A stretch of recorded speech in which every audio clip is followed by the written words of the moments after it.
In 2015, the world was struck by the mutated RR virus, resulting in a staggering decline of nearly 2 billion individuals from the global population. The survivors experienced enhancements to their physical capabilities, yet the fauna evolved even further, with monstrous beasts leveraging their formidable physiques and intellect to become humanity's adversaries. Humans lost their dominion over the oceans and Australia, leaving only 5 major nations. Warriors emerged as the primary force against these creatures, plunging the world into a cataclysmic struggle between man and beast. Chapter 1. Luo Feng. The sky was an exquisite shade of blue, resembling a vast sapphire, while the summer sun hung high like a colossal fireball within this grand azure expanse, suggesting it was approximate. Immediately 3 o'clock in the afternoon. At the 3rd High School of Yian District, the sharp ring of the bell resonated throughout the campus, instantly igniting a cacophony of chatter as students poured out of the various teaching buildings in lively clusters, merrily making their way toward the school gates. Senior Luo Feng. Senior Luo Feng. Boomed a deep voice. Off phone. Someone is calling for you. Amidst the throng of students, a young man, clad in a simple blue tracksuit and holding books, stood at approximately 175 centimeters tall, appearing rather lean.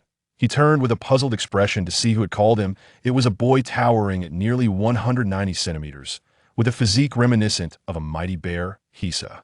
RMS remarkably robust. Who are you? Luo Feng inquired, bemused, as he regarded the stranger before him, feeling as though he did not recognize him. The two presented a stark contrast. One was a brawny figure akin to a black bear, while Luo Feng appeared as an ordinary individual. The two individuals were vastly different. However, the robust young man appeared somewhat hesitant as he scrutinized his admired senior brother Luo Feng, silently reflecting. Seems the rumors are true. Senior brother Luo Feng is indeed quite approachable. Senior brother Luo Feng, I have a matter I would like to request your assistance with, the burly young man stammered. What is it? Luo Feng replied with a smile. When I practice my punches, I always feel something is amiss with my strength. I wonder if you might have the time to offer some guidance. The sturdy young man continued, according to my martial arts instructor, given my strength, I should be able to deliver a punch with 50 more power than I currently do. Yet, I consistently fall short of that mark. The burly young man looked at Luo Feng with hopeful anticipation. Oh, is that so? Luo Feng paused momentarily, nodding thoughtfully. How about this? Find me this Sunday afternoon at the dojo. Thank you, senior brother, I truly appreciate it. The robust young man expressed his gratitude earnestly. Luo Feng smiled and departed with his classmates. As he watched Luo Feng leave, the sturdy young man's face lit up with excitement. He clenched his fist tightly, veins bulging on his arms, and let out an exhilarated roar. Success! Senior brother Luo Feng agreed so readily. A boy in a school uniform exclaimed in astonishment. The rumors were accurate. Senior brother Luo Feng is indeed very approachable and kind, the burly young man replied with a broad grin. However, that doesn't seem right. In our 3rd high school, among 5,000 students, only 3 have attained the title of advanced student at the Martial Arts Academy. Among these 3, the other 2, Zhang Haobai and Lu Ting, are quite arrogant and would never waste their time mentoring us. The boy in uniform expressed his confusion. Is it really true that Senior Luo Feng has such a good temperament? Presently, across the globe, nearly every high school student in various countries and regions engages in martial arts training alongside their academic education to unlock their potential. 3rd High School in Yian District comprises 3 grades, with nearly 5,000 students. The vast majority are merely novice students of the Martial Arts Academy, with only a handful achieving intermediate status. Only 3 individuals have qualified as advanced students. Heard words are often misleading, but seeing is believing. Do you see the difference? Senior Luo Feng is not at all like the other 2, the robust boy scoffed. Zhang Haobai and Lu Ting come from affluent families. They have invested a considerable amount of money in their training since childhood, which is why they are so formidable. As for Senior Luo Feng, he is entirely different. The boy in uniform nodded in agreement. I've also heard that Senior Luo Feng, like us, comes from a modest background and lives in an affordable housing unit. Indeed, Senior Luo Feng has reached this level solely through diligent practice. Every bit of his skill has been earned through his own hard work, unlike Zhang Haobai and Lu Ting. The robust boy said, clenching his fists and taking a deep breath. My goal is to emulate Senior Luo Feng. I am determined to achieve the title of advanced student at the Martiala RTS Academy within 4 years, before I graduate from university. At this moment, the brother Luo Feng, who was being discussed, was walking towards the entrance of the third high SC, cool alongside a boy dressed in sports attire, navigating through the throng of students. Feng, TSK, that burly guy who asked you to demonstrate punching power was just singing your praises as he left, the boy in sportswear chuckled. He complimented your character and how approachable you are.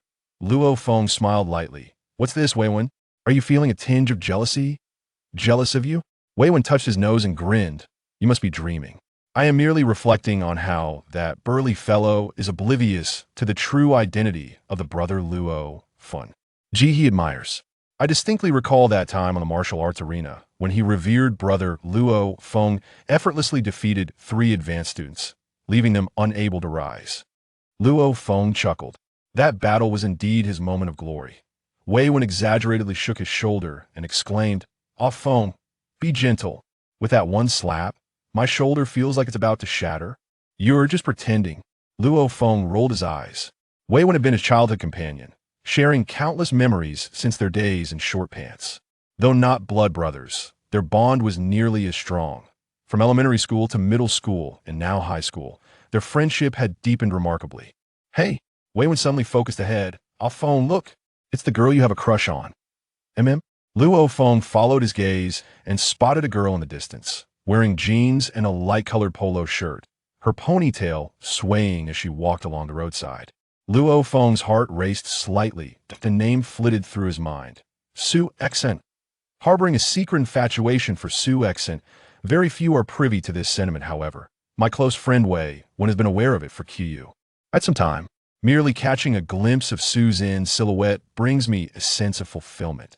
Due to the reorganization of classes in our sophomore year, I find myself separated from Su Xin as we're no longer in the same class for our second and third years. Yet, whenever I encounter her, I cannot help but steal a glance. Only a month remains until the college entrance examination. I reflect silently. In the past, I lacked both the courage and the time to pursue romantic relationships.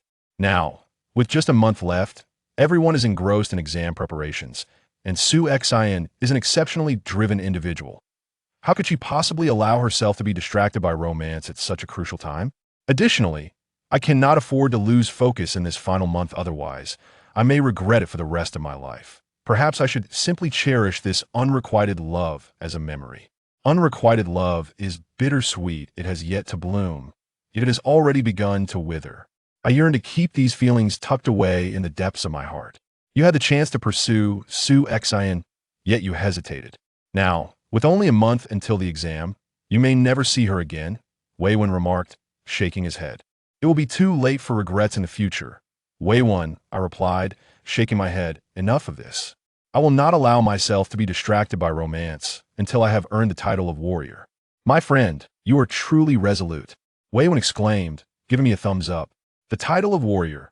Out of the entire high school with 5,000 students, not a single one has attained that honor. You dare to say that you want to allow yourself to be distracted by love until you achieve it? Impressive, truly impressive.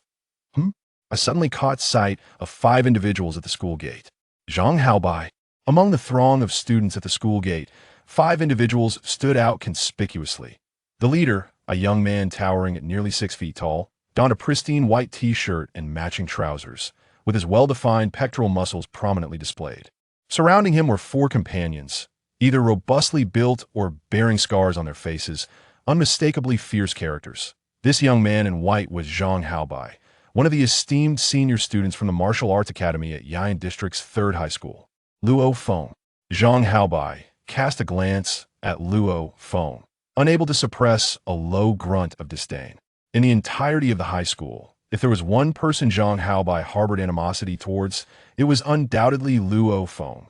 After all, among the 3 individuals bestowed with the title of senior martial arts student, one was a female.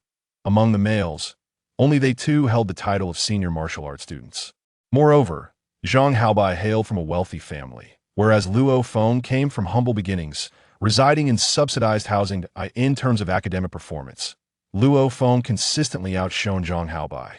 Both Zhang Haobai and Luo Feng had earned the distinction of senior student in martial prowess. Yet Luo Feng had once triumphed in a bout against 3 senior students within the academy, leaving them incapacitated. Among those 3, one was Zhang Haobai himself, who had lost a tooth during that encounter. As for their familial circumstances, it was evident that Zhang Haobai's family was affluent. Despite his privileged background, both his academic achievements and martial skills were eclipsed by Luo Feng's prowess at school. Whenever Zhang Haobai received praise, comparisons to Luo Feng were inevitably drawn, fueling his resentment. The animosity Zhang Haobai felt towards Luo Feng was palpable. "We're leaving," Zhang Haobai remarked, licking his lips as if to assuage the lingering pain in his mouth, a painful reminder of the bloodied encounter that had cost him a tooth. Since the incident at the Martial Arts Academy, Zhang Haobai has become much more subdued and no longer dares to provoke you. Often, Wei Wen remarked with a smile as he watched Zhang Ji Haobai and his companions depart. Zhang Haobai. To this spoiled young man, Luo Feng had never paid much heed. On the way home, the streets echoed with the occasional honking of car horns. Nowadays, vehicles operated on electricity, and the scent of gasoline was absent from the air. Wei Wen, there's only 1 month left until the college entrance examination. We must diligently apply ourselves during this time, Luo Feng said as he strolled alongside Wei Wen Ontario. He sidewalk. As for the Martial Arts Academy, we can afford to relax a bit. Engaging in some restorative training each day will suffice. Our primary focus should be on academic stud. Yes. The college entrance examination is of utmost importance after all. We have devoted 12 years to our education. It all comes down to this. Indeed, 12 years of cultural study culminate in this one exam that determines our destiny. Wei Wen sighed in agreement.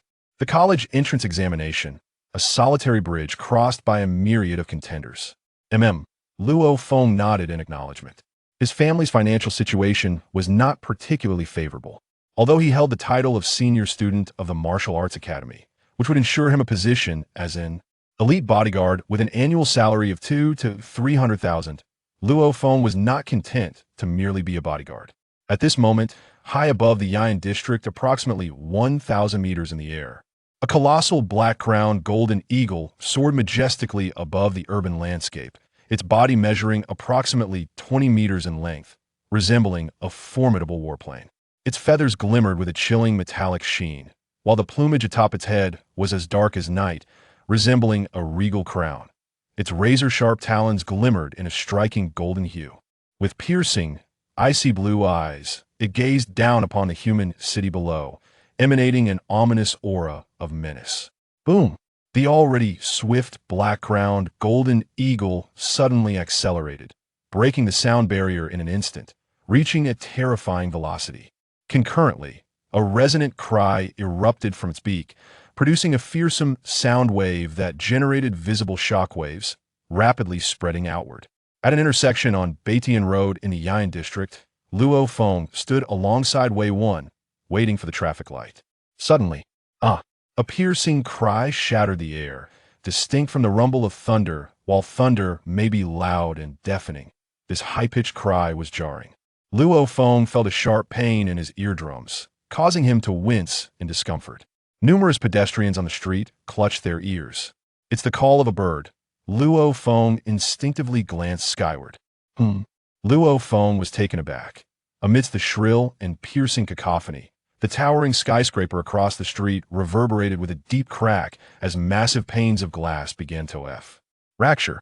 Several shards plummeted from the heights, some crashing onto the pavement, striking pedestrians, while others collided with the nearby streetlights. Bang! Boom! Crack! A symphony of explosions echoed momentarily. One of the glass fragments struck the streetlight beside Luo Feng, shattering into a myriad of pieces that scattered in all directions, prompting several passers-by to hastily evade the shards. Wow! Wei Wen exclaimed, retreating 2 steps to dodge the flying glass. One shard, sharp as a blade, hurtled toward Luo Feng. Luo Feng cast a quick glance. He did not flinch. Instead, he remained composed, extending his right hand with lightning speed to grasp the incoming shard. The fragment faintly reflected his image. After weighing it momentarily, he casually discarded it, sending the glass piece hurtling like a projectile into a distant trash bin, where it landed with a resounding clang. On the road, the traffic soon regained its normal flow, while pedestrians on the sidewalk buzzed with chatter. Some unfortunate souls sustained injuries, yet the majority emerged unscathed. Impressive, Luo Feng remarked, tilting his head to gaze at the sky. Such a formidable sound from above. That IT must be an extraordinarily powerful avian beast. Weiwen, you're well-versed in various monsters. Do you know what kind of creature this is? Weiwen squinted his eyes, excitement gleaming through the narrow slits. Ah Feng, our city has a defense system at an altitude of 500 meters. This avian beast must be soaring above that height. At such a distance, the sound it produces can still wield such tremendous power. Moreover, ordinary monsters would not dare to make such a ruckus above human cities. So formidable, so audacious. Based on the sound, if my conjecture is correct, it must be the fearsome black-crowned golden eagle among the avian monsters. Weiwen stated solemnly. The black-crowned golden eagle? Luo Feng's eyes sparkled with intrigue. He was certainly familiar with the illustrious reputation of the black-crowned golden eagle. The black-crowned golden eagle ranks third among avian monsters. Weiwen continued, his eyes alight with fervor. An adult black-crowned golden eagle typically measures around 21 meters in length, with a wingspan of approximately 36 meters. In flight, its maximum speed can reach 3.9 Mach. That equates to an astonishing 3.9 times the speed of sound. If we consider the speed of sound to be 340 meters per second, that translates to a staggering 1326 meters per second, or 4,774 kilometers per hour. Luo Feng was aware of the black-crowned golden eagle's prowess. Yet upon hearing the astounding speed of 1,326 meters per second, he still felt his breath catch in his throat. In the blink of an eye, one could traverse a distance of 1,000 meters. The black-crowned golden eagle possesses feathers that are even harder than diamonds, likely reaching the hardness of a level 3 Kuro alloy. Weiwen exclaimed with fervor. There are videos online showcasing the black-crowned golden eagle charging through a horde of monsters against them. Ilitary, enduring the onslaught of a 20mm Vulcan cannon. The Vulcan cannon fires an astonishing 7,000 rounds per minute, capable of penetrating 50 millimeters of steel. Yet, amidst the relentless barrage, not a single feather was dislodged from the black-crowned golden eagle. Ultimately, a mysterious and powerful warrior wielding a Kuro alloy warblade transformed into a streak of light and cleaved the black-crowned golden eagle in half. Weiwen's voice brimmed with passion. Our Feng's heart raced. His blood surged with excitement. I am destined to earn the title of a warrior one day. I too shall wield a warblade, cleaving through the likes of the black-crowned golden eagle and the mighty demon ape, Luo Feng silently vowed. Every young soul harbors a dream, and within Luo Feng dwelled such an aspiration. It is said online that the enigmatic warrior who severed the black-crowned golden eagle in a single stroke ranks among the top 100 super warriors globally. Ah Feng, what you lost and thought about? We've arrived home. Weiwen called out that our Feng snapped back to reality, lifting his gaze towards the South Bank community, a neighborhood comprised of numerous cylindrical buildings, a government-constructed Lorenho Sing complex. This was his home, the place where he had lived for 18 years. The new book by Tomato has been officially uploaded, unveiling a vast future world that will gradually unfold before everyone. Please extend your support to Tomato. Your clicks and recommendations are greatly appreciated. And do not forget to add this book to your collection. Chapter 2. The RR South Bank Community, conceived as a low-income housing project, maximized land utilization to an almost unsustainable degree. Each residential building resembled an immense, quadrangular concrete pillar, with the spacing between them betraying a complete disregard for sunlight penetration. Luo Feng's abode was situated on the 32nd floor of one such edifice, a towering structure of 36 stories. Feng, are you heading to the Martial Arts Academy tonight? Weiwen inquired as he ambled toward another residential building. I have a tutoring session this evening. I might drop by the academy afterward, but the timing is uncertain, so don't wait up for me. Luo Feng replied with a smile and a wave. He then ascended the staircase with remarkable alacrity, bounding up 4 steps at a time like a nimble leopard. In the blink of an eye, he reached the 2nd floor, then the 3rd and the 4th. Thump, thump. Luo Feng navigated the staircase with effortless agility. deftly yielding to other residents ascending the stairs. Ah, Feng, school's out. Indeed, Uncle Wang. Luo Feng's breathing remained unperturbed as an advanced student at the martial arts academy. Scaling the stairs at this pace was akin to a leisurely stroll. The low-income housing community, in accordance with the consensus of the majority of its inhabitants, lacked elevators. The installation of elevators would necessitate increased rental fees, and for most residents, ascending several flights of stairs was a trivial matter. Elevators were therefore considered an extravagance, especially given the high cost of electricity, which was in high demand to power the city's defense systems and the nation as a whole. 32nd floor. Residing on the 32nd floor are 8 households, with the Luo Feng family among them. Click. Luo Feng unlocked his front door with his key and entered his home. Luo Feng shut the door behind him, his gaze encompassing the entirety of his abode. His home was a one-bedroom apartment, spanning an area of 36 square meters. He, his younger brother, and his parents, a family of 4, dwelled within this modest space, having resided there for as long as he could recall. Ahua, what are you reading? Luo Feng inquired as he ambled towards the small balcony. Upon the balcony, a gaunt young man with a pallid complexion sat in a wheelchair, engrossed in an English book. Luo Feng glanced at the cover and remarked with a smile, "Oh, it's about the investment guru price. Among investment masters, isn't the Buffett the most renowned?" Luo Feng possessed no knowledge of investments or stocks.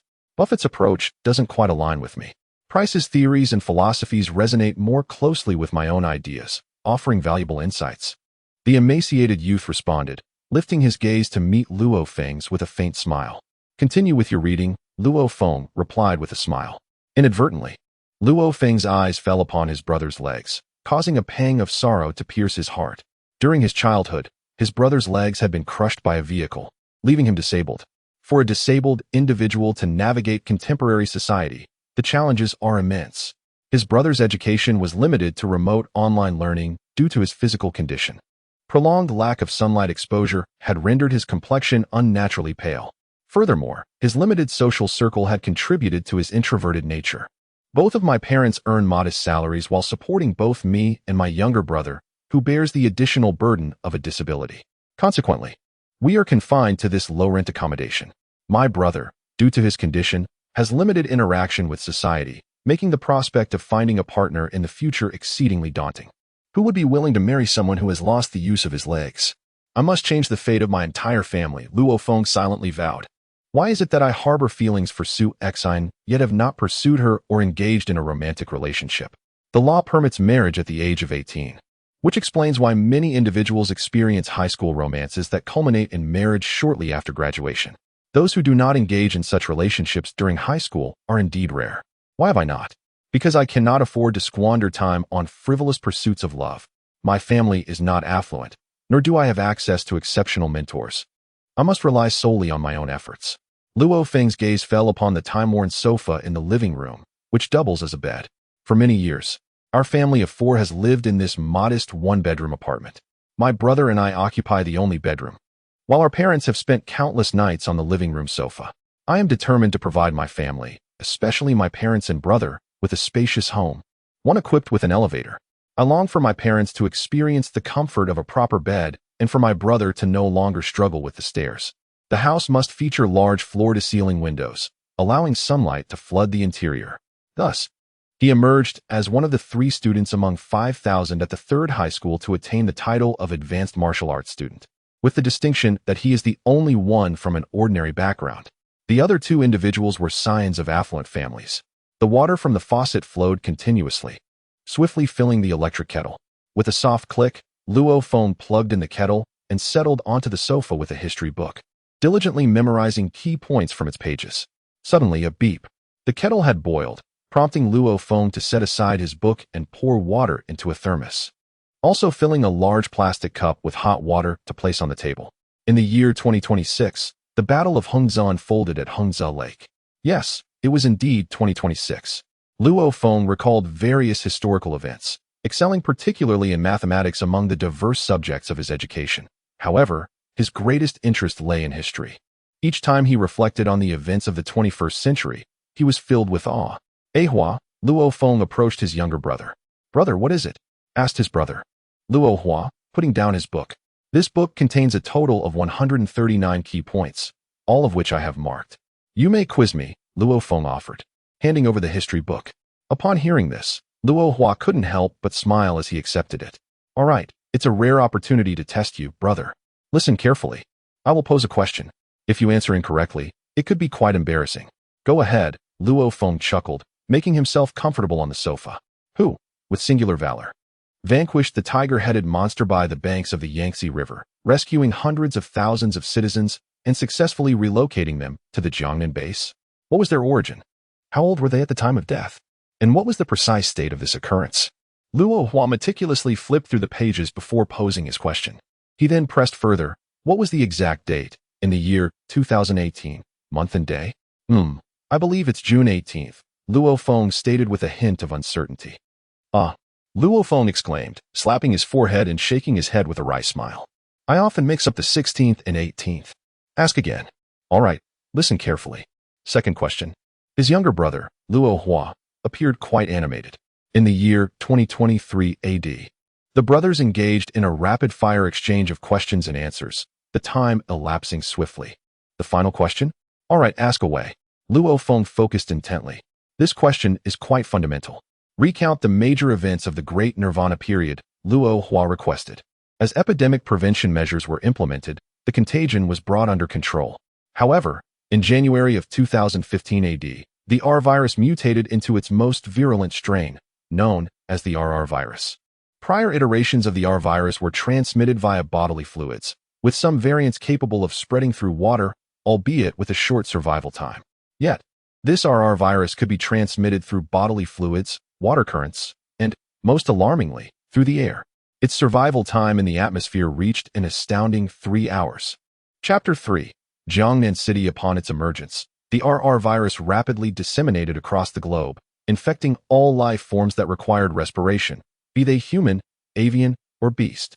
By the time humanity recognized the existence of the RR virus, it was already too late. The RR virus exhibited an exceptionally high mortality rate, approaching nearly 30, in merely 3 months. Subsequent statistics reveal a staggering decline of nearly 2 billion in the global population, alongside a catastrophic loss of countless animals. These 3 months were a nightmarish ordeal. Scientists around the globe found themselves utterly helpless in the face of this virus. Of the human population that survived, approximately 5 billion individuals emerged with naturally developed antibodies. Following this harrowing period, the world was engulfed in an abyss of sorrow. As Luo Feng recounted, during this tumultuous time, the 5 billion human survivors discovered that their physical conditions had remarkably improved. Nearly every individual's strength, speed, cellular vitality, and skin resilience had more than doubled. Even an ordinary person could effortlessly shatter previous world records in weightlifting and the 100-meter dash. However, calamity was on the horizon. The once comfortable human population, now endowed with enhanced physical attributes, faced a dire threat from the surviving avian and terrestrial creatures that had also endured the RR virus. These creatures, having adhered to nature's law of survival of the fittest, experienced a transformation that elevated their capabilities far beyond those of humanity. Furthermore, some terrifying beasts had developed a form of intelligence. In September 2015, the assault began with an onslaught of countless creatures from the depths of the ocean. Beasts, evolved from various birds and animals, commenced their attack on human settlements. The violence was gruesome and frenzied. In the ensuing war between humans and monsters, people were left astounded to discover that their once revered firearms were effective only against the most primitive of beasts. The formidable avian and terrestrial monsters demonstrated an utter disregard for bullets and artillery. Bullets struck them, failing to penetrate their armored scales. Missiles were effortlessly evaded by the swift and agile beasts. Even when humanity resorted to nuclear attacks, they were astounded to discover that the monsters' defenses were formidable. Only in the core area of the nuclear blast zone did a significant number of beasts perish, while many more in the broader dispersal region remained unscathed. The destructive power of nuclear weapons was far less than humanity had imagined, though a portion of the monsters was annihilated. The ensuing radiation gave rise to even more terrifying entities, the most notorious being the blood demon wolf, which possessed the ability to fly and slaughtered over 1 million humans. It was then that humanity realized that nuclear radiation could induce mutations in certain monsters, leading to the emergence of exceedingly fearsome beings. Among the monsters, there existed formidable horrors. And amongst humanity, powerful individuals began to arise as well. The infamous blood demon wolf was ultimately gravely wounded and forced to flee by a human superpower, known as Thor, currently ranked second in the international arena, who also possessed the ability to fly. These extraordinary individuals, at critical moments, saved countless ordinary citizens and assisted the military in repelling the monstrous hordes. During this tumultuous period, numerous heroic tales emerged. Meanwhile, the scientist Crotocena, utilizing the materials from the fallen beasts and the blue gold metal discovered on the moon, invented an alloy even harder than diamond, known as Crode alloy. This innovation allowed humanity's champions to wield formidable weapons capable of slicing through the tough hides and scales of the monsters, rendering hand-to-hand combat unnecessary. In his mind, Luo Feng recalled this segment of history documented in the texts with great clarity. During the hostilities, a multitude of urban centers were decimated.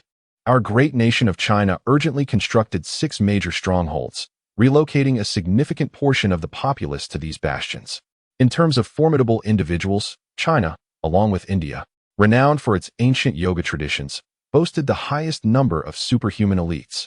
Conversely, the United States, the European Union, and Soviet Russia distinguished themselves through technological supremacy. Due to the countless leviathans inhabiting the oceans, nearly every island nation was annihilated. To this day, the seas remain the dominion of these monstrous entities.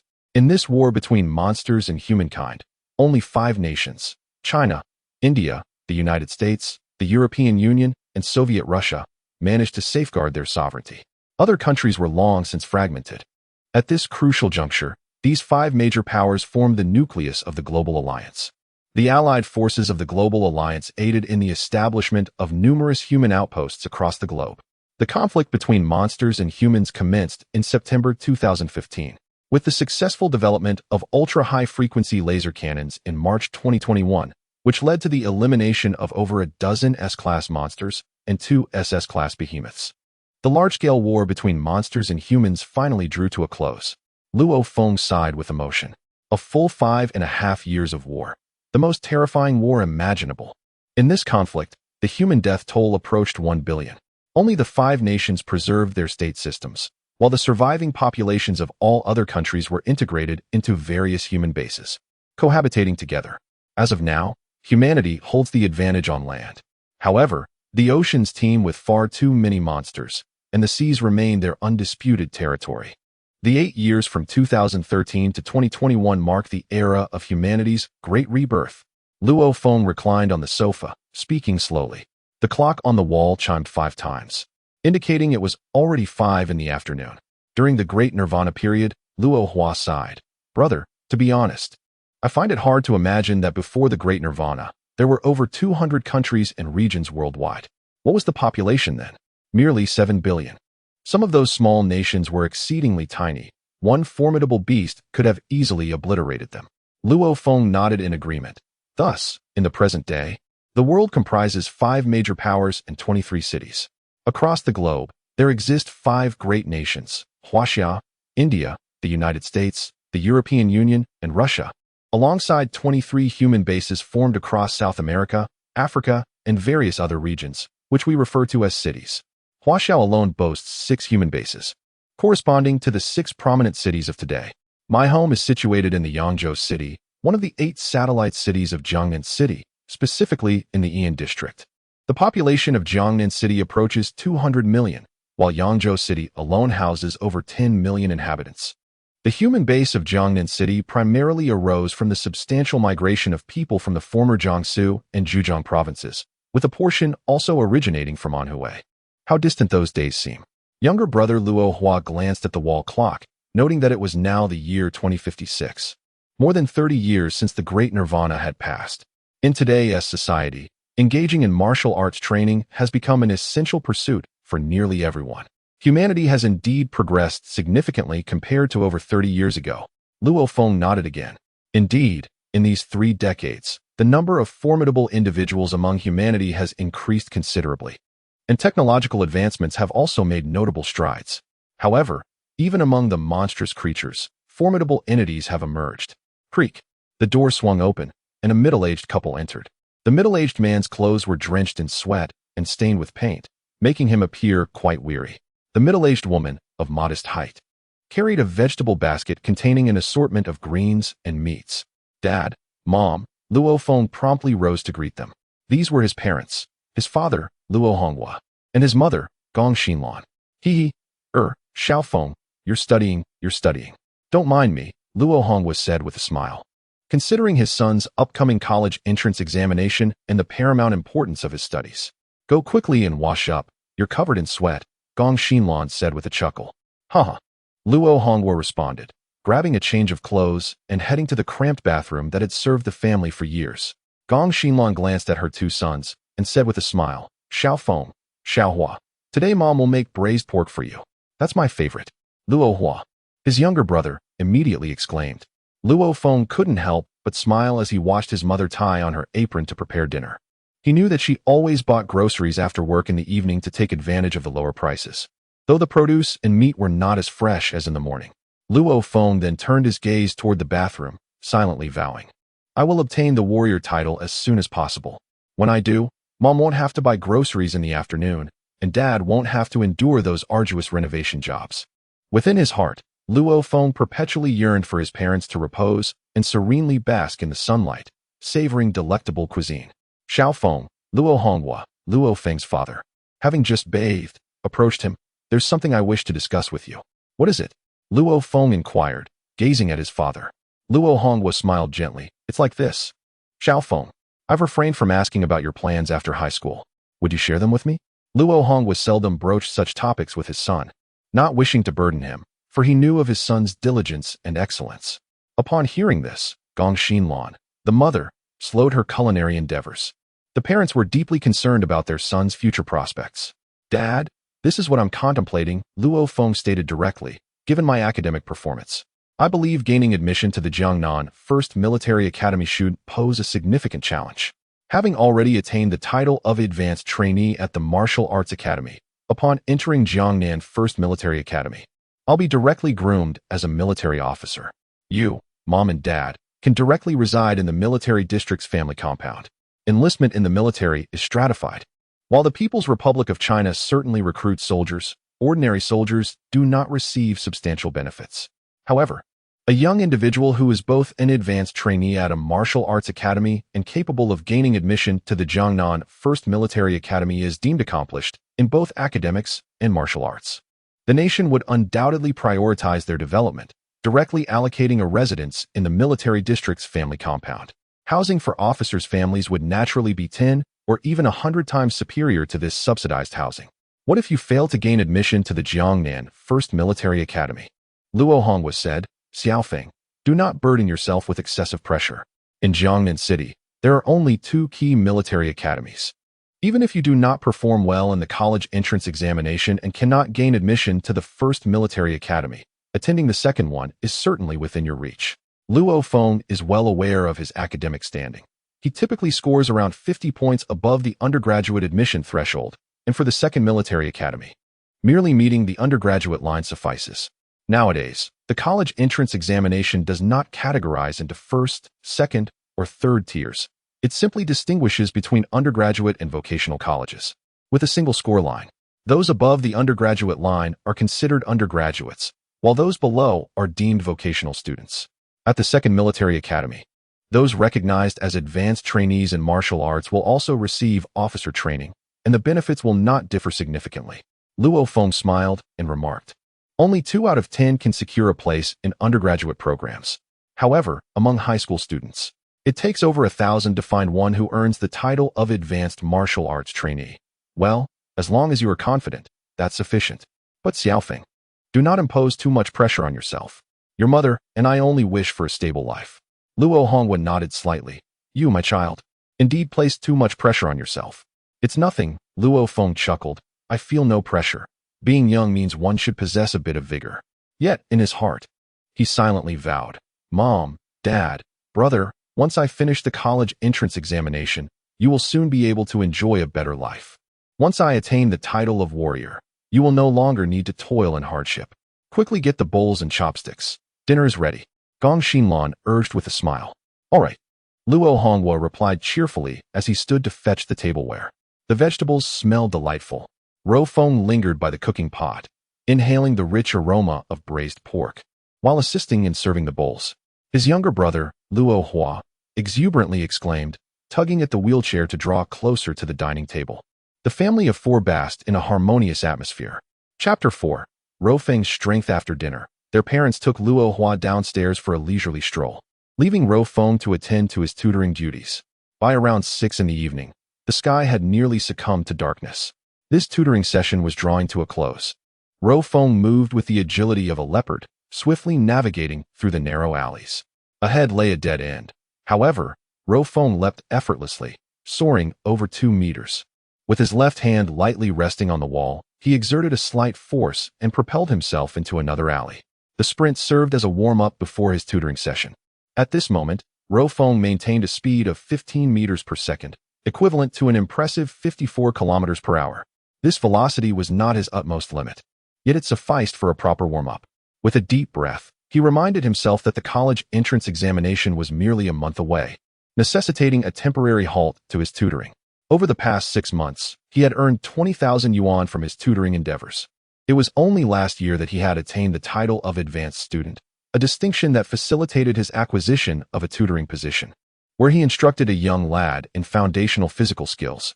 His remuneration amounted to 100 yuan per hour, with 5 sessions each week, totaling to approximately 2,000 yuan monthly. In contrast, his father, after a full month of labor, earned merely 2 to 3,000 yuan. Having merely tutored for an hour, I find myself towering over my father, exemplifying the striking contrast between an ordinary individual and a seasoned disciple of a martial arts academy. Should I ascend to the status of a warrior, the disparity would be astonishing. Luo Feng's gaze sharpened as he noticed a truck maneuvering to turn around, obstructing the path ahead. Yet, he did not reduce his speed. Instead, he propelled himself off the ground, soaring 2 to 3 meters high. He deftly leaped onto the wall of the alley, taking 2 swift steps before gracefully descending, continuing his rapid advance. Moments later, Luo Feng arrived at the entrance of a tranquil residential community. This was precisely the sanctuary his parents deserved. He halted, gazing at the serene neighborhood before him, characterized by its low residential density, adorned with artificial ponds and a plethora of blooming flora. Even the high-rise buildings boasted sky gardens on each floor. In addition to the towering structures, there were also row houses. It is noteworthy that, at present, the nation of Huaxia comprises 6 major bases, or cities.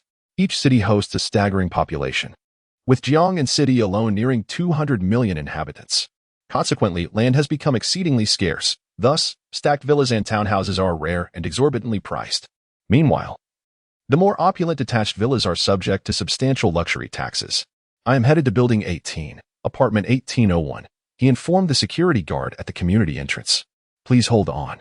The guard pressed a button on the visual intercom, instantly directing the nearby camera towards Luo Feng. The voice of the owner of apartment 1801 echoed through the intercom. It's Xiao Luo, let him in. Understood, sir. The security guard promptly granted him access. An hour later, Luo Feng stepped out of the community.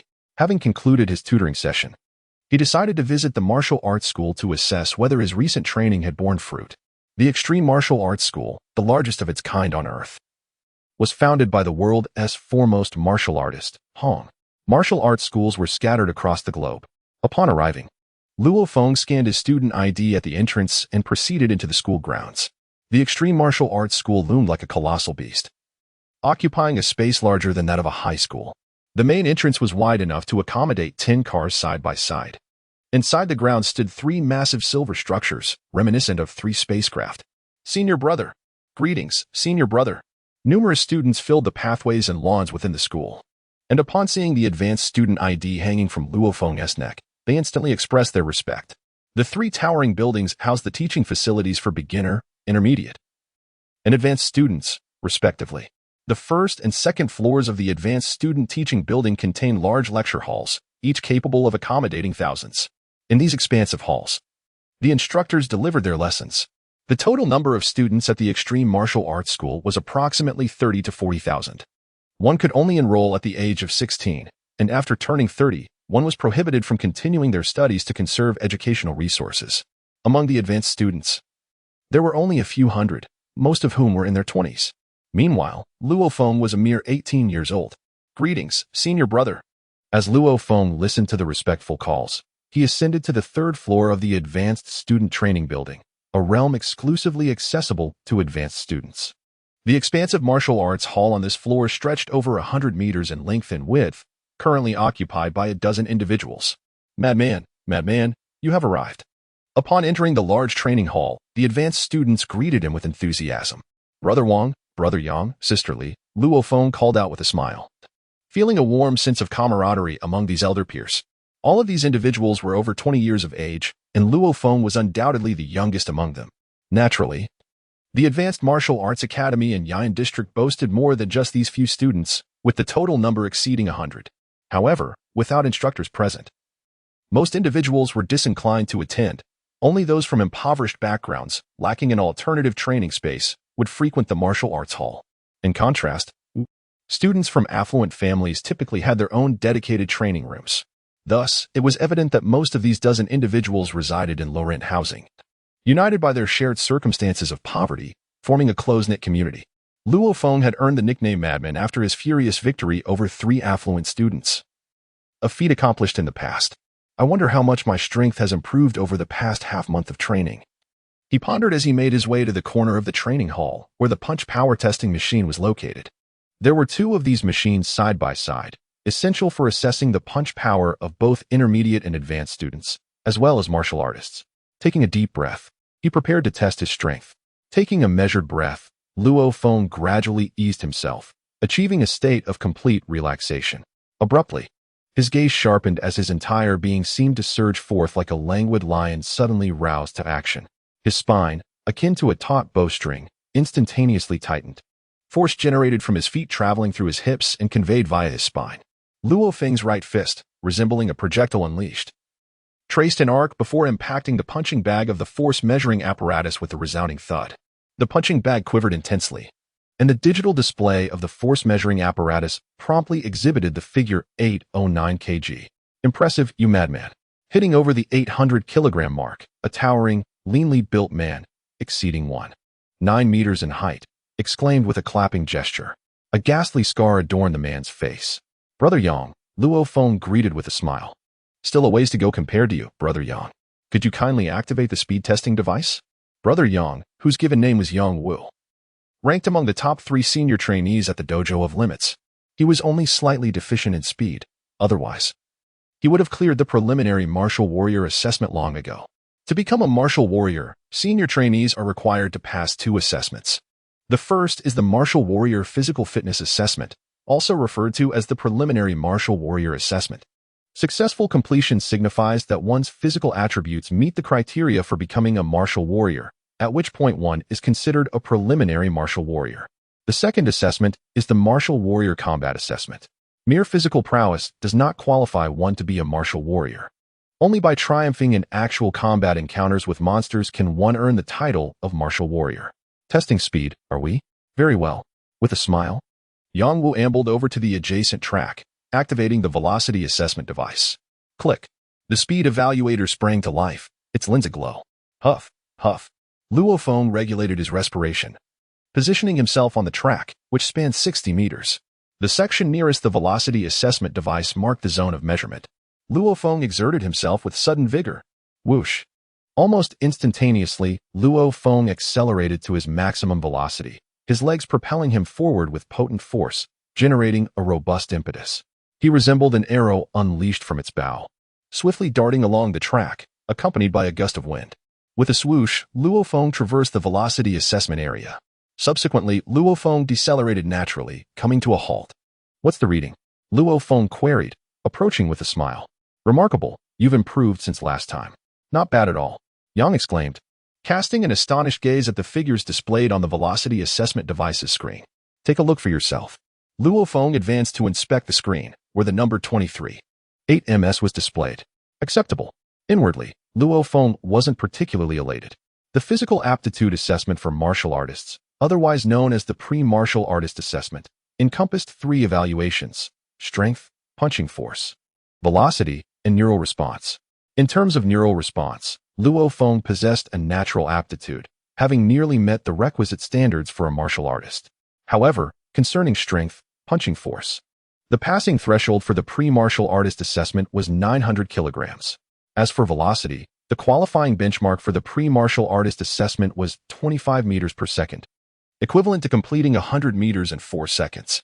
Chapter 5. Divergent choices. Advancement in strength becomes progressively arduous as one ascends. Luo Feng pondered that increasing his speed from 23.8 meters per second to 25 meters per second would likely require a year. Regarding his punching power, which needed to rise from 809 kilograms to 900 kilograms, he estimated it would take even longer. Attaining the title of warrior seemed a distant goal, perhaps only achievable after entering university. If, by chance, he were to faint once more, he believed his physical condition might finally meet the requirements of a warrior. Of course, the fainting he desired was not a result of being struck unconscious, but rather a consequence of enduring an extreme headache that forced him into unconsciousness. Luo Feng suffered from recurring headaches, which plagued him intermittently each day. However, he typically managed to endure them. Yet, when the pain escalated to its peak, it would lead him to faint. Throughout his life, he had experienced 2 fainting episodes. At the age of 8, when his younger brother was injured in an accident that resulted in a broken leg, Luo Feng was overwhelmed with sorrow, which triggered an intense headache and an alarming increase in his heart rate, causing him to faint from the sheer pressure. The second episode occurred at 12, when his mother fell gravely ill. Fearing the loss of her, Luo Feng was engulfed in panic, suffering another debilitating headache and a racing heartbeat, leading to yet another fainting spell. On both occasions, his family sought medical attention, but the doctors were unable to diagnose any issues, as the complexities of the human brain remained a formidable enigma in the realm of medicine. Strangely, these 2 fainting incidents had resulted in a significant enhancement of his physical capabilities. Luo Feng looked forward to the aftermath of his experiences at the ages of 8 and 12. Upon regaining consciousness, he distinctly noted an increase in his strength, speed, and neural responsiveness. It was precisely this solid foundation that allowed me to pass the intermediate trainee assessment and earn the title of intermediate trainee upon entering the martial arts center at the tender age of 16. Thanks to this strong groundwork, I achieved the title of advanced trainee at 17. If only I could experience another episode of unconsciousness, my strength would undoubtedly ascend once more. Unconsciousness, in reality, is the body's self-preservation mechanism and not entirely detrimental. Luo Feng had suffered from headaches since childhood, but after his initial fainting spell at the age of 8, he noticed that each subsequent headache diminished in intensity. By the time he was 12, after another bout of unconsciousness, his headaches lessened again. Following this pattern, if I could succumb to unconsciousness once more, the severity of my headaches should further abate. Perhaps, after 1 or 2 more such incidents, the headaches would vanish altogether. Luo Feng yearned for this outcome, as each instance of unconsciousness alleviated his headaches and brought about a quantum leap in his physical capabilities. Alas, unconsciousness cannot be willed into existence. Throughout my life, it has only occurred twice. The prelude to unconsciousness involves excruciating headaches and an accelerated heart rate. Luo Feng glanced down at the watch on his wrist, equipped with a pulse measurement function. However, even during extreme exertion, his heart rate barely exceeded 120 beats per minute. Luo Feng gazed at the watch, wishing his heart rate could reach over 200 beats per minute. The harbingers of unconsciousness are severe headaches and a rapid heartbeat. Regrettably, no matter how strenuous the exercise, his heart rate never reached the threshold required to induce a headache and subsequent unconsciousness. Inside the martial arts training hall, Yang Wu, bearing a scar on his face, stood before the punch force testing machine. He did not meticulously gather momentum. Rather, he casually unleashed a flurry of left and right punches upon the striking pad. Thud, thud, thud. A series of deep, resonant impacts echoed as a cascade of numbers. 956 kilograms, 912 kilograms, 936 kilograms, 981 kilograms, flickered across the punch force testing machine. Yang Wu halted after delivering a rapid succession of numerous blows. Luo Feng, observing from the sidelines, could not help but feel a pang of envy. His own full-force punch registered a mere 809 kilograms. Were he to emulate Yang's swift, continuous assault, he doubted each strike would exceed 700 kilograms. Yang, if only I could one day muster the force in a casual punch that you possess. Luo Feng jested from the periphery. You rascal, Yang Wu retorted, approaching Luo Feng and playfully slapping his shoulder. You are merely 19, barely 18 in age. At your age, I was but a mid-level student at the martial arts hall. Given your rate of progress, it won't be long. 2 years. Tops. Before you meet the physical requirements of a martial artist. A martial artist at 20. Truly enviable. Luo Feng chuckled. By the way, are you preparing for the college entrance examination? Luo? What are your plans post-examination? Yang Wu inquired with a smile. I intend to apply to a military academy, Luo Feng replied with a subtle grin. Typically, military academies recruit students who, upon graduation, serve as junior officers in the regular army. However, I anticipate entering a specialized military unit after graduation, which should pose no problem. Ah, Yang Wu responded with a slight grimace. Attending a military academy has its merits, but I sense it restricts one's personal freedom. Upon graduating and entering a special forces unit, you will, of course, be bound by military regulations. I can hardly endure it. Being a free warrior seems preferable. Free warriors certainly have their merits. Luo Feng shook his head and said, however, I do not wish to cause my parents any concern. Enrolling in a military academy and subsequently joining the army offers a significantly higher level of safety compared to that of a free warrior. There are generally 4 paths for a warrior. The first path is to join the military and become a member of the armed forces. The advantage here lies in the heightened security. The nation would never recklessly expose its warriors to danger, and it provides numerous benefits to the families of these warriors, alleviating their worries. The second path involves joining a martial arts school. The management in such schools is relatively relaxed, forming a more loosely structured community. Moreover, the Extreme Martial Arts School, established by the world's foremost warrior, Hong, offers numerous benefits to those who become warriors within it, along with a more liberal environment. The third path entails aligning oneself with a certain conglomerate, family, or powerful faction, essentially becoming an enforcer. The fourth path is to join a mercenary group, which is fraught with peril, yet allows for the greatest freedom. Joining the army indeed ensures safety. However, I do not desire a life devoid of freedom, Yang Wu replied, shaking his head. This year, I anticipate participating in the pre-warrior assessment once again and believe I will succeed. Should I pass, I will immediately partake in the warrior combat assessment this year. Striving to become a warrior. Luo Feng's eyes brightened. Brother Yang, are you confident about the pre-warrior assessment? Haha, Yang Wu chuckled. I have already met the standards for the 3 quality tests, punching power and neural response. My only weakness lies in speed. However, at present, I can barely achieve a speed of 25 meters per second. With a bit more effort in the coming days, I should be able to pass the assessment. Congratulations, Yang.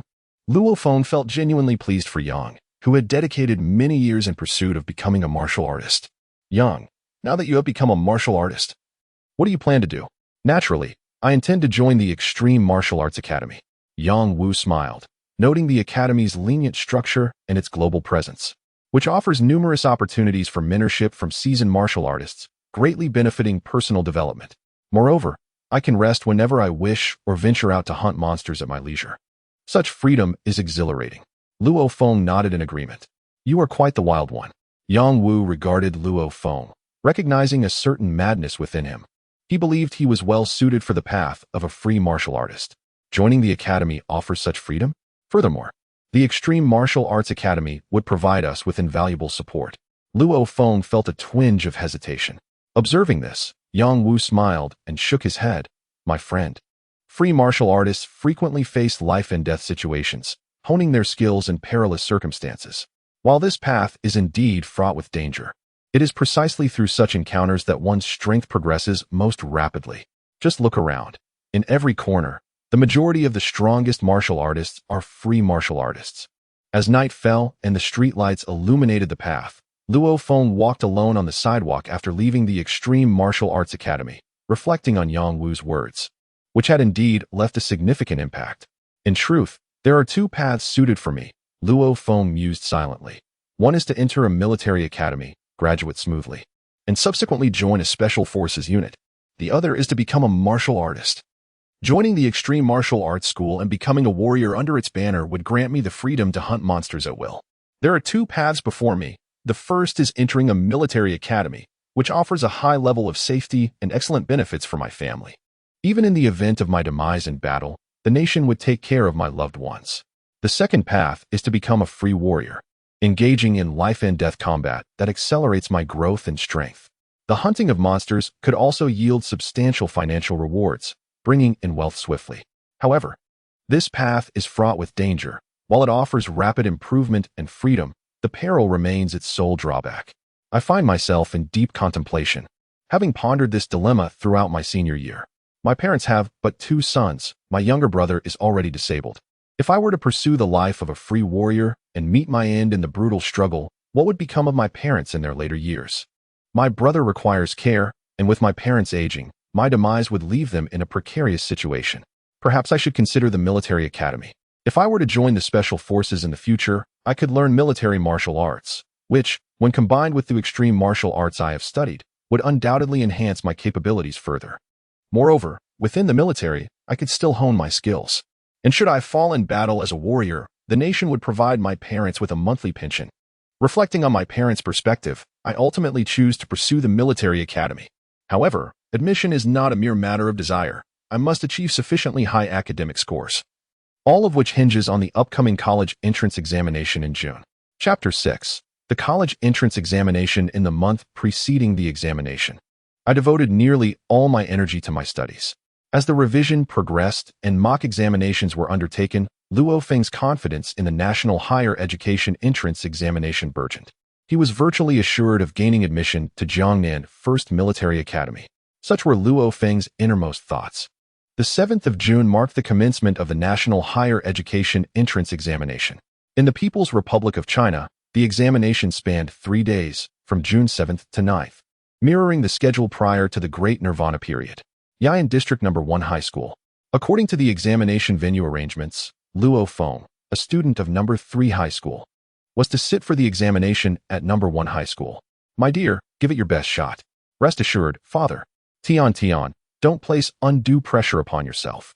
Outside the gates of No. 1 High School, a dense throng of examinees and parents had congregated, while a line of police officers, brandishing genuine firearms, stood guard. Xiaofeng. Endeavor to maintain a relaxed state of mind during the examination.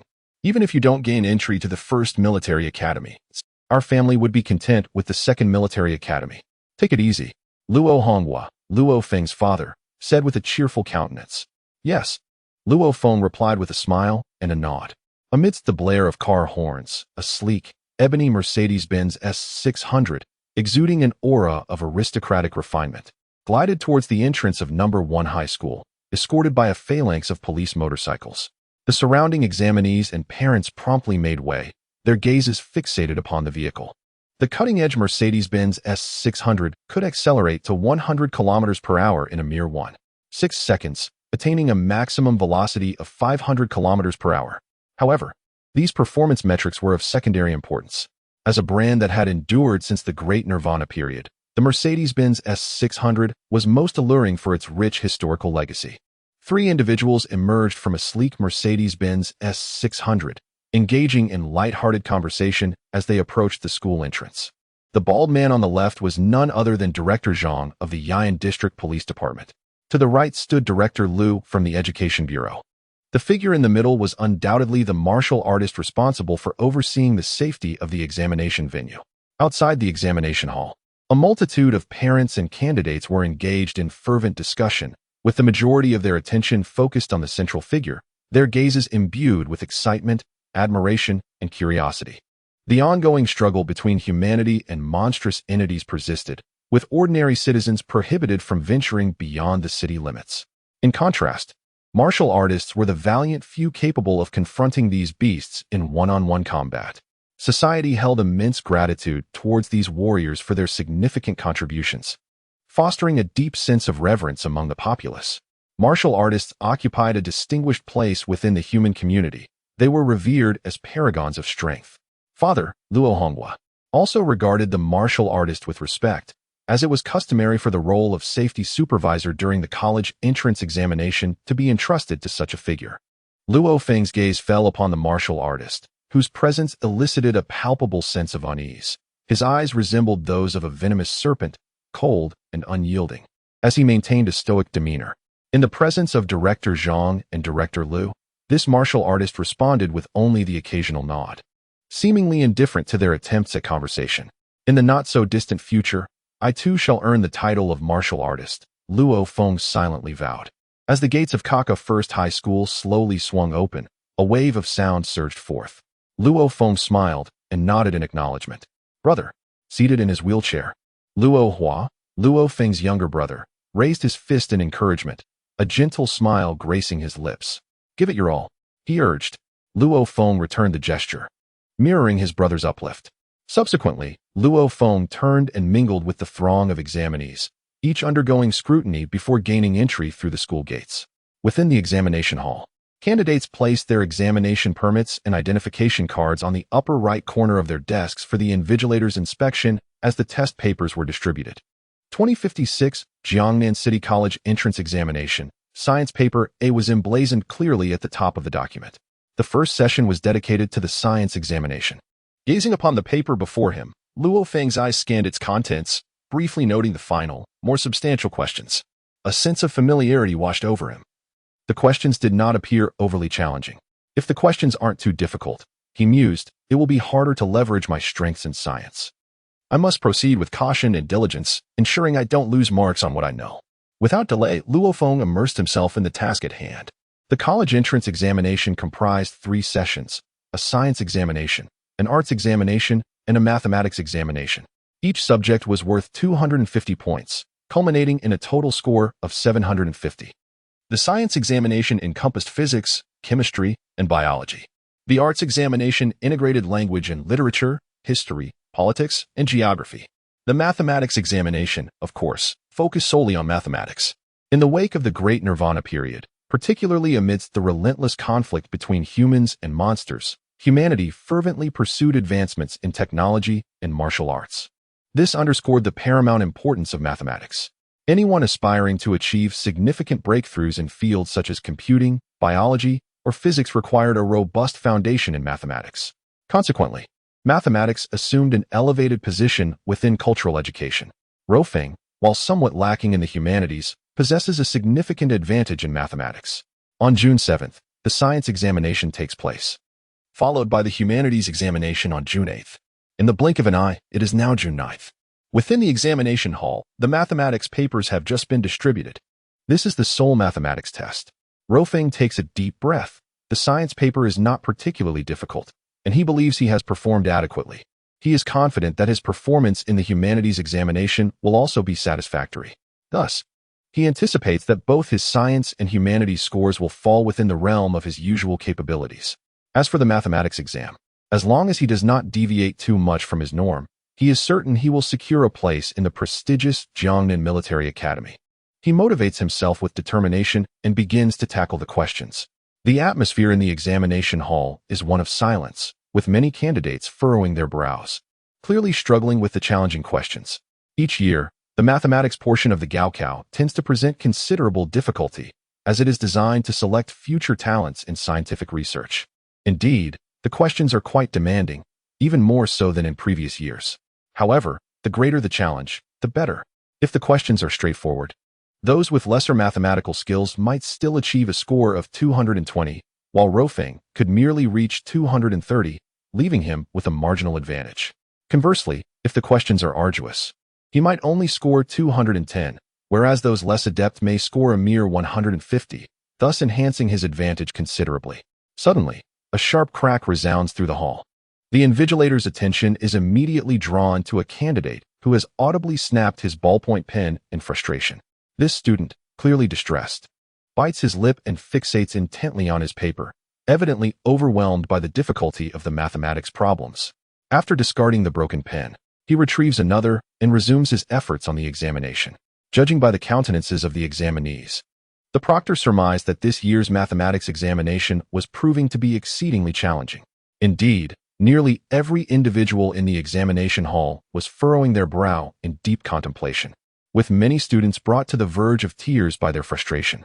Those students whose mathematical foundations were already precarious felt overwhelmed, as one problem after another seemed insurmountable. Faced with such a daunting paper, many examinees were on the verge of succumbing to despair. An hour into the examination, within the hall, Luo Feng had already completed the multiple choice and fill-in-the-blank sections, with only the calculation problems remaining.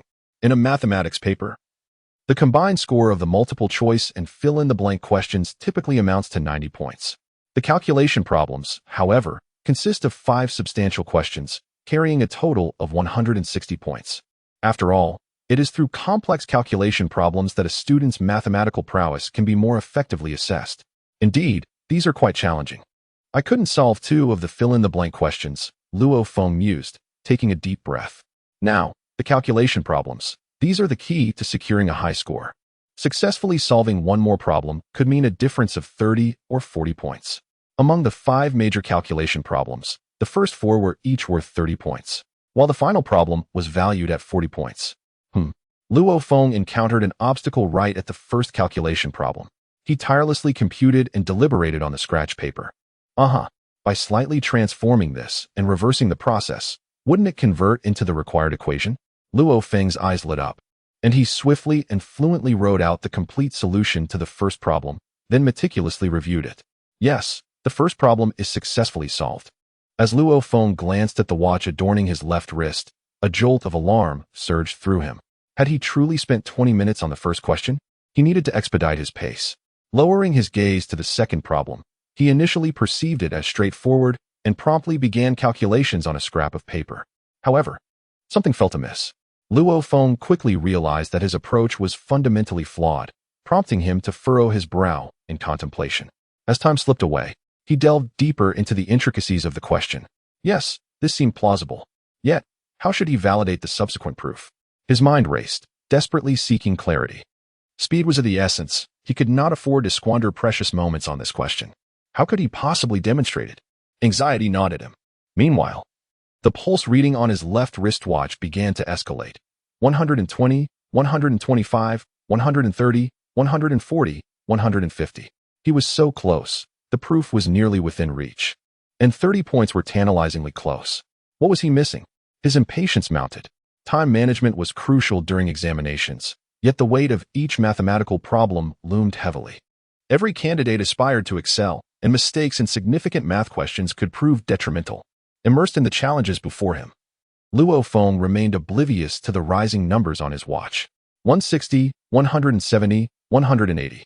He sensed his heart racing, attributing it merely to the anxiety of the exam. Suddenly, a pounding sensation resonated within his chest, as if struck by an unseen force, and his vision blurred momentarily. Alarmed, he pondered, what was happening? Why did his heartbeat feel so distressing? As Luo Feng lowered his gaze to the display of his watch, the pulse reading revealed a staggering 230. This figure caused his complexion to pale dramatically. Ever since he had fallen into a coma at the age of 12 and subsequently acquired this watch, he had never witnessed his heartbeat exceed 180.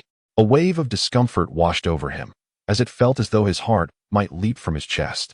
Blood surged through his body, pulsating with the rhythm of his heart, while an invisible torrent of energy flooded into the depths of his mind. Suddenly, a piercing pain radiated from his brain. Luo Feng could not contain his cries. "Student, what is wrong?" The proctor rushed over, astonished by Luo Feng's condition. At that moment, Luo Feng's face was flushed as if it might bleed, with the veins on his forehead and arms bulging conspicuously, throbbing violently, rendering him a terrifying sight. No. Slow down. Luo Feng sensed impending doom, his heart roaring in protest, his eyes fixated on the watch. 236, 242, 251. Thud, thud, thud. His heart resonated like a colossal drum, emitting a deep, thunderous roar as blood surged rapidly. As his blurry vision registered the number 268, the excruciating pain in his head caused him to lose consciousness. In that fleeting moment, he vaguely heard a voice calling out, Student, wake up, quickly, call for an ambulance." Chapter 7. Final results. The bustling crowd of examinees exited the examination hall. The 2056 Jiangnan City College entrance examination had officially concluded. All that remained for the candidates was to await the results a week later. A slightly balding, seemingly cultured middle-aged man stood at the school gate, smiling as he called out to his son, who was emerging from the examination hall. "Dad." Zhang Haobai approached with a grin. "How did it go?" the middle-aged man inquired. Zhang Haobai shook his head and replied with a hint of resignation. "This time, I can only say I performed reasonably well. However, the math problems were truly challenging. From the multiple-choice questions to the fill-in-the-blank and calculation sections, there were numerous difficult questions. Particularly in the calculation segment, out of 5 questions, I managed to complete only 2. For the other 3, I could only attempt partial solutions, hoping to garner some points for the steps I followed. The 5 math problems tested one's thinking, and naturally, points were awarded based on the steps taken. Oh, Zhang Haobai's father, Zhang Zilong, furrowed his brow. It seems your score in mathematics will be rather low this time. That's all right, Dad. The difficulty was universal among all candidates. I wasn't the only one facing this challenge. Zhang Haobai reassured him with a smile. Given the challenging nature of the math questions, the cutoff for admission to undergraduate programs will likely be lower. I should have no problem gaining entry into the military academy. Ah, by the way, Zhang Zilong remarked with a grin, while we were waiting for your exam to finish, we learned something interesting. A candidate from your school, quite renowned, named Luo Feng, fainted during the exam, approximately an hour before it concluded. He fainted during the exam? Zhang Haobai's eyes widened. Are you referring to Luo Feng? Yes. He was taken away by an ambulance, and many people witnessed it. Zhang Zilong nodded. Listen, numerous parents around are discussing this incident. Luo Feng fainted, scanning his surroundings. Zhang Haobai strained his ears to catch snippets of conversation. Indeed, a multitude of parents and children were discussing a candidate who had collapsed and fallen unconscious during the examination. Zhang Haobai distinctly heard several people mentioning Luo Feng. The destitute fellow, his comeuppance has arrived. Zhang Haobai couldn't suppress his mirth. Father, you wouldn't believe it. This fellow was a constant source of vexation for me at school, Zhang Haobai exclaimed indignantly. He consistently overshadowed me in every endeavor, leveraging his superior strength against me. The scoundrel, his comeuppance has arrived. Zhang Haobai's heart brimmed with elation, his resentment towards Luo Feng reaching its zenith. In reality, Luo Feng had never paid Zhang Haobai any heed. It was Zhang Haobai who had consistently perceived Luo Feng as his rival. Luo Feng's superiority in both academic and martial pursuits naturally aggravated him. Such a callow youth, unaccustomed to the ways of the world. Overwhelmed by psychological pressure, he succumbed and broke down. Disregard him. Come, your uncle, upon learning of your completion of the college entrance examination, has personally arranged a banquet in your honor. Let us hasten, Zhang Zilong said with a smile. Uncle? Zhang Haobai's eyes gleamed.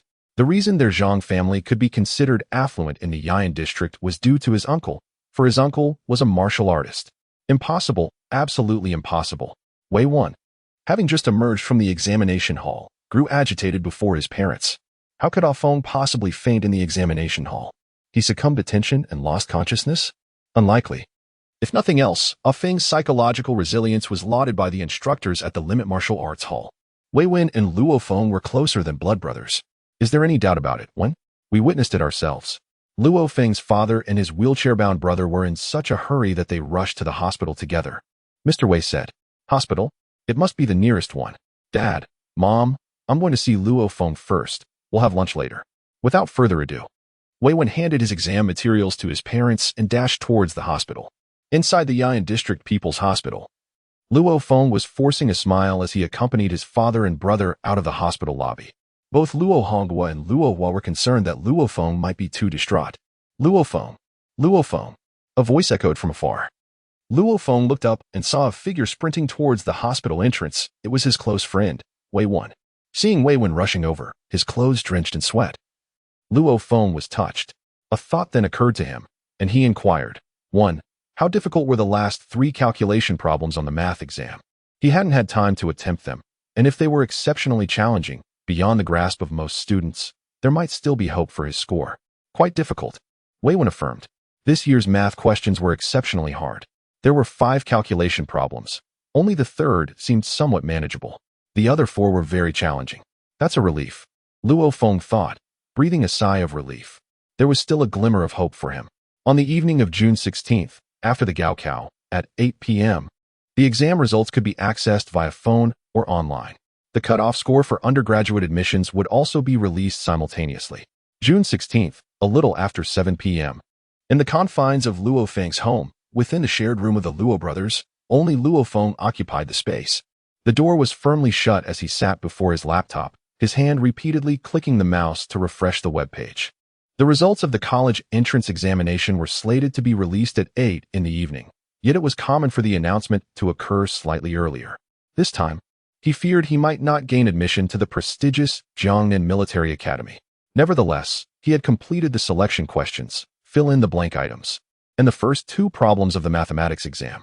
Although he had not fully resolved the second question, he had pinned down a considerable number of steps. Given the practice of awarding partial credit, he believed he might earn some points.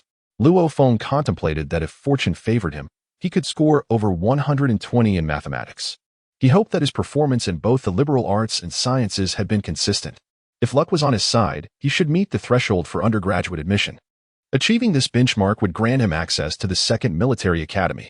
While the first military academy was undoubtedly superior, it demanded a significantly higher score, and Luo Feng had relinquished his aspirations for it. However, based on his own estimations, he still held a glimmer of hope for the second military academy. Suddenly, Luo Feng's eyes brightened. The results page for the college entrance examination had indeed refreshed. Oh heavens, grant me this favor and let me surpass the undergraduate line, he silently implored. If he could only cross that threshold, entrance into the second military academy would be within his grasp. With a heart full of trepidation, he inputted his name, identity card number, and examination certificate number on the results page, then clicked Query. The screen flickered slightly, revealing a table that held his fate.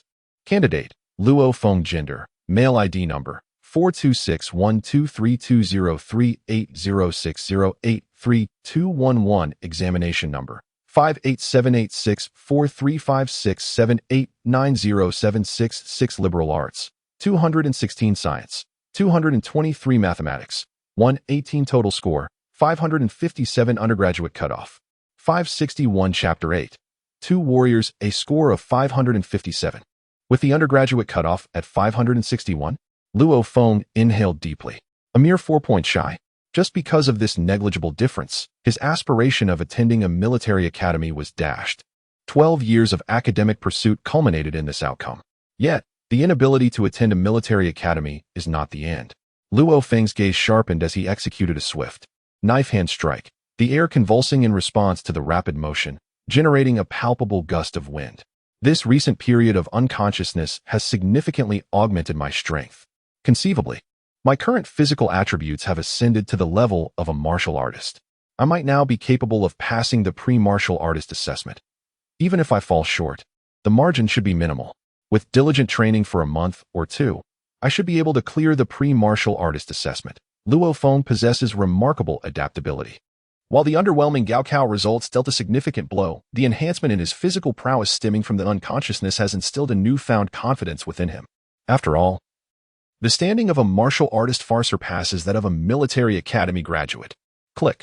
Luo Feng opened the door and stepped into the living room. In the living room, Luo Honghua, Gong Xinlan, and Luo Hua all turned their heads, their gazes filled with concern. Gong Xinlan even rose to her feet and approached Luo Feng, Xiao Feng. This year's college entrance examination is not your fault. It's that wretched headache of yours. Alas, why did it have to strike at this moment? It hasn't acted up in years. Brother, you're not disheartened, are you? Luo Hua gestured from his wheelchair. Earlier, Luo Feng had been checking his scores inside, while his parents and brother had accessed the results via Luo Hua's laptop, discovering that Luo Feng was a mere 4 points shy of the undergraduate threshold. Though somewhat disappointed, their primary concern was for Luo Feng. Luo Feng smiled, of course not. Mom, Dad, don't blame the headache either. Truth be told, I should be grateful for it. Grateful?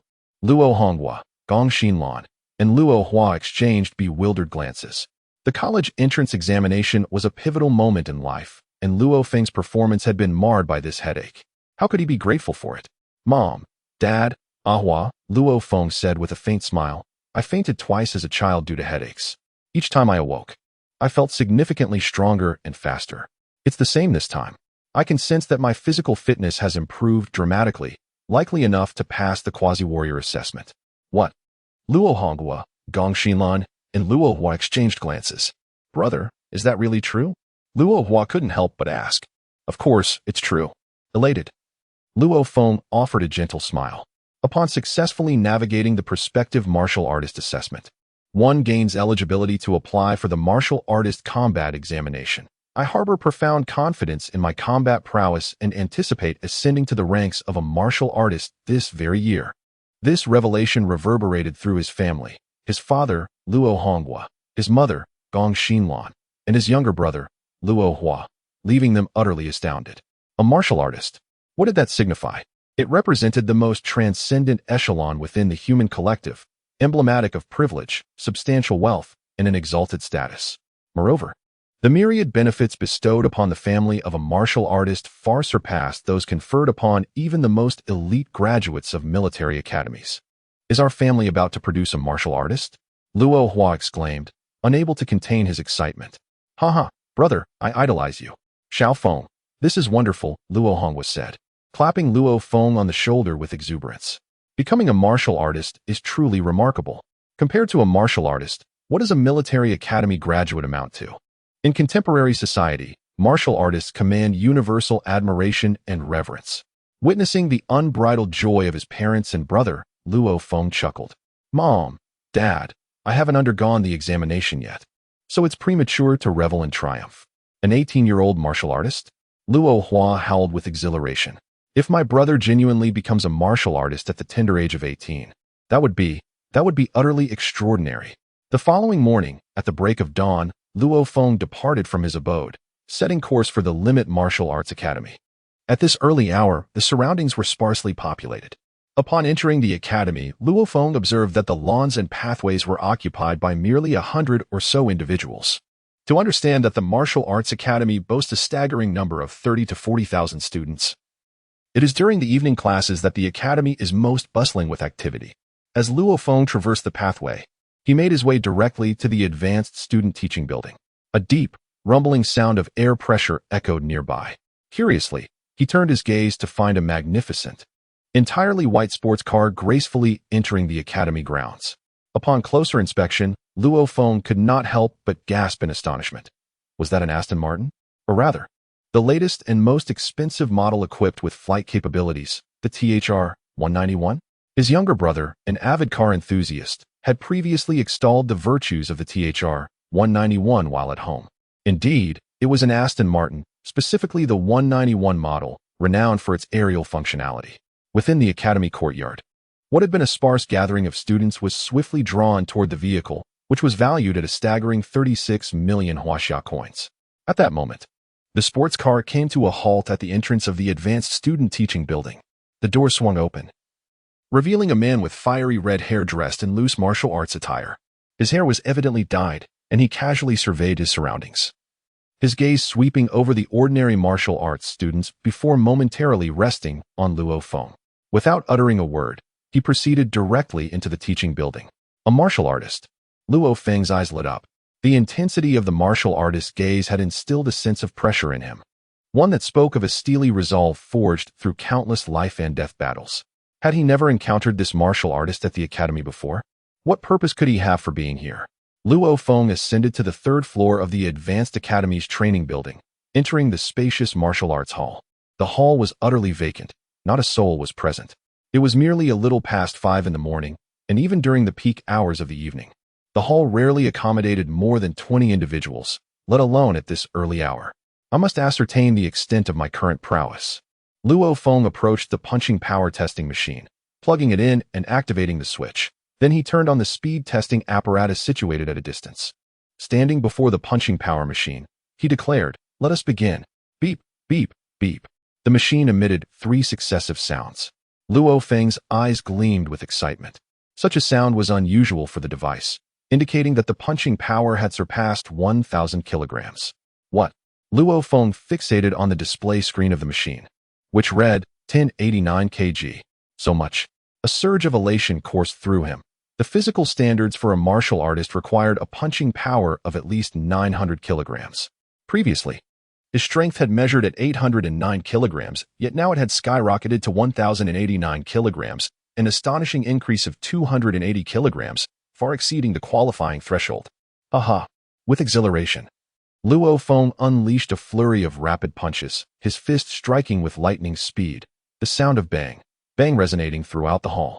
In the blink of an eye, he had executed over 20 punches, while the screen of the punching power machine displayed a continuous stream of numbers. 956 kg, 989 kilograms, 923 kilograms, 965 kilograms. Now, to test my speed, Luo Feng pivoted towards the track, confident that if his speed met the standards, coupled with his neural reaction time, he would surely excel. In the assessment for aspiring martial artists, success was assured. Luo Feng adjusted his breathing. With a swift motion, he launched himself down the track like a cannonball, rapidly traversing the distance.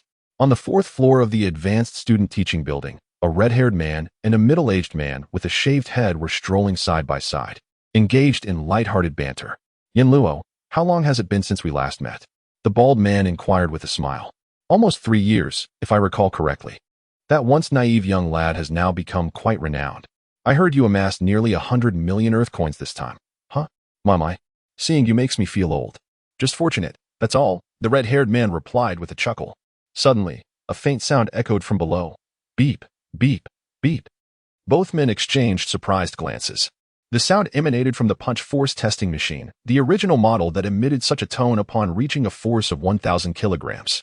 The bald man exclaimed, "At a little past 5 in the morning, someone is already practicing punches, and they managed to exceed 1,000 kilograms. Could it be that Yang Wu? Shall we find out?"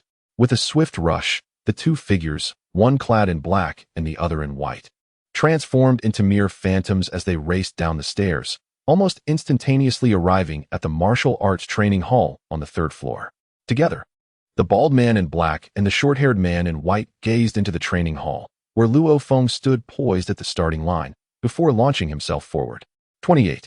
1 ms. They both noted, their eyes drawn to the speed testing device's displayed digits. This Luo Feng had surpassed a punch force of 1,000 kilograms, achieving an astounding speed of 28.1 meters per second.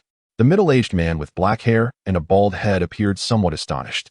"Brother Jiang, this young lad cannot be very old, yet he has already achieved the physical standards required for a martial artist," the red-haired man remarked in surprise. The black-haired, bald-headed man nodded and replied, "Indeed, his name is Luo Feng, and he is among the more gifted students in our martial arts academy.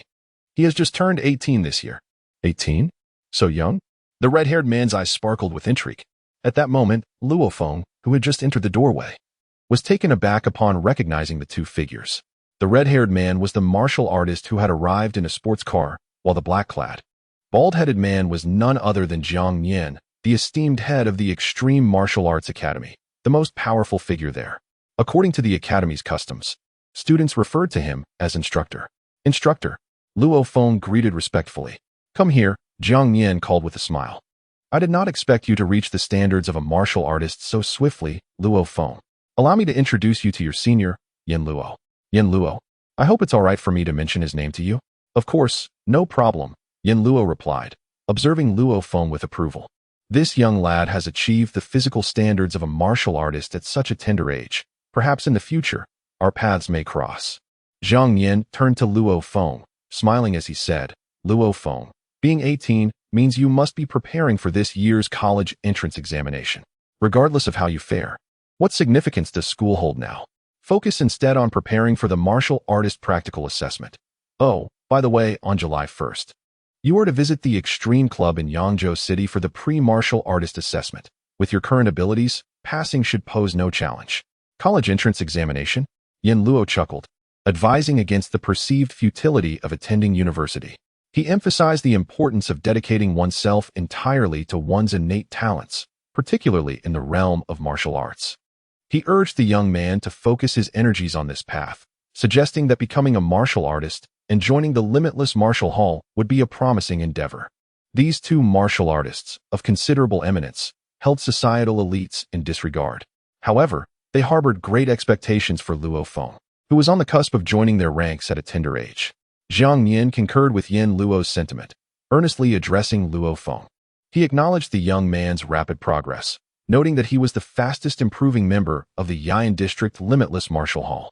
He underscored that diverting his energies to university studies would be a lamentable squandering of his potential, especially given that the period between 16 and 30 years of age is the most conducive to rapid advancement. He cautioned that progress becomes increasingly challenging with age, asserting that wasting 4 years on cultural education would be a grave error from a martial artist's perspective. Luo Feng was somewhat bewildered, realizing that his failure in the college entrance examination might not be such a misfortune after all. He was then invited to join the Limitless Martial Hall upon officially becoming a martial artist. Jiang Yin smiled and stated that as long as you become a warrior of my Extreme Martial Arts Hall, I will arrange for you a standalone villa in a prime location. Of course, you are not permitted to sell this villa. Furthermore, there is a monthly base salary of 20,000 Huaxia coins. A standalone villa? A base salary of 20,000? Luo Feng gasped in astonishment. 20,000 is not a substantial sum, but a standalone villa is indeed extravagant. Currently, in the entire Huaxia nation, there are only 6 major human bases, essentially 6 cities. Land is exceedingly precious, and standalone villas incur exorbitant luxury taxes. Presently, ordinary commercial housing costs tens of thousands to over 100,000 per square meter, which has led the majority of the populace to reside in affordable housing. With ordinary homes priced so steeply, the cost of villas, townhouses, and expansive luxury residences can reach several 100,000 Huaxia coins per square meter. Moreover, standalone villas are heavily regulated by the state in this era. Wealth alone does not guarantee residence. Only those with affluence, power, or special status can reside therein, and they must also bear the burden of that substantial luxury tax. Generally, the price of a standalone villa exceeds $1 million per square meter. Even a modest standalone villa would encompass at least 300 square meters, amounting to 2 to 300 million. Luo Feng felt breathless, although selling it was not an option. Living in a standalone villa with one's family would truly make one feel as though they had not lived in vain. 2 to 300 million. What does that signify? Even Zhang Haobai's father, a wealthy man, likely could not match the value of such a villa. As for the license to kill, Luo Feng had long been aware that warriors from the nation's special departments indeed possessed the authority to take lives on the spot. However, our Extreme Martial Arts Academy possesses certain privileges. Should any ordinary individual offend you, you may report it to the Academy. Upon verification of the incident, the Academy will liaise with the Jiangnan City Safety Bureau to apprehend the individual directly. Jiang Nian smiled slightly, stating that by joining our Academy, one would gain wealth, status, and everything one desires. You can pursue the utmost limits of humanity and martial arts without reservation. Jiang Nian gestured towards the young man beside him. Yin Luo, my young brother Yin Luo recently hunted a beast and earned nearly 100 million Earth coins, which translates to over 300 million Huaxia coins. With your talent and diligent effort, reaching Yin Luo's level in the future is certainly attainable. Luo Feng was utterly astonished.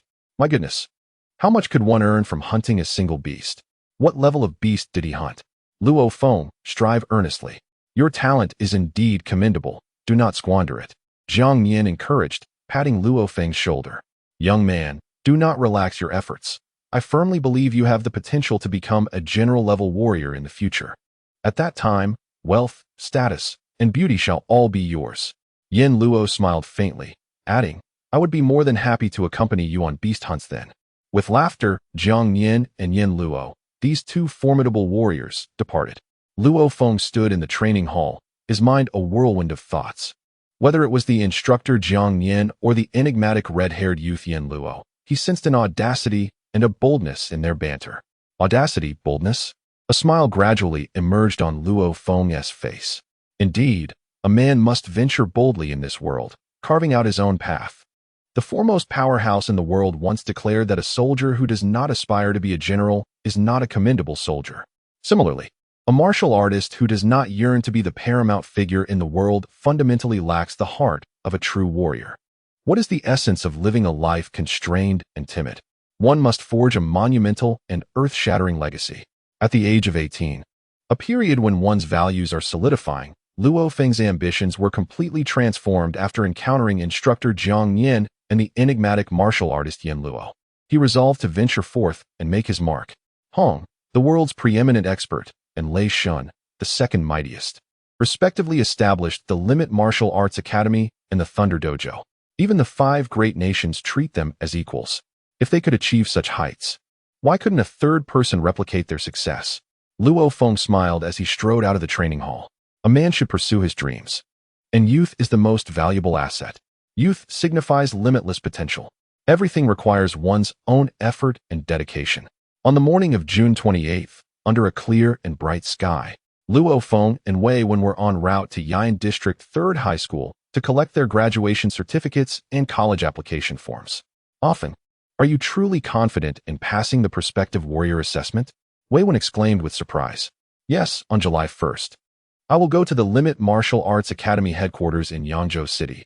The Limit Hall, To undertake the prospective warrior assessment, Luo Feng replied with a smile. The school is just ahead. Luo Feng gazed at the campus ahead, observing the students in small groups. He felt a shift in his mindset. In the past, I considered myself one of them, but now, it seems I perceive that we are already from different worlds.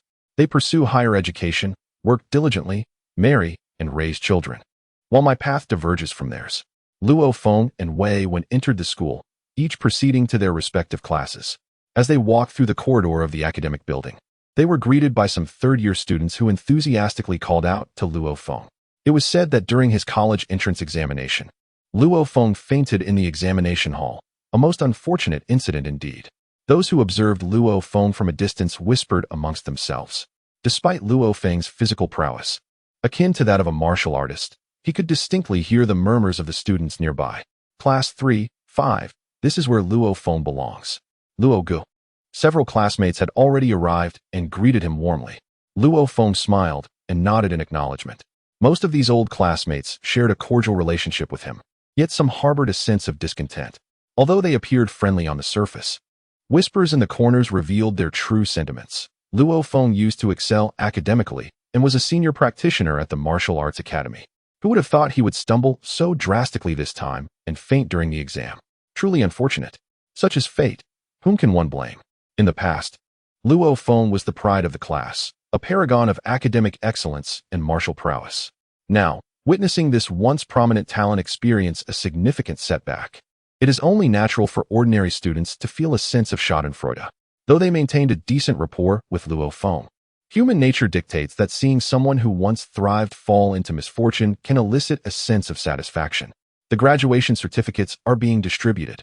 As the valedictory documents and university preference forms were distributed, 3 class representatives ascended the podium, clutching diplomas and application forms. Wang Yin, Lu Xiaolong. The representatives called out names, dispensing diplomas and preference forms. Luo Feng. At this pronouncement, the classroom fell silent, with nearly every gaze fixed upon Luo Feng. His collapse during the Gaokao was well known. His score, accessible through his identification and examination numbers, was just 4 points shy of the undergraduate threshold. Luo Feng, the class monitor, Chu Lin, said as she handed him his diploma and the preference form. Feng, let's go. Wei Wen stood at the doorway. Just a moment. Luo Feng crumpled the preference form with a swift motion, discarding it into the waste bin. The previously bustling classroom quieted. The students were stunned. Who would dare to dispose of such a crucial document? Luo Feng, why did you throw away the preference form? A girl exclaimed. Aren't you going to fill it out? Luo Feng would never attend a vocational college. He's probably going to repeat the year for another chance. Whispers arose. Wei Wen, standing by the door, retorted. Attend a vocational college? Repeat the year? Feng is about to undergo the quasi-martial artist assessment. Why would he waste his time on that nonsense? Enough, let's go. Luo Feng pulled Wei Wen away, and they departed together. The students in the class erupted into a clamor. What? The quasi-martial artist assessment? Luo Feng. Is he participating in the quasi-martial artist assessment? Is it true? It can't be that impressive. It's probably just Wei Wen boasting. Luo Feng became a senior student last year. How could he possibly take the quasi-martial artist assessment this year?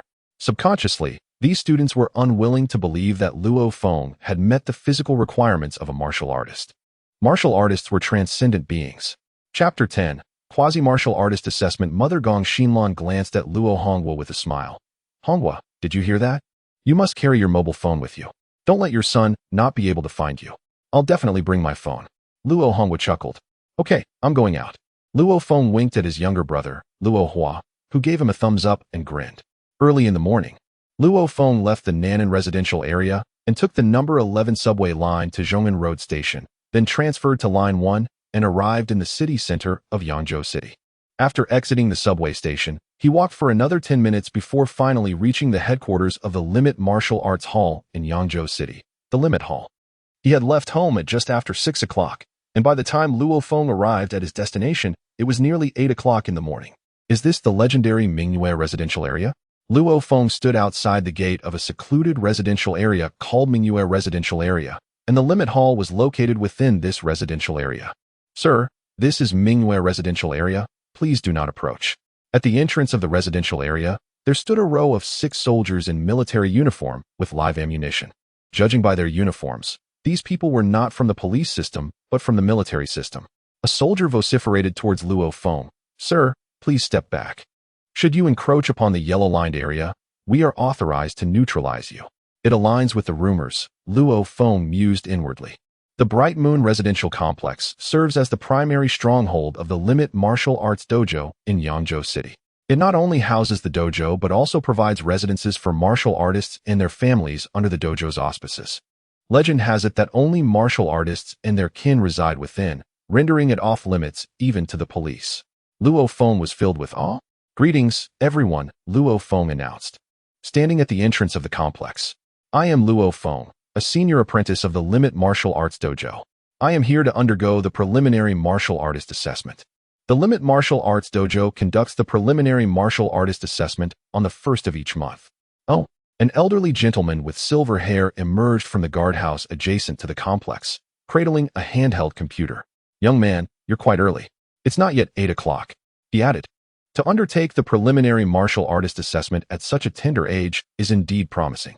He continued, kindly provide your identification card and senior apprentice certificate for verification. Luo Feng presented his identification card and apprentice certificate. Beep. The identification card and senior apprentice certificate were swiped across the handheld computer and information materialized on the screen. 18 years of age? The silver-haired elder cast an astonished glance at Luo Feng and then said with a smile. 18 years old and already daring to attempt the preliminary martial artist assessment. Commendable. I trust you shall succeed today. Thank you, sir, Luo Feng responded. Grant him entry. The silver-haired elder gestured. Suddenly, the electric gate of the community opened automatically, and a soldier armed with an assault rifle stepped forward, accompanying Luo Feng. Sir, I shall escort you to the Extreme Club. Please refrain from wandering about once you have entered the community. You are permitted only to access the Extreme Club and must not enter the accommodation area for the warriors' families. Should you violate these regulations, rest assured that even if I do not take action, my comrades patrolling the area will, the soldier stated, flashing a grin at Luo Feng. Of course, Luo Feng replied with a smile, astonished internally at the evident collaboration between the state and the Extreme Martial Arts Club. Clearly, the core area of the Extreme Martial Arts Club is under stringent protection. As he glanced around, he noted the landscape of individual villas. Aside from the towering Extreme Club in the center of the community, the surroundings were dotted with well-placed standalone villas, interspersed with rockeries, ponds, and grassy areas. Sir, are you here for the preliminary warrior assessment? A sweet-faced young lady in the club's lobby inquired with a smile.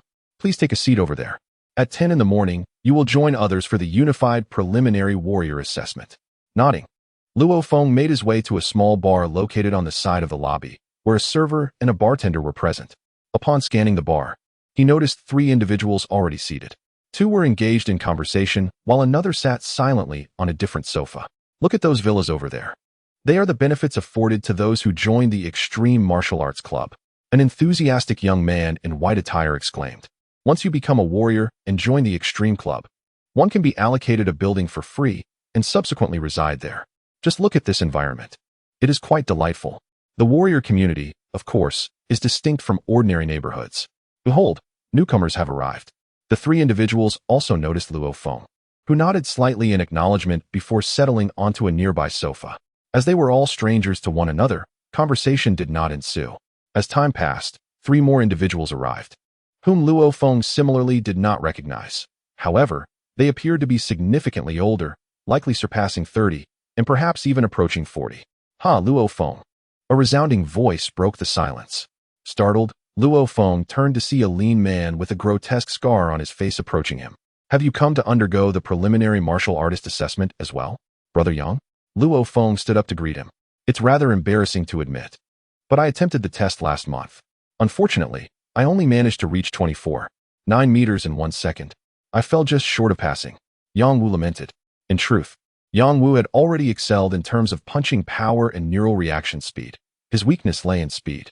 However, since the beginning of this year, Yang Wu had made gradual improvements in speed. The difference between 24.9 meters and 25 meters was negligible, with a bit of favorable condition. He could easily achieve the latter. I believe you will surely succeed this time, Brother Yang, Luo Feng reassured him with a smile. This man named Yang had attempted the test several times without success. I reckon it will be challenging for you this time as well. A loud voice interjected from the side. Luo Feng turned to see that it was a burly man with a scruffy beard who had spoken. Yang Wu retorted, his eyes widening. Hey Tong, you're one to talk. Didn't you also fail the assessment twice? At your reaction speed. I reckon you'll need another 2 or 3 years of rigorous training. Silence. A stern voice echoed from the center of the hall. Immediately, all 8 individuals present turned their attention towards the source, spotting a middle-aged man clad in loose-fitting training attire. He cast a glance at them and commanded, move. All of you, follow me upstairs. You will undergo the quasi-warrior assessment forthwith. Remember, conduct yourselves with decorum once upstairs. The esteemed friend of the chief instructor of our Yangzhou city has arrived today, so refrain from causing any disturbances. Yes, sir. Be it the previously boisterous bearded man, Yang Wu, or even Luo Feng, all responded with utmost respect. The chief instructor's friend? Luo Feng mused inwardly. It should be noted that within Yangzhou city, there exists 1 limit hall and 12 limit gyms. The heads of the various district limit gyms are referred to as instructors, while the head of the headquarters limit hall is known as the chief instructor. Upon entering the elevator, the middle-aged man in the tracksuit pressed 6. Ding. The elevator ascended to the 6th floor. Whoosh. As the elevator doors parted, a vast training hall came into view, housing over a dozen individuals, among whom was instructor Jiang Yan, whom Luo Feng recognized. They've arrived, cease your chatter. A middle-aged man with disheveled long hair announced, prompting all those in the training hall to turn their gaze towards Luo Feng and his companions. Under the scrutiny of these dozen or so individuals, Luo Feng and the others felt a tightening in their chests. They were aware that those typically found within the limit hall, aside from service personnel, were warriors. In other words, these dozen or so individuals were all warriors. After all, this is the headquarters of the extreme martial arts hall in the entire city of Yangzhou. Prepare for the test, commanded the middle-aged man with long, flowing hair. Luo Feng had seen this man online. He was none other than the master of the extreme hall and the chief instructor of Yangzhou, Wu Tong. One by one, please hand me your identification cards. The warrior who had previously brought Luo Feng and the other 8 was now collecting their IDs and delivering them directly to Chief Instructor Wu Tong, chuckling. Today, we have quite a crowd. 8 of you. Wu Tong casually selected one ID and slid it across a device nearby. Beep. A crystalline, translucent screen emerged from the apparatus, displaying a wealth of personal information. The first name appeared, Tongguan. The chief instructor remarked coolly, commence the strength test. It is intriguing that individuals from the military have come to my extreme martial arts hall for assessment. Upon hearing this, Luo Feng could not help but smile. The extreme martial arts hall was founded by the world's strongest individuals, with branches spread across the globe. The assessments conducted by the hall are recognized for their credibility and high standards. The results of these evaluations are acknowledged worldwide, making them appealing even to military personnel and families with traditional martial training seeking validation. Test the punching strength, the chief instructor commanded. Yes, replied a burly man with a thick beard as he stepped forward. His eyes widened as he positioned his left hand in front of his face. His right fist arced through the air and struck the massive punching target, which only trembled slightly. The screen of the strength testing machine immediately displayed the figure, 986 kg. Next, Luo Feng. The head instructor casually swiped the second ID card across the instrument. After reviewing the detailed identification information, he exclaimed in surprise, "Oh, 18 years old. Lao Jiang. He's from your Yian district, right? When did such a talented young man emerge?" Haha. The instructor named Jiang Yan, standing nearby, chuckled with delight. Whether he has real strength is yet to be seen. Among the dozen or so martial artists present, a particularly obese elder scoffed. Perhaps he's just here to see the world and doesn't have any real ability. Instructor Jiang Yan glanced at him. What, jealous? Your Bay district doesn't have such a genius, does it? Luo Feng, show them the strength of a Yian district trainee. Yes, instructor. Luo Feng stepped forward and responded loudly, then walked toward the fist strength testing machine. Chapter 11. Neural reaction speed. Lao Jiang seems quite confident. The head instructor, Wu Tong, smiled, but his gaze remained fixed on Luo Feng. Almost everyone present was watching Luo Feng, awaiting his assessment results. With a punch, a slight hint of joy already appeared in Luo Feng's eyes. It feels great to punch. The force has been released. He looked toward the display screen, 1,101 kilograms. Good. Not bad. Many of the martial artists present immediately began to praise him. The head instructor, Wu Tong, stroked his chin and nodded. The young man is good. He remembers not to lose his center of gravity when punching. If he disregarded everything and only sought to deliver the heaviest punch, losing his center of gravity, the power of his punch might be even greater. However, engaging in a fierce battle with the monsters while losing one's center of gravity is tantamount to self-destruction. Indeed. Haha, that fellow Luo Feng possesses remarkable combat prowess. Instructor Jiang Yin chuckled. He had once decisively defeated 3 advanced students who were not inferior to him in strength and speed. Listening to the commendations from the chief instructor and the instructor, Luo Feng felt a surge of exhilaration within. In his youth, he had fainted twice, resulting in a significant enhancement of his physical strength and speed. From that moment on, he resolved to become a formidable warrior. To be a powerful warrior demands a high level of practical combat ability. Although he did not join the Extreme Martial Arts Academy during his formative years, he diligently searched the internet for foundational techniques in swordplay and footwork, practicing alone at home to gradually accumulate experience. This was also the reason for his formidable practical skills. A promising talent indeed. Well past. Chief Instructor Wu Tong casually swiped an ID card across the device, calling out the next name, by Yang. Quite impressive, madman. Yang Wu remarked, surprised and amused. Luo Feng smiled broadly. The 8 of them quickly completed the punch power test, but unfortunately, one individual fell short with a punch power of only 892 kilograms, just missing the qualifying line, and was thus eliminated. In the next round, only 7 remained for the speed test. Click. Chief Instructor Wu Tong approached the speed testing apparatus and activated it. One by one, they would proceed in reverse order from before, with the first being Yang Wu. Chief Instructor Wu Tong instructed, noting that while Yang Wu had tested last for punch power, he would be the first for the speed test this time. Yang Wu took a deep breath. He has come here for the preliminary warrior assessment nearly 10 times, each time stumbling in the speed test. Come on, Yang, Luo Feng encouraged, gently patting Yang Wu's shoulder. Just watch.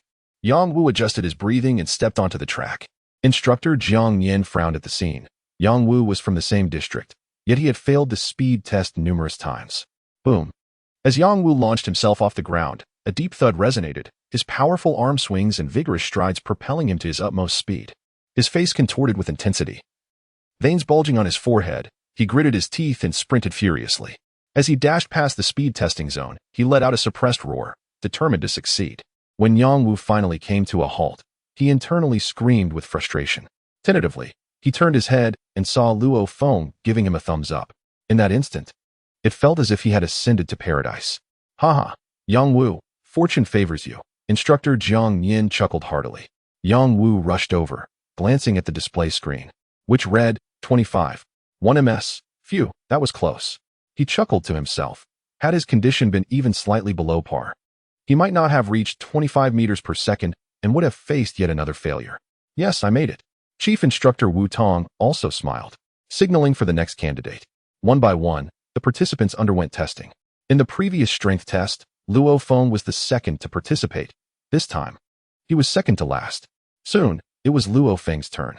Luo Feng, Chief Instructor Wu Tong called out. Keep pushing, madman. We're in this together for the martial arts practical assessment. Yang Wu encouraged. Luo Feng responded with a smile and proceeded to the track. After a brief adjustment and a few light hops, he exuded an air of composure, a stark contrast to Yang Wu's brute strength approach. Whoosh! With a burst of energy, Luo Feng darted forward like a leopard, his swiftness carrying him across the speed testing zone. It was evident to the naked eye that his velocity surpassed that of his predecessors. Not bad at all. Luo Feng turned to see Yang Wu giving him a thumbs up. Even Chief Instructor Wu Tong and Instructor Jiang Yin nodded in rare admiration. Luo Feng approached the screen himself, noting the display of 28. 6 ms. Quite impressive. He mused, exceeding the qualifying mark by such a margin. Chief Instructor Wu Tong chuckled in approval. Next up, Tong Guan. Following the strength and speed evaluations, 1 candidate was eliminated during the former and 2 during the latter, leaving a quintet to proceed. The third assessment is the neural reaction speed test. Follow me. Chief Instructor Wu Tong led the group of martial artists, along with the remaining 5 candidates, to the neural reaction testing room adjacent to the martial arts hall. This chamber, approximately 100 square meters in area, was considerably smaller than the expansive training hall they had previously occupied. Before me stood a magnificent and precious instrument, its imposing structure gracing the ground. At the forefront of this device were numerous apertures resembling the barrels of a Gatling gun, though far more numerous, with dozens of openings present. First, the Tongguan, intoned Chief Instructor Wu Tong. The burly man with a bushy beard promptly positioned himself directly in front of the testing machine, within a circle measuring 3 meters and 60 centimeters in diameter. With a click, the switch was activated, and a hazy red light surged forth from the circumference of the circle, enveloping the tester within a shroud of ethereal crimson. Remember, under no circumstances are you to exit the confines of the circle. Doing so will result in failure. Any contact with the red light will incur point deductions, instructed Chief Instructor Wu Tong before approaching the neural response testing apparatus and adjusting several buttons to calibrate the intensity of the test. The intensity was categorized into various levels, beginning with that suitable for intermediate trainees and culminating with the most rigorous tests designed for the elite among warriors. Commence. With a press of the crimson button, the enormous muzzle of the neural response testing machine began to rotate, and in an instant, the multiple barrels unleashed a barrage of red beams. The speed varied, as did the erratic trajectories, which were anything but parallel. They swiftly penetrated the confines of the red circle. The burly man with the bushy beard fixed his gaze intently ahead, his body darting back and forth, skillfully weaving through the gaps between the oncoming red projectiles. Yet, with a couple of unfortunate strikes, he was hit twice. However, these bullets are merely rubber-tipped, possessing minimal power and a rather sluggish velocity. Their impact on the body is hardly painful. As time ticked away, the burly man with a bushy beard desperately maneuvered to evade the projectiles. Soon, the minute elapsed. Chief Instructor Wu Tong pressed a button, causing the cannon of the testing machine to rapidly decelerate and halt its rotation, while a plethora of data materialized on the central screen. Within the span of 60 seconds, he was struck 57 times and made contact with the red light thrice. Unqualified, eliminated, Chief Instructor Wu Tong declared, tossing an identification card to the bearded man. So close yet so far. Gritting his teeth, the bearded man shook his head and exited the confines of the red circle. Next, Luo Feng, Chief Instructor Wu Tong announced. Luo Feng exchanged a fist bump with Yang Wu before stepping directly into the red circle. Standing within its bounds, he faced the testing machine's cannon, taking a deep breath. Prior to entering the martial arts academy, he had often practiced his agility at home. Evasion had always been his forte. Before the college entrance examination, he typically endured between 50 to 55 hits in 60 seconds. Now, with enhanced physical fitness and quicker reflexes, passing the test seemed assured. Remember, under no circumstance must you exit the circle. Doing so results in immediate failure, and any contact with the red light incurs penalties. Upon concluding his words, Chief Instructor Wu Tong pressed the red button. Beep. The nerve reaction testing machine's cannon swiftly accelerated, soon spinning at an astonishing speed.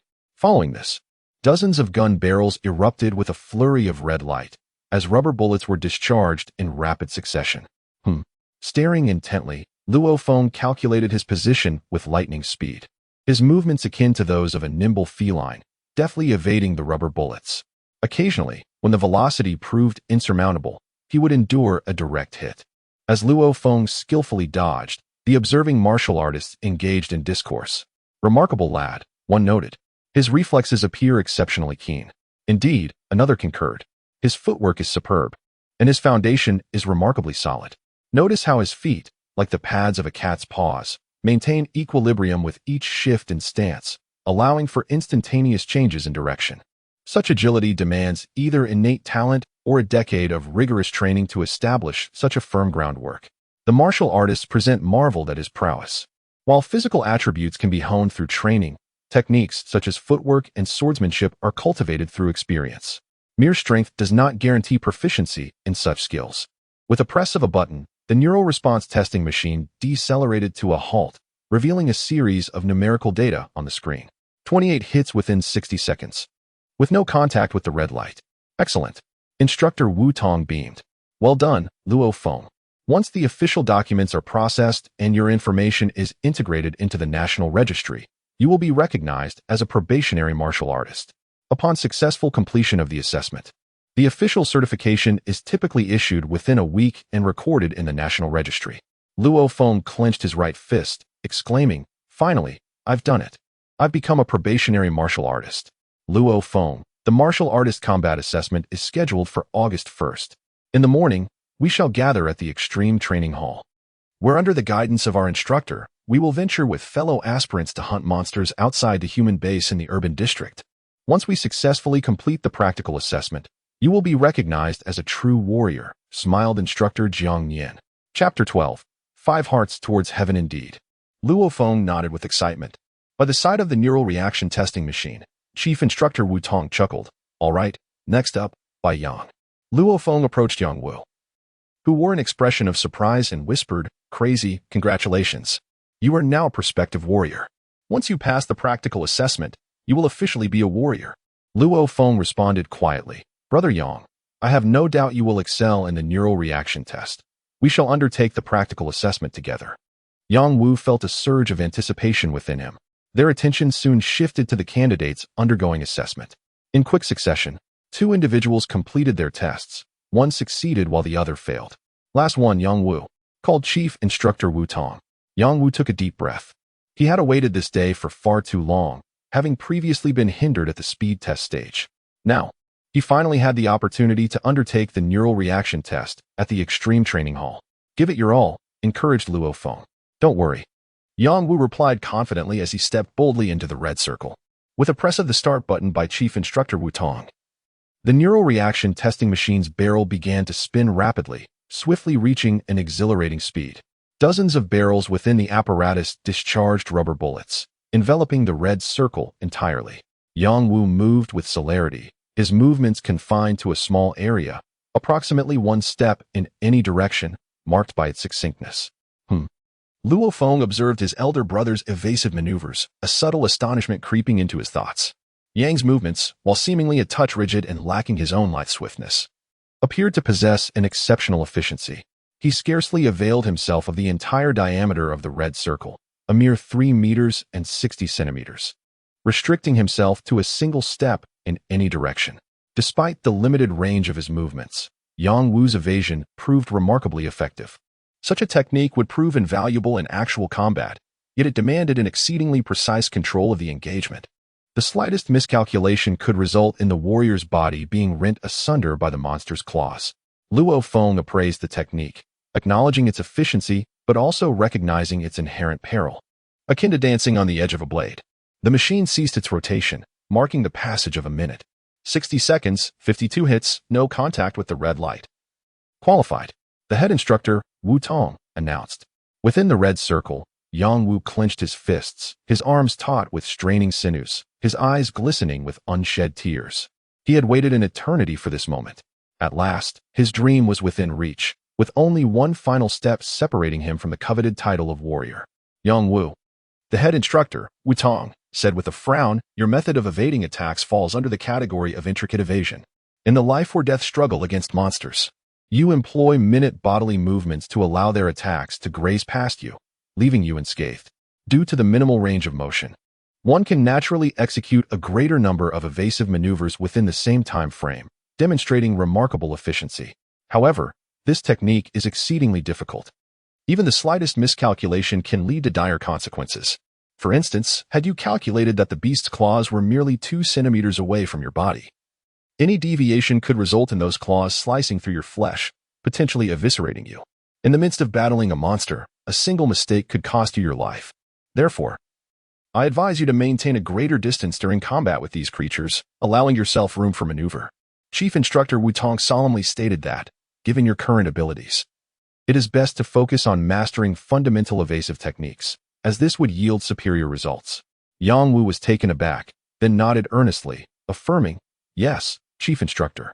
Yang Wu, remember the Chief Instructor's words. On the path of martial arts, one must avoid the pitfalls of greed and recklessness. Mastery of advanced evasive techniques is indeed formidable.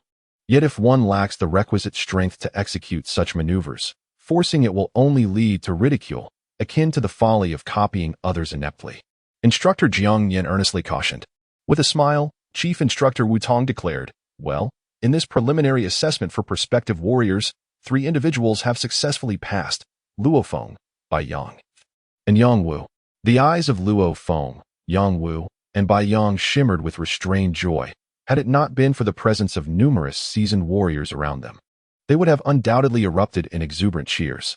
Everyone, for the next steps, including the signing of the practical assessment contracts, I would appreciate your assistance. Addressing a silver-haired, black-robed man who had remained on the periphery, head instructor Wu Tong smiled. Captain, apologies for the delay. Shall we? The title of captain elicited astonishment from Luo Feng and his companions. The head instructor commanded a position of considerable authority within the Yangzhou City branch of the Limit Hall. The identity of this silver-haired man was a mystery to them. Luo Feng was inwardly shaken. His gaze alone rendered us immobile. Such formidable power. In combat, before blows could even be exchanged. A mere glance could cloud one's consciousness, leaving one vulnerable to a fatal strike. The silver-haired man offered a faint smile and cast an appraising look at Luo Feng. Promising talent, young one. Persevere, he remarked with a smile. Remarkable willpower as well. Head instructor Wu Tong nodded in approval.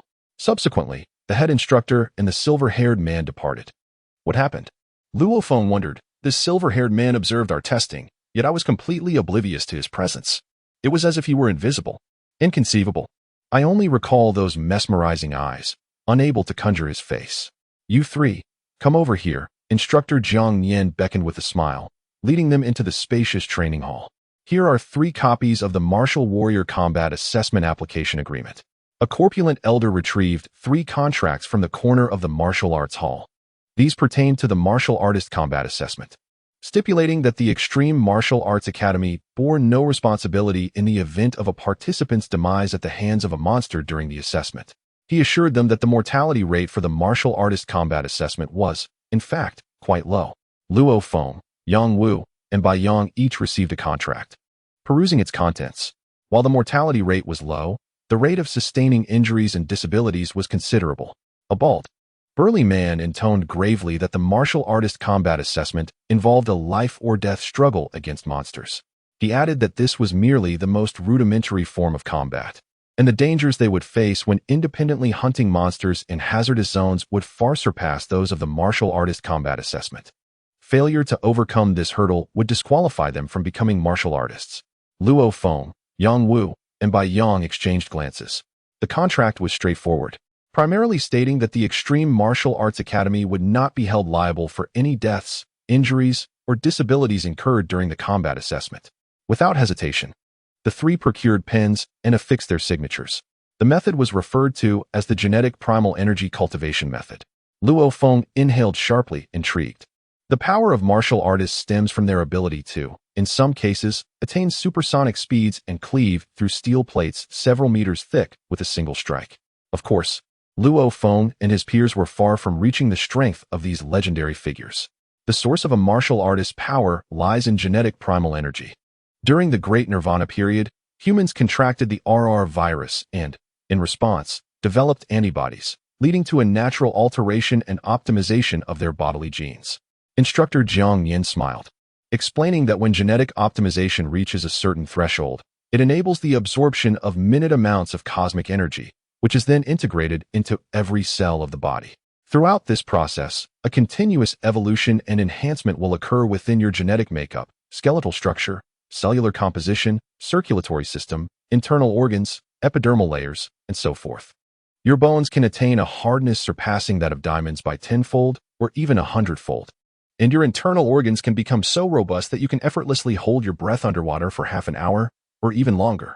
All of this hinges on your capacity to assimilate cosmic energy, infusing it into every cell, thereby transforming it into your own intrinsic power, namely, geneic origin energy.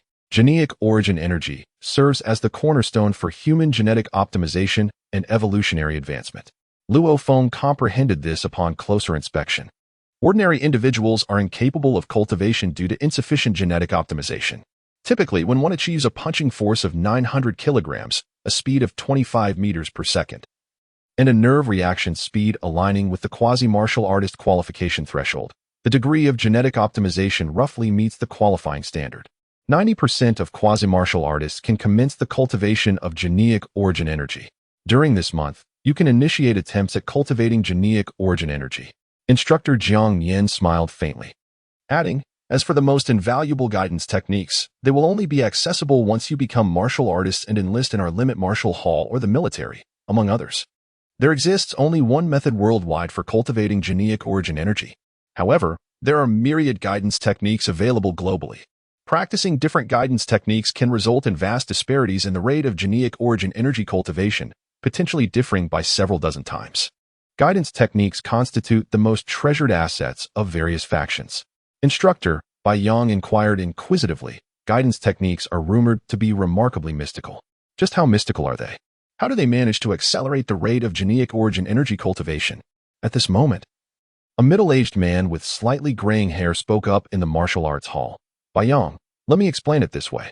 If you do not practice the guiding technique and solely rely on the 5 hearts converging to the heavens method, you may only refine for 5 minutes a day before your cells become saturated and unable to absorb any further energy. However, if you practice the guiding technique, the capacity of your cells significantly increases, allowing you to cultivate for 8 minutes, even 10 minutes, or potentially up to an hour. The middle-aged man glanced at Luo Feng and the other two. Do you now understand? Upon hearing this, Luo Feng realized with clarity that the guiding technique is akin to increasing the daily intake of energy for each cell.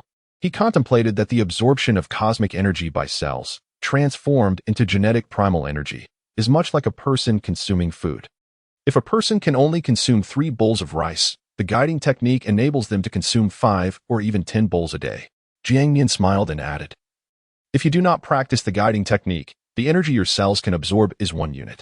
Once you begin practicing, that capacity can expand to 2 units, 3 units, or even more. This means that if you cultivate for a year, you may surpass what others achieve in 10 years. Such is the allure of the guiding technique. The martial artists present began to discuss animatedly, clearly eager to share their thoughts on the guiding technique. When it comes to this technique, the world's foremost expert, the global head of the Extreme Martial Arts Academy, Hong, has developed 9 exceptional guiding techniques. Should you join our academy and demonstrate sufficient contribution, you will have the opportunity to learn these elite techniques. The martial artist present chuckled, enticing Luo Feng and his companions. In the world, various powerful factions aspire for an increasing number of warriors among their ranks. Suddenly, Instructor Luo Feng spoke up.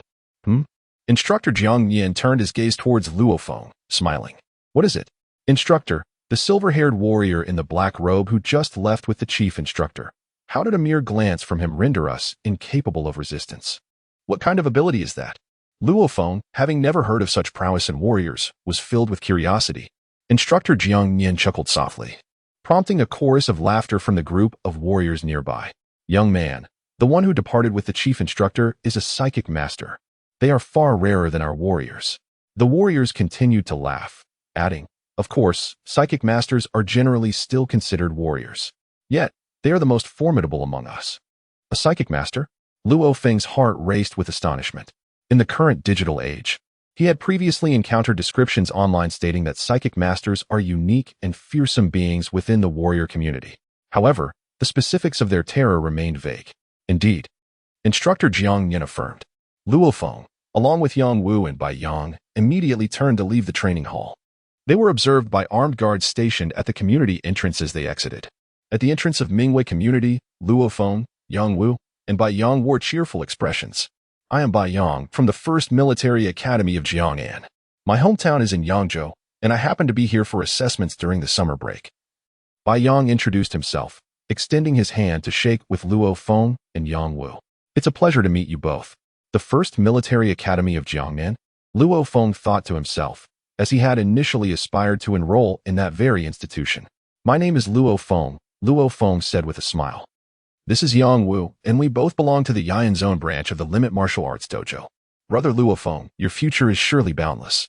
Even among our military academy's elite class, few have become martial artists, Bai Yang said, clearly enjoying making new acquaintances. He was naturally even more eager to befriend Luo Feng, who had entered the ranks of quasi-martial artists at such a young age. Perhaps Luo Feng will become a prominent figure in the future. Yang Wu chuckled beside him. Enough said. The 3 of us passed the assessment on the same day in the same place. It's fate. Today is a good day. Let's find a restaurant. Enjoy a good meal, and have a good chat. Good, Bai Yang responded with a smile. Let's go, Luo Feng said, laughing heartily. Luo Feng had consumed some alcohol that day, and only remembered to call home to share the good news while on the subway. However, the subway was too crowded.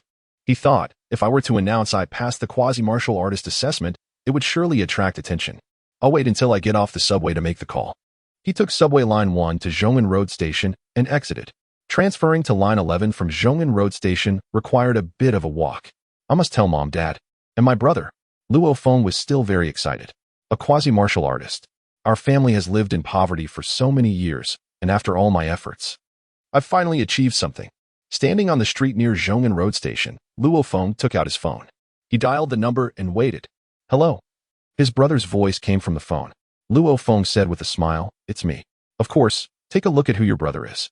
Of course I passed. Haha. Yes. All right. Luo Feng held his phone, joyfully exclaiming, oh, is Mom at home? Good. Please let her answer the call. Hello, Mom. It's me, Xiao Feng.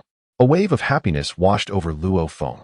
As he listened to his mother's excited voice on the other end, his eyes grew moist. After all, he had toiled for this moment for an eternity. Mom, you've asked 3 times already. I truly passed the assessment. The martial artist certification will be sent to our home in a few days. I've already eaten.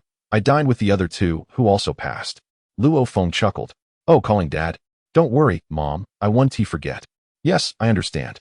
After ending the call, a smile graced Luo Feng's face. He felt elated and fulfilled. After striving for so long, having diligently trained in agility and swordsmanship since childhood, was this not the day he had long awaited? Taking a deep breath to calm his emotions, Luo Feng then dialed his father's number. In their household, his father, Luo Honghua, was the steadfast pillar, the bedrock of their family. Before he became a senior student at the Martial Arts Academy, nearly all household expenses were sustained by his father's relentless labor. Although his mother worked, she devoted much of her energy to caring for her 2 sons, especially considering that one of them was disabled. His father's job in home renovation was arduous, often leaving him with back pain and injuries, occurrences that had happened multiple times. Dad, from now on, you need not endure such hardship, Luo Feng silently vowed. Beep, beep. The sound of the phone echoed as Luo Feng awaited his father's response. Chapter 14. It's you who seek death. Why isn't he answering? It's past 12. It should be lunchtime. My father and his crew typically take a midday respite during renovations, so he should be available to answer calls. With a hint of perplexity, Luo Feng activated the phone locator feature on his device. The screen promptly displayed a map of Yangzhou City, with a crimson dot indicating Luo Feng's current location and a verdant one pinpointing his father's. Not too far from me, he mused. A smile graced Luo Feng's lips as he immediately discerned his father's whereabouts. I'll personally deliver the news of my quasi-martial artist status to him. Without delay, Luo Feng set off, guided by the map on his phone. Yian District, Heavenly Capital Garden Residential Complex. Expedite your pace with the unloading. The sooner you're done, the sooner you can break for lunch, and the sooner we can dine as well, urged Zhang Haobai, clad in a white t-shirt and trousers, his brow furrowed. 3 bodyguards with stern countenances stood at his side. Patience, sir. These furnishings are of considerable value and must be handled with care. Let's put our backs into it, lads. A truck laden with meticulously wrapped wooden furniture was parked on the road outside the private courtyard. Wooden furniture is an extravagant luxury in this era, accessible only to a select few. The scarcity stems from the fact that humans reside within base cities where trees are sparsely planted, primarily for aesthetic purposes. While forests thrive outside these urban centers, venturing out to harvest and transport timber entails perilous encounters with monstrous beasts, thereby inflating the cost of such commodities. In contemporary households, most furniture is crafted from plastic, with the occasional glass pieces being of a higher quality. Wooden furniture, however, remains a luxury beyond the reach of the average family. The employees of the decorating company meticulously maneuvered the heavy furnishings from the vehicle to the ground, and then 3 of them gingerly transported the items into the private courtyard. Be careful, Zhang Haobai cautioned, frowning. This is solid wood furniture, made from premium timber. If you damage it, your boss will undoubtedly hold you accountable. The 3 employees proceeded with great caution, as the furniture was not only of excellent material, but also weighed over 1,000 pounds, rendering their task somewhat laborious. Boys, let's take a short break before we carry it all inside, one of the workers suggested. Let's set the furniture down here. Take your time and place it gently. The trio carefully positioned the furniture on the courtyard floor before straightening up and exhaling deeply. Old Luo, I'm famished, remarked one tall employee, stretching his limbs. After this set, We still have 2 more to move. Once we finish, we can all go out for a meal. Luo Hongwa chuckled at his companions, casually wiping the sweat from his brow. It was July, nearing 1 o'clock in the afternoon, the peak of the day's heat. Transporting such valuable furniture, weighing over 1,000 pounds, was indeed a laborious task. Hurry up, Zhang Haobai urged, his impatience evident. All right, Luo Hongwa replied, bending down to grasp the furniture. Come on, everyone, let's put in some extra effort and get this set inside. 1, 2, 3 lift. Luo Hongwa and his 2 companions exerted their strength to raise the furniture, carefully navigating the steps one by one, soon entering the room and emerging a moment later. As they passed by Zhang Haobai and his companions, a pungent odor of sweat enveloped the air, causing Zhang Haobai to furrow his brow. The impoverished remain impoverished. To toil in such menial labor is to be destined for a life of hardship, he mused silently. Born into wealth, with a father who is affluent, Zhang Haobai harbored a natural disdain for those who occupied the lower echelons of society, laboring as common workers. In his eyes, those who willingly engaged in such toil lacked the spirit of ambition and were deserving of their grim existence. Be careful not to hit the door, Luo Hongwa urged as the trio cautiously advanced with the furniture, their garments thoroughly soaked in perspiration, beads of sweat trickling from their foreheads and cascading down their necks. Taking a moment to rest outdoors, Luo Hongwa and his companions set the furniture down once more, slightly pausing to catch their breath. Let us go. 1, 2, 3 lift. Though fatigued, this task was one they had performed for 2 or 3 decades, and they had grown accustomed to it. Knowing their limits, they rarely made mistakes while transporting items. After a brief interval, they prepared to carry the final set of furniture. The heat was stifling. Zhang Haobai tilted his head toward the sky and said, Wanggu, later, let us indulge in a feast at the nearby restaurant. Thank you, young master. The 3 bodyguards replied cheerfully. Zhang Haobai cast a sidelong glance at the trio of decorators handling the last set of furniture, letting out a low huff of disdain through his nose. Zhang Haobai naturally harbored a deep disdain for such unsophisticated individuals. Suddenly, his gaze fell upon the marble slabs laid out in the courtyard, and he noticed a particular piece marred by a fissure, an imperfection caused inadvertently during a recent spar with his bodyguards. A spark of inspiration ignited within him. His meager allowance had left him short on funds, and this could prove fortuitous. At that moment, Luo Hongwa and his 2 colleagues were busily transporting a 3rd set of furniture. Abruptly, they paused outside the house, gently setting down their burden. Be careful, take it slow, came a sharp rebuke. The trio from the decoration company froze, turning to face the source of the voice. Zhang Haobai stood there, his expression dark, angrily pointing at the marble pavement crushed beneath the weight of the furniture. How do you conduct your work? Pay attention. Look, you've damaged my driveway. This is Nanshan marble, sourced exclusively from outside the city. Each slab costs tens of thousands. Can you afford to compensate for this? Upon inspection, the 3 employees, now subdued, indeed discovered a small crack in one of the marble pieces beneath the furniture. I have the contact number for your renovation company. One of the bodyguards named Wang declared as he retrieved his phone to make a call. The 3 from the decoration company exchanged glances, their expressions revealing their shared recognition. That's not right, asserted the tall employee. The crack in the marble was already there. I've seen it before. Arguing is futile, Zhang Haobai scoffed, dismissing their defense with a derisive laugh. Luo Hongwa furrowed his brow. As a seasoned employee, he recognized the complexities involved in such disputes. Furthermore, the company placed significant emphasis on its reputation. Should they truly fall victim to extortion, proving that the cracks in the marble were not caused by their staff would likely be an insurmountable challenge, resulting in financial loss for the company. If the company incurred losses, the 3 employees responsible for the transportation would undoubtedly face wage deductions.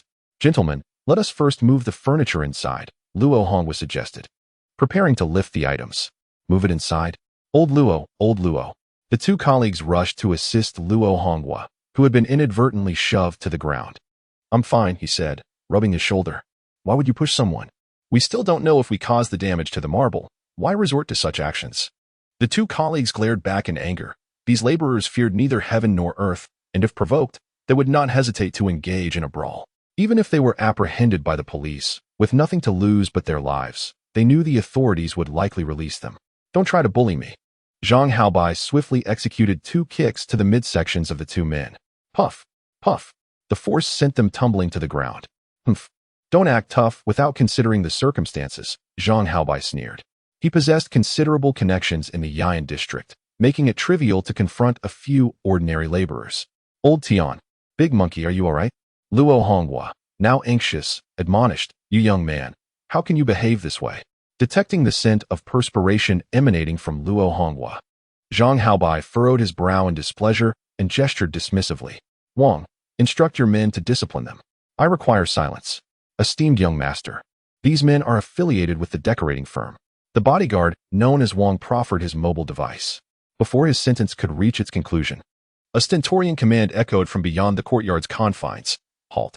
At this instant, Luo Honghua and his two fellow laborers found themselves cornered within the courtyard, besieged by 3 hulking bodyguards and bearing the marks of physical assault.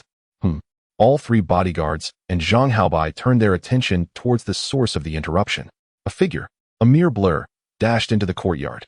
Zhang Haobai immediately recognized the interloper and bellowed in rage. Luo Feng, you dare trespass upon my property. Attack. You cur. Luo Feng's gaze fell upon his father, drenched in sweat and hunched over, clutching his abdomen in the courtyard's corner. A surge of fury coursed through him. His father had toiled tirelessly in such arduous conditions for years, enduring scornful glances, and now he was subjected to this indignity. One of the 3 bodyguards, a somewhat stout individual, stepped forward with a sneer. Out of my path, or face the consequences. Luo Feng roared, delivering a swift, forceful kick.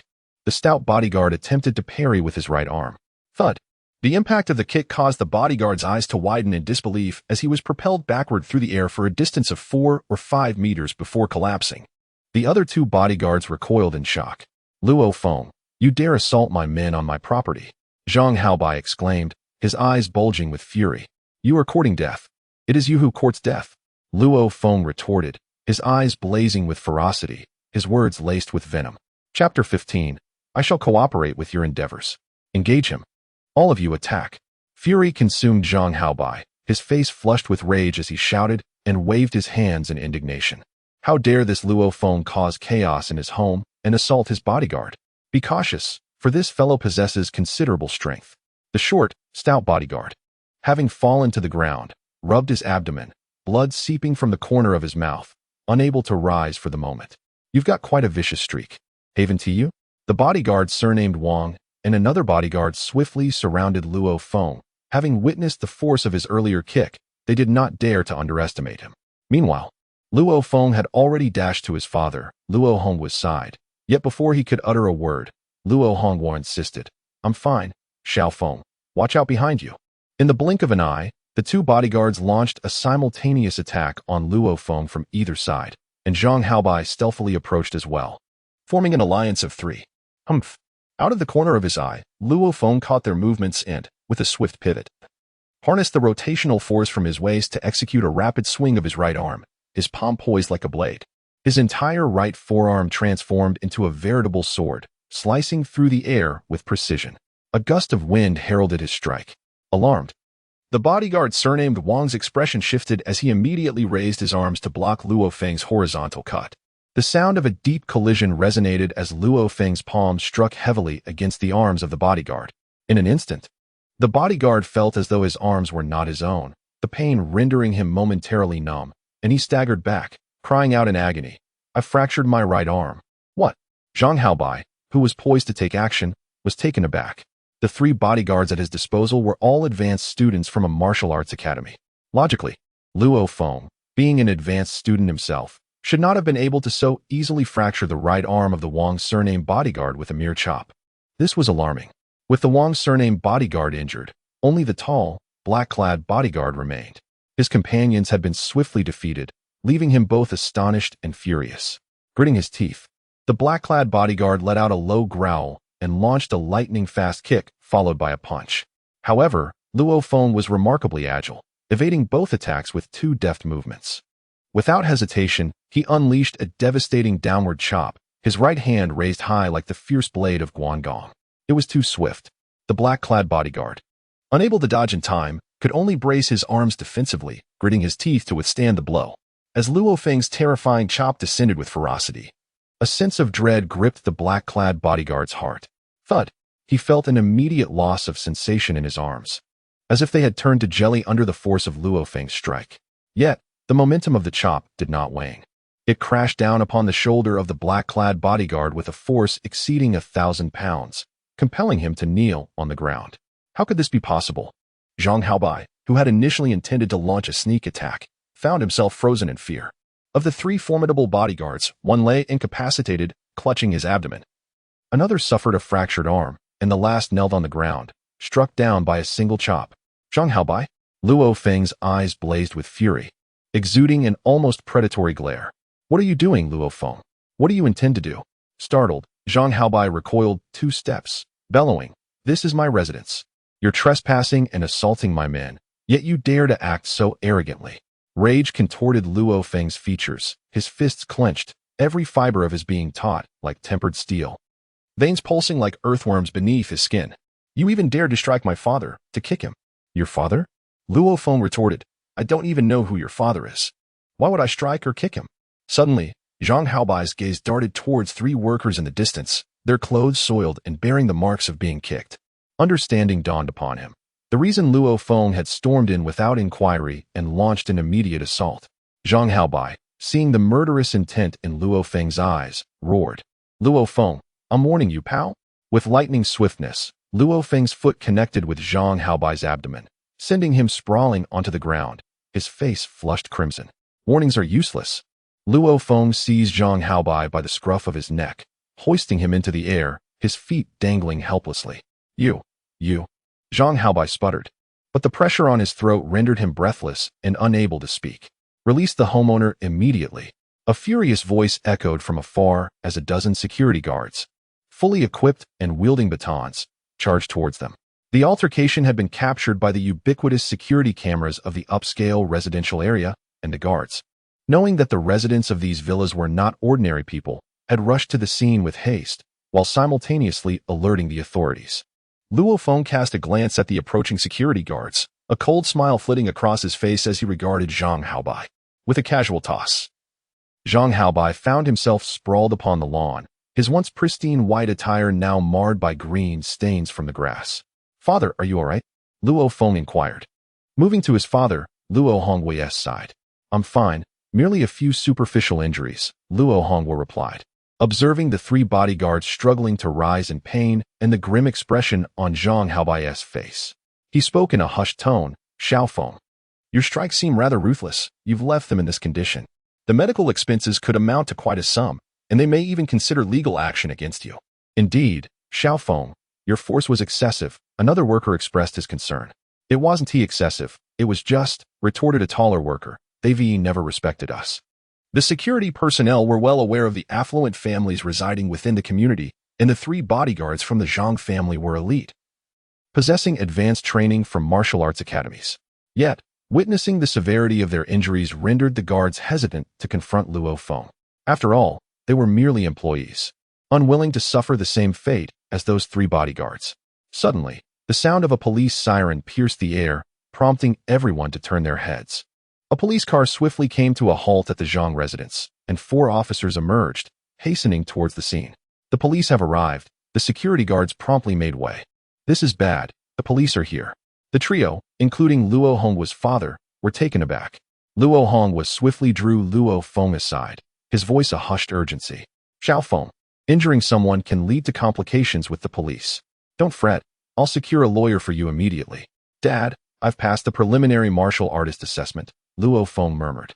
These words instantly alleviated Luo Hongwei's anxiety, and he exhaled with relief. "Really? That's fantastic. Xiao Feng, you passed the assessment. Does that mean these officers lack the authority to apprehend you?" Aspiring martial artists, upon completing the practical assessment, transition into martial artists.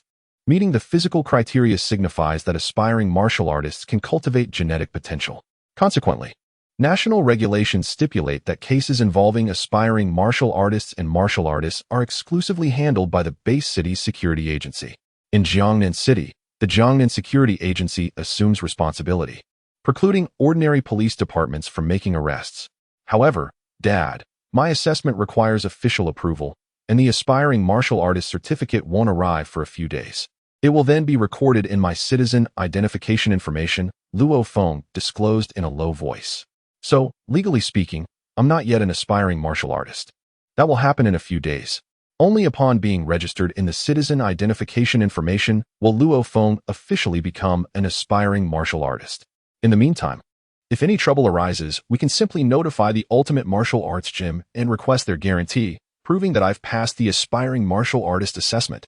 That should secure my release from the police station, Luo Feng explained. However, if we can avoid it, there's no need to go to such lengths. He would only be staying at the police station for a few days. When the time came, should he wish to remain, they would not dare to detain him. Luo Hongwa nodded. Luo Feng. Two police officers approached, one of whom exclaimed, "How dare you trespass into a private residence and inflict serious injury upon others? Come, accompany us to the station." "Officer, I am more than willing to cooperate with your inquiries," Luo Feng replied, stepping forward with a smile. "However, it seems you only have one vehicle, which may not adequately accommodate us all." This left the two officers momentarily taken aback. "Rest assured, I have my own means of transportation." Zhang Hao turned to the lead officer among the four, "Uncle Lu. All three of my bodyguards and I have been injured by him. We are all witnesses. Let us all go together." The officer known as Uncle Lu waved his hand in agreement. With a smile, Luo Feng joined the officers in their patrol car. Chapter 16, Detention Center. The cold, dimly lit room was eerily empty, the chill seeping in and causing involuntary shivers. "Is this the interrogation room?" Luo Feng appeared curious, meticulously examining the space. Left alone in this murky chamber, with the air conditioning set uncomfortably low, was this some sort of psychological tactic? In truth, the so-called interrogation had yet to commence. Yet Luo Feng had already claimed victory. In the monitoring room outside the interrogation chamber, several officers observed the scene through the surveillance cameras. One young female officer expressed her confusion. "Chief, why does this young man seem utterly unfazed? Typically, when an individual enters this room and remains for even half an hour, compounded by their own anxious thoughts, they quickly succumb to fear and disarray. Do not underestimate him." The citizenship information reveals that he is indeed a senior student at a martial arts school. Furthermore, he has injured 4 senior students from the same institution, remarked the balding middle-aged policeman with a grin. "Injuring 4? How impressive. Could he possibly be an aspiring martial artist?" pondered one of the younger officers. "He is not an aspiring martial artist. The citizenship information is unequivocal," replied the balding officer. "Come on, Xiaoyang, let us proceed to interrogate him." "Yes, sir." In the interrogation room, Luo Feng had already been present for over half an hour. "Have you arrived?" He greeted the two officers with a smile as they entered. The balding middle-aged officer was momentarily taken aback. The young man's calm demeanor exceeded his expectations. Subsequently, both he and the younger officer took their seats at the interrogation table. The balding officer smiled and said, "I apologize for the delay. We were questioning several others, which took longer than anticipated." "Not a problem," Luo Feng inquired. "What about the 3 workers from the decoration company? Where are they now?" He nodded, recognizing that his father, Luo Hongwa, and the other 2 were the aggrieved parties and would naturally be released without issue. The 3 workers from the decoration company, along with Zhang Haobai and his 3 bodyguards, had already recounted the sequence of events, and the facts were decidedly against him. "Do you have anything to say?" The balding officer scrutinized Luo Feng, expecting a typical defensive response from someone facing unfavorable facts. With a smile, Luo Feng replied, "There is nothing to discuss. Zhang Haobai and his 3 bodyguards are nothing but scum. How dare they strike my father? This time, I merely intended to teach them a lesson." The balding middle-aged officer and the young constable stood momentarily bewildered. Suddenly, the young officer slammed his hand on the table, rising to admonish, "Luo Feng, behave yourself. This is a police station. Do not be so arrogant." "Arrogant? I am merely recounting the facts," Luo Feng replied with a smile. "Well, that is all I have to say." The balding officer furrowed his brow. "Luo Feng, your blatant arrogance will not serve you well. This statement, once it reaches the court, could prove detrimental to your case. Given your ruthless actions and the intention behind them, a lengthy prison sentence is not out of the question. It would be wise for you to clarify the situation." "I have nothing further to say," Luo Feng shook his head. The officer scrutinized Luo Feng intently, who remained silent, awaiting the officer's next move. Finally, the balding officer waved his hand in resignation. "Very well. Do not say I did not warn you. Take him away." With a smile, Luo Feng stood up, and 2 male officers swiftly entered the interrogation room, escorting him out. In the Yayan District Detention Center, located adjacent to the police station, The current societal inclination towards martial prowess has led to an alarming increase in brawls, resulting in a significant number of individuals being incarcerated. Each district maintains a dedicated detention center for this purpose, and today, Luo Feng found himself among their ranks. Donned in the standard gray prison attire, Luo Feng was confined within the facility. Cell 299, this is it, step inside. The guard instructed as he pushed Luo Feng into the cell and subsequently locked the door behind him. Most of those confined in the detention center are individuals involved in fights, theft, or driving under the influence, alongside a number of suspects awaiting trial. The incident concerning Luo Feng, while seemingly trivial as it involves merely striking a few individuals, could indeed escalate to a significant legal consequence if it were to proceed to court, potentially resulting in a prison sentence for several years, provided, of course, that Luo Feng is not a martial artist. In the cell, a bald, heavily tattooed man reclines on the lower bunk, accompanied by an older man dutifully massaging his shoulders. The bald man casts a glance at Luo Feng and remarks, "Hey, little guy, you look tender. Come here and give my legs a massage." Luo Feng, intrigued by the imposing figure before him, recalls the tales of rampant bullying of the weak within prisons. However, this is his first direct encounter with such behavior. "Are you deaf?" The bald man barks, his eyes narrowing as he abruptly rises to his feet. Luo Feng, amused and curious, responds, "Are you looking for trouble?" The bald man, feeling disrespected by Luo Feng's retort, swings his large hand towards Luo Feng's head. In a swift motion, Luo Feng's right hand darts out like a striking serpent, seizing the bald man's wrist with remarkable precision. The bald man attempts to pull away, only to find his arm ensnared as if bound by an iron clamp, unable to exert any force. His expression shifts dramatically as he realizes he has encountered a formidable opponent. "Do you want me to massage your legs?" Luo Feng inquires, his tone laced with irony. With a firm grip, Luo Feng twisted the arm of the bald, muscular man, causing him to double over in pain, pleading, "Brother, I did not recognize your strength. Please, spare me." The intense agony forced him to emit cries of distress. Luo Feng exerted a sudden force, flinging the bald man against the wall, who stumbled and braced himself. "Should you wish for me to apply further pressure on your leg, do not hesitate to ask," Luo Feng remarked, a hint of mischievousness in his tone, before effortlessly leaping to the upper bunk. The bald man slumped in the corner, rubbing his right wrist. The middle-aged man in the cell, along with the lean young man on the lower bunk, exchanged glances between the bald man and Luo Feng above. "What happened to you?" One of the guards at the cell door quipped, "Who did this to you?" "Just a heads up. The new young man in your cell has single-handedly injured 4 senior martial arts students, so tread carefully around him." With that, the guard hummed a tune and departed. Why was that not mentioned earlier? The bald man looked up in fear at the upper bunk. One person injured 4 senior martial arts students? How extraordinary. The martial artist's unrivaled abilities stem from the genetic primal energy. As Luo Feng contemplated practicing this energy in the confines of the police station, not far away, within a KTV establishment in the Yayan district, a small private room held its own secrets. 2 young men are embracing a little girl, their voices rising in a raucous song. One of the young men is Zhang Haobai. "All right, you two can leave now," Zhang Haobai gestured dismissively. The private room was soon left with only Zhang Haobai and another young man wearing glasses. "Brother Zhou, I invited you here today to ask for your assistance." Zhang Haobai began. "Feel free to speak," the bespectacled young man replied generously. "I will certainly help in any way I can. It concerns a man named Luo Feng. This scoundrel has been persistently opposing me," Zhang Haobai spat in frustration. "Recently, he injured 3 of my bodyguards and gave me a beating as well. I am unable to vent my anger." He continued, "Currently, this rascal is detained in a police station, and I wish to enlist your help to teach him a lesson through the personnel there." "Oh, that is certainly manageable. However, enlisting the help of those within the police station will require some funds," the young man in glasses remarked, furrowing his brow. "Money is not an issue. I have 100,000 yuan here. Once the task is accomplished, I will provide another 100,000, Zhang Haobai declared, tossing a leather bag aside. "Haha, how refreshing." The bespectacled young man nodded without even glancing at the wallet. 200,000, as long as it's not murder, I can certainly manage it. Now, what kind of punishment do you wish to inflict upon Luo Feng?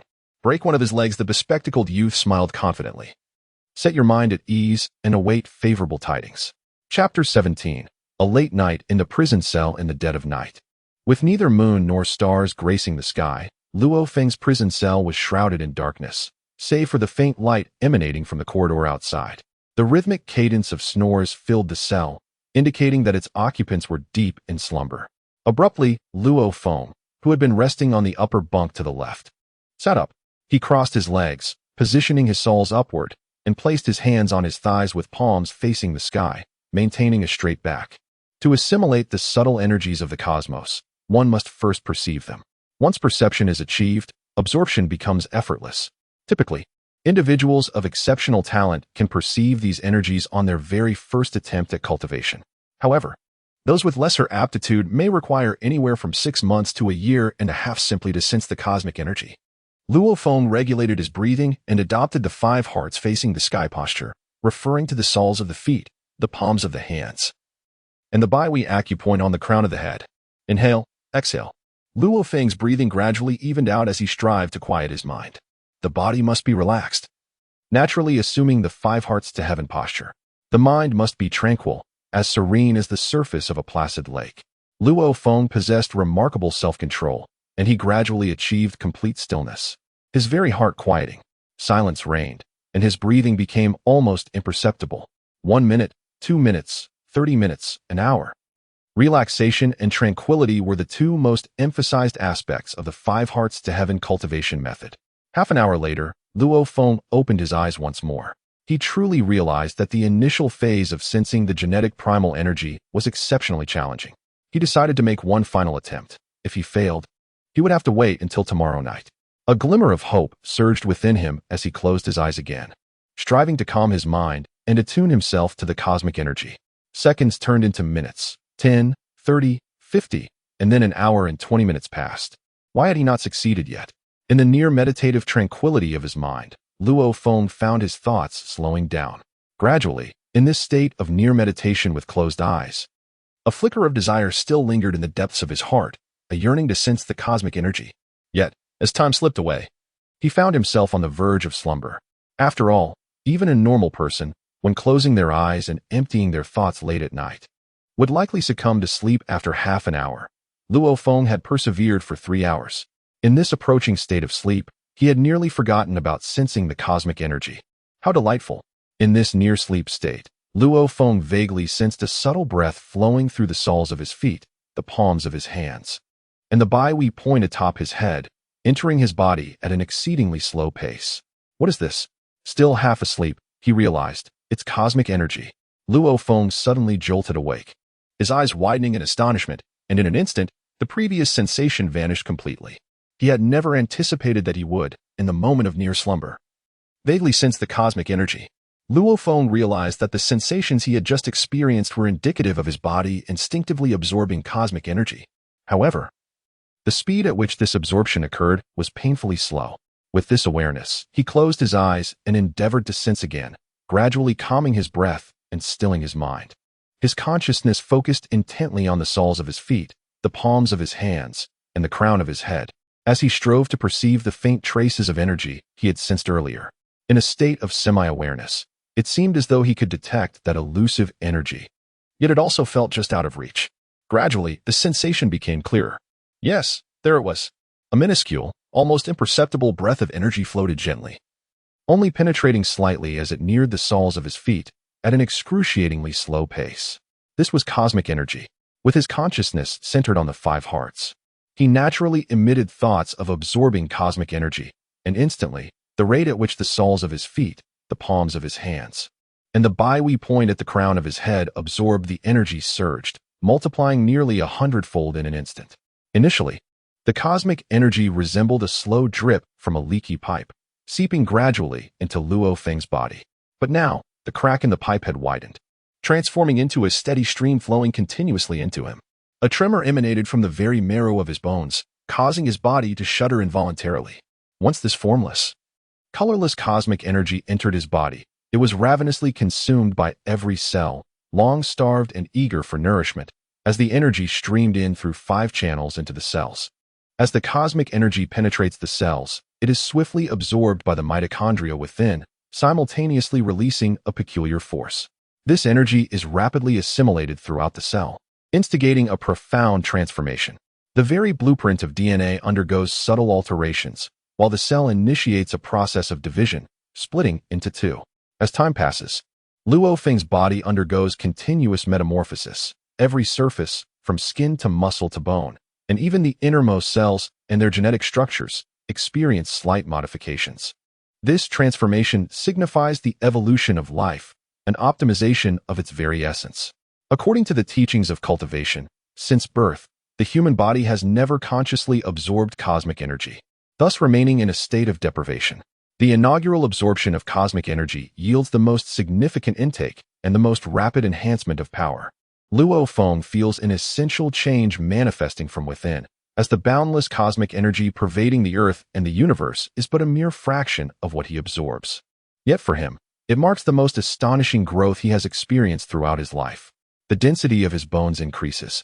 The size of his cells diminishes as one cell divides into two, and the muscle tissue itself begins to optimize, resulting in a gradual increase in Luo Feng's body weight. Life is truly remarkable. Deep within the recesses of his brain, where Luo Feng remains unaware, cosmic energy continues to surge and permeate his cerebral domain. From the moment Luo Feng was born until now, there have been merely 3 instances of disturbance deep within his cerebral domain, each leading to a period of unconsciousness. However, on this night, with a surge of cosmic energy flooding in, a transformation occurred within his brain unlike the previous 3 disturbances. This alteration was so subtle that even during his meditative practice, Luo Feng remained oblivious to it. As dawn broke, the sun just beginning to rise, the sounds of the detention center stirred to life. The inmates in their cells commenced their morning routines. After sitting cross-legged for an extended period, Luo Feng finally opened his eyes, a smile gracing his lips. Indeed, for the first time in his life, he had deliberately absorbed cosmic energy for nearly 2 hours. Reaching a state of saturation, Luo Feng could feel a considerable enhancement in the power coursing through his body, significantly greater than before. The improvement he experienced overnight seemed even more profound than the boost in physical prowess he had gained after his last bout of unconsciousness during the college entrance examination. He surmised that he could now exert approximately 1,500 kilograms of force with a single punch, perhaps even more. The exact extent of his enhancement could only be determined through rigorous testing. Breakfast is ready. Breakfast is ready. Several detainees emerged from their cells to partake in their morning meal.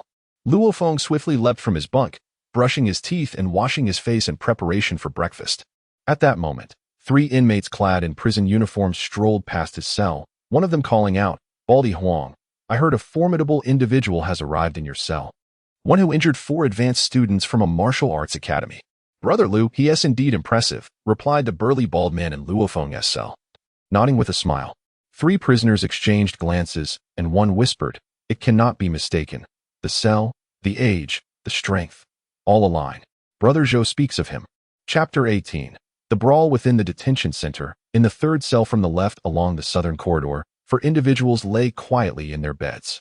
One hefty man spoke softly. "Brother, I have already informed Big Brother Li about this during breakfast," and he nodded in agreement. "We will provide 3 skilled fighters from our ranks, supplemented by the 2 formidable warriors from Big Brother Li's group, amounting to 5 in total." Confronting that fellow named Luo Feng should pose no challenge. But that Luo Feng is said to be capable of taking on 4 advanced students from martial arts schools. "He is quite formidable," murmured a burly man adorned with a black dog tattoo. "Indeed, aside from us, Brother Zhou has also enlisted the assistance of the Cobra. Even if we fail, the Cobra is bound to succeed," asserted a middle-aged man with a single eye. The Cobra? Both the hefty man and the burly individual were startled. Quite the coincidence. The Cobra happens to be incarcerated in the same detention center as well. The one-eyed man nodded. "With the Cobra involved, success is guaranteed," the hefty man exclaimed with excitement. "However, brother, we have yet to ascertain what the Cobra is truly like. The specifics of our action will be discussed further during lunch with Big Brother Li," the one-eyed man murmured. "Barring any unforeseen circumstances, we will strike during dinner tonight. Remember to bring your weapons." The so-called weapons possessed by these prisoners are merely blades and sharpened toothbrush handles. Although inspections within the detention center are rather stringent, they pale in comparison to those in maximum security prisons. Even within those heavily fortified establishments, individuals with connections can manage to smuggle firearms and ammunition. Ultimately, no matter how rigorous the regulations, human execution will inevitably reveal vulnerabilities. Naturally, the inmates in the detention center are mere foot soldiers, wielding only blades, shards of glass, and other sharp weapons. As evening descended, Luo Gu emerged from his cell, encountering several prisoners in the corridor, who obediently called out to Luo Feng. The news of Luo Feng's impressive feat of injuring 4 senior martial arts students had spread like wildfire. And now nearly everyone in the detention center was aware of this young man's ferocity. In the collective dining hall, which was essentially a confined auditorium, there were numerous long silver tables. While conditions in the detention center were manageable, the food was woefully inadequate.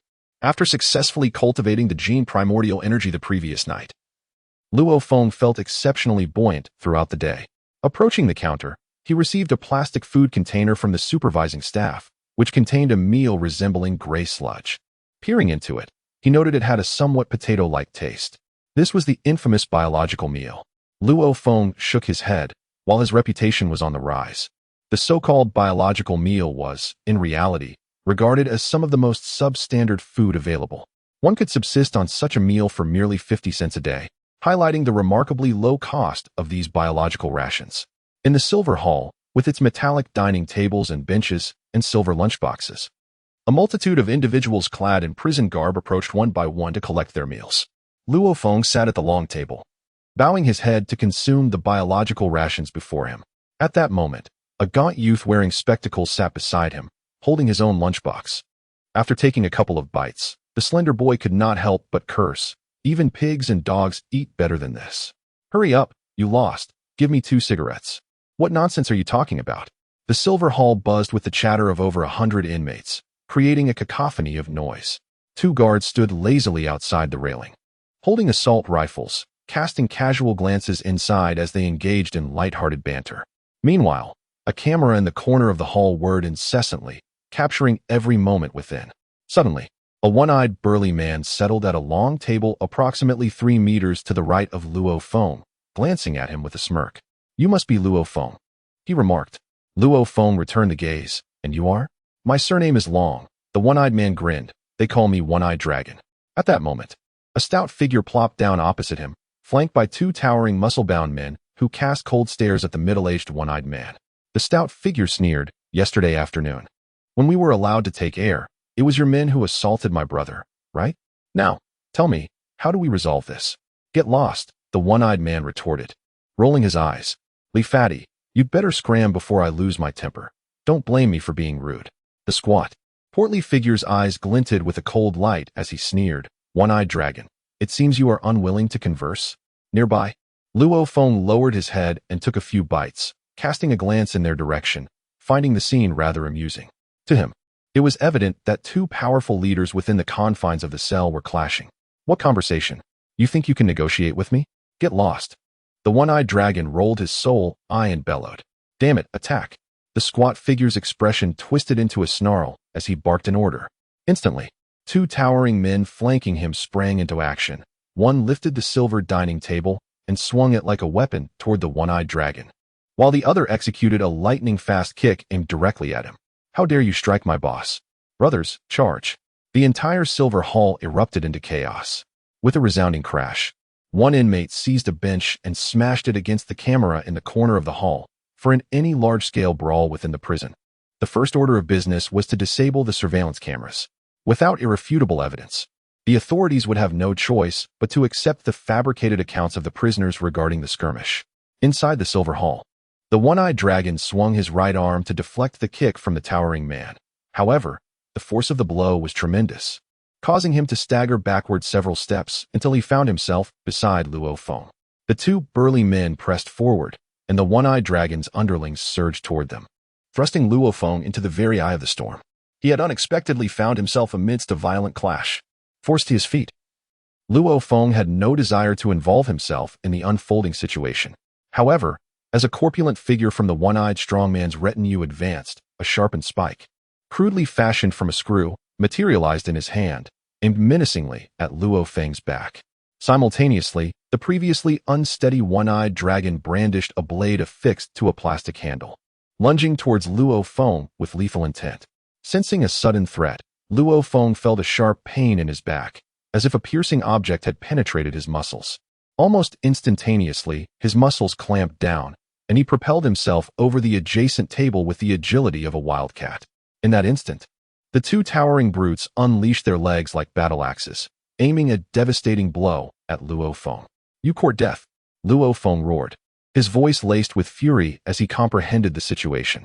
His fist slammed with immense force against the descending legs. The two behemoths, self-proclaimed as the twin Vajras, sneered inwardly, confident in the superior strength of their legs over mere arms. How could they possibly fear Luo Feng? With a resounding impact, accompanied by the sickening sound of fractured bones, the previously ferocious giants howled in agony. Luo Feng's fists had sent them hurtling backward, crashing into distant tables and chairs, leaving a trail of blood that sent shivers down the spine. The two men writhed on the ground, clutching their shattered legs. What? The one-eyed dragon, the corpulent figure, and the black dog recoiled in shock. At that juncture, a strident buzzing sound erupted, prompting the constabulary within the detention center to swiftly emerge from their respective quarters and converge, advancing towards the cell block. Luo Feng palpated his lumbar region, noting with a modicum of assurance that his attire was thoroughly saturated with blood. The rumors, it seemed, were indeed substantiated.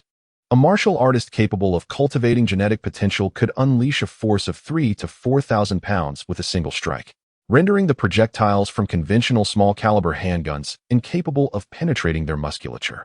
The corpulent assailant's earlier thrust had merely breached the epidermal layer, impeded by the muscular barrier.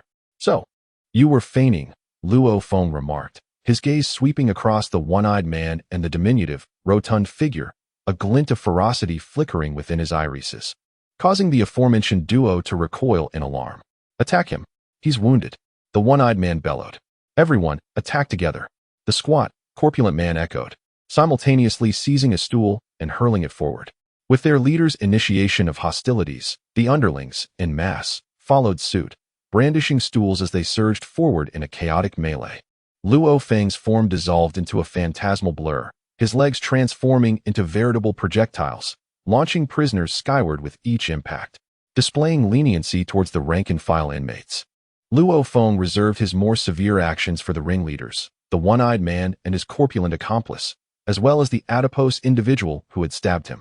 With a resounding thud, Luo Feng delivered a palm strike upon a stool, cleaving it asunder, before redirecting his arm to strike the one-eyed man's appendage, sending him hurtling through the air, his arm contorted at an unnatural right angle. Figures were catapulted, stools and tables twisted and splintered. The disparity in power was palpable. This illustrates the disparity between martial artists who have cultivated their genetic potential and ordinary, ruthless criminals. As Luo Feng swept through a group of prisoners, a slender youth with glasses, who had been silently observing from the crowd, suddenly raised his hand. Whoosh! A gleam of cold light swiftly cut through the air, arriving right before Luo Feng. Chapter 19. Awakening the slender youth was none other than the notorious Cobra from the Yayan district, renowned for his exceptional flying knife skills. Ever since the other prisoners had begun their frenzied assault on Luo Feng, Cobra had been searching for the opportune moment to strike. Now, as Luo Feng was caught up in the heat of battle at his most reckless, Cobra made his move. This particular flying knife was executed with great cunning. As it was launched, it was fortuitously obstructed by the body of a prisoner, rendering Luo Feng unaware of the impending danger. Whoosh!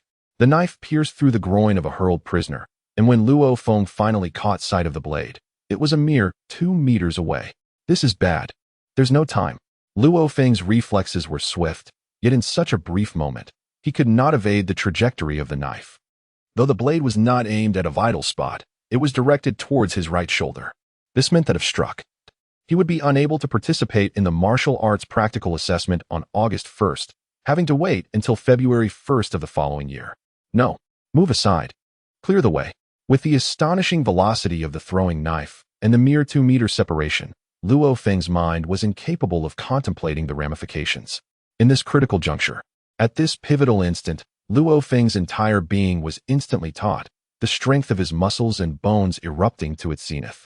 Riveting his gaze upon the throwing knife, he possessed only one objective, one conviction: evade the throwing knife and prevent it from piercing his shoulder. Thud! At the precipice of striking Luo Feng, the tip of the throwing knife metamorphosed its trajectory in an uncanny manner. Originally aimed in a direct line toward Luo Feng's shoulder, it transformed into a graze, merely abrading the surface layer of Luo Feng's shoulder. Blood faintly tinged the fabric of Luo Feng's attire. Everyone, crouch down. Everyone, crouch down. Quickly, crouch down. At this juncture, a multitude of assembled custodial officers, brandishing assault rifles, had stormed into the hall. The formerly frenzied inmates immediately obediently crouched down. Even the slender youth known as Cobra assumed a crouching posture. He gazed at Luo Feng in astonishment. How could this be? How could my throwing knife have missed? Upon witnessing the officer's entrance, Luo Feng promptly crouched down as well. How did the throwing knife deviate? Luo Feng, now in a crouching position, was perplexed. Yet, at that precise moment, an excruciating cephalalgia, devoid of any premonition, abruptly manifested. This acute headache felt as though a pointed spike was ceaselessly boring into Luo Feng's mind, causing him to convulse and collapse onto the floor. Several of you, accompany me to investigate. The police, having managed to control the situation, stared in shock at Luo Feng.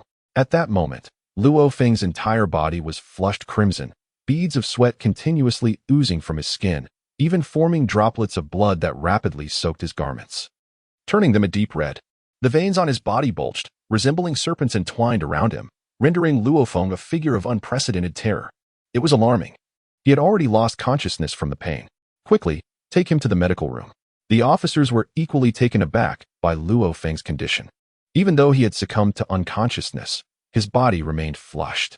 Within Luo Feng's mind, powerful and mysterious forces surged forth, instantaneously permeating every part of his being. Under the influence of this enigmatic energy, his bones, internal organs, blood, muscles, and skin underwent intense transformation. Every single cell was in a state of flux, the speed of metamorphosis surpassing that of his previous genetic training by hundreds or even thousands of times. Ordinarily, such drastic and rapid changes would overwhelm the body, leading to catastrophic failure. Yet, despite the convulsions, the seepage of blood, and the trembling of bones exhibited by Luo Feng's body, there was no internal injury. Hurry, be careful, get him to the medical room. The officers promptly lifted Luo Feng and transported him to the medical facility. The events surrounding this large-scale brawl were quickly compiled and summarized. At 8 o'clock that evening, in a tranquil 3-story building within the detention center, a massive 200-inch screen mounted on the wall displayed a film. The scene was paused. A middle-aged man clad in a bathrobe spoke, causing the film that was being projected to come to an abrupt halt. At that moment, a knock echoed from outside. "Come in," he commanded, and the door swung open to reveal a man in military uniform who entered with a respectful demeanor. "Director, we have thoroughly investigated the recent large-scale brawl. It was orchestrated by Zhou Huayang's associates targeting a young man named Luo Feng. However, the outcome was that a multitude of individuals were injured by Luo Feng, several of whom sustained severe injuries. That scoundrel Zhou Huayang? Relying on the influence of his family, he truly is quite arrogant," the middle-aged man remarked with indifference. "Although Zhou Huayang arranged it, we suspect the actual instigator targeting Luo Feng is a young man named Zhang Haobai," the officer continued respectfully. "We reviewed Luo Feng's file, and it appears that his entry into the detention center is also linked to Zhang Haobai. The likelihood that Zhang Haobai solicited Zhou Huayang's assistance is quite high. Currently, there are 6 base districts across the entirety of Huaxia. The unprecedented congregation of humanity has significantly strengthened the government's control over its citizens. However, Director, based on our assessment of the brawl scene, the metal benches and tables, each dented and damaged by fists, we deduce that Luo Feng's physical prowess has undoubtedly reached the level of a martial artist," the officer asserted with conviction. "The furniture in the detention center is crafted from metal, and Luo Feng's fists have left impressions on the metal tables. One precise strike even severed a metal bench." "How terrifying. Martial artist level?" The previously composed middle-aged man suddenly stood, furrowing his brow as he fixed his gaze on the officer. "Are you certain? A quasi-martial artist? What would a nascent martial artist be doing at a detention center?"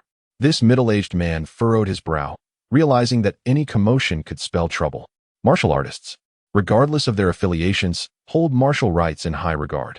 Any mistreatment of a martial artist within the police system would undoubtedly incite dissatisfaction among the entire martial community, potentially leading to significant complications. After all, the police system lacks the authority to detain or imprison martial artists. Where is Luo Feng now?" the middle-aged man inquired. "Yes, sir," the officer responded, promptly departing to carry out the order. Late at night, in the serene confines of his bedroom, Luo Feng's eyes fluttered open. "Where am I?" Luo Feng regained consciousness, his gaze sweeping across the surroundings. The specks on the window bars beside the bedroom window were remarkably clear, and the sounds of television emanating from neighboring residences seemed amplified.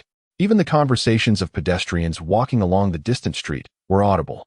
Something's amiss, it's not the volume, he mused. My hearing has heightened considerably. Luo Feng rose from the bed and stood in the bedroom, his gaze sweeping around. His vision, hearing, and even sense of smell had undergone a remarkable enhancement. Luo Feng's attention settled on a stool nearby, and with a mental command, an invisible force instantly seized control of the stool. This imperceptible force, undetectable to the naked eye, was palpable to Luo Feng, emanating from his mind and extending outward. What is this power? How did I acquire such an ability? Luo Feng's heart raced with disbelief as he perceived this intangible force as an extension of his own will. In the depths of night, the stool unexpectedly levitated. With a mere thought, Luo Feng directed his gaze towards the adjacent bed, which promptly ascended into the air. Turning his attention to the nearby television cabinet, it too began to float. Following suit were 3 chairs, a coffee table, and the wardrobe, all rising off the ground. Soon, nearly every object within the bedroom was suspended as if gravity had ceased to exist in the vastness of space. Controlling such a multitude of items, I feel no strain whatsoever. Luo Feng gradually made his way to the balcony, where a serene silence enveloped the night. His gaze settled upon the railing, and with a mental command, click, go, he focused his intent. Whoosh, whoosh, whoosh. The metal spikes transformed into countless phantoms, relentlessly piercing through the foam mountain as if it were being riddled with an onslaught of armor-piercing projectiles, quickly rendering the imitation mountain into a sieve. Suddenly, a deep explosion echoed. The foam mountain, towering 2 to 3 meters high, shattered into countless fragments, while the steel spikes under Luo Feng's control disintegrated into fine dust. Who is it?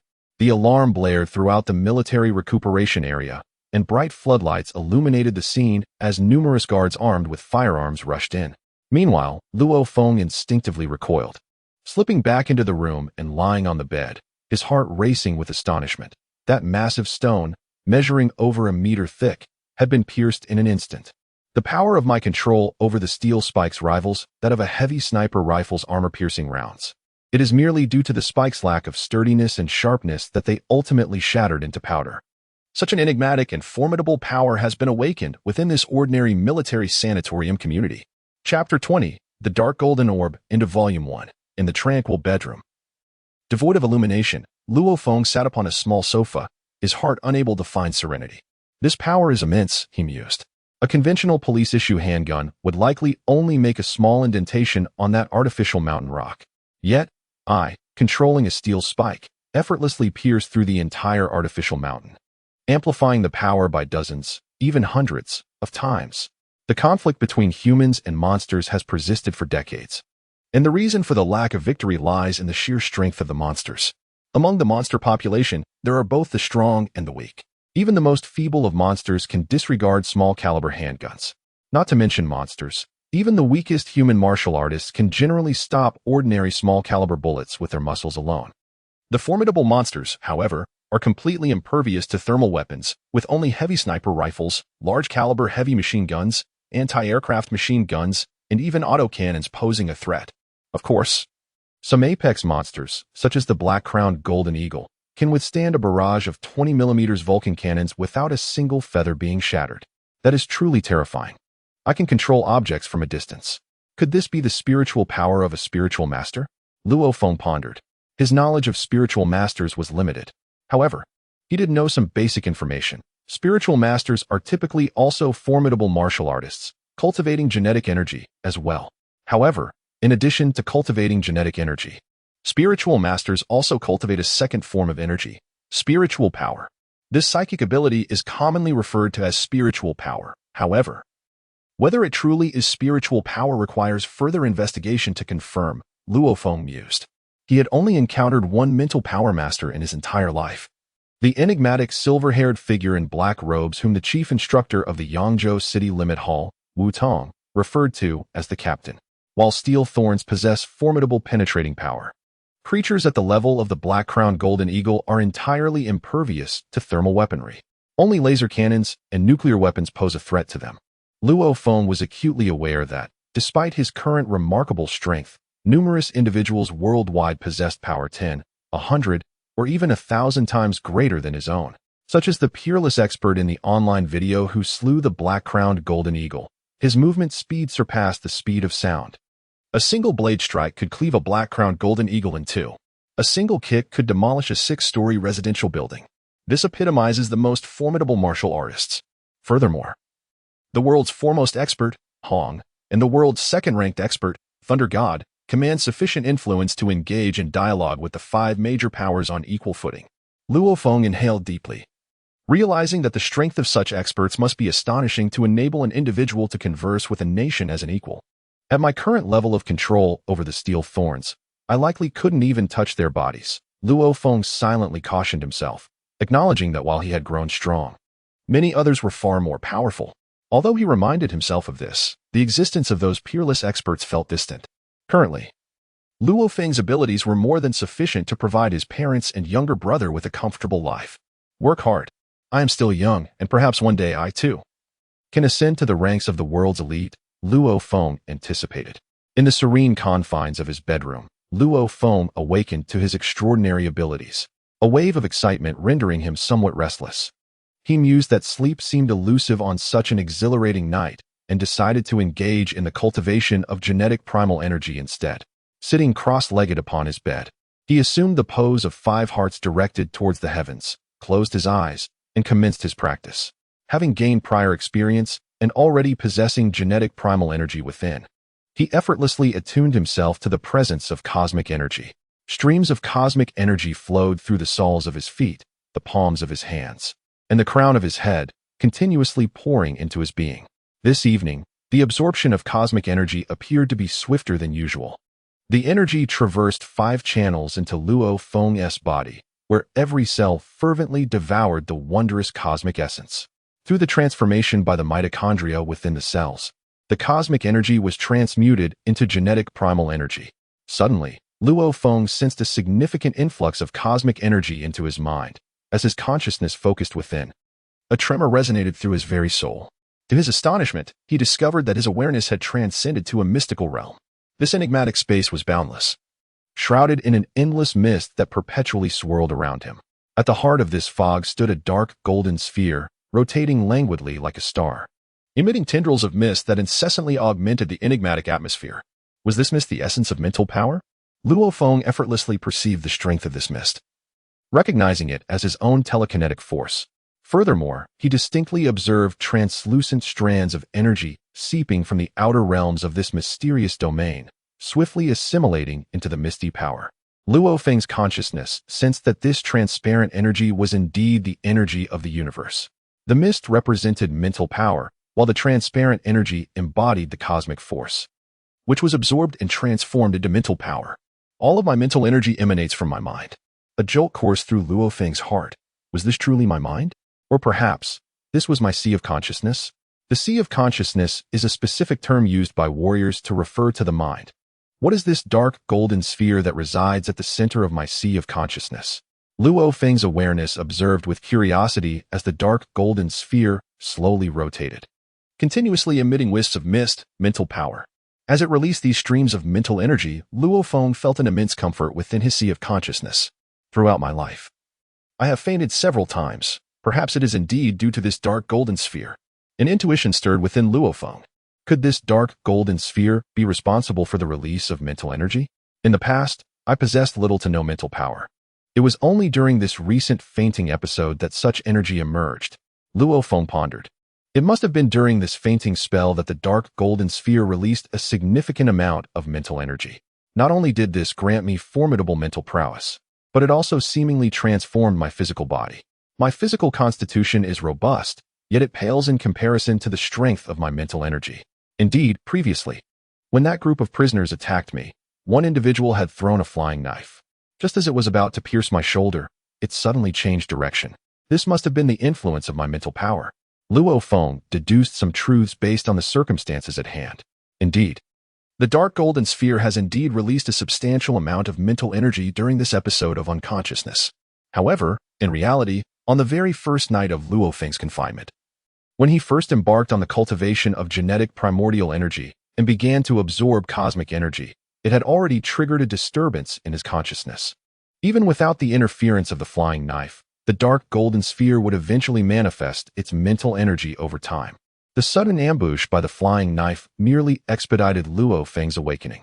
My previous headaches and fainting spells were likely the mischief of this dark golden sphere.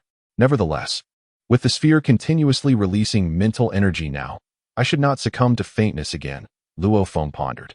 It was as though a dam, which had long held back a torrent, was finally allowing the floodwaters to flow forth. The inability of the dark golden sphere to unleash its mental energy in the past had caused Luo Feng to suffer from persistent headaches. But now there seemed to be a channel for release, ensuring his well-being. The next morning, as Luo Feng descended from his bedroom, he discovered someone seated in the living room. "Good morning, Mr. Luo Feng," greeted a man in military attire, rising with a smile. "Hello," Luo Feng replied, perplexed. "Where am I, and how did I come to be here?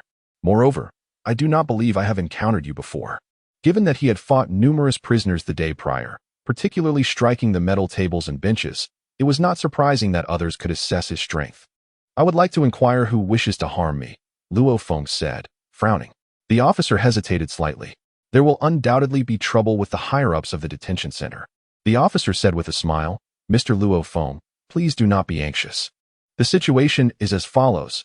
Our investigation reveals that a local figure named Zhou Huayang orchestrated an attack against Mr. Luo Feng, involving several detained prisoners. According to our findings, their intent was to break one of Mr. Luo Feng's legs and one of his arms." "Oh," Luo Feng furrowed his brow. "To break one of my arms and legs? How ruthless. Do they intend to cripple me? I do not know this Zhou Huayang. Who sent him? Zhang Haobai?" Luo Feng's gaze turned icy, truly unaware of the peril he faces. Indeed, he was oblivious to the danger. The officer smiled and said, "Luo Feng, you have every right to petition the Jiangnan City Security Bureau for the apprehension of Zhang Haobai.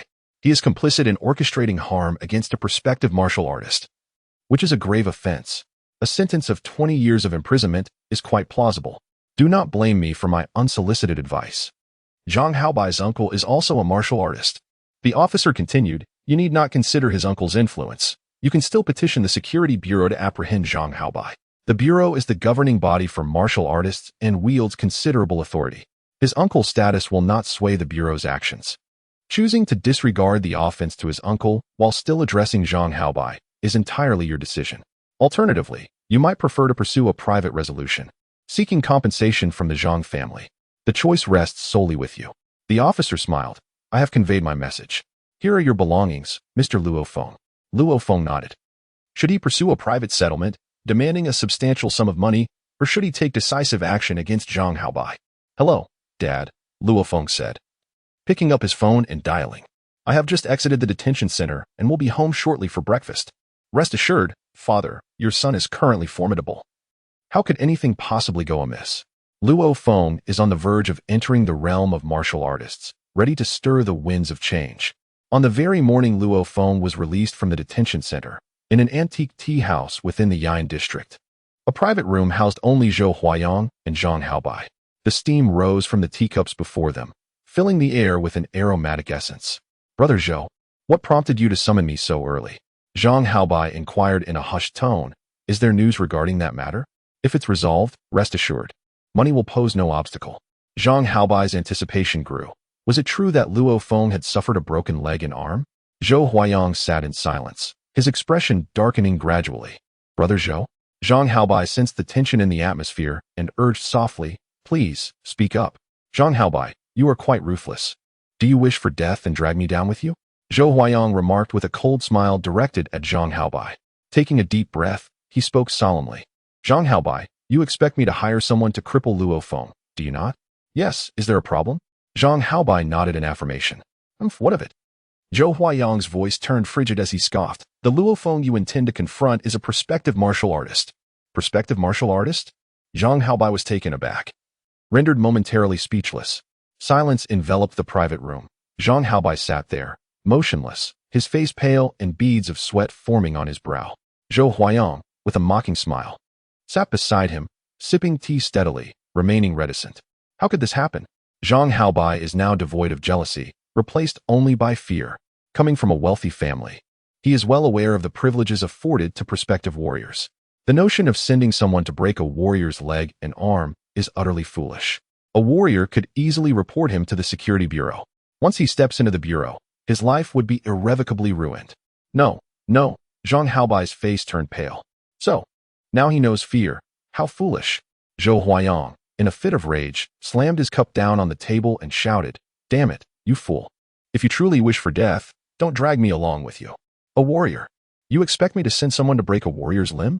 If they report this to the security bureau, I will be in grave trouble as well." Zhou Huayang gritted his teeth in fury. "Brother Zhou, what should I do? What should I do?" Zhang Haobai pleaded. I don't want to be taken by the security bureau. Tell me, what should I do now? For ordinary citizens, the security bureau is a mysterious and terrifying entity. The involvement of the bureau in apprehending someone typically signifies the end of one's life as they know it. By the way, Brother Zhou, have you betrayed me? Zhang Haobai's eyes brightened momentarily as he spoke. Only Zhou Huayang was aware of his request for assistance. If Zhou hadn't exposed him, there might still be hope. What the hell are you thinking? Zhou Huayang erupted, standing abruptly and pointing an accusatory finger at Zhang Haobai. Government officials have already come to interrogate me. Do you think I would dare to remain silent? If I don't speak up, I might as well be signing my own death warrant. Zhang Haobai was taken aback. Indeed, had Zhou Huayang not implicated him, Zhou Huayang himself would have faced dire consequences. With that, Zhou Huayang promptly opened the door and departed. Only Zhang Haobai remained in the private room. How could this be? Zhang Haobai murmured, seated in his chair, shaking his head in disbelief. How could he be a quasi-martial artist? Before the college entrance examination, his punching power was merely 800 kilograms. How could he have become a quasi-martial artist in just a few days? No, I don't want to be apprehended by the security bureau. Father, I must seek out my father. At home, Zhang Haobai sat on the living room sofa, his fists clenched tightly, his body trembling slightly. The door clicked open. Father, I've stirred up trouble, Zhang Haobai uttered, looking up at his father. These simple words, I've stirred up trouble, sent a chill through Zhang Zilong's heart. Zhang Haobai took a deep breath. It's like this, the last time the furniture was delivered to my family courtyard by the decoration company. From beginning to end, Zhang Haobai dared not conceal anything, recounting everything. You dared to hire someone to cripple a quasi-martial artist? Zhang Zilong exclaimed, his eyes widening. I didn't know, Zhang Haobai stammered, flustered by his father's glare. Had I known, I wouldn't have dared for anything. Zhang Zilong inhaled deeply, remaining silent for a moment before retrieving his phone and making a call. A beep resonated on Zhang Zilong's phone, causing him to furrow his brow. What's wrong, father? Zhang Haobai inquired anxiously. In the outer regions of the base city, a monstrous beast might be lurking anywhere. Thus, it is generally a matter of seeking a secure location before establishing communication with the city. Moments later, a deep voice resonated. Brother, what is it? I am rather occupied at the moment. This matter is quite serious. Your nephew has landed himself in significant trouble. As Zhang Zilong spoke, his eyes grew red. What trouble has Haobai caused? Please, do tell, came the response from Zhang Jihu, Zhang Zilong's brother. It is as follows. Zhang Zilong promptly recounted what his son had just conveyed. After a brief silence on the line, Zhang Jihu's voice emerged. That child, Haobai, actually dared to provoke a martial artist. He is truly audacious. Henceforth, from today, Haobai, you are to remain at home every day and refrain from seeking further trouble. Do not visit that Luo Feng again. Understood, uncle, Zhang Haobai responded, as if clinging to a final lifeline, nodding earnestly. Very well. After concluding the call, both Zhang Zilong and his son, Zhang Haobai, finally exhaled in relief. The Zhang family was engulfed in anxiety, while the Luo family was in high spirits. After dinner, Luo Feng, accompanied by his brother Luo Hua, descended from their apartment to the community grounds. Pushing a wheelchair, Luo Feng strolled leisurely through the neighborhood. Brother, we have resided in this community for over 10 years, and our parents have lived here for more than 20 years. Once we move away to Minghui community, I shall venture out daily, all on my own. For Luo Hua, navigating the stairs was a monumental challenge given his reliance on a wheelchair. Indeed, Luo Feng smiled and nodded, pushing the wheelchair. Hua, from now on we shall no longer languish in the shadows, deprived of sunlight throughout the seasons. Nor shall we remain confined in that small room. Our parents will no longer have to sleep on the sofa. Luo Hua nodded in agreement. This was a day they had long anticipated. Suddenly, someone approached. Luo Hua looked up to see a young man wearing glasses walking over with a smile. He first greeted Luo Hua, who sat in the wheelchair, with a friendly grin, and then turned his attention to Luo Feng. Luo Gu, right? Who are you?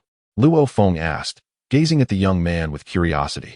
The young man smiled slightly. Hello, Luo Gu. My name is Zhou Huayang. I was wondering if you have a moment to chat in a more private setting? Zhou Huayang. A flicker of realization crossed Luo Feng's mind. He recognized the name. The officer from the detention center had mentioned that Zhang Haobai had enlisted Zhou Huayang's assistance to deal with him. You are Zhou Huayang. Luo Feng's lips curled into a faint smile. Zhou Huayang felt a knot tighten in his chest. Under Luo Feng's penetrating gaze, he began to feel a sense of unease. It was impossible for him not to be anxious. If Luo Feng truly intended to confront him, he would find himself in grave trouble. Nevertheless, Zhou Huayang maintained his cheerful facade. Indeed, that's me. Luo Gu, shall we find a place nearby to talk? That sounds good, Luo Feng nodded. I have matters to discuss with you as well.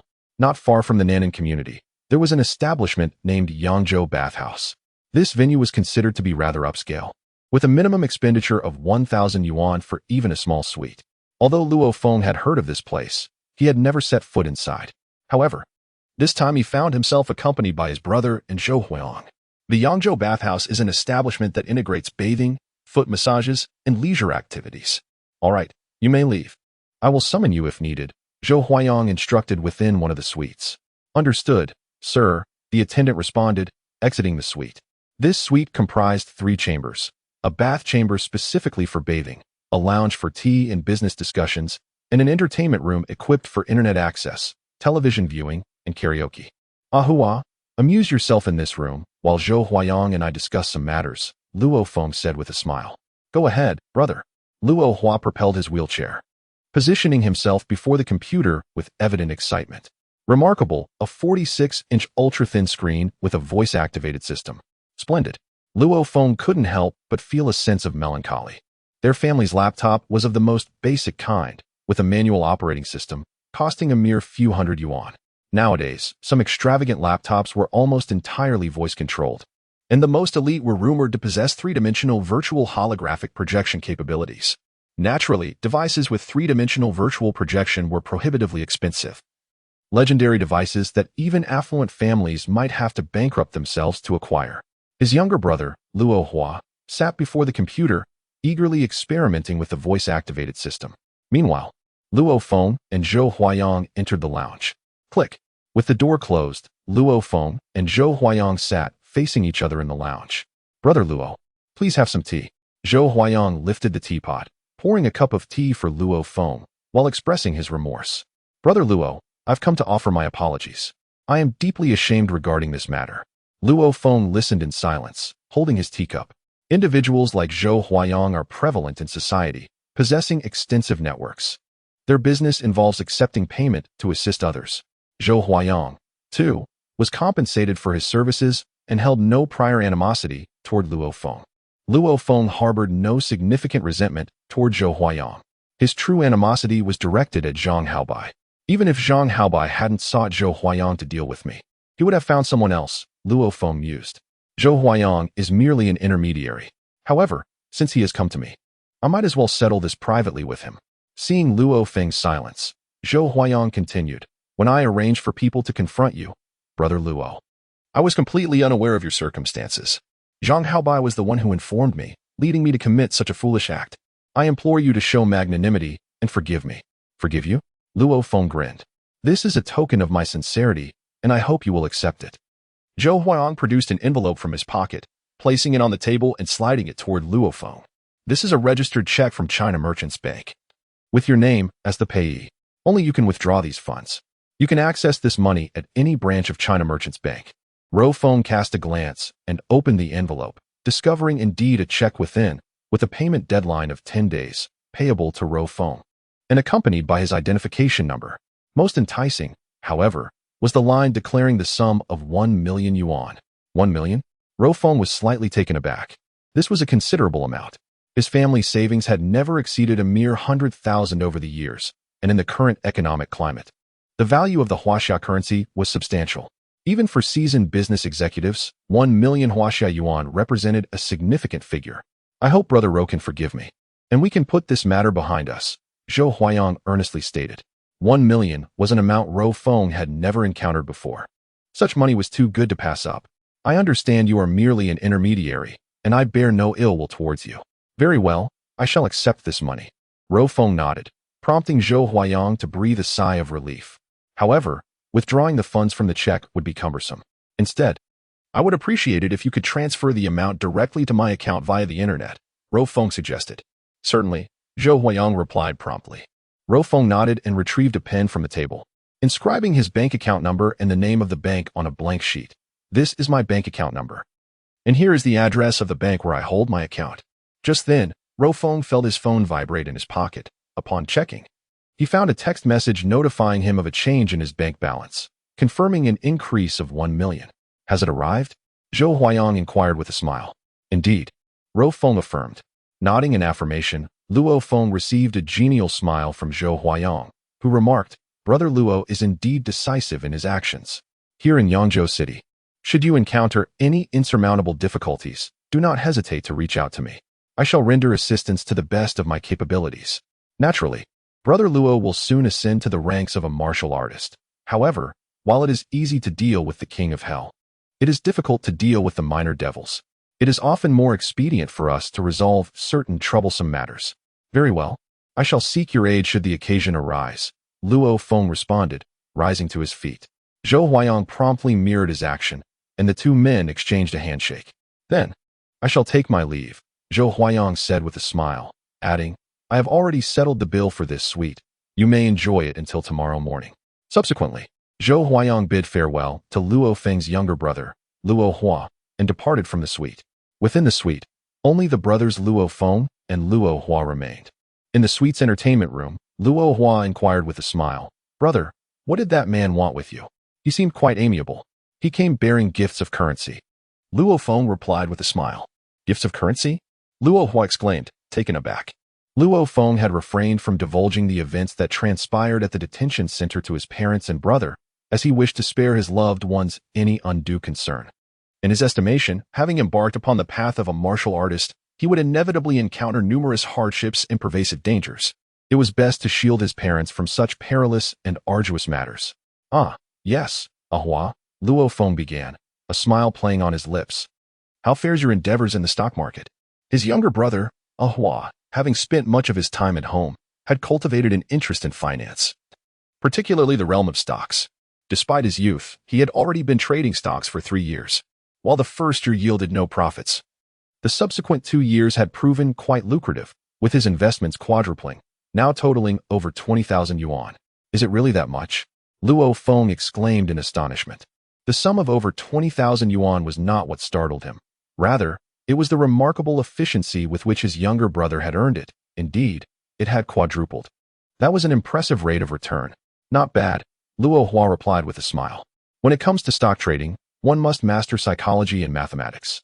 As long as you manage your positions wisely and execute purchases incrementally to control the buying price, while following the lead of the market makers, it's quite manageable. However, during market fluctuations, psychological factors can greatly influence decisions. Many are easily frightened into selling prematurely if they haven't seen profits in the first year. Luo Feng listened, somewhat bewildered. My earnings are nothing compared to the seasoned experts who trade futures. While I may double my investment in stocks, they can achieve 10-fold or 20-fold returns. Of course, futures carry greater risks. One misstep could lead to forced liquidation, resulting in total loss, Luo Hua explained, shaking his head. Though Luo Feng did not fully grasp these concepts, he understood the principle of compound interest in stock trading. For instance, his brother had grown his initial few thousand yuan to 20,000 over the course of 3 years. However, had he started with 1 million, he might now possess 4 million. With 4 million in capital, the potential could soar to 16 million. The power of compounding creates increasingly astounding returns. 50,000. Luo Hua's eyes sparkled with excitement. The market has plummeted today. It's the perfect opportunity to buy low and make a significant profit. Having shared a room with his brother for many years, Luo Feng had long observed that Luo Hua always anticipated market downturns, while their neighbor, Uncle Wang, consistently hoped for a market surge. Luo Hua profited from trading, whereas Uncle Wang faced losses. Were the experts truly all inclined to wish for market declines? Luo Feng pondered. By the way, brother, where did you acquire that money? Luo Hua continued to inquire. Is it that Zhou Huayang from earlier? Luo Feng chuckled. Brother, you can use this money. Once I become a warrior, I will earn plenty. While ordinary warriors may not earn significantly, Luo Feng was acutely aware of his own capabilities. His ability to manipulate objects was far more formidable than that of a heavy machine gun. After all, bullets travel in a straight line, whereas the spikes he controlled could change direction instantaneously. On August 1st, he would face the practical assessment for warriors, and upon passing, his journey as a warrior would commence. As he held his teacup, he inadvertently exerted too much force, causing it to shatter with a resounding crash, spilling tea everywhere. His younger brother, Luo Hua, jumped in surprise. Brother, what happened? It's nothing, Luo Feng replied with a smile, yet inwardly he mused. During my time in the detention center, I cultivated my genetic potential, significantly enhancing my strength. Following the awakening of my abilities, my power has increased even further. My current strength and speed are vastly superior to what they once were. However, such rapid growth in power is not without its drawbacks. My control over it has become less precise. In my excitement, I crushed the teacup, clearly indicating a lack of control. Tomorrow morning, I shall visit the extreme martial arts school. In the 20 days leading up to August 1st, I will diligently train to refine my speed and strength, ensuring I can harness my abilities to the fullest extent. Luo Feng resolved silently. The new gaming district on Qidian is thriving, with Qidian coins and monthly tickets being distributed daily. At 5 o'clock the following morning, as dawn began to break, Luo Feng hurried to the extreme martial arts school. Although he had yet to receive his warrior certification, he still utilized his advanced student identification to enter the dojo. Good morning, senior brother. Inside the extreme martial arts school, the grassy paths were bustling with numerous students engaged in their morning exercises. Luo Feng smiled and nodded before making his way directly to the third floor of the advanced student teaching building. Since he had not yet obtained his warrior certification, he could only access the advanced student training hall and was not qualified to enter the instructor's area on the fourth floor. Huh. The sounds of exertion echoed from within the training hall. Peering inside, Luo Feng spotted a young man in a white robe wielding an iron spear, executing a series of fluid movements. Iron brother, Luo Feng called out with a grin. You're here practicing your spear work so early? This is quite rare. Crazy. The young man in white paused, his expression lighting up with surprise and delight upon seeing Luo Feng. What brings you here? Haha, I must first extend my congratulations. Congratulations. Crazy, on passing the warrior assessment. How did you know? Luo Feng asked in astonishment. It was assumed that very few people would be aware of his success in the assessment. Last night, during class, the instructor mentioned it. He said that among the advanced students at our martial arts school, both you and Yang have successfully passed the warrior assessment, the young man in white replied, scratching his head in resignation. Seeing that you two have succeeded, I couldn't afford to slack off, so I came early to practice my spear. Luo Feng nodded in acknowledgement. So this was the matter the instructor had mentioned. Although the Ultimate Martial Arts Gym boasted over 30,000 students, there were only 6 instructors in total and a single head instructor. The instructors typically lectured in enormous halls, addressing thousands of students simultaneously. Of course, instructing the advanced students was a different matter, as they numbered so few within the entire gym. Madman, you've already passed the assessment. What brings you here so early? A young man in white robes inquired with a smile. The martial artist combat assessment is on August 1st. I need to prepare, Luo Feng replied with a smile. Heading towards the armory adjacent to the training hall. The armory door stood ajar. Stepping into the armory, one was greeted by an array of weapons displayed on weapon racks: sabers, spears, cudgels, staffs, axes, hammers, swords, lances, and more, a diverse collection. Each major weapon category was further subdivided into various types. For instance, sabers were categorized into single-handed and two-handed varieties, with single-handed sabers further differentiated. Bloodshadow series. Luo Feng opened one of the weapon cabinets, revealing numerous identical battle sabers. These were, of course, simulations, replicas of the battle sabers in terms of model, center of gravity, and weight. However, the materials were vastly different. A genuine saber capable of slaying monsters could cost hundreds of thousands, whereas these simulation sabers were priced at mere hundreds, far more affordable. Swoosh. Luo Feng drew one of the sabers. This was a Blood Shadow Series 2 battle saber. With a blade length of 78 centimeters, an overall length of 101 centimeters, a blade width of 5.2 centimeters, a thick spine, and a sharp tip adept at thrusting. Luo Feng frowned after casually swinging the saber a couple of times. I've been using this blood shadow battle saber for quite some time now, but it feels rather light. Once accustomed to wielding a battle blade, it now feels surprisingly weightless in my grasp. My strength has surged, necessitating a heavier weapon to feel comfortable. Luo Feng retrieves another battle knife from the Blood Shadow Series 2, swinging it twice to produce a sharp whistle through the air. No, it remains too light. This one is insufficient, indeed far too light. He then selects the heaviest replica from the Blood Shadow Series 2 and cannot help but chuckle, realizing that his prowess has truly escalated. Within this high-level training armory, he cannot find a blade that suits his enhanced abilities. Thus, Luo Feng opts to descend from the 3rd floor and ascend the staircase to the 4th floor. The 4th floor is often frequented by instructors and mentors. Luo Feng is aware that there exists a martial arts training hall and an armory on this level, where prospective warriors are permitted entry. However, his certification as a prospective warrior has yet to be issued, leaving him uncertain about his access to the 4th floor. Beside the staircase leading to the 4th floor, there is a small room where an elderly man is stationed. What are you doing here? Students are not permitted to enter, the old man states. Rising from his seat, suddenly, a look of astonishment crosses his face, and he smiles, saying, "Ah, it's you, Luo Feng. I heard from Director Jiang that you passed the prospective warrior assessment. Come in." "Thank you, Uncle Li." Luo Feng breathes a sigh of relief. If Uncle Li had insisted on seeing his prospective warrior credentials, Luo Feng would have been unable to gain entry, as legally, he is still not a prospective warrior. The training hall on the 4th floor is notably better adorned, with an array of high-end equipment. At this moment, Luo Feng finds himself alone in the training hall on the 4th floor. What a waste, what an utter waste. Luo Feng couldn't help but shake his head in lamentation.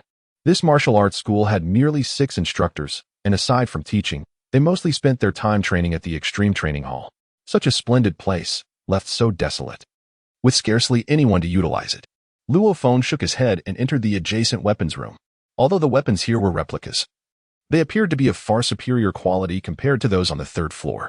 The Blood Shadow Series number 2, indeed, the combat blades here were considerably heavier. Luo Feng drew one and swung it a couple of times before switching to another. After 5 attempts, he finally selected one that felt just right for him. Upon closer inspection, he noticed the blade bore a weight inscription of 101 kilograms. What? 101 kilograms? Luo Feng was taken aback. How could such a hefty blade feel so comfortable in his grasp? It is worth noting that the Blood Shadow combat blade was originally designed for swift strikes, being relatively lightweight. To wield one that weighed 101 kilograms with ease, what level of strength had he attained? In the training hall, Luo Feng positioned his left forearm within the shield while wielding the Blood Shadow combat blade in his right hand. With a shout, he executed a series of fundamental sword techniques, horizontal cuts, upward slashes, and downward strikes, all performed with remarkable precision. Each swing was executed flawlessly, maintaining his center of gravity without disruption as he practiced tirelessly, constantly refining his technique. My strength is now overwhelming. My control over the force of my strikes lacks finesse. Luo Feng was acutely aware of his own shortcomings. Physical fitness is indeed commendable, yet it must be effectively harnessed to be of any value. Luo Feng is acutely aware that superior physical attributes do not inherently translate to greater prowess than one's adversary. Some individuals can only manifest a mere 30% of their innate physical capabilities, while others may achieve 50, 60, 70, or even a full 100%. There are even masters of swordsmanship who, despite their modest strength, can vanquish foes possessing tenfold their power. This underscores the paramount significance of skill and experience. However, it is also true that when there is an overwhelming disparity in physical attributes, technique alone cannot compensate. In summation, regardless of the circumstances, one must diligently refine their skills to unleash their physical potential. "Director," a respectful voice called from the 4th floor. "It's Uncle Li." "Who is inside?" inquired instructor Jiang Nian, who distinctly heard a series of sharp, piercing sounds emanating from the adjacent training hall. These sounds were evidently the result of weapons, such as swords and knives, slicing through the air at remarkable velocities. Just from the sound alone, it was clear that a martial artist was at work. "It's Luo Feng," Uncle Li replied with a smile. "Luo Feng?" Instructor Jiang Nian said with a slight smile as he proceeded towards the training hall. Upon reaching the entrance, he observed Luo Feng executing his moves with precision, as if he were a living textbook, continuously practicing the fundamental techniques of swordplay. Sometimes he struck in place, while at other times he dashed swiftly, dodging and retreating, all while unleashing a flurry of blood-tinged strikes with remarkable fluidity. Indeed, the fundamentals are exceptionally solid. Instructor Jiang Yin could not help but nod in approval, silently commending him. A strong foundation and skills would undoubtedly enhance his future swordsmanship. There are no apparent weaknesses. Quite impressive, he thought, growing increasingly satisfied with what he beheld. Ah, instructor. Luo Feng turned around and paused upon noticing Instructor Jiang Yin. Instructor Jiang Yin walked in with a smile. Luo Feng, your swordsmanship is quite impressive. You must have been practicing it since childhood? Well, when I was younger. Before joining the martial arts hall, I would just practice swinging and chopping at home by myself, Luo Feng replied with a smile. Instructor Jiang Yin nodded with satisfaction, but the smile on his face suddenly froze. He stared blankly at the blood shadow battle blade in Luo Feng's hand, his eyes wide with astonishment. Instructor? Instructor? Luo Feng was startled by the instructor's expression. You, Instructor Jiang Yin said, staring at Luo Feng in shock. Were you just swinging the 101-kilogram blood shadow battle blade? Yes, Luo Feng replied, somewhat taken aback.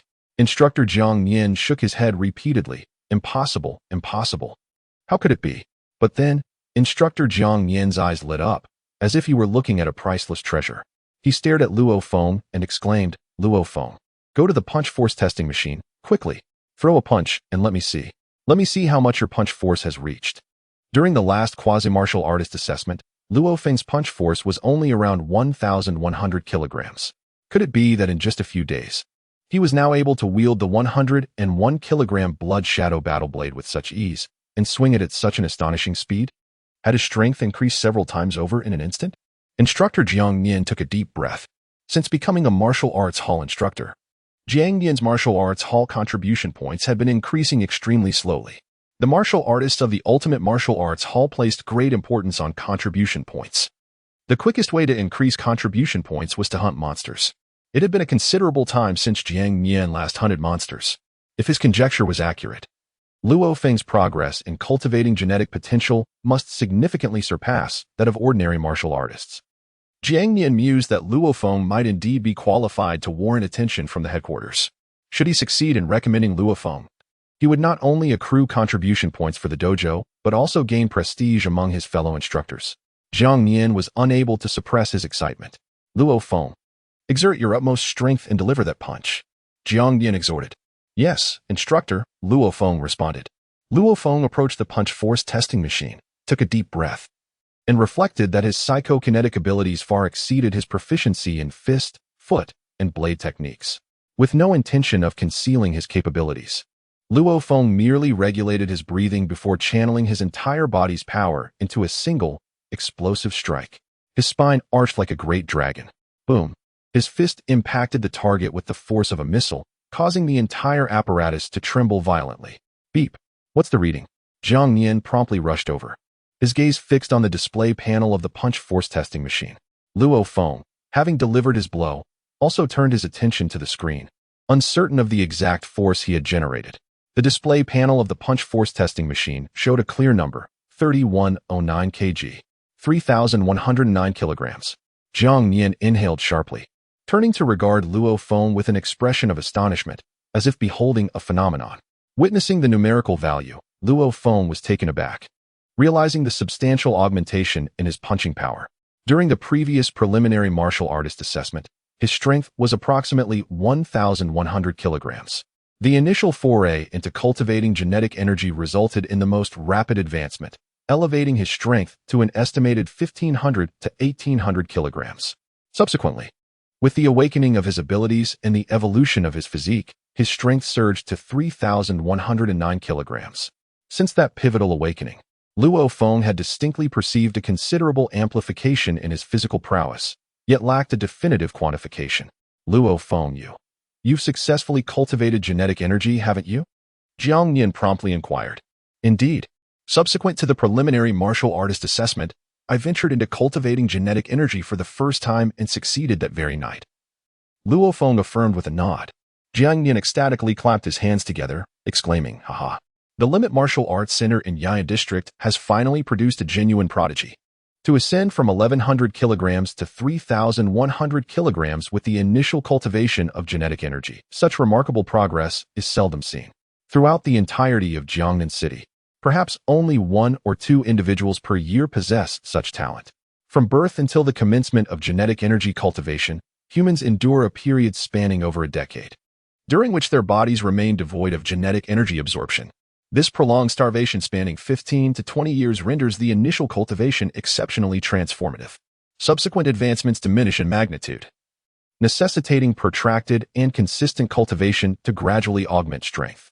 Furthermore, the extent of progress during this initial cultivation serves as an indicator of an individual's aptitude. Some individuals experience an increase of 300 kilograms in their punching power during their initial training, which is considered relatively common. Others may achieve an enhancement of 600 kilograms, marking them as exceptional. There are those who have surpassed an increase of 1,000 kilograms, categorizing them as elites. Yet, Luo Feng has augmented his strength by an astonishing 2,000 kilograms. This is the mark of a genius. Luo Feng, come, let us assess your speed. Subsequently, we shall evaluate your neural reaction time, Jiang Nian remarked, as though he had uncovered a precious gem, eagerly testing the capabilities of this remarkable talent. Yes, instructor, Luo Feng replied, his excitement palpable. Soon, the assessment results were revealed. Punching power of 3,109 kilograms, speed of 58 meters per second, and a perfect score in the neural reaction test for novice warriors, with an excellent rating for intermediate warriors. Ha! We have produced a prodigy in Ian District. Jiang Nian exclaimed, his face flushed with exhilaration as he glanced at the final evaluation on the neural reaction testing machine. He then clapped Luo Feng on the shoulder and declared, Luo Feng, the contributions you will make to my future martial arts academy will be invaluable. Luo Feng merely smiled sheepishly. Your progress and strength, Luo Feng, allows us at the Extreme Martial Arts Academy to accept you ahead of schedule, Jiang Nian continued. You will not need to undergo the martial artist practical assessment. We can grant you admission directly. Join the Extreme Martial Arts Academy beforehand? Luo Feng pondered, slightly perplexed. Typically, one must achieve the status of a martial artist before being eligible to formally join other factions. Luo Feng, having emerged from the Extreme Martial Arts Academy in Ian District. I consider myself your guide, Jiang Nian stated, patting Luo Feng's shoulder with a smile. Let me be candid with you. Your initial genetic energy training has yielded an increase of over 2,000 kilograms in punching power.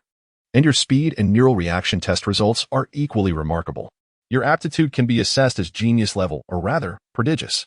In the entirety of Jiangnan City, with its population of 200 million, perhaps only 1 or 2 such prodigious talents emerge annually. Luo Feng smiled wryly to himself. Prodigious? Others might not know. But he was aware that his initial cultivation of genetic potential had only improved his punching strength by approximately 600 kilograms. It was the subsequent awakening of his abilities that had substantially elevated his strength, allowing him to reach such remarkable figures. However, Jiang Nian would be unaware of this. As for typical martial artists, the most significant surge in strength throughout their lives occurs during their initial cultivation of genetic potential. With such prodigious talent, your performance in the martial arts combat assessment will undoubtedly attract the attention of the Thunder Dojo, the various families of the Underground Alliance, and so on. They will naturally extend invitations for you to join them, Instructor Jiang Nian said with a smile. At that time, you might be dazzled by the various generous offers. Luo Feng was enlightened. Indeed, encountering 1 or 2 such prodigious talents annually from a city of 200 million would incite competition among various factions. So, inviting him to join now would be even more advantageous. Instructor Jiang Nian chuckled. Of course, rest assured. The conditions offered by our Limit Martial Arts Dojo will not be inferior. Ordinarily, martial artists who join the dojo receive a villa and 1 million huaxia currency as seed money.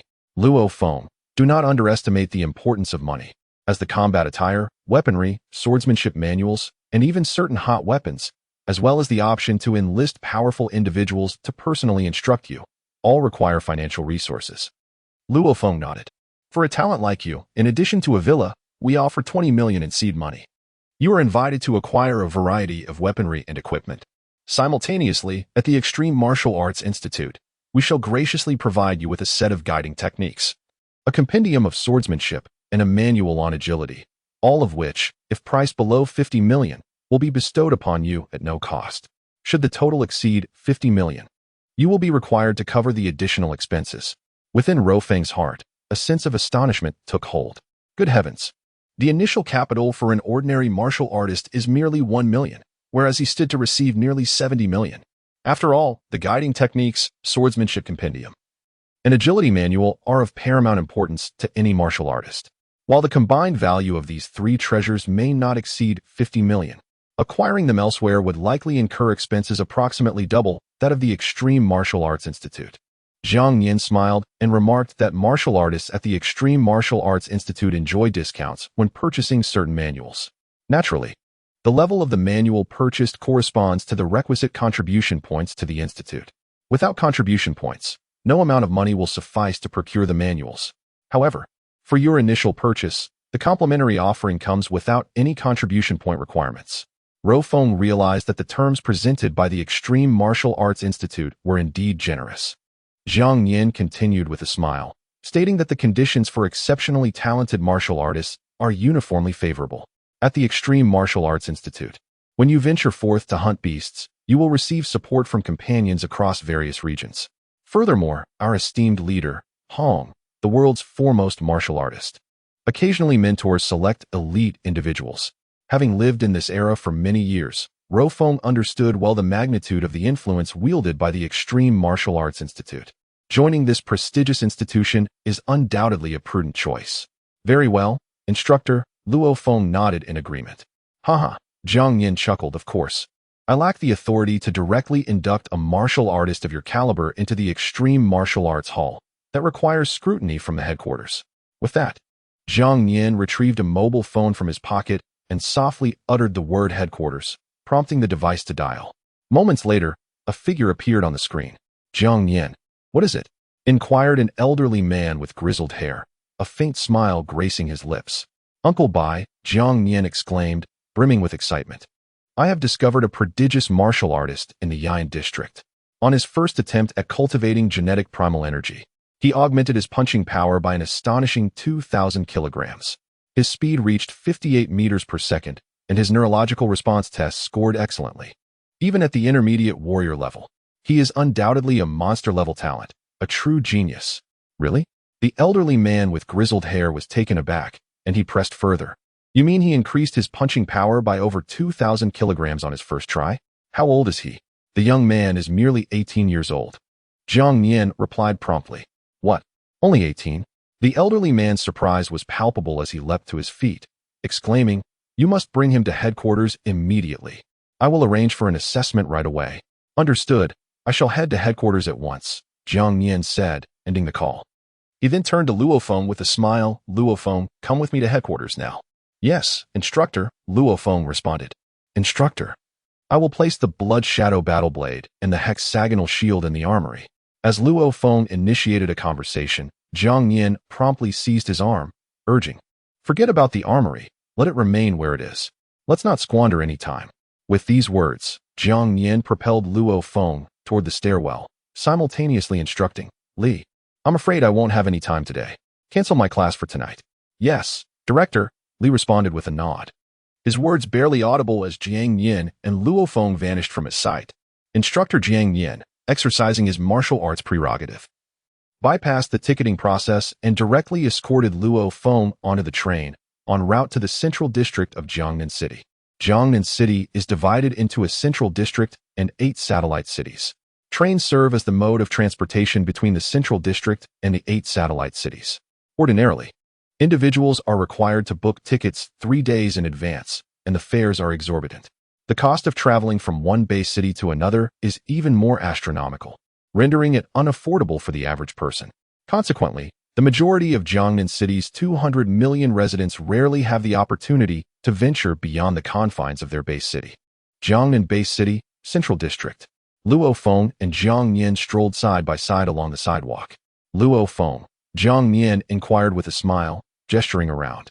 Do you perceive any difference between the Central District and our Yangzhou City? Luo Feng surveyed the surroundings and replied with a shake of his head, not particularly. I simply notice more people, more vehicles, and wider roads. Otherwise, it seems quite similar. Indeed, at first glance, there isn't anything particularly special. Zhang Nian chuckled softly. At first glance, the differences may not be apparent. You'll soon come to realize them. Hello? Jiang Nian answered his phone. Jiang Nian, how long until you arrive? The image of an elderly man appeared on the phone screen. Uncle Bai, within 10 minutes, Jiang Nian responded with a smile. Indeed, I have already invited the director. See to it that you do not commit any blunders. The hoary elder solemnly pronounced. The director? Jiang Nian exclaimed, taken aback. Amidst their exchange, Luo Feng's gaze fell upon a sprawling expanse ahead. Beyond the silver-white perimeter walls stood a towering, deep blue skyscraper. Emblazoned upon its facade were 4 colossal characters. Legible from miles away, Limit Martial Hall. This is the Limit Martial Hall's headquarters for Jiangnan City, Jiang Nian declared. The very epicenter of our Limit Martial Hall. So many soldiers, Luo Feng gasped, inhaling sharply. Encircling the Limit Martial Hall's grounds, sentries armed to the teeth stood guard at every post. The entire complex exuded the aura of a heavily armed behemoth. The main gate, a staggering 100 meters in width, was flanked by rows of soldiers, their eyes scanning the surroundings. These are the internal forces of our Limit Martial Hall, Jiang Nian explained with a smile. We are authorized to establish our own security forces. Come, let us enter, Jiang Nian beckoned, guiding Luo Feng toward the main entrance. Grant passage. A one-armed man with a facial scar commanded at the gate. The soldiers retreated in unison, their synchronized movements causing Luo Feng to hold his breath. Very well, Jiang Nian replied with a nod, glancing at Luo Feng. Luo Feng, this is your senior. Address him as Uncle Lu. Uncle Lu, Luo Feng greeted respectfully, sensing the one-armed man's formidable martial prowess. A fine young lad. The one-armed man responded with a smile. As Jiang Nian and Luo Feng ambled along the thoroughfare, Jiang Nian voiced a sentiment of reminiscence. The individual to whom you addressed as Uncle Lu just now was a cherished comrade with whom I braved many a peril. We were brothers forged in the crucible of life and death situations. His arm was severed by a single blow from a black-haired iron ape, a simian monstrosity. Luo Feng listened with rapt attention. We, the martial artists of the Limit Hall, are bound by an exceptional camaraderie, Jiang Nian declared, gesturing towards a towering skyscraper. Behold, that edifice serves as the headquarters for the martial artists of the Limit Hall in Jiangnan City. Nearly all who traverse its portals are martial artists. Nearly all. Luo Feng exclaimed, taken aback. Through the glass of the skyscraper's lobby, he discerned a multitude of figures, numbering perhaps over 100. Jiangnan City boasts a population of 200 million souls. It stands to reason that our Limit Hall would possess a substantial number of martial artists, Jiang Nian chuckled. Those congregating in the lobby are mostly engaged in convivial discourse over drinks. The 2nd through 9th floors of this headquarters building are frequented by warrior-level martial artists for their training regiments. The 10th through 19th floors are the domain of general-level martial artists. As for the 20th floor and above, those are reserved for collective assemblies and meetings. Intrigued, Luo Feng inquired, Instructor, the martial artists are categorized into warrior level and general level? Martial artists are primarily classified into warrior level, general level, and the exceedingly rare god of war level. Jiang Nian elucidated softly. Among these, warrior-level martial artists are the most numerous. Many martial artists remain at the warrior level throughout their entire careers. The warrior level is further subdivided into elementary warrior level, intermediate warrior level, and advanced warrior level. Those who have recently passed the assessment typically belong to the elementary warrior level. Luo Feng, your current strength can be categorized as that of a mid-level warrior, Jiang Nian remarked. Luo Feng nodded, realizing that his combat prowess placed him at the grassroots level among warriors. Generally, a warrior of the soldier rank can be dispatched using firearms, while a general-level warrior is typically immune to such attacks. Jiang Nian expressed his thoughts, stating, for instance, if you were to unleash a barrage from a heavy machine gun at a general-level warrior, they could effortlessly evade it through their neural reflexes and speed. Thus, general-level warriors are undoubtedly regarded as remarkable elites among martial artists. Although your talent is commendable, your youth renders you merely a novice, Jiang Nian chuckled. Luo Feng could only scratch his head in acknowledgement. As an extraordinary powerhouse among warriors, Luo Feng understood well that an unparalleled warrior, like the one who cleaved a black-crowned golden eagle in two with a single stroke, would remain unscathed even if Luo Feng employed telekinesis against them. Beyond the general rank lies the divine warrior rank. Jiang Nian's eyes shimmered with admiration. Indeed, they are truly the embodiment of a war deity. Each one can navigate through a hail of bullets with ease, their speed akin to lightning, and their reflexes are astonishingly swift. A single punch or kick from them could obliterate an entire apartment building. That is the essence of a war deity. Luo Feng listened intently. Soldier rank, general rank, divine warrior rank. Presently, his sheer physical strength was merely at the mid-level soldier rank. Perhaps with the application of mental telekinesis, his power would significantly amplify, potentially allowing him to ascend to the general level. Instructor, is there a rank above the divine warrior? Luo Feng inquired eagerly. Indeed, there is. Jiang Nian nodded with a smile. Beyond the god of war level, such individuals exist around the globe, each possessing earth-shattering power. Even nations must treat such formidable figures with caution. However, they are exceedingly rare. Even our Huaxia government has only 2 or 3 such invincible powerhouses under its command. Luo Feng was inwardly astonished. Above the god of war level, even a major power like the Huaxia government has only 2 or 3 under its command. Therefore, martial artists worldwide categorize martial arts levels simply into warrior, warlord, and god of war. Jiang Nian elucidated, of course, the global standard for assessing strength isn't solely based on your power, speed, or neural reflexes. Rather, it's determined by your combat record. Combat record? Luo Feng inquired, perplexed. Luo Feng nodded in understanding. Indeed, even with significant differences in physical attributes, a weaker individual can still vanquish a stronger one. Strive diligently to become a warlord. You'll be the pride of our Yangzhou city, Jiang Nian said with a smile. Yin Luo, the brother who came to see me last time, is a warlord. Oh, Luo Feng responded with a slight nod.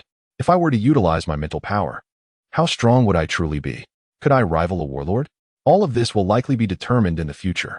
Luo Feng and Jiang Nian conversed along the way, soon arriving at a 3-story detached villa. An elderly man with gray hair on the villa's second-floor balcony called out, Jiang Nian, come up quickly. Let's go. Come up with me. Jiang Nian led Luo Feng swiftly into the villa.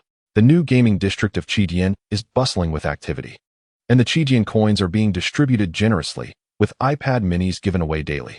The second floor of the villa is vacant, not at all smaller than the martial arts hall in the Yiyuan district of Yangzhou. Supervisor Jiang Nian ascended to the second floor and immediately addressed the room with respect. Luo Feng was momentarily taken aback.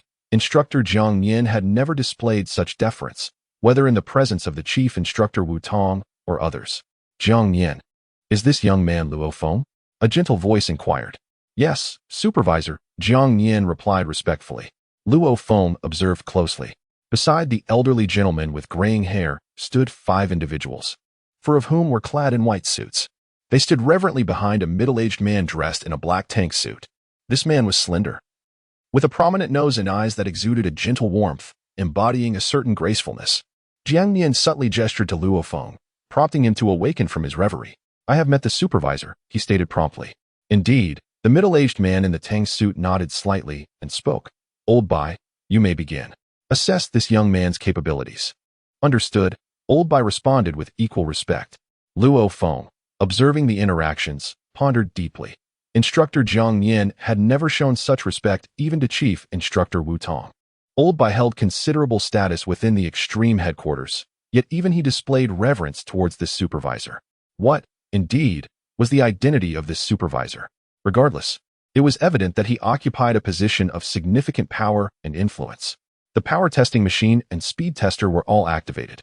The cameras and other equipment in the spacious martial arts hall on the second floor were evidently set up to capture every moment of Luo Feng's assessment. The 4 young individuals clad in white suits promptly sprang into action, some wielding handheld computers, while others personally verified the precision of various instruments. White Elder. The equipment is functioning flawlessly, remarked a young woman in a white suit. Excellent, responded White Elder, turning his gaze towards Luo Feng. Luo Feng, let us commence the testing. Beginning with the power test. Taking a deep breath, Luo Feng approached the power testing machine. At that moment, the attention of Jiang Nian, White Elder, the 4 young individuals in white, and even the high-ranking supervisor was fixated upon him. Luo Feng, who had appeared relaxed just moments before, suddenly erupted into action, akin to a cheetah pouncing on its prey. With a resounding thud, his powerful punch struck the testing machine's pad, producing an explosive sound. Luo Feng swiftly glanced at the display, which read 3110 kg. Impressive, young man," remarked the usually composed supervisor, who now smiled and nodded approvingly. "Let us proceed to the next evaluation." The results of the speed test and neural reaction assessment soon followed. The speed test recorded a remarkable 58 ms, while the neural reaction test yielded a perfect score for a junior warrior and an outstanding rating for a mid-level warrior. Exhaling in relief, Luo Feng stepped out of the red circle of the neural reaction testing machine, satisfied that he had performed well and avoided any missteps at such a critical moment.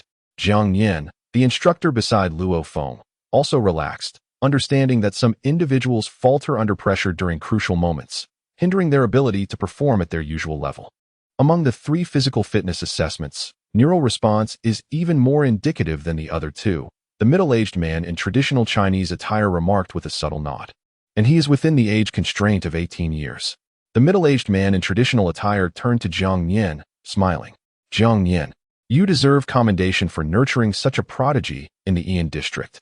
Jiang Yan couldn't help but reveal a hint of joy, replying, "It's mainly due to Luo Feng's own diligence." Indeed, the middle-aged man in traditional attire focused his gaze on Luo Feng, stating solemnly, "Luo Feng, would you be willing to join my limit martial arts dojo now? I trust Jiang Yan has already informed you of the terms." "I am willing to join," Luo Feng answered without hesitation. "Excellent." The middle-aged man in traditional attire clapped his hands together, smiling. "According to established practice, you may select a villa to reside in, either in Yangzhou City or at the main headquarters. You possess the right to reside there, but not the authority to sell it. Our limit martial arts dojo's villa complexes are exclusively for the residence of martial artists within the dojo. Furthermore, there's a starting fund of 20 million and 3 secret manuals, one on movement techniques, one on guiding techniques, and one on attack methods, each not exceeding 50 million in value." The middle-aged man in traditional attire added with a smile. "Am I correct?" "Yes," Luo Feng nodded. The middle-aged man in traditional attire turned to a woman in a white suit beside him. "Draft a contract, following the usual procedure. But with one modification. Luo Feng may freely select the manuals on movement techniques, guiding techniques, and attack methods. Anything within 100 million is on the house, my treat." "Yes, sir," the woman in the white suit responded, casting a surprised glance at Luo Feng before promptly proceeding to print the contract. "Supervisor," Luo Feng thought, taken aback. The prior arrangement stipulated that the 3 manuals should not exceed 50 million, but now it had been elevated to 100 million, and the supervisor was footing the bill. "Luo Feng, you're quite exceptional," the middle-aged man in the Tang suit remarked with a slight smile. "I have high expectations for you. Don't concern yourself with such trifles." "Trifles?" Luo Feng mused inwardly, astonished. Escalating from 50 million to 100 million meant that this supervisor was willing to expend tens of millions on his behalf. And he considered it insignificant? Even a warrior-level martial artist might not be so extravagant. "Thank you, supervisor," Luo Feng conveyed his gratitude. The middle-aged man in the Tang suit smiled faintly. Subsequently, the printed contract was presented, which he casually received, signed swiftly. And then the young woman in the white suit handed the contract and pen to Luo Feng, indicating, "Sign here, here, and here." Luo Feng perused the contract briefly, noting that the terms were exceedingly lucid and straightforward, with the clauses articulated explicitly, devoid of any perplexing jargon. Luo Feng promptly affixed his signature. "Welcome, Luo Feng, to the esteemed fraternity of the Ultimate Martial Arts Gym," the middle-aged man in the Tang suit declared, extending his hand with a smile. Luo Feng reciprocated, shaking hands with the supervisor. "From this day forward, you may directly relocate to the Martial Artist Villa Complex," the middle-aged man in the Tang suit added with a smile. "As for your seed capital and the selection of manuals, these will be accessible once you formally attain the status of a martial artist and possess the requisite martial artist privileges. Only then are you entitled to access the internal network of the Limit Martial Arts Dojo to procure secret manuals. Seed capital will also be directly deposited into your martial artist account." Luo Feng nodded. "Oh, by the way, my name is Zhugetao. Don't forget it, young man," the middle-aged man in Tang attire said with a smile, then left the villa with 4 young men and women in white suits. The second floor of the villa was empty, leaving only Butler Bai, Jiang Yan, and Luo Feng. "Phew, I was a little nervous when the director was here just now." Jiang Yan laughed heartily. "I didn't expect the director to come either," Butler Bai said with emotion.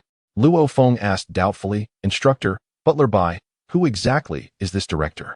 "Haha, young man, you're in luck. Seeing your potential, The director casually increased the upper limit for your secret manual selection by 50 million, reaching 100 million. Butler looked at Luo Feng and said with emotion, and what surprised me the most was that the director actually told you his name. It seems the director is indeed very optimistic about you. Name? Luo Feng didn't realize what it meant for a director to proactively tell someone his name. Hearing the name Zhuge Tao, Luo Feng didn't feel any other shock at the time, just inwardly marveling that the surname Zhuge was rare. Luo Feng, in our terms.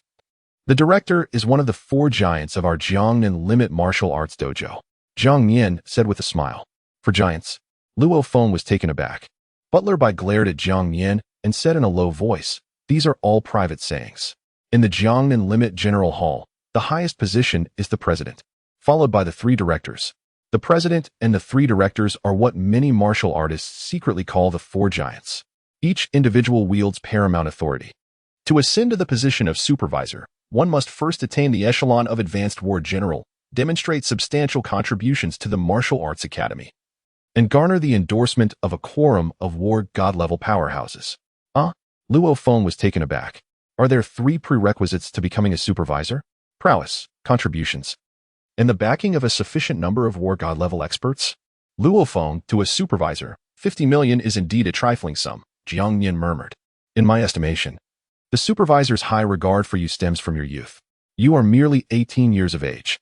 He believes you possess the potential, the prospect of becoming a war god-level warrior.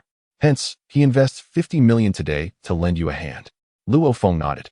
Bai Bo, standing adjacent, chuckled. However, Luo Feng, do not be complacent. Your talent is undeniable, yet attaining the war god level is exceedingly arduous. The supervisor merely perceives a glimmer of hope, a possibility. Solely for a modicum of possibility, he invests 50 million to assist me? Luo Feng mused inwardly. The regulations of the Ultimate Martial Arts Academy are stringent. Internal rules stipulate a maximum of 50 million for 3 secret manuals. Even the supervisor cannot contravene this provision. He can only supplement the 50 million from his own coffers to aid others. And for martial artists in their nascent stages, exceptional manuals are indeed invaluable. Dispel such thoughts. Luo Feng. The supervisor's favor is invariably advantageous, devoid of any detriment. The supervisor's network is exceedingly extensive, encompassing the military, circles of war god-level powerhouses, the government, and various influential families. The supervisor cultivates his own connections. He is the apex figure, a titan within the entirety of Jiangnan City, Zhang Nian exclaimed with heartfelt emotion.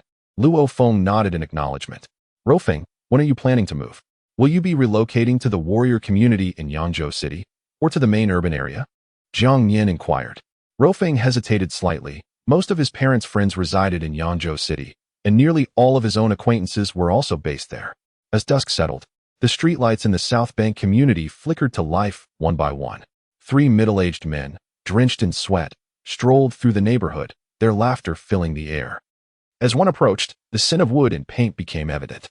My back is truly unbearable. I suppose I'll have to sleep on my stomach tonight, lamented one robust middle-aged man, grimacing as he supported his waist. And my prostate is causing me discomfort. It might be time to visit the hospital. Damn it. Hospitals are simply a drain on finances, he added. Old Tian, why not take a couple of days off and inform the boss? You can return to work once you feel better, suggested Rofeng's father, Luo Honghua. Indeed, Old Tian, it's not worth sacrificing your health, chimed in a slightly plump man beside him. Under the dim glow of the streetlights, Luo Honghua ambled toward his home. Standing at the base of the 32-story building, he gazed upward at the staircase. For many in modern times, ascending 32 flights was indeed a trivial task. However, after a long day's labor, even the thought of walking felt exhausting to Luo Honghua. My neck and back are also aching. I should find some time to rest, he mused. With each step, he ascended steadily until he reached the 32nd floor. Ding dong. Upon arriving at his abode, Luo Honghua pressed the doorbell, eschewing the effort to retrieve his keys. The door swung open, revealing an opulent banquet, a spread of over a dozen dishes, a level of extravagance his household rarely witnessed, even during the Lunar New Year. What's the occasion, preparing such a lavish feast? Luo Honghua queried, though a hint of discontent lingered beneath his amiable demeanor as he stepped inside. Father, Luo Feng, standing nearby, dutifully presented a cup of tea to his father, announcing, from this day forward, Father, you shall no longer be required to don that work attire. Luo Hongwa paused, perplexed. What's this about? Xian Lan, what are you saying? Dad, take a look. Luo Feng then proffered the signed contract to Luo Hongwa. Luo Hongwa received it, scrutinizing every line with meticulous care, as if revisiting the wedding certificate from years past. The contract stipulations were unequivocally clear. This contract with the Martial Arts Academy, isn't it typically after the martial artist's combat assessment? Luo Hongwa questioned, incredulous. And how is there a starting capital of 20 million? Previously, upon Luo Feng's successful pre-martial artist assessment, Luo Hongwa had diligently inquired, discovering that martial artists newly joining the academy typically received only 1 million in starting capital. Dad, that's because my brother is a prodigy. Luo Hua chuckled mischievously, adding, what is most precious in this era? Talented martial artists are the most valuable. Are we able to move into this detached villa already? Luo Hongwa directed his gaze toward his son, Luo Feng. Gong Xinlan, his wife beside him, said with a smile, if you want to live there, you can move in right now. Ha. Luo Hongwa was overcome with emotion, tears welling up in his eyes. For so many years, he had toiled tirelessly for his family, yet his arduous labor offered no prospect of advancement, not even in a lifetime. But now, he could finally turn his life around. And he would soon be living in the legendary detached villa. Indeed, detached villas were the stuff of legends for ordinary people. After the Great Nirvana period, each base city had to sustain 200 million people, making land an incredibly precious commodity. Detached villas, due to their extravagant land usage, were simply unattainable, even for the wealthy. Even the rare few detached villas that existed required their affluent and influential residents to pay exorbitant luxury taxes. Me, Luo Hongwa, will also have the day when I can live in a detached villa. Luo Hongwa couldn't help but laugh. Haha, that son of a bitch, my boss, doesn't even live as well as I do. Luo Hua, in his wheelchair, also exclaimed excitedly, in the future, our house will have huge floor-to-ceiling windows, a huge bathtub, and a very large living room. From now on, the TV and laptops at home will be voice-controlled, and the living room TV screen will be at least 200 inches. The bed will also be big enough to roll around on. A bed big enough to roll around on. I've wanted that for so long, Luo Hua said with excitement. Seeing his father and brother's expressions, Luo Feng felt immense joy in his heart. What was he striving for? Wasn't it for this very day? Dad, Mom, please sit down and let's eat, Luo Feng said with a smile. That night, the Luo Feng family was completely immersed in unprecedented excitement and joy. This humble abode, merely 36 square meters, has been home to a family of 4 for many years. Despite numerous grievances about the dwelling, such as the parents being relegated to sleeping on the sofa and the meager sunlight it receives annually, they aspire to improve their circumstances. The following morning, a large truck arrived, and the Luo family commenced loading their belongings. Good morning, Lan. What's happening so early? Inquisitive neighbors and acquaintances from the same community approached Luo Hongwa and Gong Xinlan. Having resided in subsidized housing for so long, each of them yearned for a chance to elevate their status. Luo Hongwa had finally achieved this, thanks to his son. The Luo family's son is truly remarkable. He's joined the Limitless Martial Arts Gym. Indeed, if my son could achieve such a feat, I could die content. Old Luo has turned his life around. He struck gold. The news spread rapidly among the neighbors, and soon the entire South Shore community, as well as the surrounding subsidized housing areas, were aware that the Luo family's son had joined the Limitless Martial Arts Gym and that they were relocating to the Bright Moon community. This was a momentous occasion, inspiring many ordinary youths to aspire to assist their families one day. Whenever you need me, just come to the Bright Moon community. But give me a call beforehand so I can notify the security at the entrance, Luo Feng told his friend Wei Wen. I knew you'd turn your life around one day, Luo Feng, Wei Wen exclaimed, pounding Luo Feng's chest with excitement. What does a failed college entrance examination signify? Even among university and military academy graduates, is there 1 in 10,000 who can reside in a detached villa? Damn it. I will certainly visit your place in a few days. I have never been inside a detached villa in my life. Soon, under the gaze of numerous women, children, and men from the surrounding neighborhood, the Luo family departed from the South Bank residential area in a sedan, followed by a large truck carrying many cherished belongings they were reluctant to discard. The Luo family entered the martial artist community, Bright Moon residential area. In the morning, at the main entrance of Bright Moon residential area, 6 soldiers stood rigidly at attention on either side of the gate, their eyes scanning the surroundings. Halt! One of the soldiers immediately raised his assault rifle, the muzzle aimed at the approaching taxi. Screech. The taxi came to an abrupt stop. The Luo family emerged from the taxi, and an elderly man with graying hair walked out of the Bright Moon residential area guardhouse, smiling warmly. Luo Feng, is it? I knew you had a bright future the last time I saw your quasi-martial artist assessment. I didn't expect you to move into our community so quickly. Notification arrived yesterday. Quickly, someone, help carry the belongings. Luo Feng, we have people to help with the luggage. These moving companies are not permitted inside. The elderly man with graying hair said with a smile. We understand, Father Luo Hongwa nodded with a smile. Soon, 7 or 8 soldiers rushed out of the residential area, assisting with the luggage with great efficiency. Afterward, under the envious gaze of those from the moving company, the Luo family stepped into Bright Moon residential area.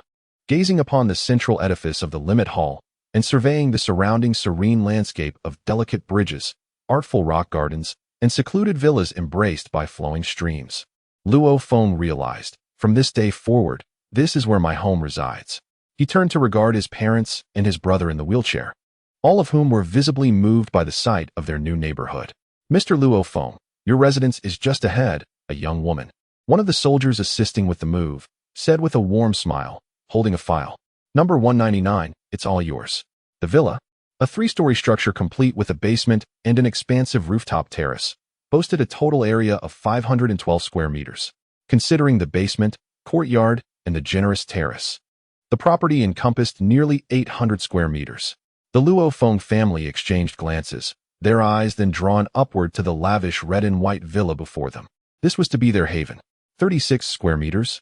Nearly 800 square meters? Luo Hua, in his wheelchair, murmured in disbelief. Late into the night of July 31st, within the confines of Villa number 199 in the Bright Moon residential area, the second floor housed 4 exceptionally spacious chambers, a bedroom, a media room, a reception room, and a vast training hall. The training hall alone spanned 120 square meters, occupying nearly half of the floor's total area. As the night deepened, the glow of the street lights filtered through the media room's glass, casting its reflection into the training hall. Moments later, 2 streaks of light decelerated and hovered before Luo Feng, revealing themselves as a pair of throwing knives. My current telekinetic abilities allow me to effectively multitask with 2 objects, he mused. If the speed and power of the 4 or 5 flying knives are controlled, their effectiveness will be significantly diminished. Over the past month, Luo Feng has dedicated himself to honing his physical strength to a level of precise control, while primarily focusing on enhancing his mental prowess. During this time, Luo Feng resided in the Mingwei community, where he became acquainted with numerous martial artists. Through discussions with these practitioners, he confirmed an important realization. His mental energy is indeed a form of spiritual force. The martial arts practical assessment is scheduled for tomorrow, so he resolved to rest well tonight. Rising, Luo Feng slid open the glass door and entered his bedroom to sleep. On the morning of August 1st, under the guidance of a martial artist from the Extreme Limit Club, more than 30 prospective martial artists, including Luo Feng and Yang Wu, proceeded to the train station. Inside the carriage, numerous aspiring martial artists were seated. Dear aspiring martial artists, future warriors, I come from the HR Alliance, announced a middle-aged man on the large screen, which was broadcasting his speech live. I am sure you have all heard of the HR Alliance, the most powerful organization in the world, the wealthiest group, and the one with the highest number of martial artists. The atmosphere in the carriage gradually quieted. Luo Feng and Yang Wu sat side by side, gazing up at the screen. Crazy, the Underground Alliance is well known, isn't it? Yang Wu chuckled.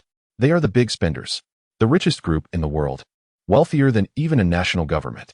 I know, Luo Feng replied with a smile, having gathered ample fundamental information from the martial artists in his community over the past month. Before the era of the Great Nirvana, powerful families such as the Morgans, Rockefellers, and Onassis dominated political parties in nations like America and various European countries.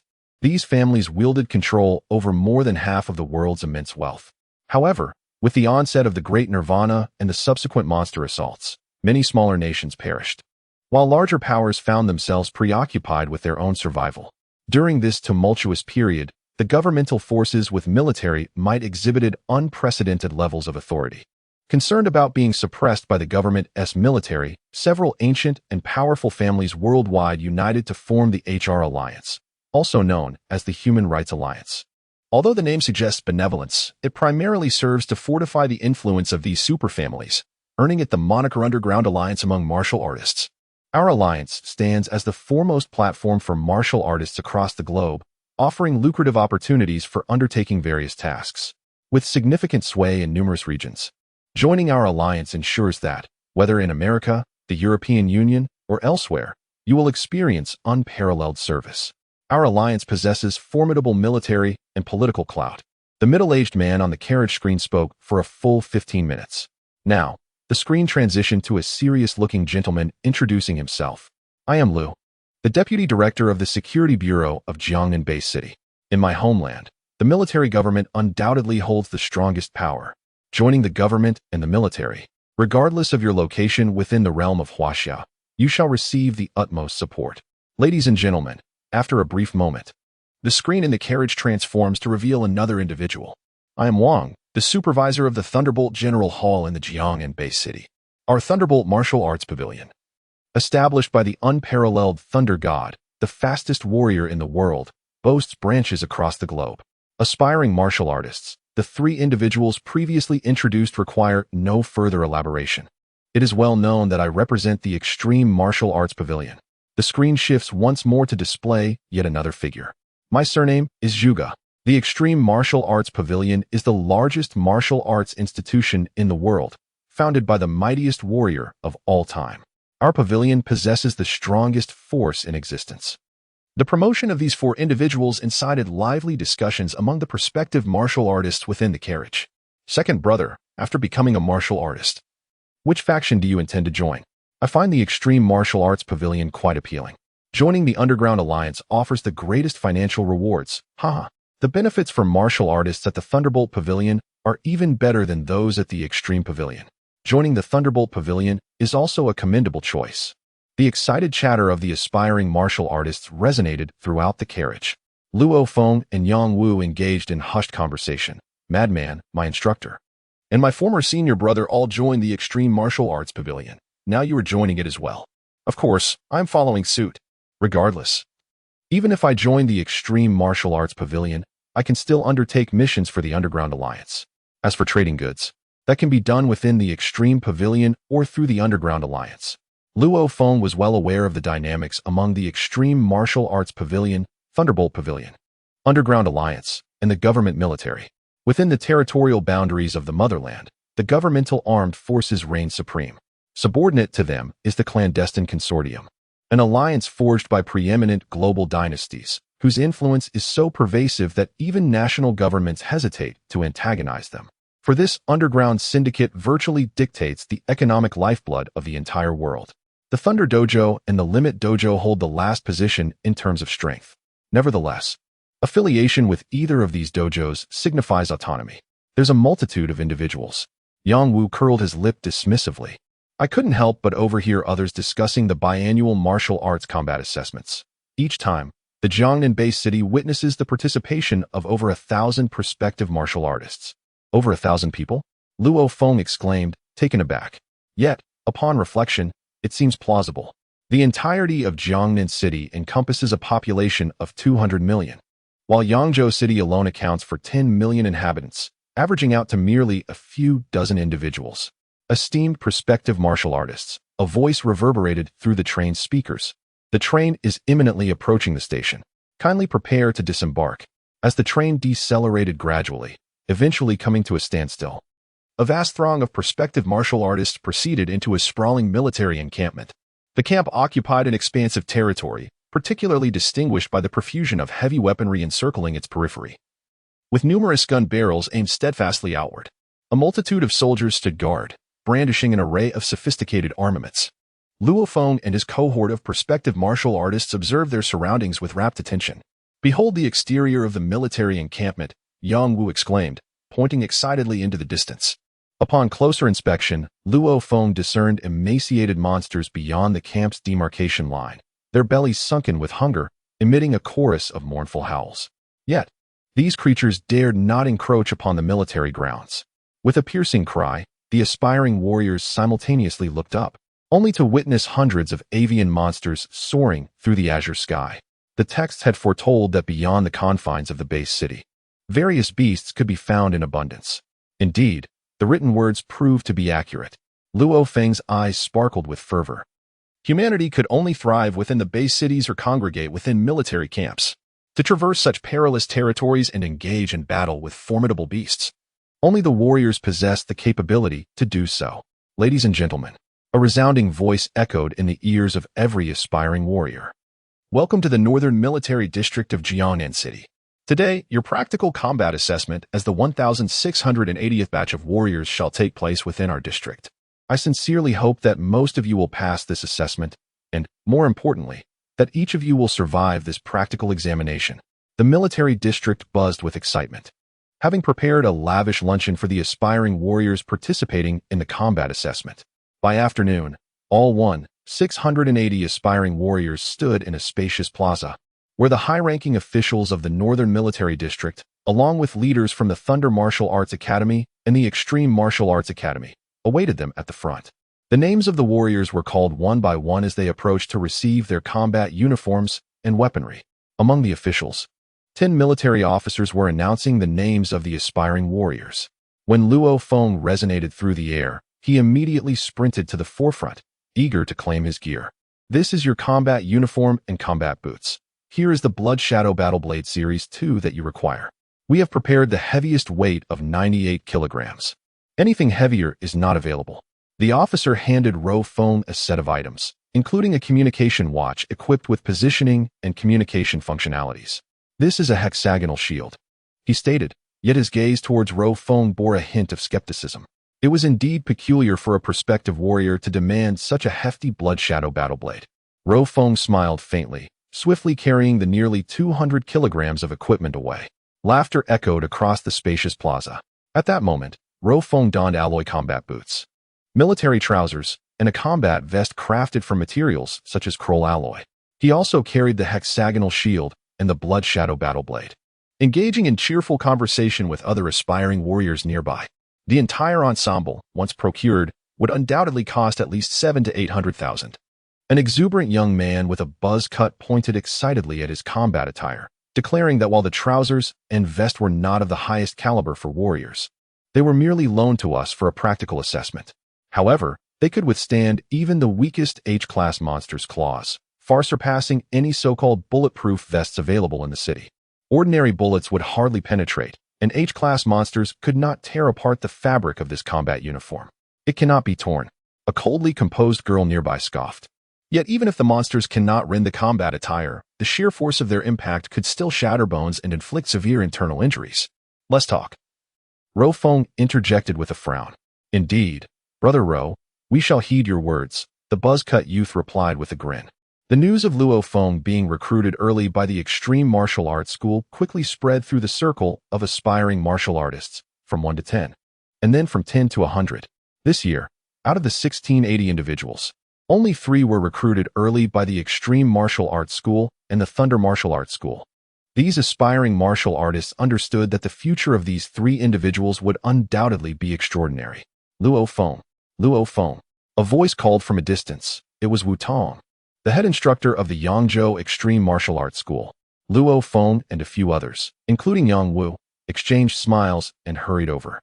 For nearly a month, Luo Feng had been residing in the Mingyue community and had developed a close relationship with Wu Tong, who also lived there, affectionately referring to him as Uncle Wu. Luo Feng, follow me, Wu Tong instructed, leading the way. With a heart full of curiosity, Luo Feng said little and soon found himself on the second floor of a tranquil small building. In the living room on this floor, several individuals were gathered. Among them, Luo Feng recognized only one, Zhuge Tao, one of the 4 giants of the Jiangnan Extreme Martial Arts School, who was in charge. Luo Feng, sit with Uncle Wu over there, Zhuge Tao said with a faint smile, dressed in a dark combat uniform that shimmered subtly with silver. The robust man glanced at the 2 young individuals beside him, prompting them to rise immediately. I am Wan Dong, said a gloomy young man with a purple birthmark on his face. I am Ma Xiao, introduced another young man, whose radiant smile and strikingly handsome appearance made a lasting impression. Indeed, the term handsome aptly describes this young man. Had he been a woman, she would undoubtedly possess the kind of beauty that could spell disaster for a nation. Luo Feng smiled and nodded, acknowledging the understanding. The brooding youth spoke up. Do you have the courage to compete? Tonight's martial arts practical assessment will reveal who among us can secure the highest score. A glimmer of eagerness flickered in his eyes, akin to someone beholding a delectable feast.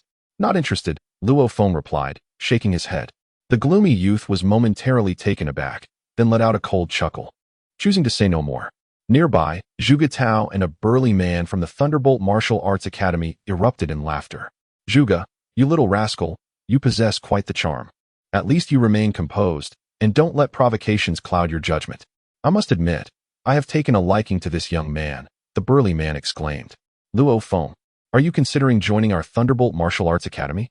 Oh, come now, Zhuge Tao shot him a glare. Just joking, you really have no sense of humor. The burly man laughed heartily. Zhuge Tao glanced downstairs and said, let us be on our way. The martial arts practical assessment is about to commence. The procession of 680 aspiring martial artists, led by soldiers, traversed for a full half-hour before arriving at the outskirts of a small town. At this hour, dusk had settled, and the sun had already dipped below the horizon. Eerie, spine-chilling cries echoed from within the town, which was encircled by barbed wire, with numerous soldiers patrolling the vicinity. Weapons in hand. Hasten, the number of monsters within is insufficient. Bring in another 1,200 iron-haired wild boars, 300 shadow cats, and 500 tiger mastiffs.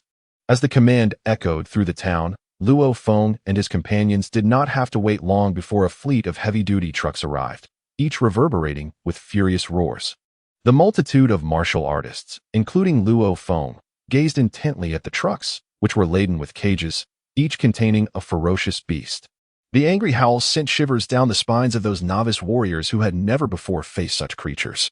Ah, Luo Feng, remarked the chief instructor Wu Tong, standing beside him with a faint smile.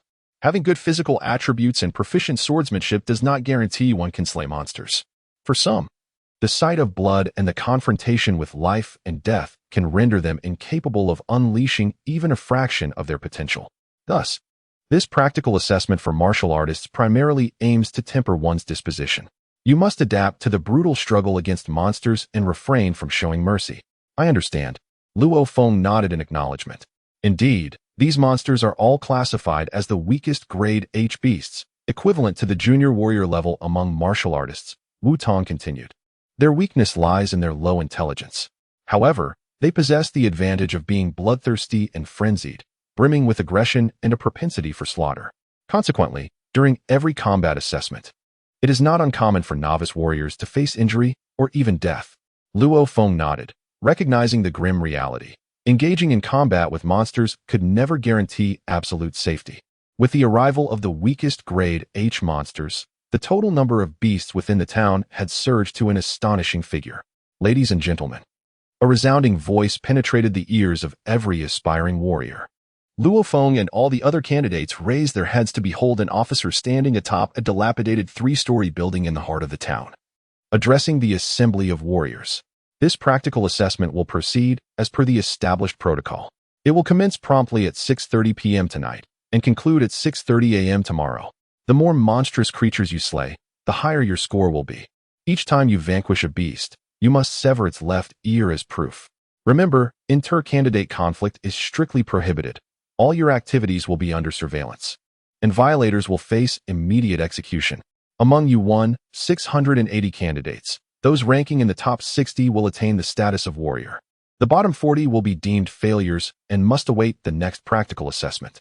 The officer's voice grew increasingly cold.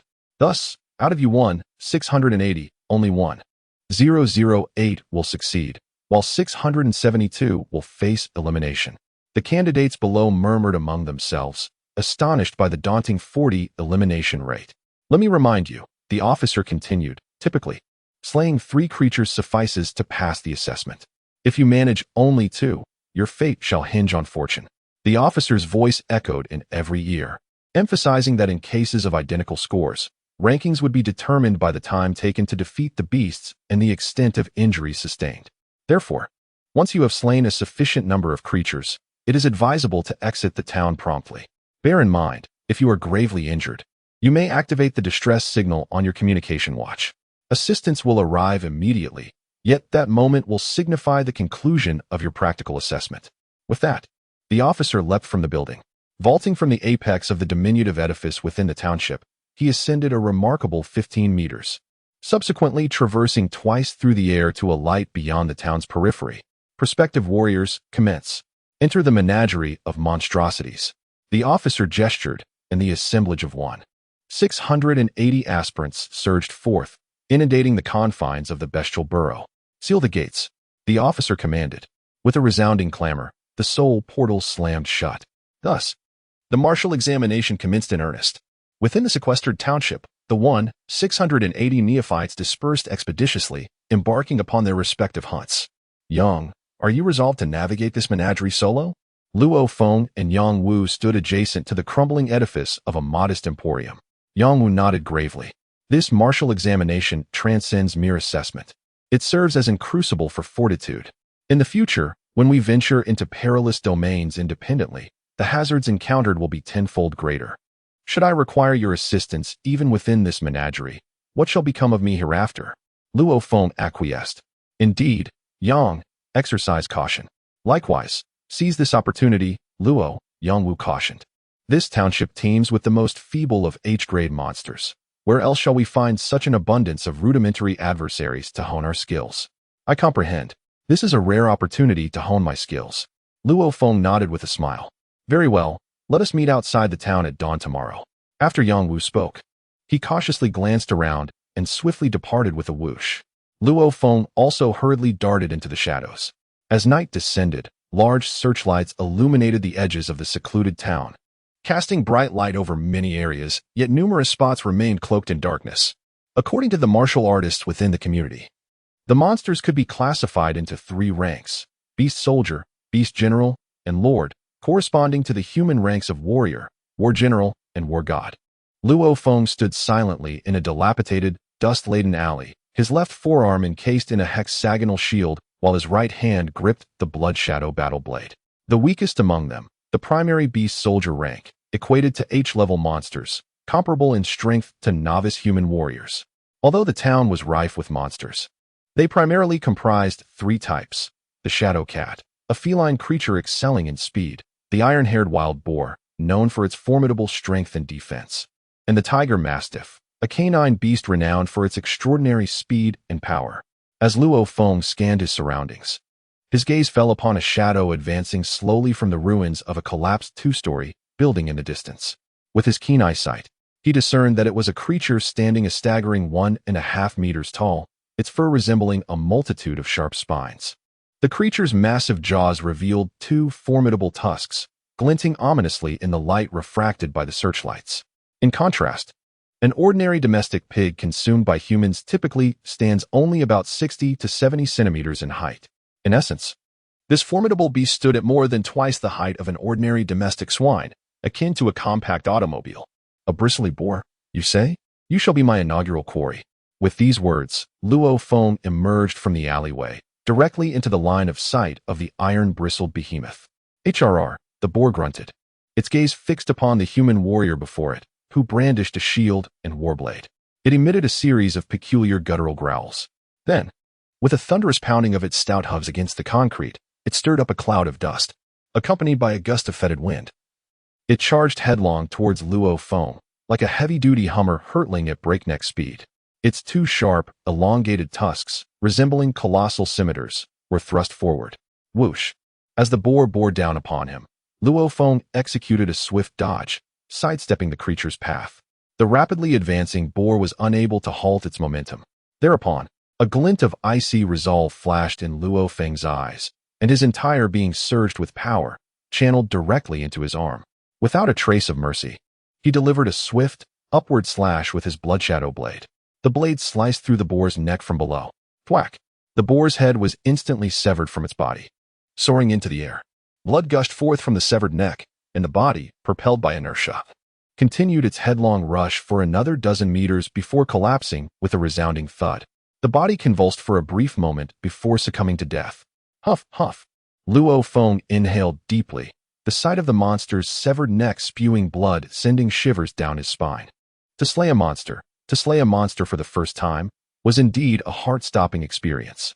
No wonder Uncle Wu remarked that many aspiring warriors struggle to unleash even a fraction of their potential during their first encounter with blood. Luo Feng reflected on his recent battle. Initially, his evasion was commendable.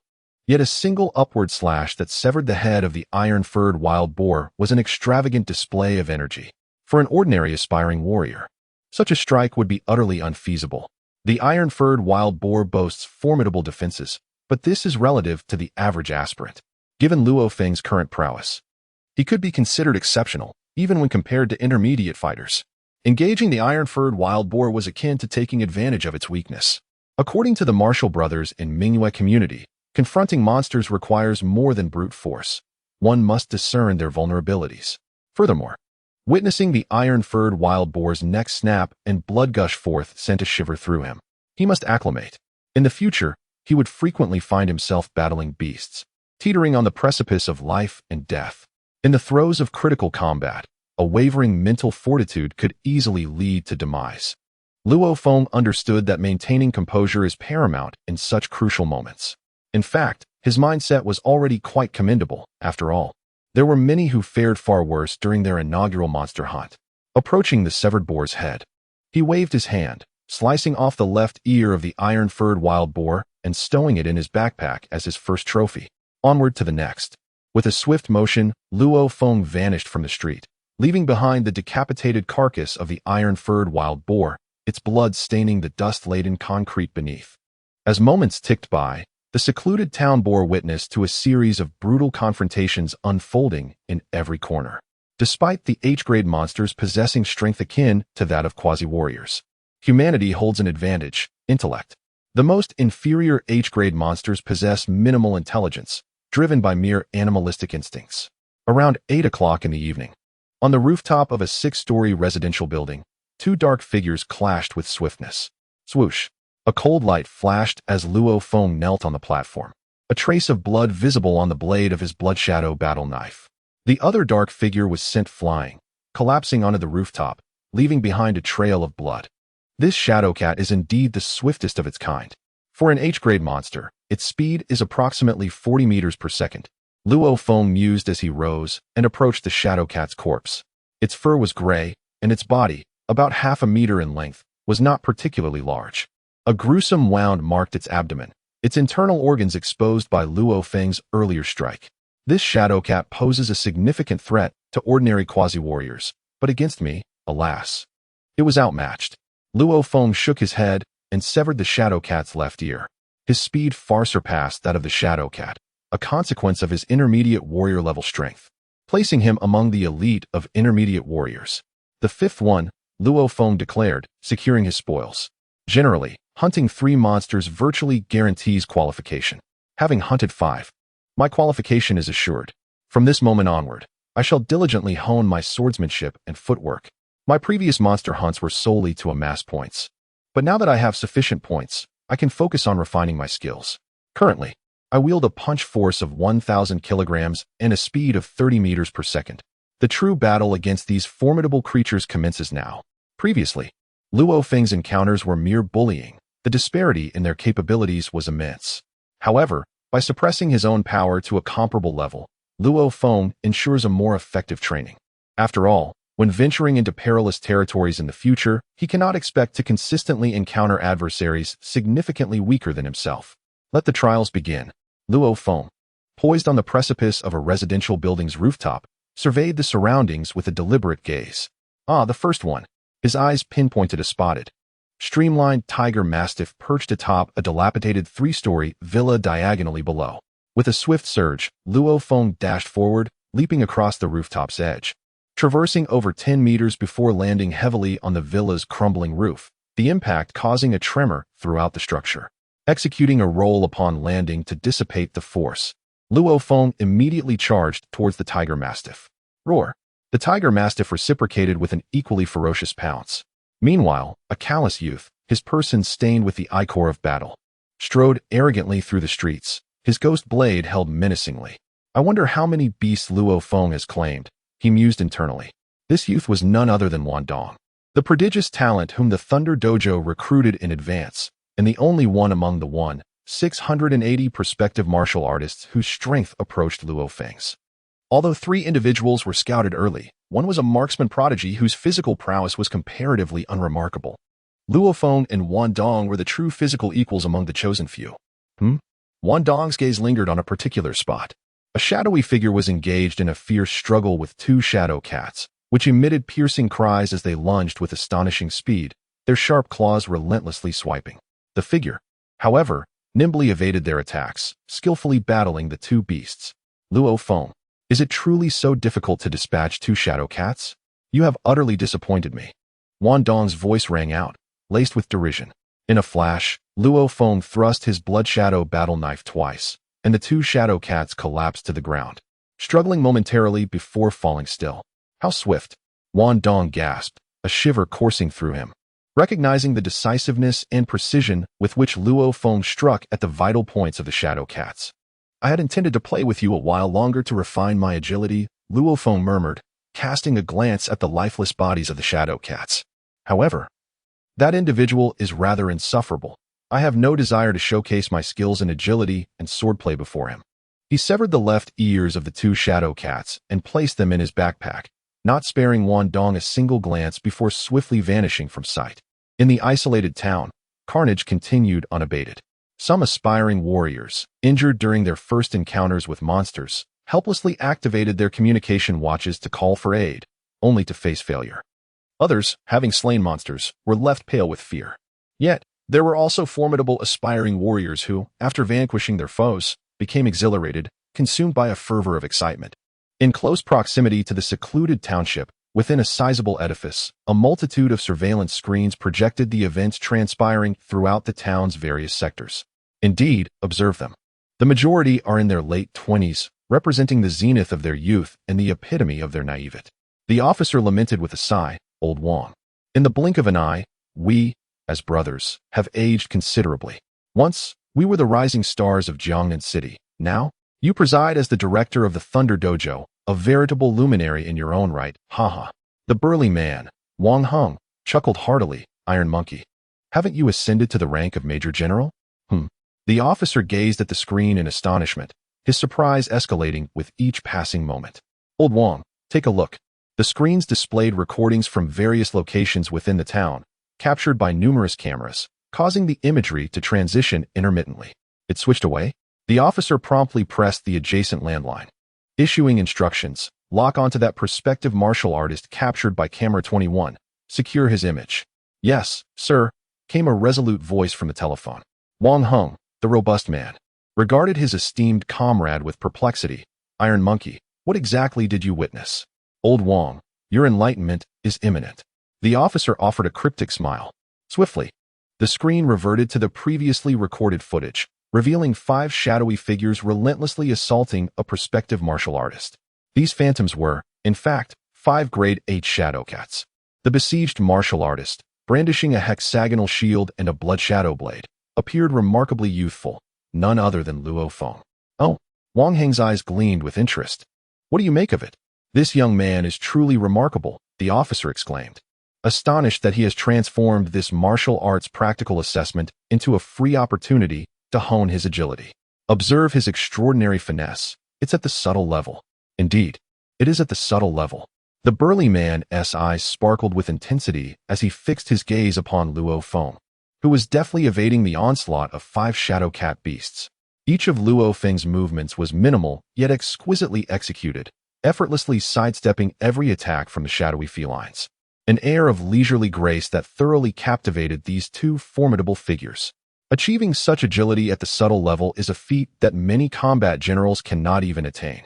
His skill has ascended to this extraordinary level. Unbelievable, simply unbelievable. The burly man gasped in awe. He is merely 18 years of age. Agility differs from sheer physical prowess. While a gifted individual may possess exceptional physical attributes, true mastery of agility is cultivated through countless battles and experience, requiring a solid foundation before one can gradually reach the subtle level. How do you know he is 18? The officer jumped, startled. Do you know him? His name is Luo Feng, and he has been recruited early by the Extreme Martial Arts Academy. The burly man growled resentfully. The Extreme Martial Arts Academy is indeed fortunate. At just 18, Luo Feng not only possesses remarkable physical capabilities, but astonishing agility as well. To reach the subtle level at such a young age, what potential lies ahead? It is important to note that many among the combat generals have not attained such agility. One can only imagine the formidable nature of his skills at this level. In genuine combat, physical fitness is merely one facet. Agility, technique, and awareness play equally significant roles. This won't do. The burly man slammed his hand down on the table. Such a prodigy cannot be snatched away by the Extreme Martial Arts Academy. Fortunately, fate smiled upon me as I happened to be drinking with Iron Monkey and witnessed this footage. What are you planning to do? The officer inquired with a smile. What do you think? I'm going to recruit him. The burly man glared. Steal him away. The Extreme Martial Arts Academy is likely still oblivious to the astonishing agility of this young man. I must bring him over first. Isn't it merely about money? Humph. What luck. This year, an exceptionally talented individual has emerged. In comparison, that Wan Dong is leagues behind. The officer chuckled. All right, a trivial matter. The officer nodded with a smile. As dawn broke over the secluded monster town, within a dilapidated residential complex, Luo Feng found himself besieged by 3 tiger mastiffs, 2 shadow cats, and 2 iron-haired wild boars. It took considerable effort for Luo Feng to attract these 7 beasts to him. Very well, bring it on. Just like that. Luo Feng remained calm, as if strolling leisurely. He took a step left, then right, occasionally retreating or advancing, sometimes twisting his waist or bending his body. These subtle movements allowed him to evade the attacks of all 7 beasts without a single scratch. With a keen eye, Luo Feng noticed a tiger mastiff lunging at him from behind, while 4 other beasts attacked simultaneously. Assessing the situation, he swiftly pivoted and moved with agility. Regrettably, just a fraction short. Luo Feng silently lamented within himself as he observed the shadowy feline's claws poised to strike. An inexplicable phenomenon occurred. Luo Feng's body shifted laterally by 5 centimeters, narrowly evading the impending grasp. The legendary micro-level agility was indeed a formidable skill to master. It appeared that Luo Feng had successfully dodged all attacks, yet he was acutely aware of his own failure. In that final moment, he had exerted his mental force upon the hexagonal shield on his left arm, generating a thrust. It was precisely this sudden surge of force that enabled Luo Feng to sidestep by 5 centimeters. In the midst of combat, agility holds paramount significance. Thus, Luo Feng dedicated the entirety of that night to honing his skills. According to conventional wisdom, mastering agility requires a robust foundational training, typically demanding a decade of rigorous effort. Following this, one must engage in relentless battles against beasts for several years, developing various evasive instincts until achieving a certain level of proficiency. The pinnacle of this proficiency is to react instinctively, as if through reflex. A solid foundation, adeptness, and instinctive responses. These constitute the initial 3 tiers of agility. Ascending beyond these tiers lies the micro-level. This level signifies an extraordinary finesse in manipulating one's strength and body, executing the most intricate evasions with minimal expenditure. Movements and dodges seem as if calculated by a computer. The challenge of mastering micro-level agility stems from the fact that even the slightest miscalculation during minor evasions can lead to being struck by a beast. Such an encounter typically results in either severe injury or death. Training in micro-level agility proves ineffective against beasts that are significantly weaker. Presently, Luo Feng faced assaults from 7 beasts simultaneously, fully unleashing his strength and speed. However, facing the onslaught of 7-headed beasts, achieving the feat of evading all their attacks proves to be an exceedingly daunting task. I now consider myself to be at a micro-level, utilizing the slightest movements to execute exquisite dodges. Of course, errors may occasionally occur. Luo Feng felt a degree of mental fatigue as he swiftly wielded the blood shadow battle blade, which had remained idle in his hand. Instantly, the beasts let out furious, anguished roars, and 5 jets of blood erupted forth. Among the 7-headed beasts that had been engaged in combat with Luo Feng for a while, 5 fell lifelessly to the ground, while the remaining 2, sensing imminent danger, fled in haste. Regardless of the circumstances, after enduring this night of rigorous training, my agility has improved, at least 2-fold compared to before. A faint smile graced Luo Feng's lips. No amount of prior practice could rival the experience of close combat with beasts. Moreover, the training he undertook, characterized by minimal movements, far surpassed ordinary engagements with beasts. Only by genuinely challenging the limits of his body could he ascertain the extent of his evasive capabilities. This night of training proved immensely beneficial for Luo Feng. It is noteworthy that in one-on-one encounters, he possesses strength superior to that of the H-level tiger mastiff, shadow cat, and iron-haired wild boar. In a solitary confrontation, Luo Feng is formidable. Yet, when besieged by 7 beasts, even a human can fall victim. After all, a single punch can exert over 3,000 kilograms of force, while the beast's impact, exceeding 2,000 kilograms, could still cause Luo Feng to spit blood. Even the equally talented Wan Dong would not dare to train so recklessly. Otherwise, a moment's carelessness could result in being torn apart by 7 beasts. Yet, Luo Feng dares. Due to his psychic abilities, should he miscalculate and encounter danger, Luo Feng can immediately exert his mental force upon his shield or the Blood Shadow Battle Blade, thereby endowing himself with an invisible surge of power. This enables him to deftly evade once more. Regrettably, this mental force can only influence inanimate objects. Once it approaches a living being, it seamlessly penetrates the body. Luo Feng shook his head, acknowledging that his psychic ability cannot govern human or animal forms, but is limited to controlling metals, wood, and similar materials. Nevertheless, the mental prowess has already bestowed upon him considerable astonishment. At the very least, he can achieve a refined level of evasion, albeit a mutated version of it, since any misstep would necessitate a nudge from his psychic force. Yet, his evasion skills are not inferior to those of a standard adept, and possess an even more enigmatic quality. Suddenly, a cacophony erupted throughout the entire town, as a resonant voice boomed through loudspeakers, announcing that the time had come for all prospective warriors to gather at the town's exit. Has the martial arts practical examination concluded? Luo Feng smiled. In the future, he intends to persist in refining his adept movements until the day arrives when he no longer requires psychic assistance, achieving mastery independently. Luo Feng severed the left ear from the 5 beasts nearby and stowed them in his backpack, swiftly making his way toward the entrance of Beast Town. As he approached, numerous prospective warriors emerged from the town. Virtually every aspiring martial artist was stained with blood, perhaps that of a monster or their own. Some were being supported by their comrades as they emerged. A cacophony of piercing sounds erupted as heavy-duty trucks lumbered out of the town, laden with the corpses of monsters. Hey, these are the bodies of the aspirants. Someone come and receive them. One of the trucks halted nearby, indeed bearing a number of corpses, some of which were incomplete, having been devoured by the beasts. The truck unceremoniously dumped the aspirants' remains onto the ground. Ah, Aegon, Shaoyin. Instantly, cries of anguish arose from the martial artists who had already completed the trial, some collapsing onto the bodies, weeping uncontrollably. What's with all the wailing? A stern voice cut through the air, drawing angry glares from many of the aspirants. The officer's frigid gaze swept over the crowd. In the struggle against monsters, death is inevitable.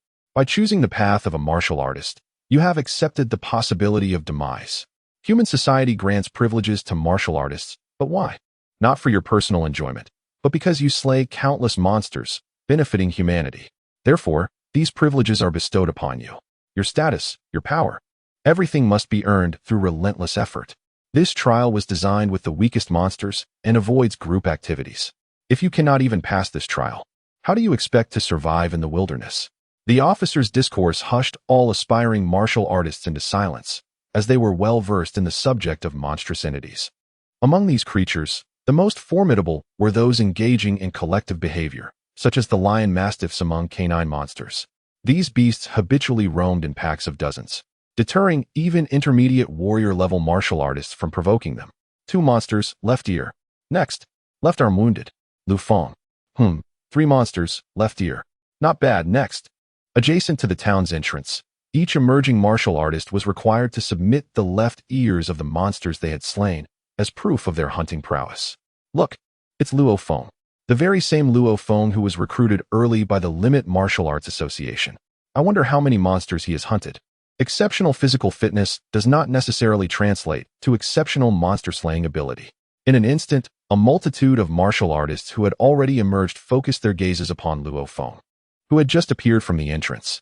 Luo Feng, Wan Dong, and Ma Xiao were the select few from this cohort of aspiring martial artists who had been recruited in advance. Word had spread far and wide, and virtually everyone in this group recognized Luo Feng and his companions. Why am I being stared at by so many martial artists? Luo Feng pondered, taken aback by the attention he was receiving. Luo Feng, is it? Present the left ears of the monsters you have hunted. One of the three officers seated at the front, two of whom were using laptops, addressed Luo Feng. Yes. Luo Feng nodded and dismounted his backpack. At once, the eyes of the surrounding martial artists converged upon Luo Feng's backpack. Their curiosity piqued as to the number of monsters he had vanquished. Whoosh! Luo Feng directly upended the package, causing a multitude of monster left ears to tumble into the adjacent metal pot, forming a substantial heap that filled more than half of its capacity. How could there be so many? Just how many monsters had this fellow hunted? The aspiring warriors observing from a distance were taken aback. Meanwhile, the assessment officer was meticulously counting each monster's ear, and after a brief moment, he turned to Luo Feng with a smile. Luo Feng, well done. There are a total of 36 monster left ears. As of now, you have temporarily hunted the most monsters in this batch. Moreover, you have sustained no injuries. Next, the officer then shifted his gaze to the individuals below, and Luo Feng approached with a grin. Having passed the practical assessment for martial artists, he felt a profound sense of satisfaction. Subsequently, Luo Feng stood amidst the crowd, watching as each subsequent participant presented their collection of monster left ears. Some emerged unscathed, but the majority bore minor injuries that would require merely 10 days to a month of recuperation. However, there were also those who returned grievously wounded or even incapacitated. Yang Wu, well done, 3 monster left ears, with a light injury to the left arm. Next, Yang Wu also returned safely. Brother Yang, Luo Feng called out amidst the throng. Madman, Yang Wu laughed heartily as he dashed over. How did you fare? How many monsters did you slay? 36. Luo Feng replied as he and Yang Wu retreated to a secluded corner. 36? Damn, you're insane. Those monsters are incredibly difficult to kill, Yang Wu exclaimed, his eyes wide. Especially that tiger hound. It was faster than me, and its strength is beyond compare. Generally, monsters of the same level possess significantly greater strength than human warriors. With great effort, I managed to slay a mere 3. Luo Feng chuckled, recognizing the formidable nature of H-grade monsters. Even intermediate warriors would find themselves in peril when confronting 7 or 8 H-grade beasts. Luo Feng, honing his agility, relied on his mental prowess to dare such feats. Wandao. It is indeed Wandao, the prodigious aspiring warrior recruited early by the Thunderbolt Martial Arts Academy. One wonders how many monsters he has slain. In comparison to Luo Feng, it is uncertain who is truly superior. Indeed, only this Wandao could rival Luo Feng. A murmur of discussion arose from the front, prompting Luo Feng and Yang Wu, who were concealed at the back, to look up in astonishment. Yang Wu exclaimed, So Wandao has only just emerged after enduring till now? A madman. It is said that his physical prowess is on par with yours. One wonders how many monsters he has claimed this time. At that moment, the aspiring warriors at the forefront fixated their gaze upon Wandao's backpack, while some others in the rear strained to listen. A multitude of monster ears, they murmured. Suddenly, a cacophony erupted, followed by the announcement from the examination officer. Wandao, a total of 51 monster ears. You have now surpassed Luo Feng, temporarily claiming the title for the most monsters slain among this batch of aspiring warriors. 51. Astonishingly more than Luo Feng. The prowess of Wandao indeed left an indelible impression. For 51 beasts is truly formidable. The aspiring warriors who had felt the terror of the monsters could only express their astonishment. A madman. This Wandao has outdone you, Yang Wu remarked in amazement. But does slaying more hold any real significance? With a nonchalant smile, Luo Feng dismissed the matter. He had dedicated the entirety of the previous night to honing his movement techniques. Were he truly intent on exterminating the weakest of the H-grade monsters, his capabilities would allow him to dispatch over 100 such creatures through ambushes on solitary targets. Luo Feng. A voice echoed. Turning his head, Luo Feng beheld a burly officer with a beard, who greeted him with a genial smile. Accompany me, if you please. A friend desires an audience with you in the lounge ahead.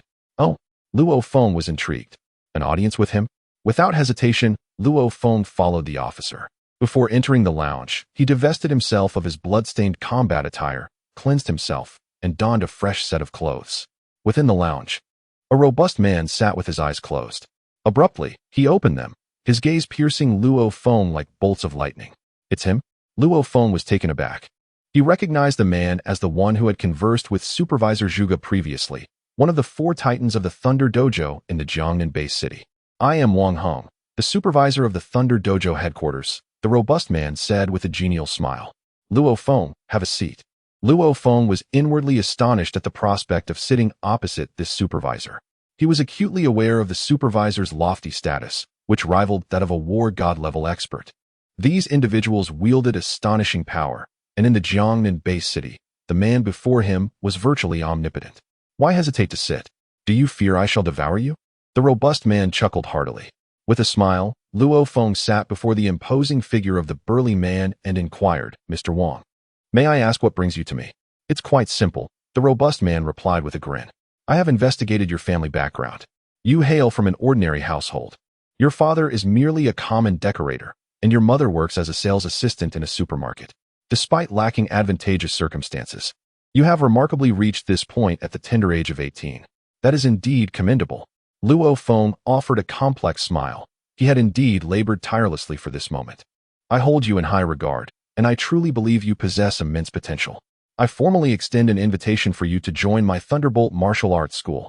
The burly man gazed intently at Luo Feng. I must decline, Luo Feng replied, shaking his head with a smile. I have already signed a contract with the Extreme Martial Arts School.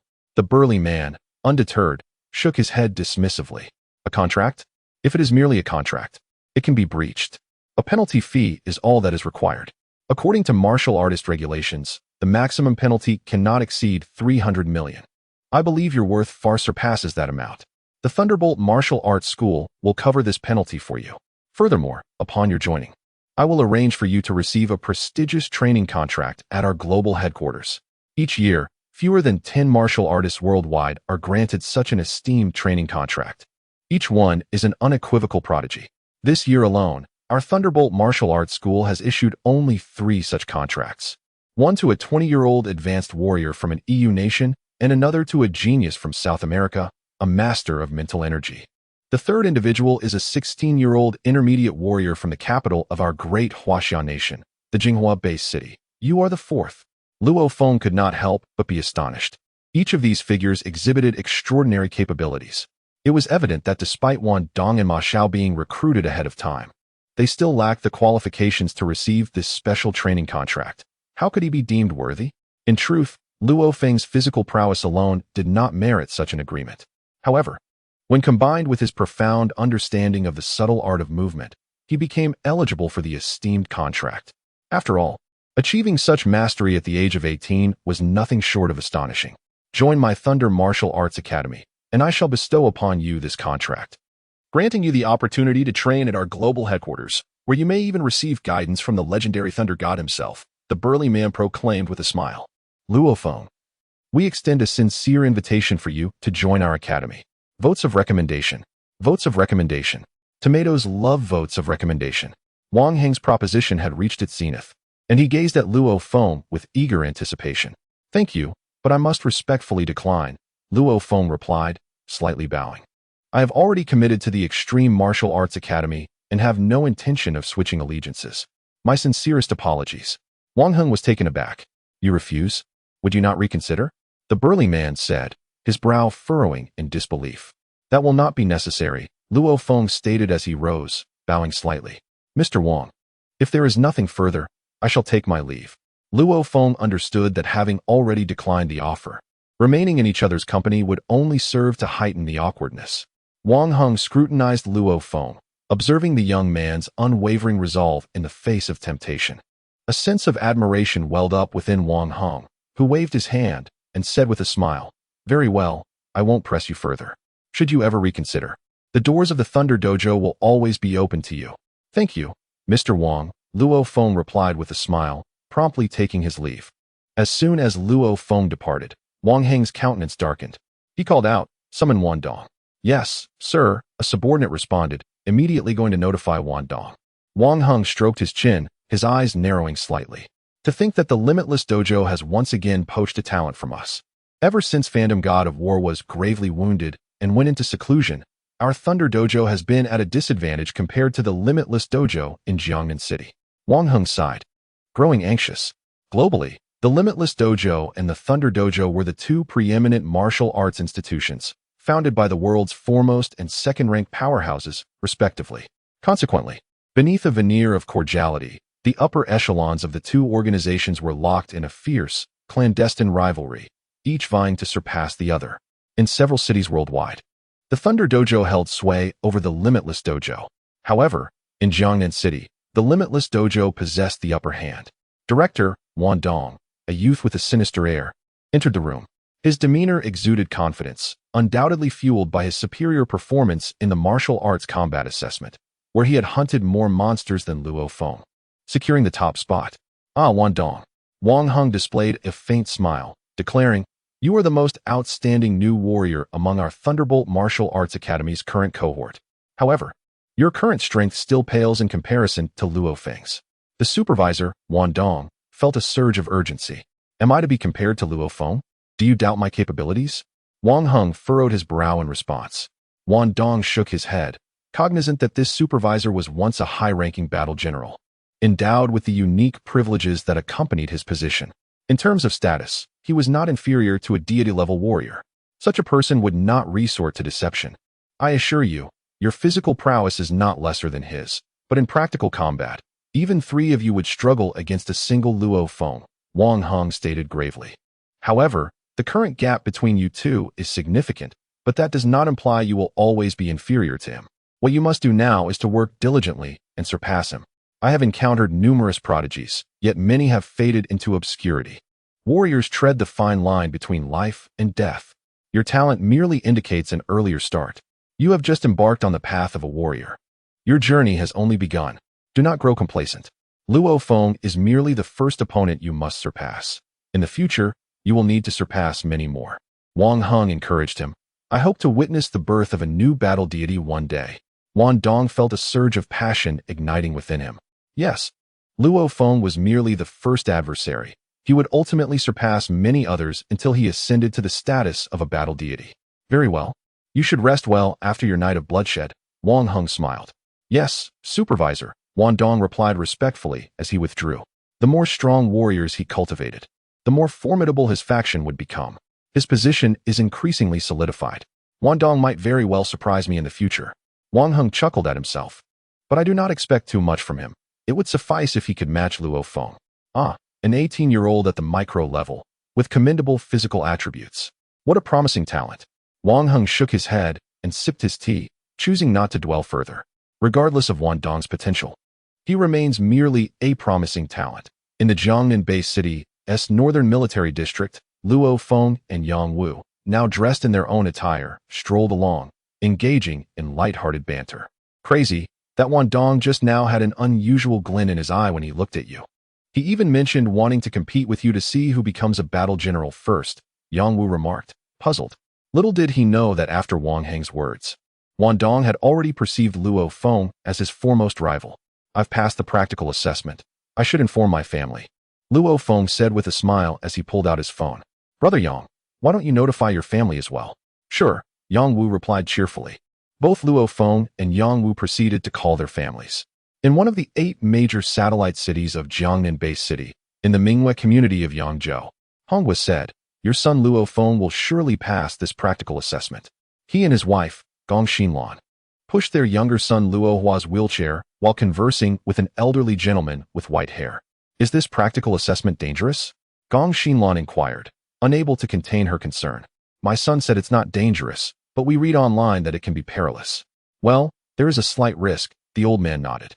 According to what my son mentioned, there is generally a 3 to 5 mortality rate in the practical assessments for warriors. The disability rate hovers around 5 to 8.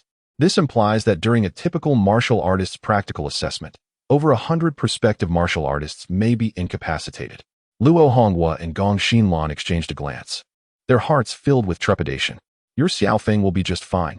Do not worry, the elderly man with white hair reassured them with a smile. Yes. Luo Honghua and Gong Xinlan nodded, though beneath their calm facade, the couple remained quite anxious. Seated in a wheelchair, Luo Hua remained silent, his fists clenched tightly. Suddenly, a cheerful ringtone broke the tension. Gong Xinlan pulled out her phone, and, upon seeing the caller ID, her face lit up with joy. She turned to her husband and said, It's Xiaofeng calling. Quick, answer it. Luo Honghua urged eagerly. Luo Hua also focused intently on the phone, while the elderly man observed with a smile. Hello, Gong Xinlan answered, activating the speakerphone. Mom, I passed the martial artist practical assessment. I'll be home tonight, so be sure to prepare a feast. The voice from the phone resonated, and everyone gathered around heard it. Luo Hongwa chuckled, and Luo Hua, who had been gripping his fists tightly, finally relaxed and smiled as well. All right. Mom will definitely prepare plenty of delicious food, Gong Xinlan exclaimed, filled with excitement. On the evening of August 2nd, in the Mingwe community of Yangzhou City, as they strolled through the neighborhood, Luo Feng greeted several martial artists he encountered with a smile. The number of martial artists in human society is significantly fewer compared to ordinary people. In this Mingwe community, all residents are families of martial artists, each of whom has joined the extreme martial arts school, fostering a naturally close-knit community. Mom, Dad. Luo Feng's gaze immediately fell upon his home's entrance, where his parents and the family's domestic helper were already standing. Let's eat. Father Luo Hongwa exclaimed with a smile. That evening, Luo Feng and his family were filled with joy, as from that moment onward, Luo Feng was officially a martial artist in the eyes of the law. Later, at 11 o'clock that night, in the audiovisual room on the second floor of the Luo Feng residence, Luo Feng was eager to access the internal martial artist network of the Limitless Martial Hall, a privilege granted upon officially becoming a martial artist. Luo Feng felt a surge of anticipation, knowing that certain exclusive internal networks required specific credentials for access. Only martial artists of the Limitless Martial Hall were qualified to enter its internal network, known as Limitless Home, while the HR Alliance platform was accessible to any martial artist. Luo Feng typed the website address for Limitless Home into the keyboard. Instantly, a colossal screen, spanning 200 inches, materialized on one wall of the audiovisual room. The screen displayed the website Limitless Home. Beep. Luo Feng verified his fingerprint. Melodious music, like a gently flowing stream, cascaded through the audiovisual room as a personal page appeared on the massive screen, showcasing Luo Feng's photograph along with an information table. Name, Luo Feng. Gender, male. Address, Jiangnan Bay City, China. Martial artist certificate number, 42612320560801202. Level, warrior, beginner, contribution points, 0. Monetary balance, 20,000,000 Huaxia currency. In the hushed ambience of the home theater, Luo Feng delicately sipped his freshly brewed tea, his gaze fixed upon the expansive screen adorning the wall. 2 million Chinese yuan. The startup capital pledged by the Limitless Martial Hall has indeed been deposited. At the crest of the web page, a series of buttons were arrayed, one of which pulsed incessantly, bearing the inscription, 2 new messages. With a gentle tap upon the wireless keyboard's touchpad, Luo Feng accessed his inbox. Greetings, Mr. Luo Feng. A middle-aged gentleman in a black suit appeared on the immense screen, his countenance radiating warmth. I am an aide to Supervisor Zhuge. I trust that the 2 million startup capital promised by the supervisor has been duly received. As for the acquisition of movement techniques, swordsmanship, and guidance manuals, you may procure them directly through the internal network, provided that the cumulative cost does not exceed 100 million. Any expenditure within this limit will be reimbursed via the internal network, without any deduction from your account. Should the price surpass 100 million, Mr. Luo Feng will be responsible for covering the excess. Furthermore, on behalf of Supervisor Zhuge, I extend my felicitations on your successful completion of the martial arts combat assessment. With that, the video concluded abruptly. The Limitless Martial Hall has been quite generous to me, Luo Feng mused, as he clicked open the second message. Esteemed newly ascended warrior Luo Feng, greetings, a comely young woman declared with a winsome smile. On behalf of the Limitless Martial Hall, I extend a warm welcome to our esteemed family. This marks your inaugural entry into the Limitless Martial Hall's internal network, Limitless Abode. Allow me to elucidate its functionalities. One can procure an array of weaponry across various tiers, including techniques for guidance, agility manuals, and offensive skills such as swordsmanship, spear techniques, and knife arts, among others. Additionally, one may acquire firearms, modes of transportation, protective gear, communication systems, specialized explosives, unique medicinal agents, genetic serums, and even rare materials and treasures, provided you possess sufficient capital. These items are within your reach. Upon payment, the goods will be delivered within 24 hours. Through the Extreme House, one can even engage the services of martial artists of the general rank, or even those of the God of War caliber for one-on-one instructional guidance via the internet. However, this too requires a substantial financial investment. The young woman in the video smiled, stating that if one possesses enough contribution points, the prices of the aforementioned items are halved. Luo Feng was taken aback. Halved? If an item worth 100 million could be acquired for merely 50 million with adequate contribution points. The utility of contribution points is indeed vast. However, at present, his contribution points stood at a mere 0. The advantages of contribution points extend beyond merely purchasing items.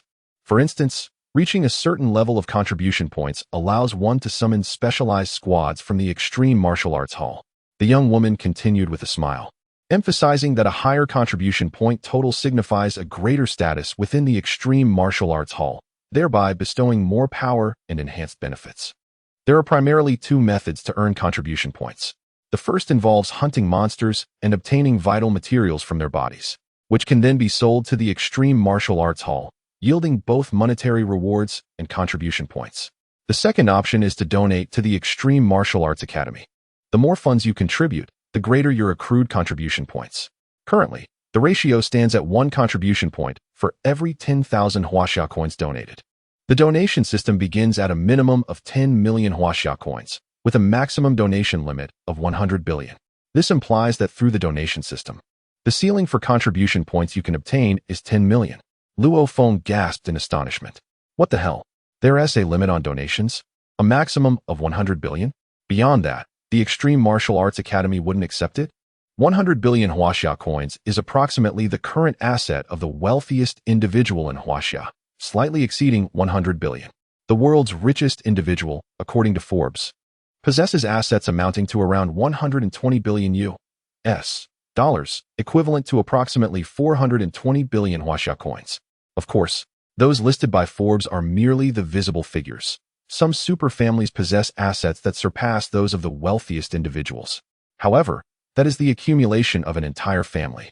Mr. Luo Feng, allow me to remind you that hunting monsters is the most effective method to earn contribution points, as it enables you to gain both points and monetary rewards. The girl in the video remarked with a smile. You currently have available funds, so please refrain from making immediate purchases.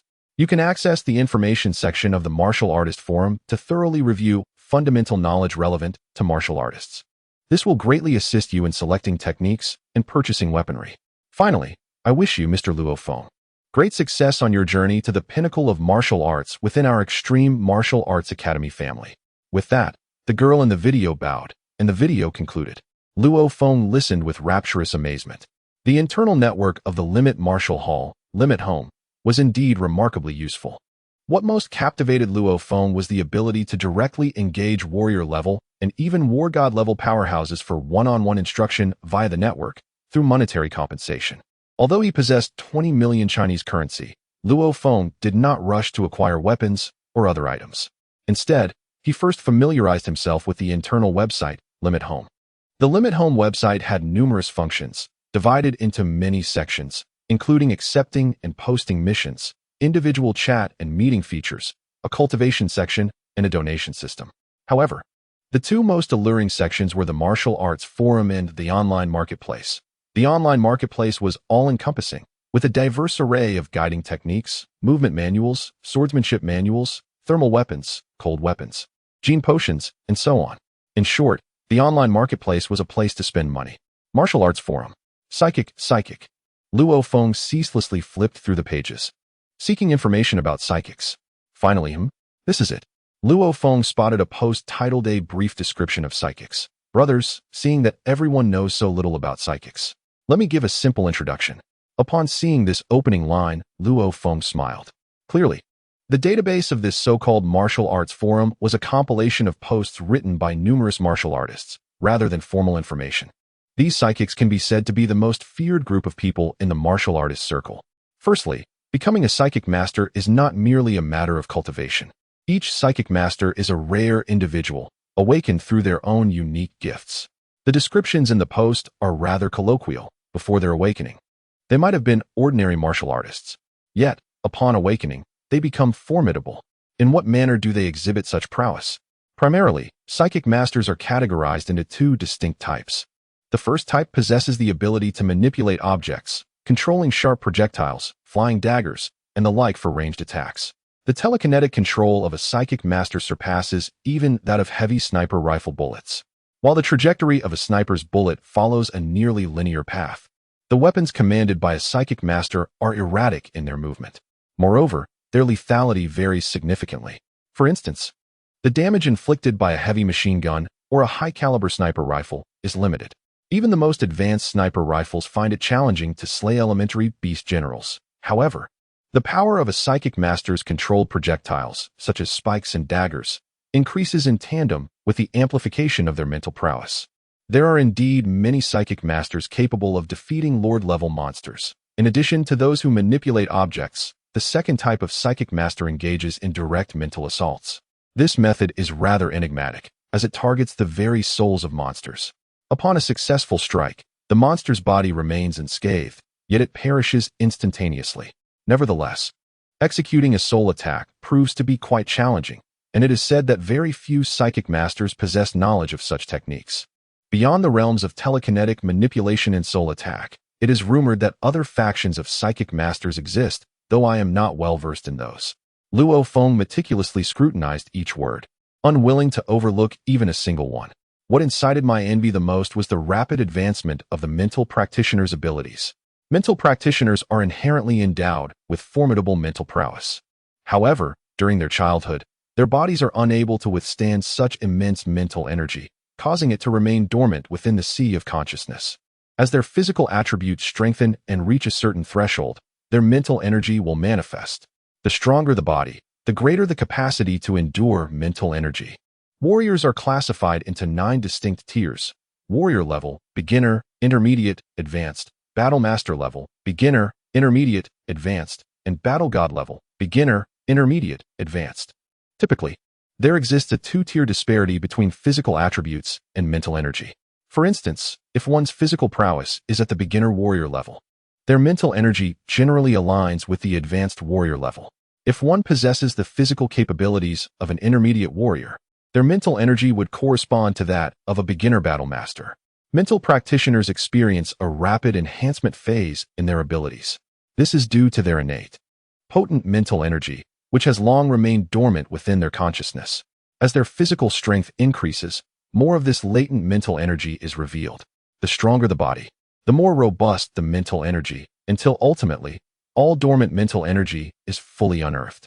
At this juncture, the enhancement of the mental practitioner's abilities begins to decelerate significantly. In essence, the enhancement of a mental practitioner's prowess is fundamentally about unearthing the dormant mental energy. Only with a sufficiently strong physique can one endure an ample amount of mental energy. Thus, the potential of a mental practitioner hinges on the quantity of mental energy that lies dormant within their sea of consciousness. Latent psychic power manifests in various forms. Some exist as liquids, others as a combination of liquid and solid, and still others as purely solid entities.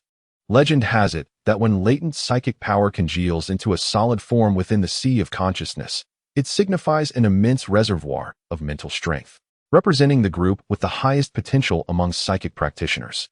As their physical attributes improve, the psychic power within this solid form is continuously released, enhancing their abilities until the solid form completely dissipates, marking the end of their period of rapid advancement. Luo Feng suppressed his excitement, diligently reading through the entire post.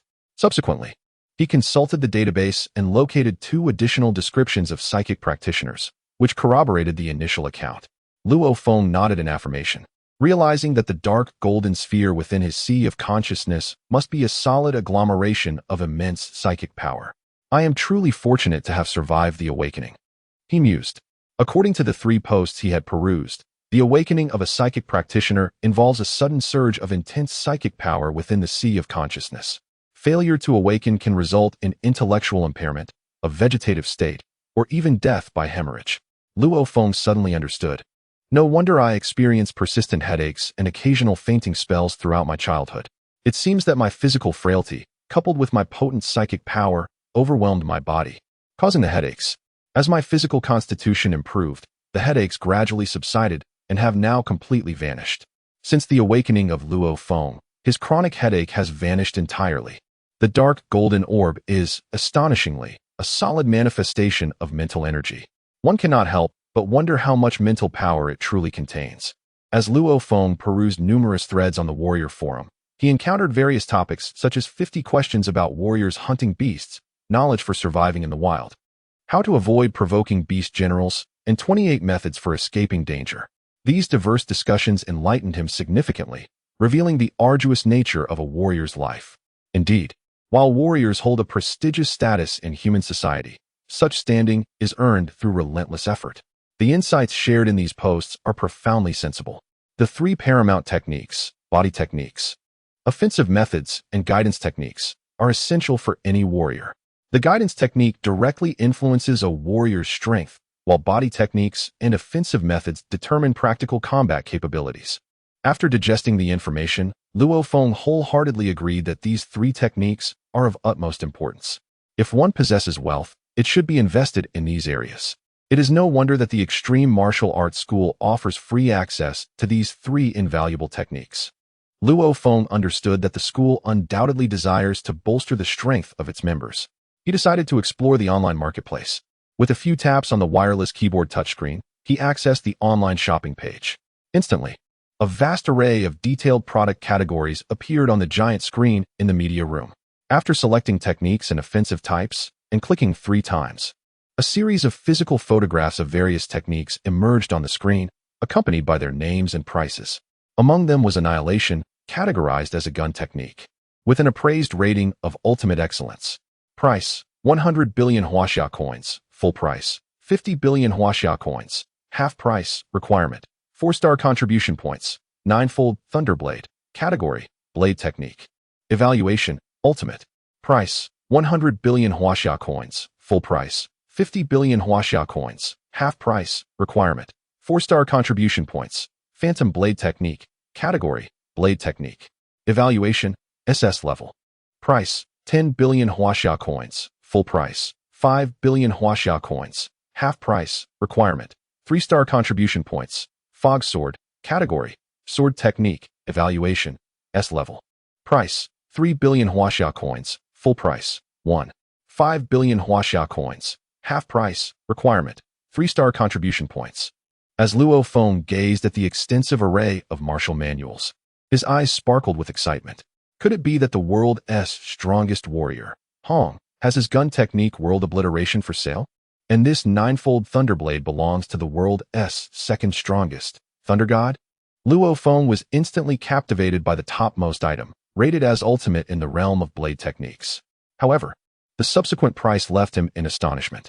A full price of 100 billion? A half price of 50 billion, with a requirement of achieving 4-star contribution points? 4-star contribution points equate to a staggering 10 million contribution points. Luo Feng was well aware of the grading of contribution points. Reaching 10,000 points is classified as 1-star. 100,000 points as 2-star, 1 million points as 3-star, and 10 million points as 4-star. Attaining the legendary 5-star status, requiring 50 million points, is nearly an insurmountable challenge, far too daunting. Luo Feng's eyes widened. Within the webpage detailing the Extinction Manual, there were numerous price quotations. Extinction. All 6 levels. 100 billion huaxia currency. Full price. 50 billion huaxia currency. Half price. Requirement, 4-star contribution points. Extinction. First 5 levels. 40 billion huaxia currency. Full price, 20 billion huaxia currency. Half price, requirement, 4-star contribution points. Extinction. First 4 levels. 15 billion huaxia currency. Full price, 5 billion huaxia currency. Half price, requirement, 3-star contribution points. Extinction. First level, 200 million huaxia currency. Full price, 100 million huaxia currency. Half price, requirement, 1-star contribution points. Presumably, the vast majority of martial artists could only cultivate the first level in their entire lives, unable to break through to cultivate the second level. This ultimate manual was indeed worthy of being the attack method of the world's #1 powerhouse. Luo Feng stared at the general introduction, never expecting that this spearmanship contained a matching movement technique. Purchasing this set of manuals was equivalent to buying a movement technique and an attack method together. Luo Feng was indeed envious. Unfortunately, firstly, he practiced the saber. Secondly, he couldn't afford the price. 9 Heavy Saber, a manual of the same ultimate level as Extinction. Luo Feng immediately opened the webpage for 9 Heavy Saber. If Luo Feng had viewed the Extinction Manual with curiosity, then now he viewed Nine Heavy Saber with a sense of longing and anticipation. Nine Heavy Saber was the manual that a saber-wielding martial artist most desired. Luo Feng carefully examined the introduction. The synopsis proclaims the Ninefold Thunderblade to be the most challenging blade technique in the world, encompassing both swordsmanship and complementary footwork, as well as a unique guidance technique. Its difficulty lies in the extreme demands it places on physical strength and muscular sensitivity. A blade technique with accompanying footwork and guidance? Luo Feng was inwardly delighted. Should the price be amenable, he would consider acquiring it. Luo Feng scrutinized the pricing. Ninefold Thunderblade. All 9 levels. 100 billion Huaxia currency. Full price. 50 billion Huaxia currency. Discounted price. Requires 4-star contribution points. First 8 levels. 50 billion Huaxia currency. Full price. 25 billion Huaxia currency. Discounted price. Requires 4-star contribution points. First 5 levels. 2 billion Huaxia currency. Full price. 1 billion Huaxia currency. Discounted price. Requires 3-star contribution points. First 4 levels. 500 million Huaxia currency. Full price. 250 million Huaxia currency. Discounted price. Requires 2-star contribution points. First 3 levels. 200 million Huaxia currency. Full price. 100 million Huaxia currency. Discounted price. Requires 2-star contribution points. First 2 levels. 100 million Huaxia currency. Full price. 50 million Huaxia currency. Discounted price. Requires 2-star contribution points. First level. 50 million Huaxia currency. Full price. 25 million Huaxia currency. Discounted price. Requires 1-star contribution points. Luo Feng observed the prices. Evidently, the Ninefold Thunderblade comprised 9 levels, and its cost was noticeably less than that of World Extinction. As Luo Feng furrowed his brow, a striking red notification at the bottom of the web page caught his attention. Ninefold Thunderblade is an ultimate sword technique with an exceptionally high level of difficulty in cultivation, making it arduous to master. Numerous martial artists worldwide have chosen this technique, yet none have even managed to grasp the first level. Please proceed with caution if you choose this path. Luo Feng hesitated upon reading this message. Clearly, this sword technique was challenging to cultivate, but its power, once mastered, was undeniably formidable. Should he invest in it? After all, this was no trivial sum. In the dimly lit multimedia room, the large screen displayed various introductions to Ninefold Thunderblade, while Luo Feng sat quietly on the sofa, deep in contemplation. If he were to purchase Ninefold Thunderblade, it would not be a negligible expense. Even for a martial artist, this amount was exorbitant. If one were to cultivate, it should be the finest. Gritting his teeth, Luo Feng's eyes sparkled with determination. He was resolute that he would not fail in his training. Throughout his life, Luo Feng had always been diligent and hardworking. As a mental force practitioner, the latent mental energy within his consciousness had taken the form of a dark golden sphere. He believed that a significant leap in his strength was imminent, and he was convinced that he could indeed master the Ninefold Thunderblade. Luo Feng held on to a steadfast belief, a principle instilled by the Extreme Martial Arts Academy, to pursue limits and transcend them. There was also a more colloquial saying: a martial artist who does not aspire to be the world's best is an unworthy martial artist.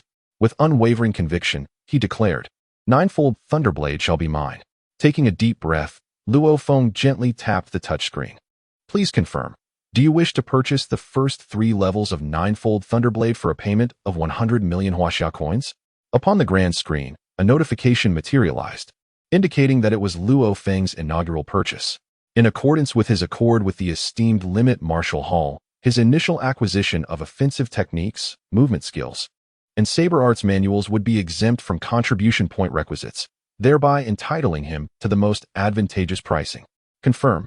Luo Feng asserted with a decisive click. Kindly authenticate via fingerprint verification for further confirmation, the screen prompted. Luo Feng positioned his digit upon the biometric scanner of the wireless keyboard. Affirmed. A confirmatory chime echoed. Purchase effectuated. Remittance successful. The initial triad of tiers of the Ninefold Thunderblade manual shall be delivered to the residence of Mr. Luo Feng within the span of 24 hours. Successive alerts proclaimed across the display.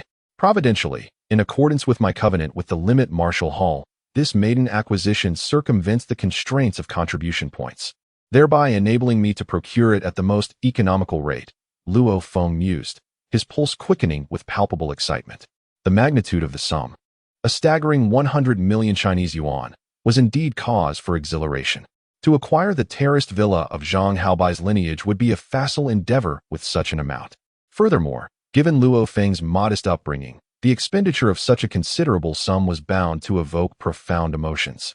Fortuitously, it is not my coin, Luo Feng quipped with a wry grin. With the acquisition of the manual successfully concluded, the subsequent step entailed the procurement of weaponry, combat attire, and sundry accoutrements. Possessing a startup fund of 20 million, prudence dictates that I economize wherever feasible, Luo Feng resolved, as he navigated to the armaments catalog page, swiftly locating the Blood Shadow Battleblade No. 2-foot series. In the realm of weaponry, the Blood Shadow Warblade series presents an array of models. The Model A1 is priced at 100,000 Huaxia coins, full price, or 50,000 Huaxia coins, half price, requiring 1 contribution point. The Model A2 is available for 500,000 Huaxia coins, full price, or 250,000 Huaxia coins, half price, also requiring 1 contribution point. The Model A5 commands a price of 6 million Huaxia coins, full price, or 3 million Huaxia coins, half price, necessitating a 1-star contribution point. As Luo Feng meticulously examined the descriptions of each weapon, he couldn't help but furrow his brow. His strength was advancing rapidly, and he believed that, before long, his physical prowess would reach the threshold of a high-level warrior. Consequently, when it came to purchasing weaponry, he naturally desired something of superior quality. For an ordinary novice warrior, acquiring an A2 or A3 model would suffice. The contribution point of 1 could be easily obtained by donating 10,000 coins. In truth, the so-called 1 contribution point serves to distinguish between the warriors within the martial arts hall and those from outside. After all, the Extreme Martial Arts Hall boasts an internal network known as the Extreme Family Online Mall, alongside a real-world martial arts marketplace. Warriors from other factions can also make purchases, but they are required to pay the full price.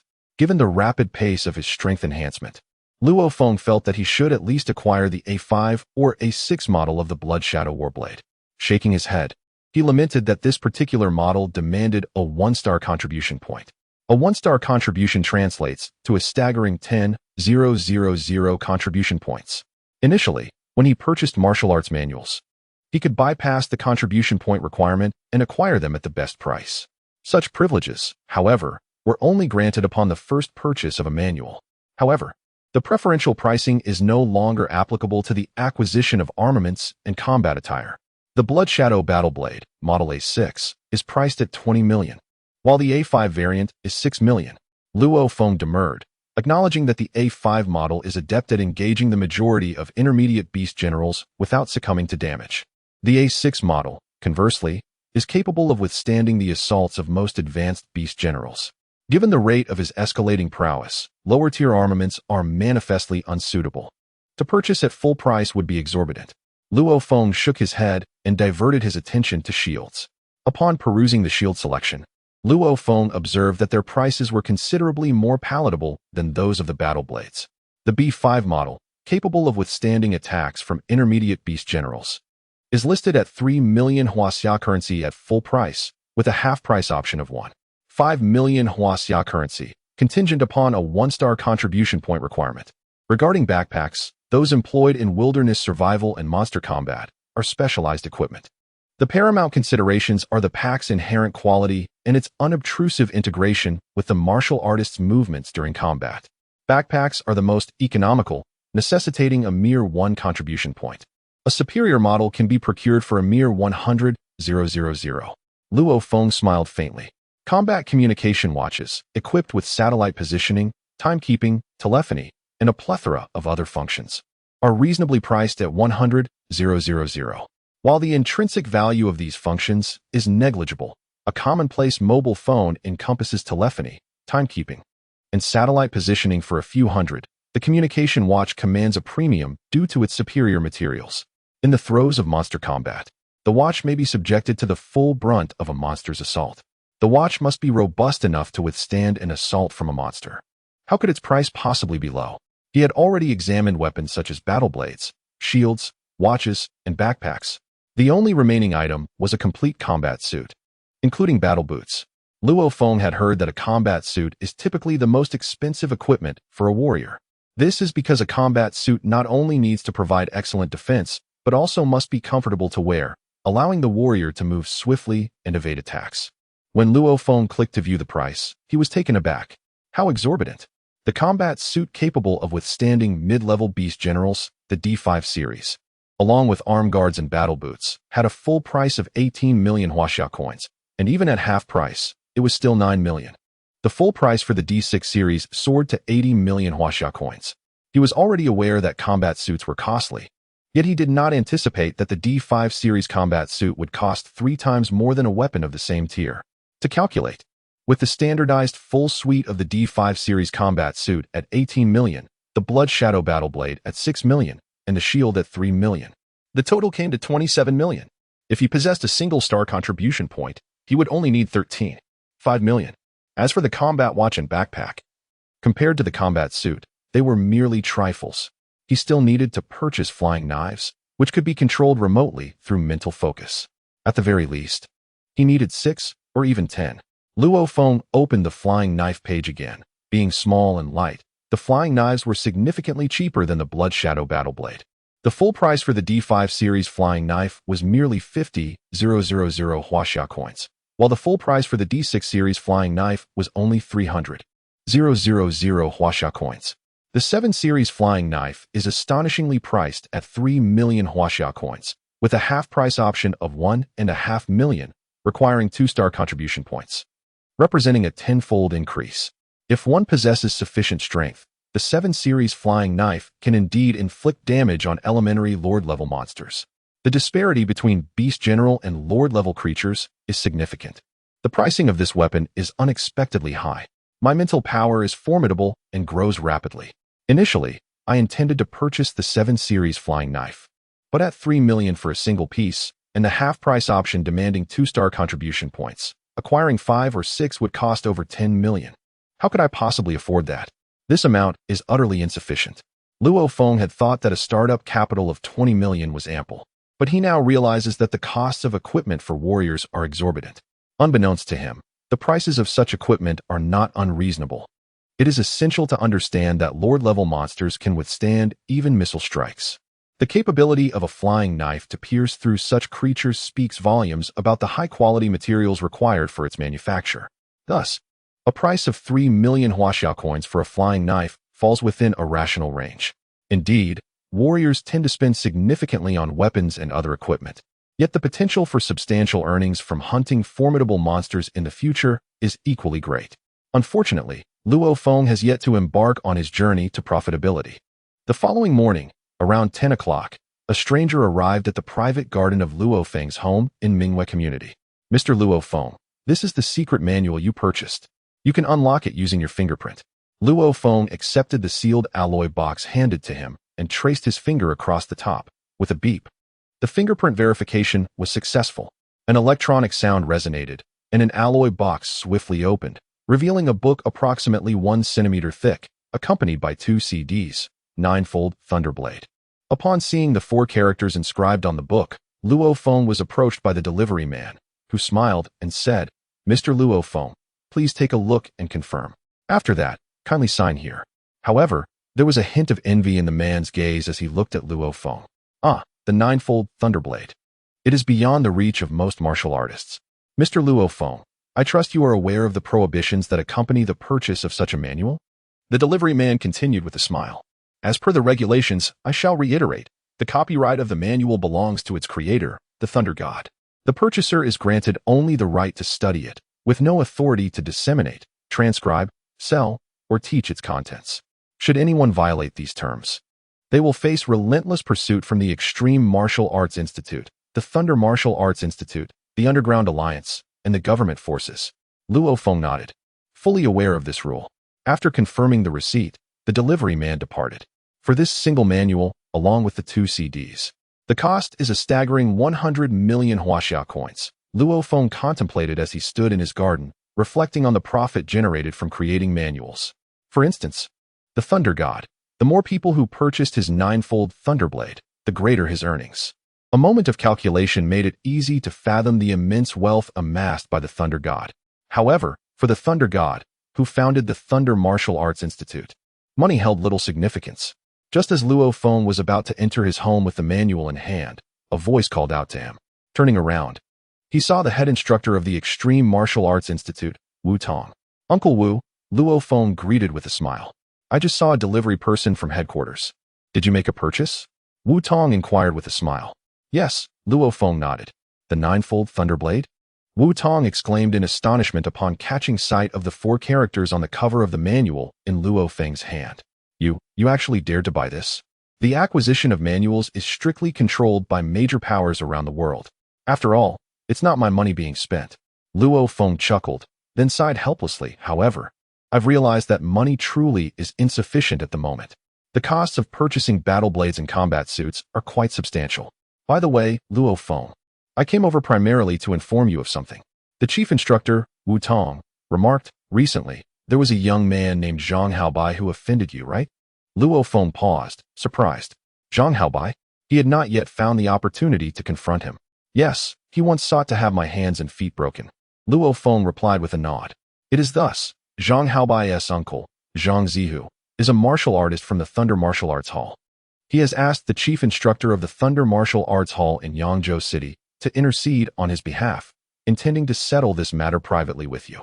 Chief instructor Wu Tong chuckled. Luo Feng, aren't you in need of money? This could be a lucrative opportunity for you. You can seize the chance to make a considerable profit. Luo Feng's heart stirred. Within the database of the Martial Artist Forum at Extreme Home, there are numerous threads discussing the grievances among martial artists. For instance, in the Huaxiao Nation, martial artists are subjected to government regulation and legal constraints within the 6 major base cities. However, once one departs from the stronghold of the base city and ventures into the domain of the monstrous entities, the constraints of law dissipate. It is a realm where martial artists and these formidable beasts engage in mortal combat, a place devoid of legal jurisdiction. Martial practitioners, constantly flirting with the precipice of life and death, frequently find themselves embroiled in conflicts that culminate in fatal outcomes. The various martial institutions and governmental bodies are keen to mitigate such occurrences, for martial artists constitute a valuable asset to humanity, a crucial instrument in the battle against these monstrous adversaries. They are loath to witness their ranks diminished by internecine strife, hence the emergence of concepts such as internal negotiation and private settlement. Should grievances arise, the preferred course of action is to convene at the negotiating table and endeavor to resolve the discord amicably. Only when such negotiations prove futile does one consider alternative measures. Luo Feng, the chief instructor, Wu Tong, remarked with a smile, you are but a neophyte, newly initiated into the world of martial arts. It would behoove you to minimize the number of adversaries you acquire. Moreover, you are likely in need of financial resources at this juncture. Indeed, Luo Feng acknowledged, concurring with the notion of seeking private settlements whenever feasible. Uncle Wu, I cannot allow Zhang Haobai to escape with impunity. Had my strength been lesser, I might have suffered grievous bodily harm. Assuredly, Wu Tong affirmed with a solemn nod. We cannot allow them to believe that our limitless martial hall is easily intimidated. They must be made to atone. Uncle Wu, what sum would you deem appropriate? Luo Feng inquired, cognizant of his lack of familiarity with the prevailing customs and protocols. It is best to seek guidance on such matters. Wu Tong pondered for a moment before responding. Given that the instigator is merely an ordinary individual, it would be prudent not to demand more than 50 million Huaxia currency. However, considering your status as an elite member of our martial hall, it would be unbecoming to settle for too little. I would suggest a minimum of 10 million Huaxia currency. You may select any figure between 10 and 50 million as you see fit. Understood, Luo Feng replied. Luo Feng pondered thoughtfully and nodded. If you agree, I shall notify them for a meeting tonight. Wu Tong chuckled. Thank you, Uncle Wu, Luo Feng replied with a smile. Oh, so that's the case. This compensation indeed involves matters of dignity, Luo Feng reflected, having read numerous posts that finally provided him with some clarity regarding the evening's negotiations. Xiao Feng, dinner is ready, called his mother, Gong Xinlan, from downstairs. I'm coming, Mom, Luo Feng responded, switching off the power before hastening downstairs. In the spacious hall, both his parents held their bowls, while one of the maids was busy cooking. Your brother is at the nearby Lotus Pond Park. He just called and will be here shortly, His father, Luo Honghua, said with a smile. His mother, Gong Xinlan, added softly, Xiao Feng, your brother has a girlfriend. A girlfriend? Luo Feng exclaimed in surprise. Although the world is filled with individuals with disabilities, such as soldiers who have faced monsters and returned with injuries, who still manage to find love, his brother had only moved in a month ago. How could he have entered a relationship so quickly? Don't listen to your mother, Luo Honghua chuckled. Your brother is indeed seeing a girl, but it hasn't progressed to that stage yet. Regardless, it is good for him to be dating. It is a positive experience for my brother, Luo Feng thought happily. Whether successful or not, such experiences are part of life's journey, ultimately beneficial to his brother. In the city of Yangzhou, in the Yian district, at the Tiandu Garden community, Uncle Zhang Haobai gazed upon his uncle, Zhang Ziyu. For the past several days, he had lived in a state of constant trepidation, fearing that the personnel from the security bureau might arrive at any moment to apprehend him. Ahu! As long as we can ensure Haobai's safety, we can endure some losses. Zhang Zelong could not help but interject. Eldest brother, rest assured. Zhang Ziyu, a towering and robust figure, exuded an aura reminiscent of a formidable beast. With a broad grin that revealed his pearly white teeth, he remarked, that little brat, Luo Feng, is merely a novice warrior. He has only battled the weakest beasts raised in the military district. Once he becomes a warrior, he will understand the rules. He wouldn't dare act recklessly. If he truly does, challenging me, the mountain tiger, would be tantamount to courting death. Seeing his uncle's unwavering confidence, both Zhang Zelong and his son, Zhang Haobai, felt a wave of relief wash over them. All right, leave it to me. I shall handle this, Zhang Ziyu declared as he waved his hand and strode outside. Outside, a heavily modified six-wheeled Hummer awaited, with individuals inside peering out and chuckling. Tiger brother, all set? Indeed. Let us go pick up Old Li and then head to the Extreme Club, Zhang Ziyu replied as he entered the vehicle. Understood. With a deep, resonant rumble, the six-wheeled Hummer swiftly departed from the Tiandu Garden community. As evening descended upon Yangzhou, within the reception room on the second floor of the Extreme Club, Luo Feng and a group of individuals were gathered. Xiao Feng, what a coincidence. Today, both your Uncle Kong and Brother Chen are here. Yutong chuckled heartily, and Luo Feng promptly greeted the two individuals beside him. One, flanking Yutong, possessed a lean physique and a scar that bisected his face, inspiring apprehension in those who met his gaze. The other, a robust figure with thick eyebrows and piercing eyes, exuded an aura of warmth. Brother Chen, Uncle Kong, Luo Feng exclaimed. These were no ordinary men. Presently, the Yangzhou city branch of the Limit Hall housed 3 battle general-level martial artists, Chief Instructor Yutong, Canon Shingu, and Eagle Blade Kong Quan. Yutong had retired from battling monsters, while Canon Shingu and Eagle Blade Kong Quan frequently ventured beyond the base city to hunt them. These two were the leading figures among the martial artists of the Bright Moon residential area. Little Feng, we're aware of your situation. Rest assured, we'll champion your cause. Canon Shingu boomed with laughter. Damn it. Even if the Thunder Dojo's people are arrogant, they wouldn't dare bully us. Indeed. Eagle Blade Kong Quan concurred with a slight nod. Shortly thereafter, in the reception hall, the Limit Hall and Thunder Dojo factions were seated on opposite sides. The Limit Hall boasted a contingent of over 20 individuals, while the Thunder Dojo numbered only 8. Yutong, it's true that Hu Zi's nephew was in the wrong.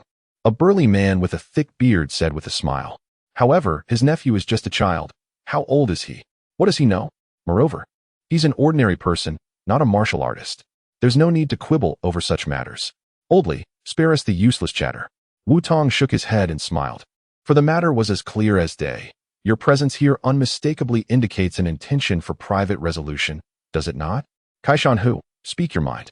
Zhang Ziyu, known in the martial arts circle as Kaishan Hu, wielded a massive two-handed mountain cutting blade, renowned for his ferocity and ruthlessness. Director Wu, Zhang Ziyu remarked with a slight smile, his gaze settling on Luo Feng. Perhaps it is best if this matter is addressed by young Luo himself. Young Luo, what resolution would satisfy you? Silence. The nearby Eagle Blade Kong Quan shot a fierce glare, rebuking him. Luo Feng is a dear brother of our Extreme Club. You have no right to address him so casually. Zhang Ziyu was taken aback. Kong Quan was indeed a formidable figure within the martial arts community, and Zhang dared not provoke him. Mr. Zhang, Luo Feng rose, a gentle smile gracing his lips. I must admit, it feels somewhat awkward to have my brother step in on my behalf.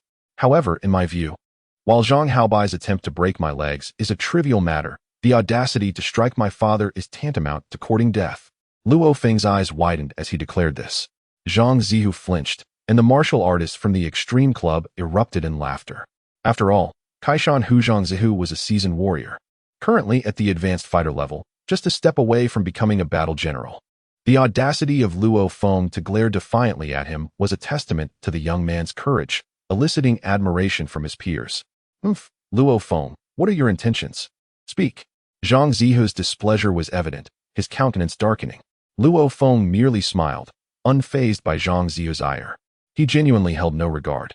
Disregarding the future, Luo Feng's physical fitness was already considered superior among intermediate warrior-level individuals, verging on the advanced warrior level. As for his spiritual power, estimated to be 2 tiers above his physical fitness, it was at least at the initial general level. In essence, for the sum of 50 million Chinese currency, Luo Feng was extending a courtesy, and the matter would be considered settled.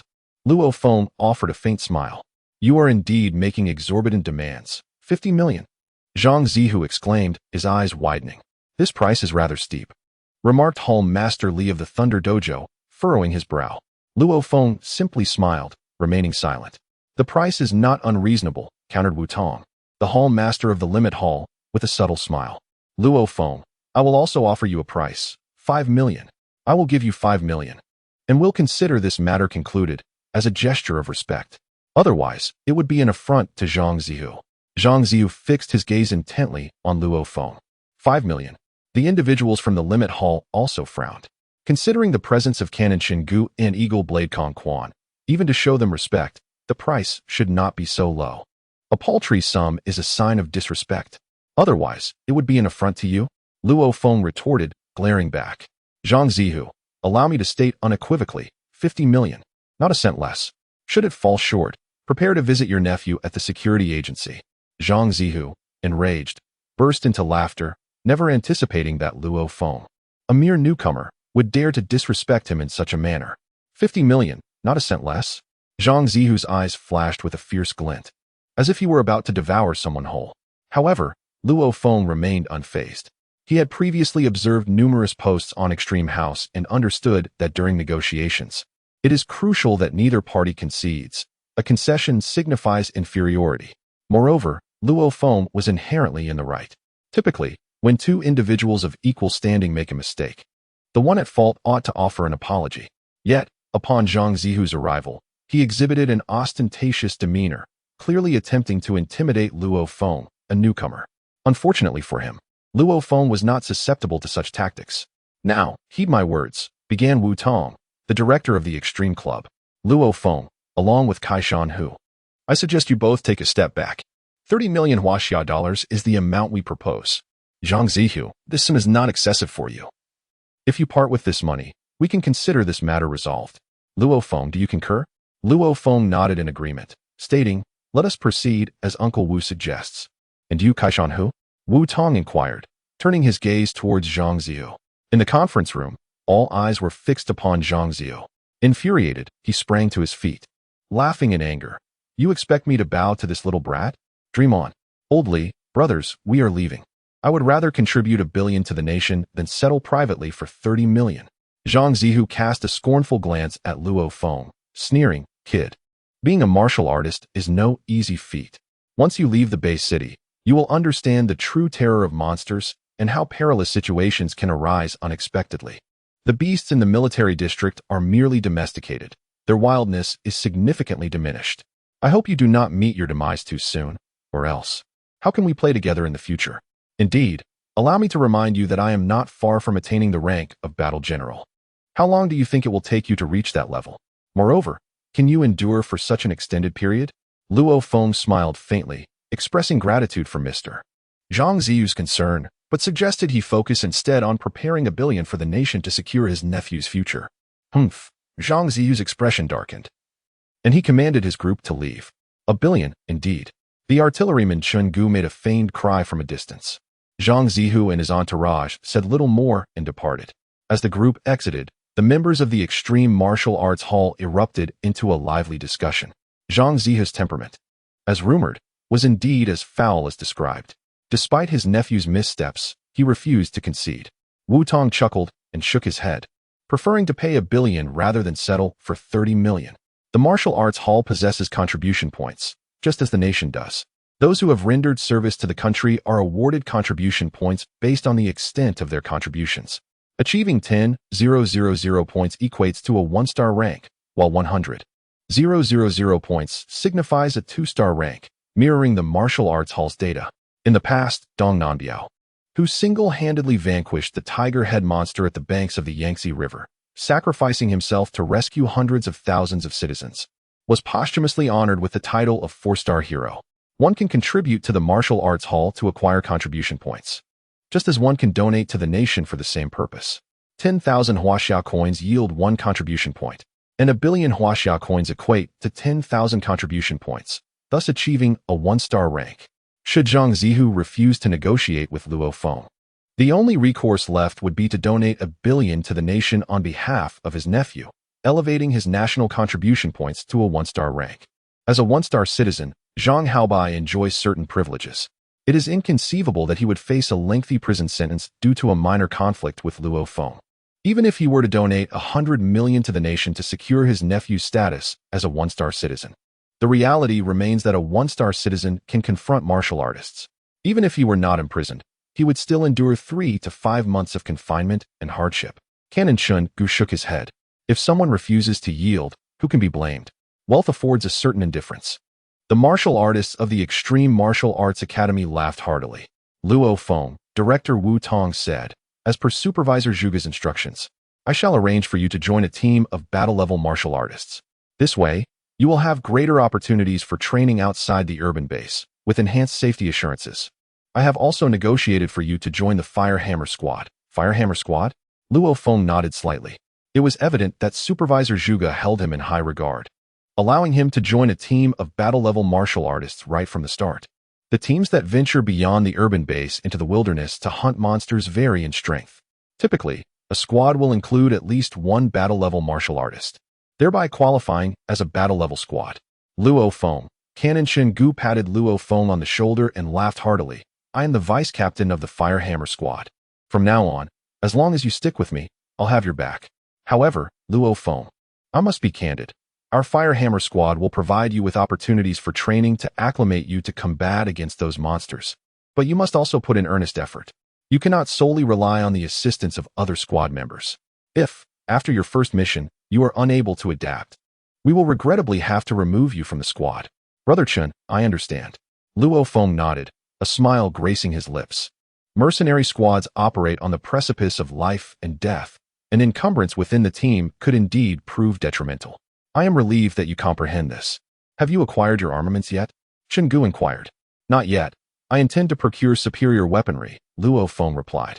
However, such high-caliber armaments are only available at half price upon attaining a 1-star contribution rating.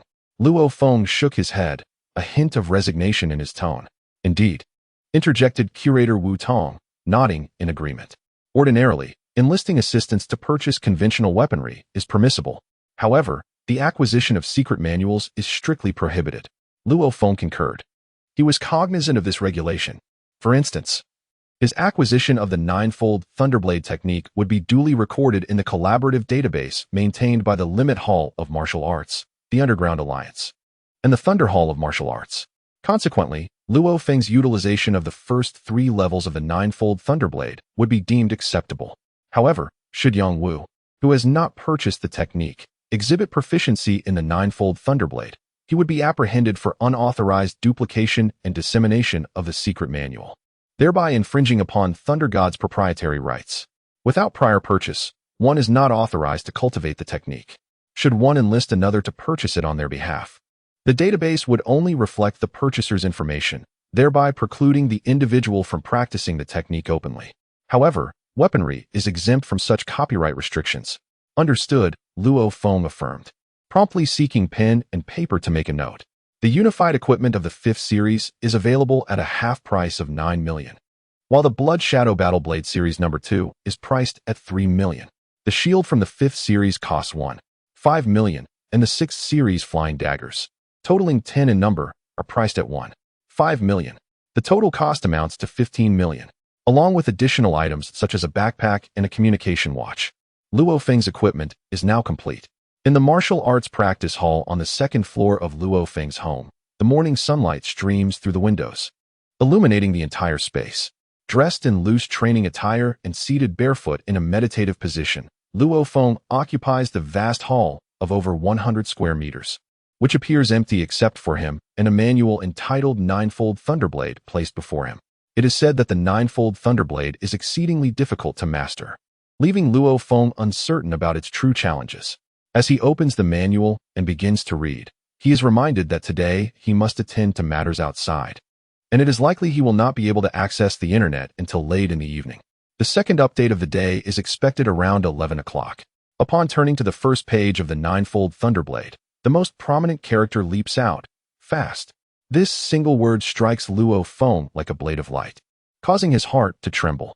It is worth noting that this is merely a copy of the original manual. Yet even the reproduction of the word fast sends shivers down his spine. One can only imagine the formidable nature of the thunder god who conceived this technique. Luo Feng continues to read, reflecting on the truth that in the realm of martial arts, nothing is invincible, but speed is unparalleled. As your blade approaches the pinnacle of swiftness, you become invincible. Upon opening the homepage, Luo Feng was greeted by the elegant script declaring Hong's ultimate technique, Annihilation of Worlds. It too encapsulated the essence of unparalleled speed. With a single strike, the heavens and earth trembled, rendering all to oblivion. The foundational principle of my creation, Ninefold Thunderblade, is encapsulated in one word, speed. Luo Feng turned to the second page, eager to delve deeper. Why does speed wield such formidable power? Firstly, when your blade is so swift that your opponent cannot even react, you can sever their throat before they can even raise their weapon. Even if your strength is merely a fraction, 1/10, of theirs, their throat would surely succumb to your keen edge. Thus, speed enables you to strike at your adversary's vulnerabilities. Secondly, speed amplifies the might of your blade. According to the principles of energy calculation, the striking force of a blade is equivalent to 0.5 mv. This implies that, with the mass of the blade held constant, a greater velocity translates into exponentially more terrifying energy. When speed reaches a certain threshold, even a jet of water can pierce steel, and a mere sheet of paper can slice through metal. Speed renders your opponent defenseless.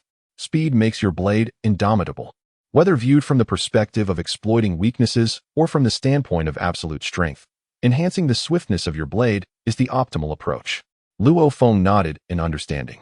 This principle is one that the majority of martial artists in contemporary society comprehend. Only by reaching the zenith of speed can one become invincible in the world. Many martial artists are cognizant of this principle, yet few can successfully implement it in practice. Thunder God's descriptions in the manual are brimming with unbridled confidence, asserting that his creation, Ninefold Thunderblade, grants him unparalleled speed in both swordsmanship and overall velocity, as well as unmatched physical prowess. Luo Feng listened with eyes gleaming with interest. Ninefold Thunderblade encompasses an entire movement technique known as fleeting light, a complete set of guiding exercises called Ninefold Genesis, and a comprehensive swordsmanship style referred to as Thunderblade. Among these three elements, the guiding exercises are paramount. Only through these exercises can one attain a robust physique, which serves as the foundation. Swordsmanship and movement techniques, on the other hand, are skills that demand repeated practice and comprehension. Luo Feng continued to peruse the manual, discovering that it contained 3 sections of guiding exercises. According to the manual, the Ninefold Genesis guiding exercises comprised 9 sections in total. Similarly, the manual only detailed the first 3 levels of swordsmanship and movement techniques. Luo Feng meticulously read every word. Upon looking up, he noticed that the sunlight had grown intensely harsh. The August sun streamed through the window, illuminating the entire training hall with a dazzling radiance. Incredulously, Luo Feng was utterly captivated by Thunder God's Ninefold Thunderblade. Despite only containing the first 3 levels, these alone left him utterly astonished. Compared to this manual, the so-called techniques circulating online were as insignificant as fireflies compared to the sun. He decided to experiment with the swordsmanship. Luo Feng solemnly placed the secret manual in the corner of the training hall, and then he took out the Blood Shadow battle blade beside him. With a swift motion, the blade was unsheathed, producing a sharp whoosh. The Blood Shadow battle blade measures an impressive 101 centimeters in total length, with a blade length of 78 centimeters and a width of 5.2 centimeters. This formidable weapon has already been honed to perfection, crafted from secondary Kuro alloy. Even at half its price, this blade commands a staggering 3 million, and it weighs a substantial 112 kilograms. Commencing. With a deep breath, Luo Feng positioned himself at the center of the training hall, wielding the Blood Shadow battle blade as he executed powerful slashes. For an ordinary person, a full-force swing might exert tenfold strength. However, for a practitioner of the ninefold Thunderblade, a single strike utilizes merely 70% of their strength. Upon delivering the first layer of force, they endeavor to unleash a second layer of equal strength. The resulting combination of these two forces equates to 14-fold power. The ninefold Thunderblade comprises 9 layers. The first layer enables the practitioner to generate an additional hidden force, thus achieving 14-fold power. The second layer allows for 2 additional hidden forces, culminating in 21-fold power. The third layer permits 3 hidden forces, resulting in 28-fold power. By the 9th layer, a practitioner can manifest 9 hidden forces, yielding an astonishing 70-fold power, 7 times their original physical strength. What does this entail? It implies that a novice warrior who masters the 9th layer of the ninefold Thunderblade could nearly rival a junior battle general. It is indeed a formidable challenge. And the rumors hold true. The cultivation of the ninefold Thunderblade is exceedingly arduous. If the entry is this demanding, one can only imagine the trials that lie ahead. Luo Feng relentlessly swung his blade, attempting countless times to see if he could unleash a hidden force atop the power of a single strike. Yet, he found it utterly impossible. The challenge was immense. One must understand that the act of striking with a knife is but a fleeting moment. Within that brief instant, to generate internal force simultaneously with the initial swing was simply beyond reach. It is essential not to be overly ambitious. The first level of the ninefold Thunderblade technique comprises 18 distinct moves. According to the scripture, practicing these 18 moves is beneficial for comprehending the foundational power of the ninefold Thunderblade. Luo Feng nodded, recalling the adage. One understands the essence of a book after reading it 100 times. The principle is the same. With enough repetition of these 18 moves, anyone with a modicum of insight could naturally grasp their quintessence. Xiaofeng, dinner's ready. Hurry up, called his parents from downstairs. As for the footwork and blade techniques of the ninefold Thunderblade, Luo Feng had yet to master even the first level. However, despite this, he found his agility had improved significantly, and his control over the power of his strikes had become notably more refined. Though he could not instantaneously summon a hidden force, he had at least gained greater precision in muscle control compared to the past. Alone in the martial arts training hall, Luo Feng silently donned his combat trousers, securing 5 throwing knives on the outer thigh of his pants. He wore alloy combat boots, a tactical vest, and had his arms unencumbered, each hand adorned with protective wristbands. On his back rested a warrior-esque backpack, a hexagonal shield, and a Blood Shadow warblade. Fixed to the wrist of his right hand was a communication watch. Within the rucksack, water and provisions of high-energy sustenance had been meticulously readied. Today, the 28th of August, marks my inaugural departure from the Bastion City, the formal commencement of my assignment. A profound inhalation was drawn by Luo Feng. Indeed, this very day heralded the embarkation of the Firehammer Squad. Luo Feng, the stentorian voice of Hua Pao, Chen Gu, reverberated from the exterior. Coming, Luo Feng responded, promptly descending the staircase. Upon reaching the ground floor, Luo Feng beheld his father, Luo Honghua, and mother, Gong Xinlan, standing in unison, while his younger brother, Luo Hua, seated in his wheelchair, silently directed his gaze toward Luo Feng. They were cognizant that this day signified Luo Feng's exodus from the Bastion City into the untamed wilderness. The wilderness constitutes a collective designation for the expanse of land beyond human settlements, encompassing dilapidated urban centers, suburban peripheries, mountainous terrains, woodlands, lakes, and the like. Xiaofeng, exercise caution, Gong Xinlan voiced, unable to suppress her concern. Rest assured, mother, Luo Feng responded with a grin, subsequently nodding toward his father and finally directing his attention to his younger brother, Luo Hua. Wedding sweets? So soon? You've barely known that young lady for 2 months. Have you? Luo Feng jested. When affections run deep, what does haste matter? Luo Hua retorted with a triumphant smile. The family of Luo Feng silently observed the departure of Luo Feng, clad in combat attire, and another similarly robust and fully equipped man for an extended duration. Let us depart, Luo Feng.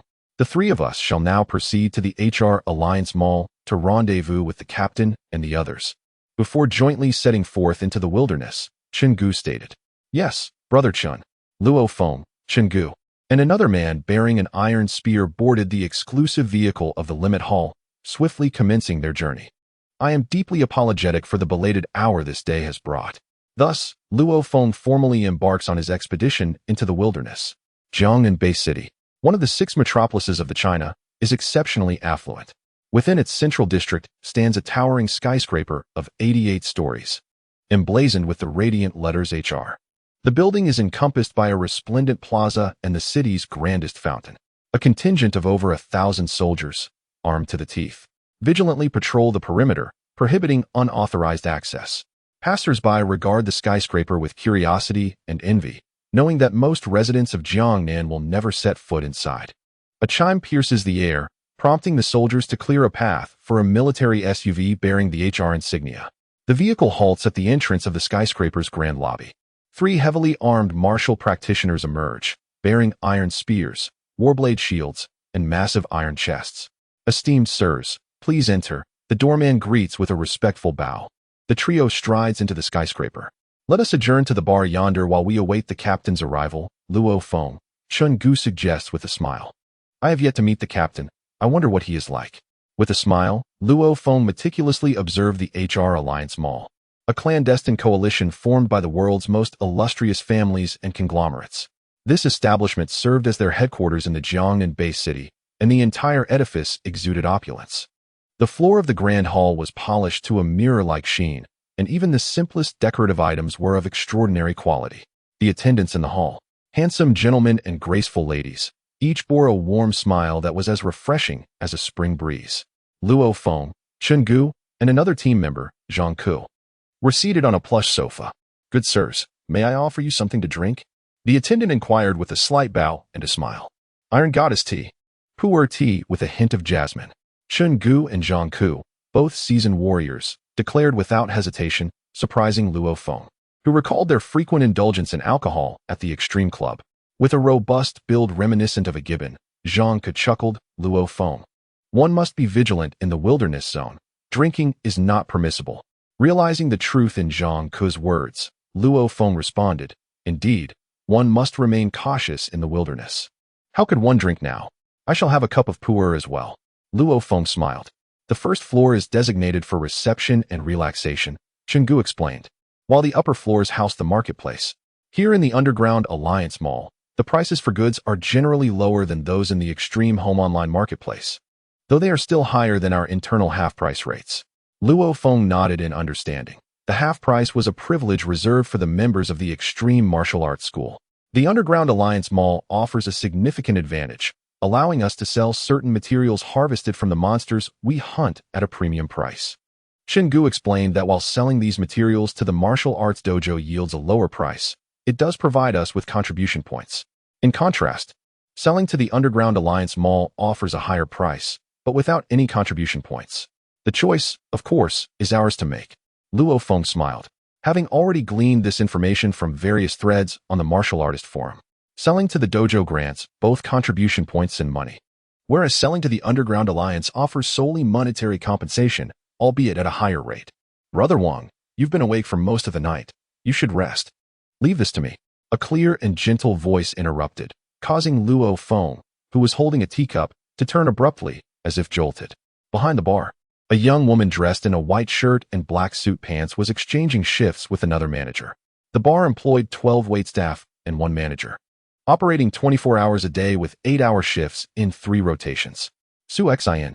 Luo Feng gazed incredulously at the female manager behind the bar, her demeanor exuding a natural elegance characteristic of a professional.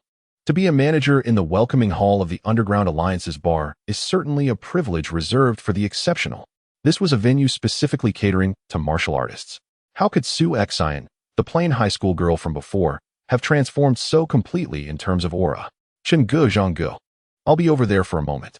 Luo Feng left his backpack, shield, and battle knife on the sofa, rising with a smile to approach the bar. As Su Xin was meticulously inspecting the inventory of spirits and beverages behind the bar, a familiar voice resonated, causing her to startle. Su Xin, she exclaimed, surprised. Within the main hall of this establishment, those acquainted with her formal designation typically addressed her as Manager Su. Moreover, it was uncommon for ordinary martial artists to know her given name. How could someone be addressing her as Su Xin, and why did the voice sound so intimately familiar? Su Xin lifted her gaze and, at that moment, Luo Feng stood just outside the bar, his eyes meeting hers as she rose from her semi-crouched position. A sudden, shared sensation washed over them, a subtle tremor in their hearts. Luo Feng, what are you doing here? Su Xin inquired, a smile gracing her lips as she composed herself. If even someone like you can manage this place, why couldn't I be here? Luo Feng retorted playfully, his gaze lingering on the young woman before him. He couldn't help but reminisce about his high school days, when he would sit at the back of the classroom, silently admiring Su Xion's silhouette. He had harbored a secret affection for her, but never found the opportune moment to express it. He had resigned himself to the likelihood of never seeing Su Xion again. Yet fate had led him to encounter her here, within the HR Alliance Mall, just before his maiden voyage into the wilderness. Ah, Luo Feng, you've become a martial artist? Su Xion exclaimed with delight, noticing Luo Feng's attire. Yes, I'm about to venture into the wilderness, Luo Feng replied with a smile. The wilderness? Su Xion's countenance shifted slightly. The term wilderness encompassed all terrestrial regions of the world beyond the confines of the base cities. For those who dwelled within the base cities, the wilderness was synonymous with a deadly, forbidden zone, teeming with all manner of monstrous creatures. There exist sinister and bizarre entities, as well as formidable and savage beings, including many that are nearly invincible. Such realms can only be traversed by the strongest among humanity, the warriors, who engage in fierce battles with monsters. Su Xion was taken aback to discover that Luo Feng was indeed a warrior and was soon to enter the wilderness zone. However, neither party acknowledged this fact openly. Luo Feng, the captain has arrived. Come over, Gu called out. I'm coming, Luo Feng replied to Su Xion. Yes, Su Xion nodded. Luo Feng, allow me to introduce these illustrious figures, the twin crescent blades, the Wei brothers, Wei Tai and Wei Qing, Gu said with a smile.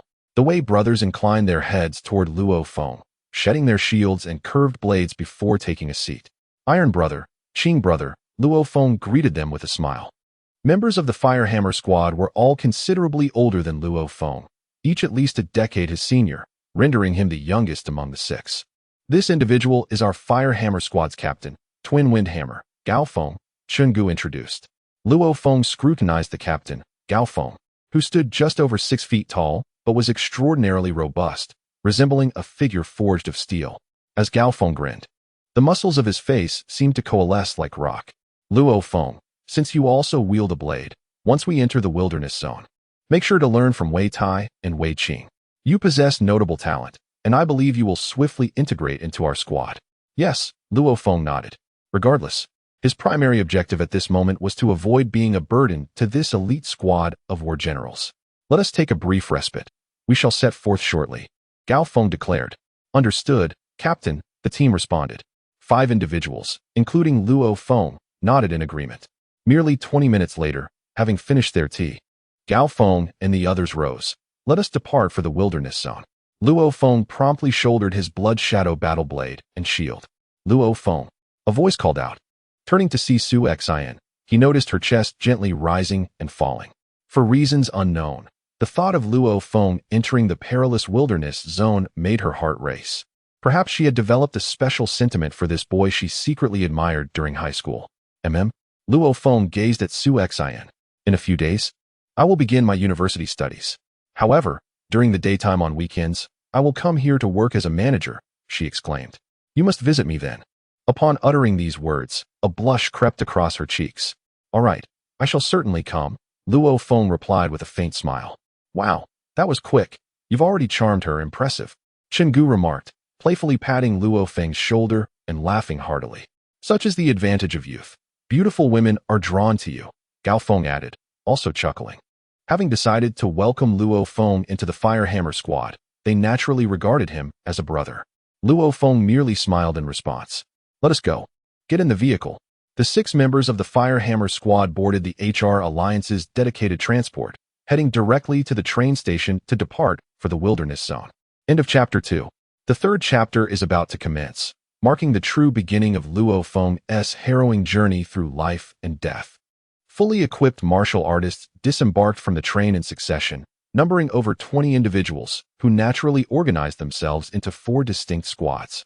Luo Feng acknowledged with a nod.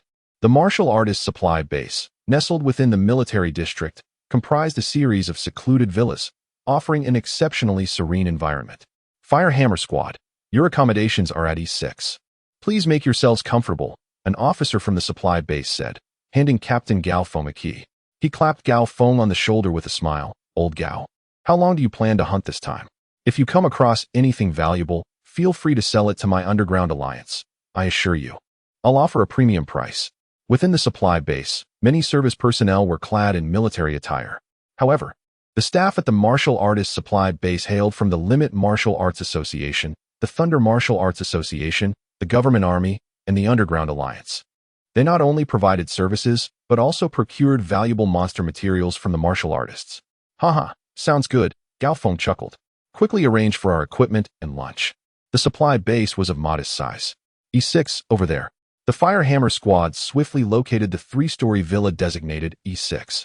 The door to the villa swung open as the chip-embedded key was swiped across the entrance. For the duration of the Fire Hammer Squad's stay at the supply base, they had exclusive access to the villa. I'm going to lie down for a bit. I didn't sleep well last night, Chenggu said, dropping his 2 large iron boxes and leaping onto the sofa, stretching languidly. Rest now if you need to. We're officially departing tonight. So everyone needs to be in high spirits, Captain Gao Feng instructed. Understood. The Iron Spear Zhang Ku and the twin Crescent Blade brothers exchanged knowing smiles, clearly well-versed in the rules. Departing tonight? Luo Feng expressed his surprise, feeling a tinge of embarrassment. Despite having perused numerous posts, he had overlooked this detail. Is that Zhang Zihu? Luo Feng's gaze pierced through the floor-to-ceiling windows, spotting a figure within the supply base. Zhang Zihu was bandaged and bloodstained on his sandbags, evidently injured and recuperating at the base. Chenggu turned to look as well. Indeed, it is Zhang Zihu. Hey! Chenggu strode to the entrance, triumphantly calling out. Mountain Tiger, what happened to you? Weren't you just fine last time? How did you end up like this? Zhang Zihu, who was chatting with his companions outside, turned at the sound, his eyes landing on Chenggu and Luo Feng. Frustration boiled within him, but he stifled his anger, instead laughing derisively. Chen DePeo, your Fire Hammer team is supposed to be elite, yet you've brought along a rookie? Huh. Aren't you afraid this burden will drag your entire team down? Typically, established elite teams are reluctant to take on newcomers, as even a physically capable rookie, lacking experience, could falter at critical moments and jeopardize the seasoned members. After a brief exchange of barbs between Zhang Zihu and Chenggu, the atmosphere shifted when their captain, Twin Wind Hammer Gao Feng, reprimanded them, silencing Zhang Zihu. While he occasionally dared to match wits with Chenggu, he would never challenge Gao Feng, who wielded cold weapons, unlike Chenggu, who relied on firearms. Even with the utilization of thermal weaponry, one could only aspire to, at most, the initial warlord level, as firearms and similar armaments generally pose a threat limited to initial beast general level monsters. Zhang Zihu was merely a hair's breadth away from the warlord level. Damn it! Who would have thought that Luo Feng would integrate himself into the Fire Hammer Squad? Zhang Zihu muttered, pacing alongside his teammates. He had anticipated Luo Feng joining an ordinary martial arts team, which would have afforded him the opportunity to teach Luo Feng a lesson he wouldn't soon forget. But he has actually become a part of the Fire Hammer Squad. Zhang Zihu gnashed his teeth in vexation. Who's he? Was that young man beside Chenggu the same Luo Feng for whom you expended 100 million? The one-eyed middle-aged man beside him inquired. Yes, it was him. The mere recollection of his elder brother's anxiety and Zhang Haobai's terror upon being taken away by the Security Bureau stoked Zhang Zihu's fury. He had previously vouched for them to his elder brother and nephew, although he had subsequently spent 100 million to secure his nephew's release. Zhang Haobai could not escape the months of confinement and hardship. Forget about it. A bit of suffering will do your nephew some good. The one-eyed middle-aged man said with a faint smile. You should seize the time to rest and recuperate. Your injuries should be nearly healed in 3 days, at which point we can set off and continue our pursuit of that old fellow. Once we've dealt with that old codger, our team will be set. Indeed, Zhang Zihu affirmed emphatically, casting a sidelong glance at the distant E6 building. I wager that this is Luo Feng's first foray into the wilderness, and he will either meet his demise or sustain grievous injuries. Haha, you certainly harbor a considerable resentment towards him, the one-eyed middle-aged man remarked with a chuckle.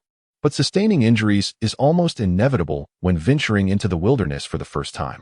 As dusk descended, the fully equipped Firehammer squad, consisting of 6 members, departed from the supply depot and entered the desolate expanse. Chengu, hand over one of your iron crates, Captain Gao Feng instructed. Haha, I appreciate the assistance, Captain. Chengu responded. I can endure carrying these 2 crates for a short duration, but I won't be able to sustain it for long. With that, Chengu relinquished one of the large iron crates to Captain Gao Feng, who effortlessly received it with a single hand and hoisted it onto his back. This weight was of little consequence to Gao Feng, the foremost powerhouse of the Firehammer squad. Clack! Chengu unsealed the remaining crate, revealing a machine gun of a uniform silver-gray hue, its muzzle gleaming with metallic luster. Aside from the weapon itself, the crate was filled to the brim with an abundance of ammunition belts, a dense and overwhelming sight. One could only imagine the sheer quantity of bullets contained within. Brother Chun, what kind of gun is this? Luo Feng inquired with curiosity. It's an M81 model, with a caliber of 12.7 mm. Chengu replied with a touch of pride. It can fire between 50 and 300 rounds per minute, with adjustable speed. The entire gun body even incorporates some level 3 crow alloy, ensuring that the barrel's heat level won't compromise the bullet's accuracy, even during continuous firing. Luo Feng questioned, Brother Chen, why don't you use a Vulcan cannon? Isn't the Vulcan series of machine guns known for their immense power? You greenhorn. Chengu retorted with a glare. Beside him, Zhang Ke chuckled and remarked, Luo Feng, the Fire God series of heavy machine guns possess tremendous power. However, the consumption of ammunition is utterly extravagant. 7,000 rounds per minute. Some high-end models even exceed that rate. Do you comprehend the magnitude of this? 7,000 rounds in a mere minute. Moreover, to pose a threat to low-level battle-class monsters, each bullet typically weighs no less than 50 grams. That means, for 10,000 rounds, the total weight amounts to 500 kilograms. Imagine carrying 500 kilograms of ammunition over hundreds of miles. By the time you confront the monster, the Fire God cannon would have exhausted its ammunition in just over a minute. Zhang Ke glanced at Luo Feng with a knowing smile. Tell me, is the Fire God series truly so admirable? Luo Feng was struck by this realization. Indeed, he had not considered the weight of the ammunition as a significant issue. To fire 7,000 rounds per minute, how much ammunition would one need to carry? Apart from the military or those specifically equipped to combat a particular monster with an ample supply of ammunition and Fire God machine guns, it is inconceivable for ordinary individuals like us to wield such weapons. There simply isn't enough ammunition available for consumption. Chengu chuckled self-deprecatingly. I brought a total of 10,000 rounds, and I'll need the captain to help me carry some. With ammunition belts draped across him and a machine gun in hand, Chengu stood alongside Luo Feng, positioned centrally within the group, safeguarded by the others. The twin Crescent Blade brothers led the front, while Captain Gao Feng and Zhang Ke brought up the rear.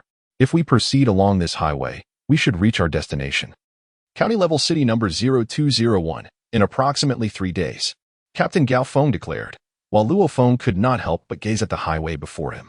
For those residing in the base city, highways existed merely in legends.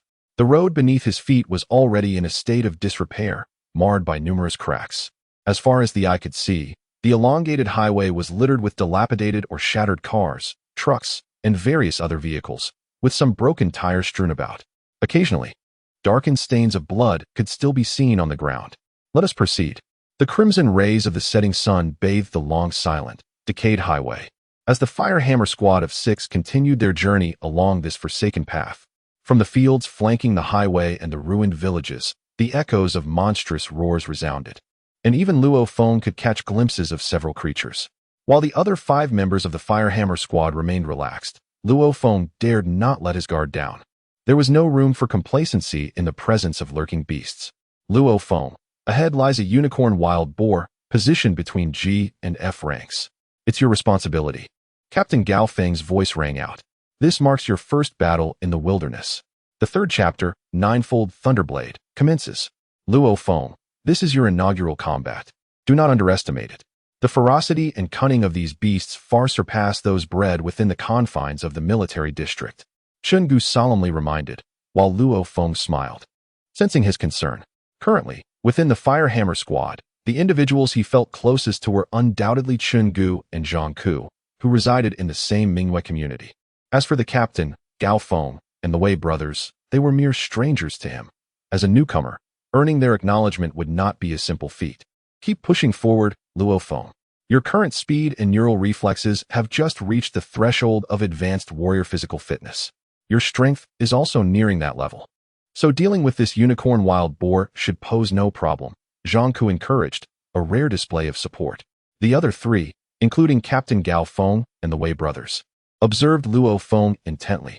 With a smirk, Luo Feng unsheathed his blood shadow battle blade, gripping his shield in one hand and the blade in the other.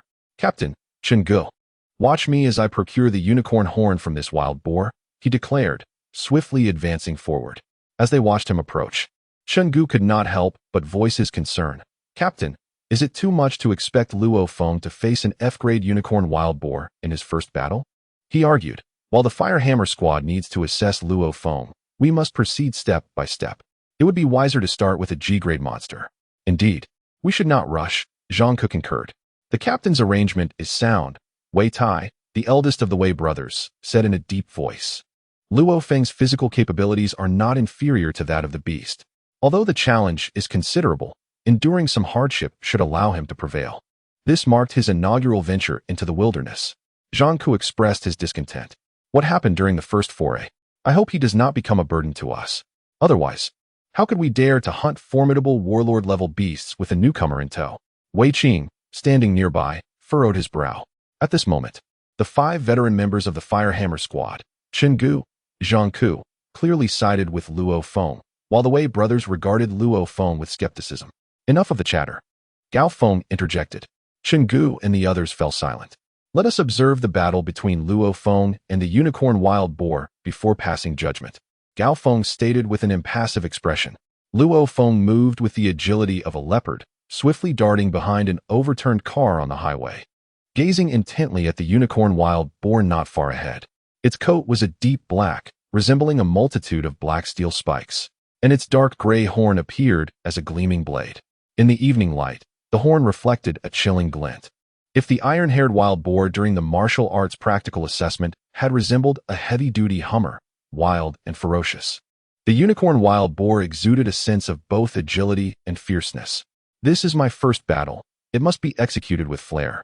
I have joined the Firehammer squad primarily due to the recommendations of Supervisor Zhuge, but more importantly, thanks to the assistance of Chun and Zhang. Luo Feng understood clearly that it is exceedingly difficult for a newcomer to integrate into an elite warlord-level squad. Both Captain Gao Feng and the Wei brothers evidently harbored doubts regarding his capabilities, and he must prove himself through combat. Luo Feng's gaze was firmly fixed on the unicorn wild boar, his prey. The H, G, and F levels correspond to junior beast soldiers, intermediate beast soldiers, and advanced beast soldiers, respectively. Evidently, the unicorn wild boar before him possessed power nearing the F grade. The unicorn wild boar emitted a series of guttural roars, its murderous gaze sweeping across its surroundings. It had detected my presence. Luo Feng's heart rate quickened, replaced by a surge of excitement. With a thunderous charge, the unicorn wild boar bolted forward, transforming into a high-speed tank, colliding directly with the dilapidated sedan that served as Luo Feng's cover. Luo Feng, with the agility of a monkey, swiftly evaded the onslaught. With a deafening crash, the vehicle was sent hurtling through the air, tumbling several times along the highway. The decades of weathering had taken their toll, causing the car's frame to disintegrate and its wheels to scatter across the road before finally coming to rest. In the instant of his evasion, Luo Feng lunged towards the unicorn wild boar. You beast, meet your end, Luo Feng roared, his entire being transformed into a bolt of lightning, hurtling toward the unicorn wild boar. The blood shadow battle blade in his hand flashing with a chilling glint as he aimed for the boar's neck. The unicorn wild boar, momentarily unable to adjust its trajectory after demolishing the sedan, was caught off guard. But just as Luo Feng approached, whoosh, a dark shadow lashed out toward Luo Feng's head. Too fast, Luo Feng exclaimed, startled. He exerted force with his foot, narrowly twisting his body to evade the incoming attack. The dark shadow was none other than the unicorn wild boar's tail, resembling an iron whip. Thwack! Thwack! After the tail strike, the unicorn wild boar's agility surged. and it pounced on Luo Feng with renewed ferocity. Its thick, iron-like hooves and sharp, dagger-like horn were aimed directly at him. Damn, this unicorn wild boar is too fast. With a swift step back, Luo Feng thrust his shield forward. The shield collided forcefully with the charging unicorn boar's iron hooves, instantly utilizing the rebound. Luo Feng executed a rapid backward somersault, dissipating the force with a roll upon the ground. The unicorn boar, in hot pursuit, crashed into an antiquated truck, its charge thwarted. Luo Feng, having nimbly scaled the vehicle, sought refuge behind it. The 5 members of the Fire Hammer squad, witnessing this from afar, nodded in approbation. Captain, Luo Feng's reaction is commendable, wouldn't you agree? Chenggu remarked with a smile. Captain Gao Feng, with a subtle smile, concurred, indeed, it is.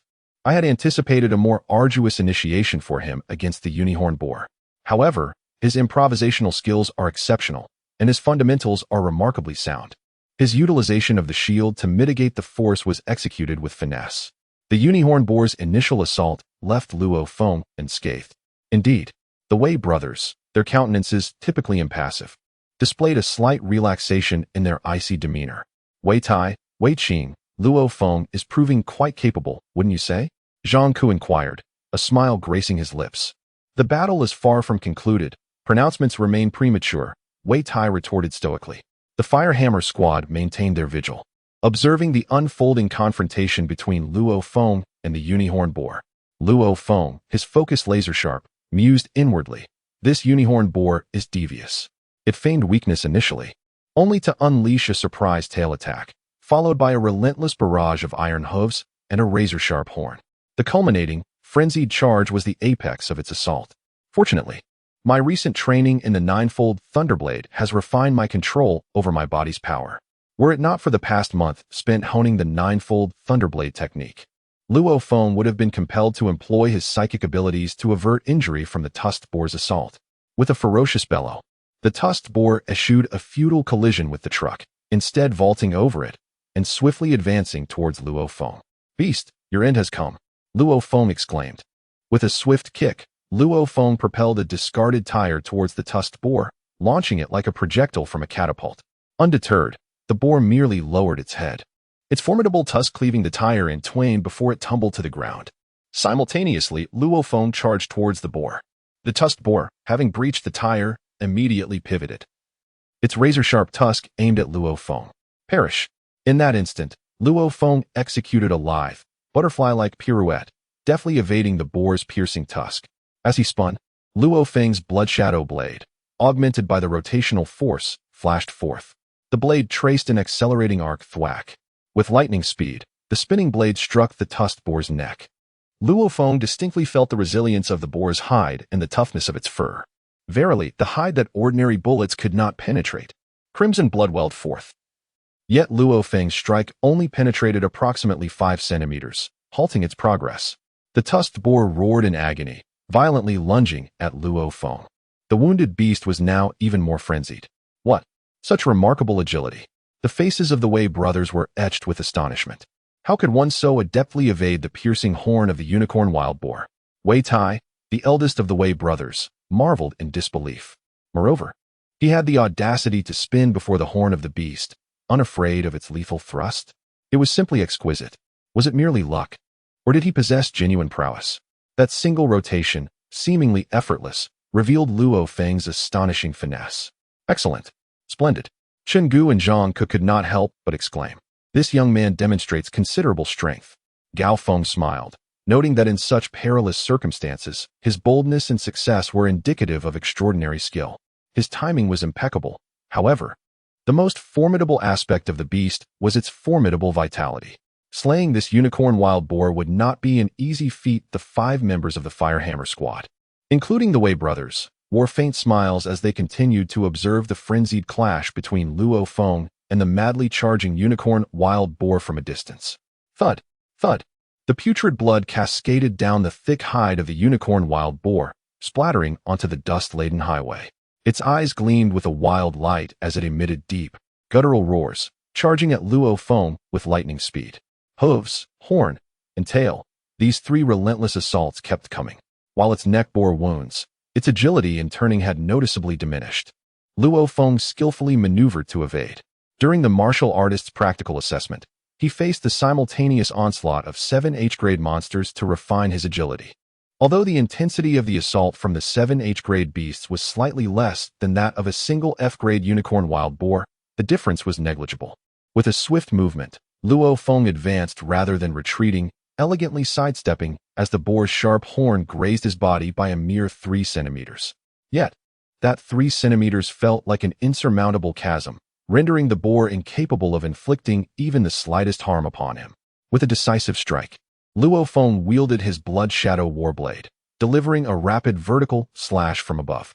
Accompanied by a piercing shriek, the unicorn wild boar let out an enraged roar, its hooves propelling it to evade the impending blow. However, Luo Feng's speed was unmatched, and the sound of blade meeting flesh echoed through the air. With a second strike aimed at the neck, although it landed in a different spot, it penetrated approximately 8 centimeters deep this time.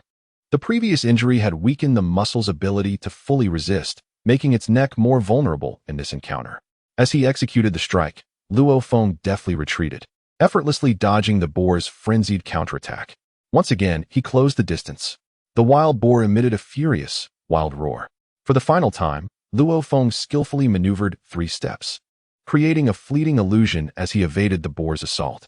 Alongside his agile footwork came Luo Feng's fierce strike. The initial strike was quite challenging. Yet as it penetrated 12 centimeters deep, the resistance suddenly diminished. Luo Feng's Blood Shadow Battle Blade cleaved nearly 2/3 into the skull of the unicorn wild boar, and he swiftly withdrew his weapon, retreating rapidly. Blood gushed forth from the massive wound like a torrent, while the boar emitted a heart-wrenching roar, its body convulsing uncontrollably, its hooves thrashing wildly against the asphalt highway, cracking the surface beneath. In a mindless frenzy, the unicorn wild boar charged and collided violently with the curved guardrail of the highway, breaking through it and tumbling down. The sounds of its struggle gradually faded, leaving no further response. Standing at the edge of the shattered guardrail, Luo Feng gazed down at the nearly decapitated corpse of the unicorn wild boar, observing the diminishing flow of blood, which was evidently near its end. After all, the amount of blood that had been lost must have been equivalent to at least a large barrel. It was dead. Luo Feng leaped down, and with his Blood Shadow Battle Blade, he severed the prized horn from the creature's head. That horn was the most valuable possession of the unicorn wild boar. In the distance, the 5 members of the Firehammer team could not help but exhale deeply. Freak! Monster! The words escaped the lips of the Wei brothers. Well, how about that? My recommendation was quite astute, Gu exclaimed triumphantly. If the 5 had been astonished before, they were now utterly shocked. Incredible! Zhang Ke couldn't help but exclaim. Captain Shuangfeng Hammergaofeng fixed his gaze on Luo Feng, who was skillfully maneuvering around the horned wild boar in the distance. How remarkable is Luo Feng's agility! If we were to compare sheer speed, the horned wild boar would surpass him by a fraction. Yet, just moments ago, he effortlessly dodged its attacks, each movement appearing as fluid as flowing water. If he can maintain such finesse over countless repetitions, he would indeed be at the micro level. At merely 18 years of age, if he truly reaches the micro level, he ought to be sent to the global headquarters of the Martial Arts Academy for specialized training, remarked Wei Tai, the leader of the Wei family. The micro level signifies that a martial artist can execute precise and delicate evasions with minimal exertion, achieving the most perfect dodges. While ordinary practitioners might manage this once or twice, achieving it hundreds or thousands of times is what truly defines the micro level. We have struck gold. Gaofeng beamed with delight. Wei Qing, the second of the Wei family, nodded thoughtfully. Indeed, with proper cultivation, our Firehammer team could gain another invaluable asset. We'll take it upon ourselves to train him, Wei Tai suggested. Gu and Zhang Ke exchanged amused glances, as seasoned warriors who had danced with death countless times. They understood that many so-called geniuses, despite their impressive physical attributes, often failed to demonstrate even a fraction of their potential when faced with actual combat against monstrous foes. Thus, they typically held a dismissive view of these so-called talents. True masters are those who have endured innumerable life and death battles. Yet, Luo Feng's initial display of strength was undeniably impressive. Captain, Luo Feng is approaching. Since you defeated that horned creature, it rightfully belongs to you. Gaofeng spoke, and Luo Feng nodded in agreement without hesitation. Among the monsters, The materials from beast soldier level creatures are generally not very valuable. This is because beast soldier level monsters can be easily dispatched using conventional firearms. Even a novice warrior armed with a machine gun, if skilled in marksmanship, can effortlessly take down one beast soldier after another. Hence, beast soldier level monsters hold little worth. This single horn, sold to a martial arts school, should fetch around 3,000. It could also yield a few contribution points. If sold to the Underground Alliance, it might reach 5,000, Chungu remarked with a smile. The materials from beast general level monsters, however, possess true value, while the crucial materials from lord level monsters command astronomical prices. Luo Feng, your performance just now was merely passable, stated Wei Tai, the eldest of the Wei brothers, who had remained stern-faced throughout. Brother Tai? Luo Feng turned to him, seeking his guidance. Your footwork fundamentals are decent, but your efficiency is exceedingly low, Wei Tai replied coldly. Soon, you will witness how I take down an F-level monster. Luo Feng had just faced a creature nearing F-level, and after a brief journey, they encountered an F-level feline monster known as the tiger cat. This creature bore distinctive spots and was as robust as a calf, exhibiting far greater agility and ferocity than the wild boar. Watch closely, Wei Tai said in a chilling tone. With a swift motion, he brandished a shield in his left hand and a curved blade in his right, charging directly towards the tiger cat. Brother Tai was a high-level warrior, his physical prowess on par with that of the F-level tiger cat. Luo Feng gazed intently, observing in the distance as Wei Tai confronted the tiger cat head-on without evading, colliding directly with it.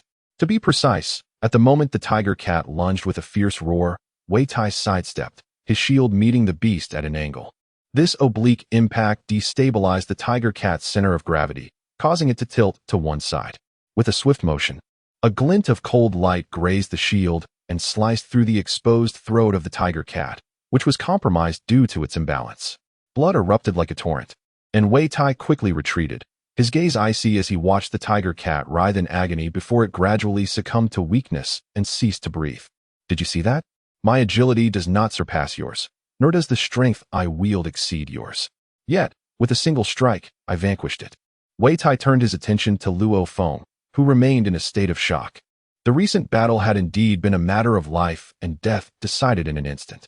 In contrast, Luo Feng had previously struggled to slay a unicorn wild boar, repeatedly evading its attacks before finally targeting its neck, expending considerable effort to achieve victory. Moreover, the unicorn wild boar was significantly weaker than this tiger cat. Reflect on that, Wei Tai suggested, allowing Luo Feng a moment of solitary contemplation. Luo Feng was utterly astounded. Wei Tai's speed and technique, while not inherently remarkable, produced remarkably effective results. The optimal strategy for slaying monsters lies in targeting their vulnerabilities. Wei Tai's second brother, Wei Qing, approached nonchalantly, stating, typically, the weaknesses of terrestrial beasts reside in their eyes, throat, and mouth. Lesser critical areas include the soft underbelly, while the neck is of secondary importance. Luo Feng nodded, cognizant of these facts.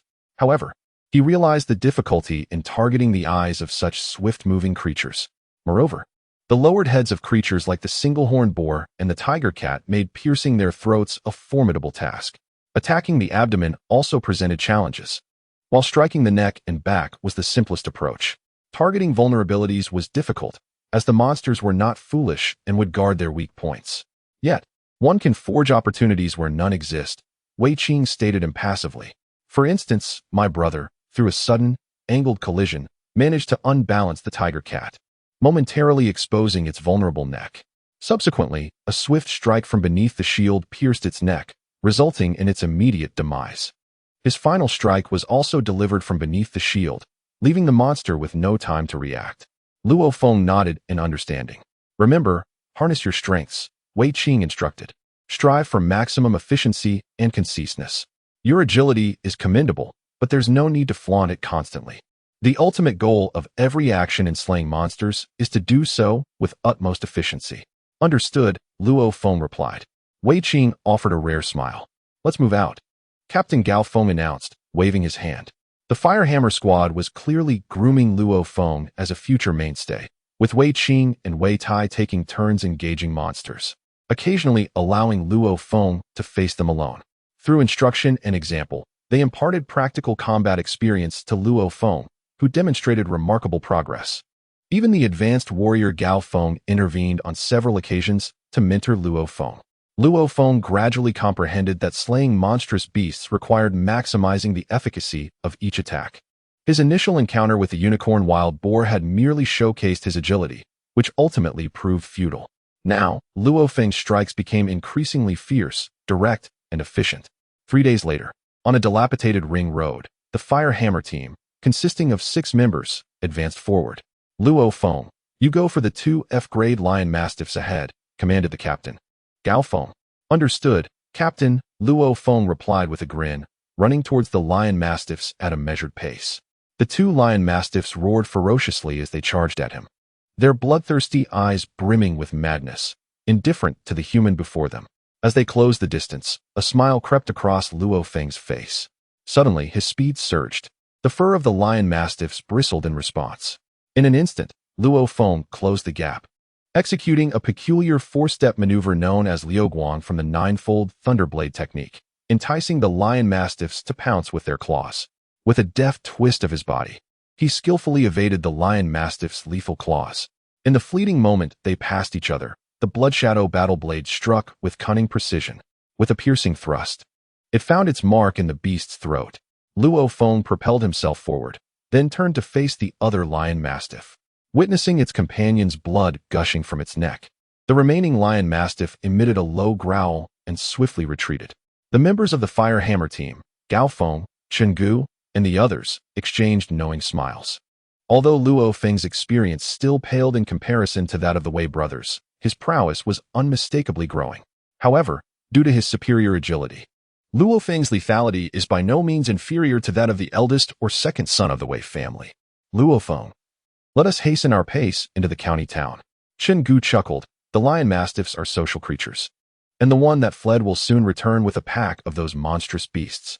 With a smile, Luo Feng joined his companions, and the 6 members of the Fire Hammer squad finally made their way into their destination, the 0201 county-level city. The Fire Hammer squad quietly entered the outskirts of the 0201 county town. Luo Feng, during our 3-day journey, we have traversed the highway, passing through desolate areas. Chingu whispered as they walked. The vast majority of monsters reside within the city, in densely populated areas. The county town and urban districts are where the true dangers lie. I understand, Brother Chun, Luo Feng nodded. He had already read about the habits of monster gatherings in various posts.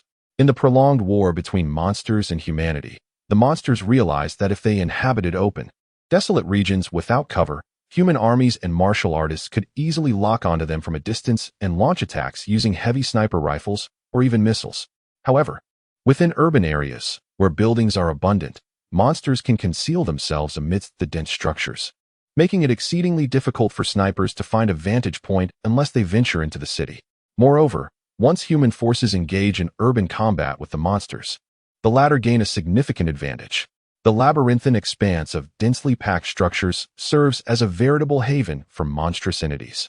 Our quarry, as the Fire Hammer squad, is the formidable Beast General level monster. However, Chengu offered a subdued caveat. Beast General level monsters possess a modicum of sentience, not dissimilar to that of humans. A Beast General level monster commands a multitude of Beast Soldier level monsters, amassing them in its vicinity to heed its directives. Virtually every Beast General is attended by a throng of Beast Soldiers, rendering its assassination a formidable undertaking. Luo Feng nodded in acknowledgement. The disparity between Beast Soldiers and Beast Generals extends beyond mere strength, encompassing the critical aspect of intelligence. In its self-preservation, a Beast General inevitably rallies a substantial contingent of Beast Soldiers to serve as its protectors, save for the rare solitary creature. The vast majority of Beast Generals are surrounded by a host of Beast Soldiers. Prudence, everyone, Captain Gao Feng interjected. An ironclad bull nest lies ahead. The chieftain of this nest is likely a high-ranking Beast General, and the ironclad bull population within is substantial. We shall circumvent it. Chingu, refrain from discharging your weapon. Should an ironclad bull initiate an attack, ensure that it is neutralized instantaneously, lest it summon its brethren. Affirmative, Captain. The other 5 members echoed in unison. The outskirts and urban areas, in contrast to the desolate wilderness, present a far more perilous landscape. The Firehammer squad of 6 cautiously advanced along a narrow path. Halt! At the forefront, the elder brother of the Wei family, Wei Tai, raised his hand and fixed his gaze ahead. In the distance, a massive iron-haired wild boar lay on the ground, while 2 monstrous tiger mastiffs were feasting voraciously on its flesh. Suddenly, the tiger mastiffs turned their heads to observe the approaching Firehammer squad, their vigilance noticeably heightened. "Let us avoid confrontation," Luo Feng whispered. In the desolate expanse of the highway, Luo Feng and his companions moved with a certain nonchalance, prepared to slay any beast that crossed their path. However, the urban environment demanded a different approach. They navigated cautiously, evading danger more than a dozen times, swiftly dispatching 8 ordinary beast soldier-level monsters. At last, they reached their first destination, the Blue Sky Community Inn County-level City 0201. This particular community was chosen by the Firehammer squad for its 3 towering residential buildings, each soaring 21 stories high. Let us head to the rooftop terrace. Stay alert. A monster could emerge from anywhere within the building. Keep noise to a minimum. The 6 members of the Firehammer squad ascended the stairs, step by step. Suddenly, Luo Feng spotted a towering creature around 2 meters high. Its long fur reminiscent of a large military off-road vehicle, emerging from around the corner. Upon noticing the humans, this lion mastiff monster let out a low growl and charged forward with a gust of foul wind. As the Firehammer squad continued their ascent, the lion mastiff, propelled by its massive size, lunged towards them with ferocious speed. Whoosh! Whoosh! Wei Tai and Wei Qing executed identical maneuvers. This caused the 2 front paws of the lion mastiff beast to stumble and precariously land on the steps. At that moment, Zhang Ke, the spear-wielding member of the Firehammer squad, advanced swiftly after Wei Tai and Wei Qing, thrusting his alloy spear towards the staggering head of the lion mastiff beast with a piercing shriek. With a swift thrust, the spear penetrated the creature's eye, piercing through its skull. The lion mastiff beast, in a daze, kicked its 4 paws twice before collapsing helplessly. The collaboration of Wei Qing, Wei Tai, and Zhang Ke was indeed exquisite. The first 2 had effectively injured the beast's forelimbs, destabilizing its stance, while Zhang Ke seized the moment to deliver a fatal blow. His marksmanship was terrifyingly precise, directly piercing the eye. During their ascent, the Firehammer squad encountered 3 beasts, which they considered fortunate. Among these, 1 beast had charged up the stairs from below, and at that moment, Luo Feng and Luo Feng, positioned at the rear of the team, swiftly dispatched the G-level beast with decisive efficiency. Upon exiting the stairwell, the 6 members of the Firehammer squad reached the rooftop of the 21-story residential building. "Close the stairwell. Seal it tight," Luo Feng insisted, aiming to prevent any beasts from ascending to the rooftop. "Understood," replied Luo Feng and Zhang Ke, who personally secured the iron door at the stairwell, using an iron rod to lock it firmly. "Phew, we can finally breathe easy," Zhang Ke remarked, allowing a rare smile to grace his face as he plopped down on the rooftop, retrieving high-energy food and water from his backpack. "Did everyone bring binoculars?" Captain Luo Feng spoke, instructing everyone to retrieve their binoculars and scan the streets below from the rooftop, hoping to spot a beast general-level monster. He cautioned them to keep their bodies low and not to expose themselves too much, lest they attract the attention of the creatures below, which could lead to minor complications. The rooftop, situated atop a 21-story residential building, was relatively safe. Typically, monsters were unable to scale such heights. Even if a beast general commanded its minions to ascend via the stairs, the narrowness of the staircase posed little threat.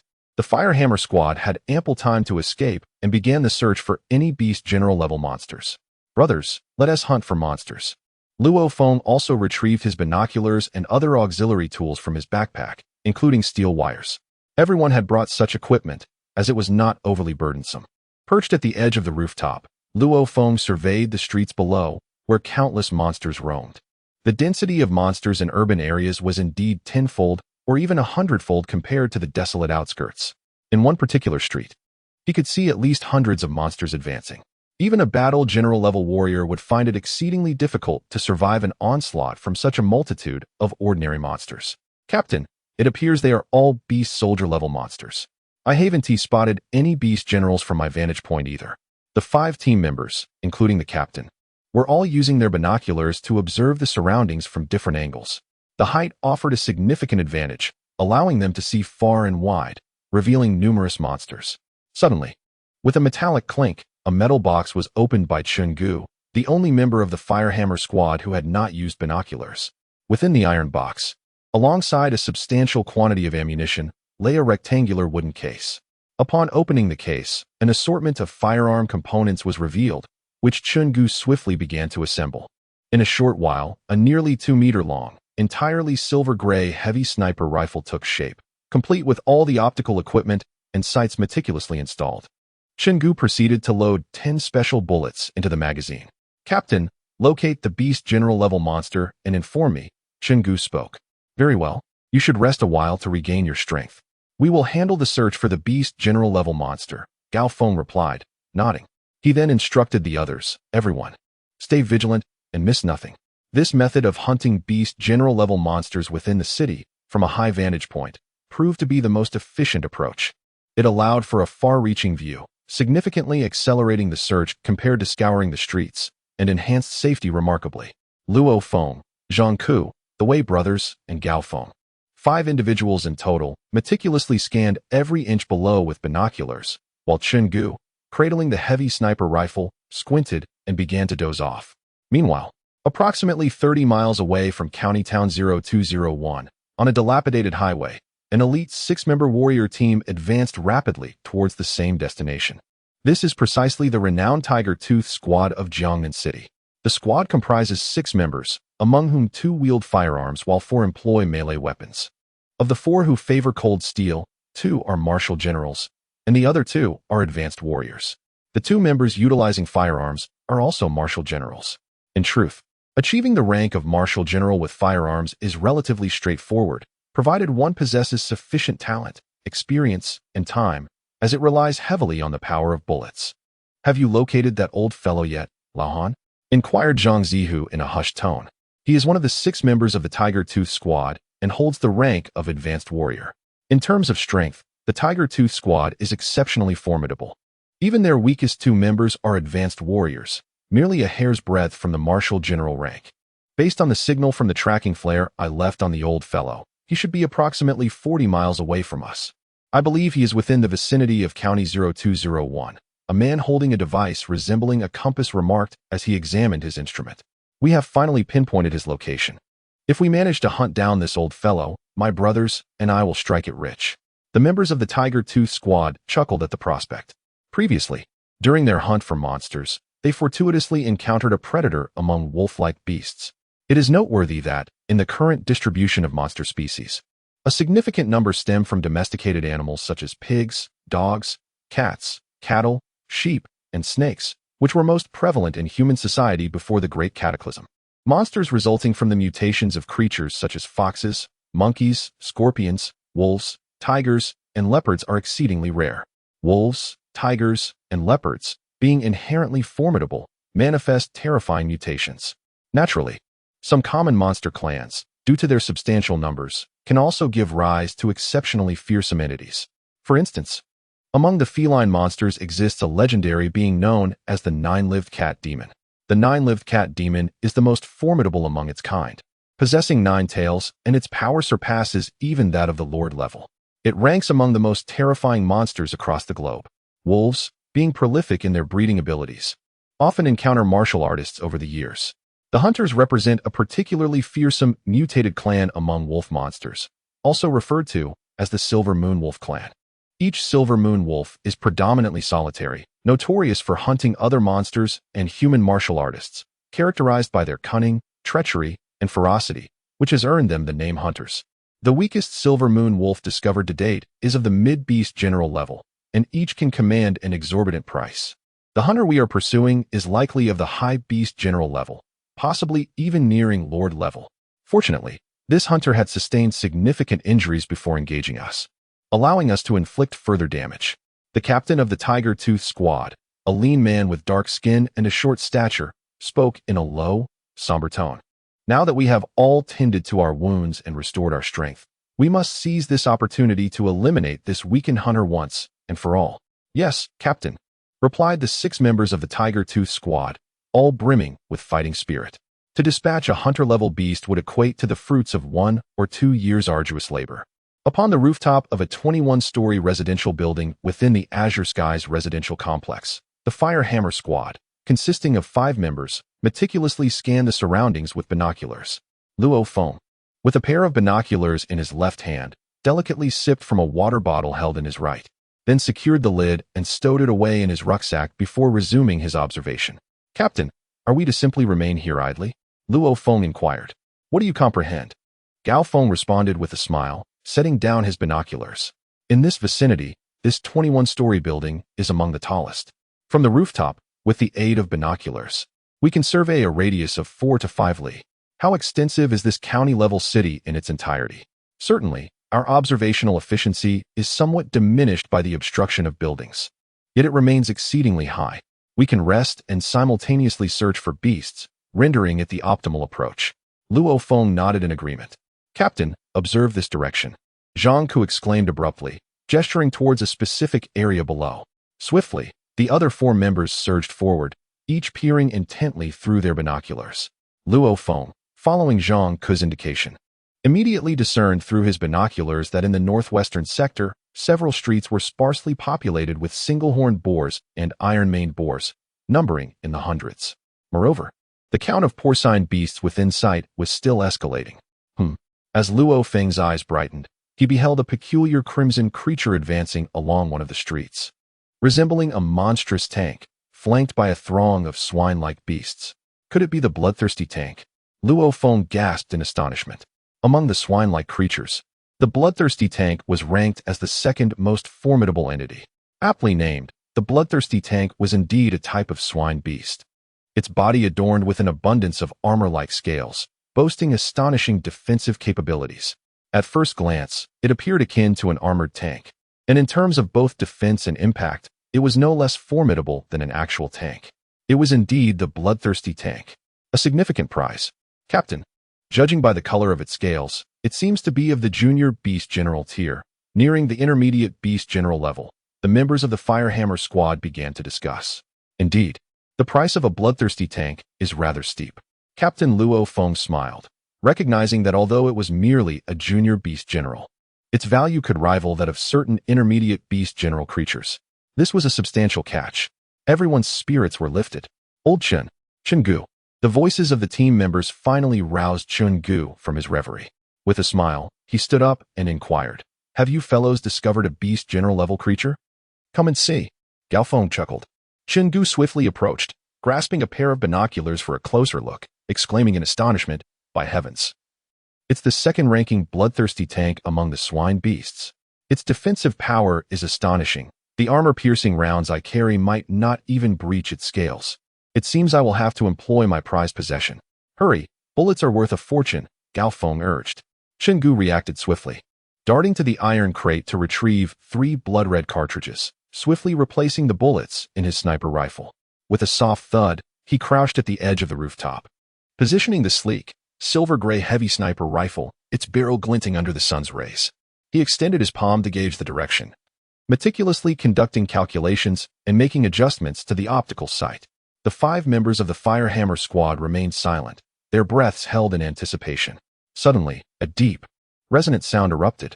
In an instant, the bullet traversed the expanse, propelled with astonishing speed. Although this alloy armor-piercing round possessed formidable power, traveling at several times the speed of sound, the sonic boom only reached the beast's ears after the projectile had already struck. The bloodthirsty tank lumbered down the street, flanked by a horde of monsters. A sudden crack echoed as sparks flew from the armored scales at the rear of its neck, a gaping hole rupturing as the bullet forcefully penetrated. The bloodthirsty tank let out a pained roar, staggering sideways for a moment before regaining its balance. Once steadied, it unleashed a series of anguished roars, drawing the attention of nearby swarms of swine-like monsters, which converged upon it. Blood began to seep from the wound at the rear of the bloodthirsty tank, and despite its furious howls, it remained oblivious to the origin of the bullet that had struck it.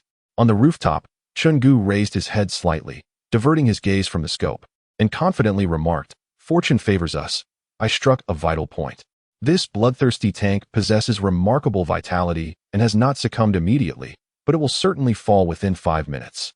The efficacy of long-range sniping hinges on the first shot, for the beast general level monsters remain unguarded against it. However, should the initial shot fail to hit the critical area, complications arise. The defenses of beast general monsters are formidable. Merely penetrating their defenses with bullets is an achievement. Hence, the ammunition typically prioritizes penetration over explosive power, opting for armor-piercing rounds rather than high-damage explosive shells. After all, if one lacks sufficient penetration, discussing lethality becomes moot. Excellent marksmanship, Zhang Ke praised, giving a thumbs up. The skull of this bloodthirsty tank is the toughest, and even if the shot penetrates its scales, it does not significantly affect the creature. Gao Feng smiled, saying, "Chenggu, that shot was truly impressive. Were it not for your effective strike, slaying a bloodthirsty tank surrounded by numerous monster guards would be exceedingly difficult. Please, no more flattery." Chenggu chuckled.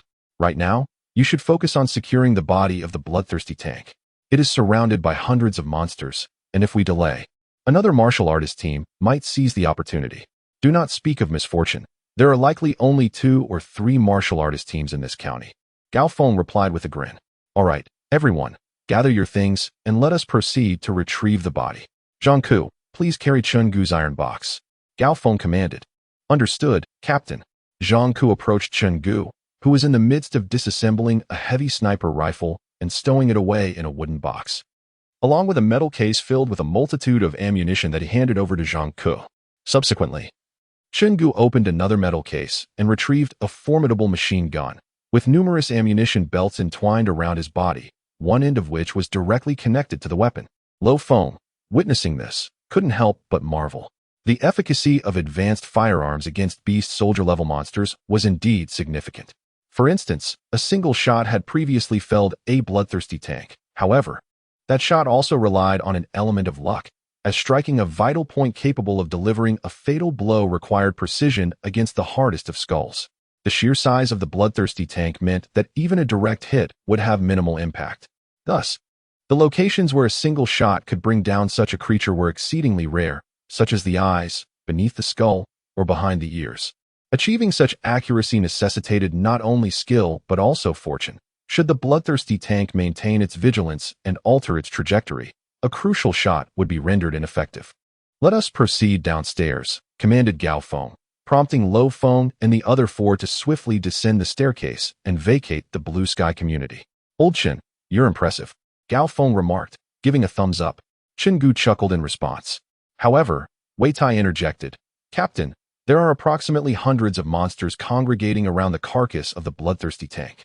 Retrieving the body will be quite troublesome." This indeed underscored the perilous nature of confronting long-range attack beast general-level monsters. Even if successful, extracting valuable materials from the corpse would be fraught with danger. Nonetheless, it was certainly far safer than engaging in close combat with a horde of monsters and beast generals. As per the usual protocol, Wei Tai and Wei Qing, you shall disrupt the beast herd. We will seize the opportunity amidst the chaos," Gao Feng commanded, then turned to Luo Feng. At that moment, Luo Feng held his breath, preparing to charge into the throng of several hundred monsters.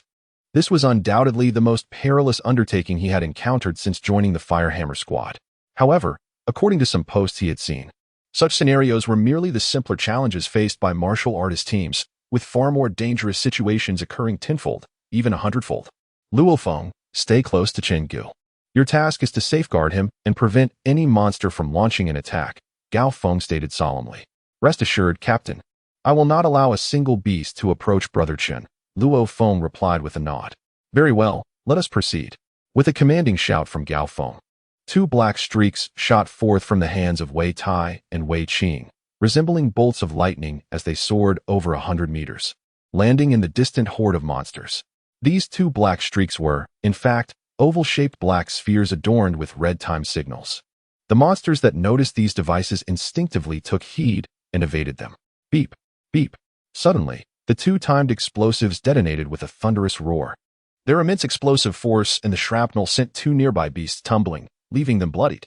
Simultaneously, the bombs released a copious amount of smoke, which rapidly spread in all directions. In terms of impact, the 2 explosives were fortunate to have slain 1 monster and injured 5 or 6 others. The majority of the beasts were merely affected by the smoke. "Charge," Gao Feng commanded once more, summoning every ounce of his strength. Luo Feng brandished his shield in one hand and the blood shadow blade in the other, swiftly tailing Chenggu. The quintet of the Firehammer squad exhibited astonishing velocity, closing the 150-meter gap to the cadaver of the Beast Commander-level monster amidst the horde in a mere handful of seconds, a testament to their diminished pace within the throng. With the celerity of a lightning strike, Captain Luo Feng spearheaded the charge, wielding a weighty hammer in one hand. In rapid succession, he unleashed a series of devastating blows. The resounding impacts of his hammer against the skulls of two Beast Soldier-level monsters resulted in their immediate obliteration. The disparity in power was stark, a mid-level Beast Soldier monster against a human warrior. Renowned as a preliminary war general yet possessing the prowess of a near-intermediate war general, brandishing the weighty hammer in one hand, Luo Feng clutched a dagger in the other. With unparalleled swiftness, he lunged toward the corpse of the Beast Commander-level monster, the bloodthirsty tank, and plunged the dagger into the bullet wound behind its head. As Luo Feng meticulously dissected the cadaver to extract its valuable materials, the remaining members of the Firehammer squad found themselves confronting imminent peril. "Hurry, Luo Feng. Safeguard old Chen," Zhang Ku exhorted, brandishing a lengthy spear. The brothers Wei Tai and Wei Qing, meanwhile, stood guard around their captain, Luo Feng. Given the formidable defenses of the bloodthirsty tank, its dissection would have been a protracted endeavor for individuals such as Wei Tai or Luo Feng. However, with his prodigious strength, Luo Feng could accomplish the task in a mere 30 seconds. The surrounding monsters, upon noticing Luo Feng and his companions, emitted a cacophony of roars and charged forth, akin to heavy-duty Humvees hurtling at speeds exceeding 100 kilometers per hour. With a deft two-step maneuver, Luo Feng skillfully evaded the charge of a rampaging unicorn boar, simultaneously bringing his shield crashing down onto the creature's flank. The formidable force of the impact caused the beast's four hooves to falter, sending its massive body careening to the ground, which trembled violently, releasing a cloud of dust from the already cracked pavement. Luo Feng was not focused on vanquishing foes. His sole aim was to endure these 30 seconds with maximum efficiency. In that moment, Zhang Ku wielded his spear with grace, dispatching two beastly adversaries while repelling three others. However, the three enraged monsters soon closed in on him, and Zhang Ku, unarmed with a shield, relied solely on his spear. The situation was dire. After delivering a powerful thrust, his expression shifted with concern. The charge of the iron-haired boar was nothing short of terrifying, reaching speeds of 50 meters per second. Its bulk rivaled that of a small truck, yet its velocity matched that of a sports car. There was no time for him to defend himself against the trio of attackers before him. This could result in severe injury. With grit, Zhang Ku braced himself. Suddenly, a shadow darted in from the side, delivering a swift kick to the rushing iron-haired boar. The creature's momentum compromised its stability, causing it to topple over before quickly regaining its footing. "Zhang Ku, stay close to me," Luo Feng called out. "Thanks a lot, Luo Feng," Zhang Ku exclaimed gratefully. Had it not been for Luo Feng, he surely would have sustained serious injuries. In his heart, Zhang Ku acknowledged the wisdom of including Luo Feng in the Firehammer squad. His agility and swift footwork were truly remarkable. Under constant protection, Chen Gu praised the situation. This batch of monsters numbered in the hundreds, and as the initial few dozen clashed with Luo Feng and his companions, they swiftly attracted more beasts to the fray. Fortunately, the smoke obscured their vision, preventing the monsters from fully unleashing the devastating power of their numbers. "Captain, we must hurry," Wei Tai urged anxiously. With each passing second, the peril faced by the Firehammer squad intensified as the surrounding monsters rapidly multiplied. "Chen Gu, fire," commanded Luo Feng, crouching beside the corpse of the bloodthirsty tank, shielded by the Wei brothers. "Understood." Chen Gu licked his lips, a menacing smile spreading across his face. Beside him, Luo Feng and Zhang Ku instinctively took a step back. As Chen Gu pulled the trigger, a torrent of luminous projectiles erupted from the barrel of his weapon. Each bullet was a high-priced armor-piercing round purchased by Chen Gu. Against the warlord-level monsters, they presented a modest threat. A cacophony of anguished roars erupted around them as the armor-piercing rounds pierced into the bodies of the towering beasts, whose robust vitality rendered them nearly impervious to death from mere gunfire. A shot to the head, however, could deliver a fatal blow. The bullets easily penetrated the skulls of the soldier-level monsters, while some even shattered the cranium of a beast, sending brain matter splattering. "Die! Die!" Chen Gu cried out in a frenzy, the barrel composed of Kuro alloy continuously discharging armor-piercing rounds. The relentless barrage of bullets quickly suppressed one side of the monstrous horde. However, Luo Feng and Zhang Ku were tasked with preventing monsters from attacking Chengdu. The continuous gunfire allowed the monsters shrouded in smoke to instantly ascertain their direction and charge forward in a frenzy. In the midst of battle, Chengdu's proficiency with the machine gun enabled him to single-handedly match the prowess of 10 warriors. Yet, the very sound of the machine gun would inevitably draw the attention of the beasts. All right, let us move.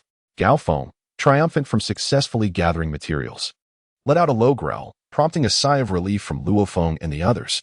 Whoosh, whoosh. The 6 members of the Firehammer team dashed away in haste. This way, the Firehammer team swiftly turned into a narrow alley, where the monsters could not advance side by side, forcing them to enter one by one. Seizing this opportunity, the Firehammer team twisted and turned through the densely built area, navigating into one narrow passage after another. Soon, they had completely evaded the horde of monsters. Half an hour later, atop the 18-story Hayao Grand Hotel, Luo Feng and his companions arrived quietly. Haha, everyone performed admirably this time, Captain Gao Feng said with a smile. Chengdu, your shot was spectacular, and Luo Feng, you did well to save Zhang Ku. Indeed. This bloodthirsty tank is a primary beast general level, and its hunting difficulty is notably high among primary beast generals. This time, we VE made a tidy profit. I didn't expect such a harvest on the first day. This is indeed a promising start. I anticipate that by the end of the month, our gains will be substantial. Luo Feng, Chengdu, and the others all laughed heartily. Luo Feng glanced at his combat watch and was suddenly startled. A call? This combat communication watch would not disturb the warriors, even if someone were to call. Only the martial artist who glances at his watch will discern whether someone is calling.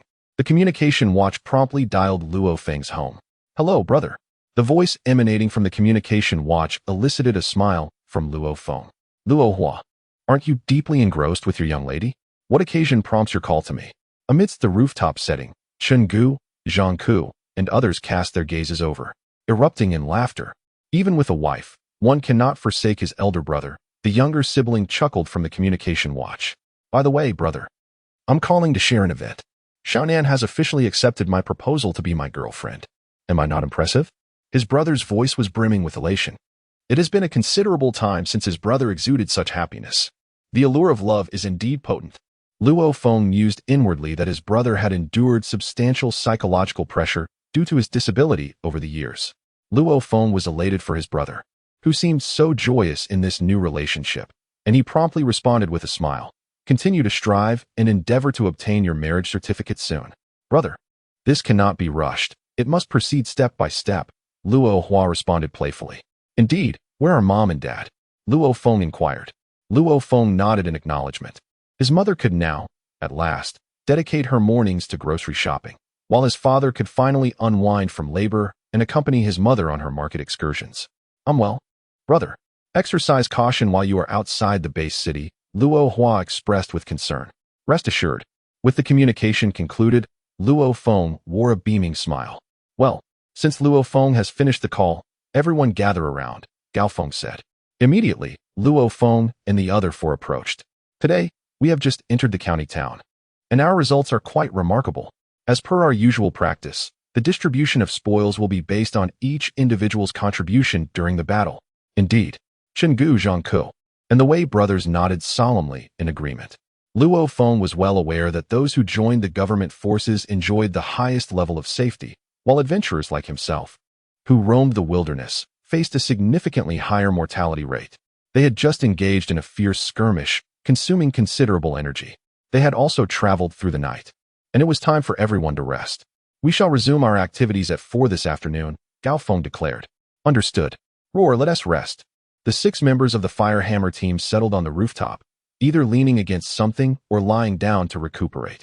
Meanwhile, as the Firehammer team rested atop the Haiho Grand Hotel, the Tiger Tooth team had already infiltrated the urban area of County Town number 0201.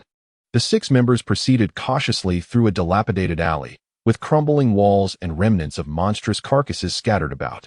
Halt! The lean and short captain raised a hand, signaling the others to stop. The Tiger Tooth captain spoke in a low tone. Everyone listen closely. Our sole target this time is the injured Silver Moon Wolf. Therefore, we must avoid provoking any other monsters within this county town. If we can evade, we shall. If we can flee, we will. It is best not to engage in combat with them, as any injury would lead to complications. The other 5 team members nodded in solemn agreement. The Silver Moon Wolf is classified as a high-level beast general. It is far more lucrative than hunting down dozens of primary beast generals. Moreover, once we catch up with the Silver Moon Fierce Wolf, caution, this Silver Moon Fierce Wolf is already gravely injured. We only require 2 or 3 strikes to bring it down. I must reiterate, under no circumstances should we engage it directly. If the Silver Moon Fierce Wolf fights back desperately, at least 1 or 2 of our 6 members will perish. The expressions of everyone grew serious as Zheng nodded solemnly. The high-ranking beast general, particularly the Royal Wolf, Silver Moon Fierce Wolf, is indeed formidable, even when injured. Should it become frenzied and retaliate recklessly, the Tiger Tooth team could suffer catastrophic losses. Our strategy is to inflict continuous wounds and bleed it out, ultimately exhausting it. The captain of the Tiger Tooth team smiled confidently. In a county-level area, it is challenging to attract God of War-ranked warrior teams. Within a county, there are likely only a few squads, and we, as a small team, should be considered the strongest in this locale. We need not fear any competitors. Generally, the more formidable warrior teams primarily operate in urban-level regions, which present greater challenges and feature a higher number of solitary beast generals. For instance, one reason the Firehammer team has come to this county is that Luo Feng is a newcomer. Otherwise, the Firehammer team would also venture into urban areas rather than this county. Captain, if there truly exists a warrior team intent on snatching the Silver Moon Fierce Wolf. The middle-aged man with a single eye frowned. Rest assured. Beside him, Zhang Ziyu chuckled. Even we do not dare to press the hunter too closely.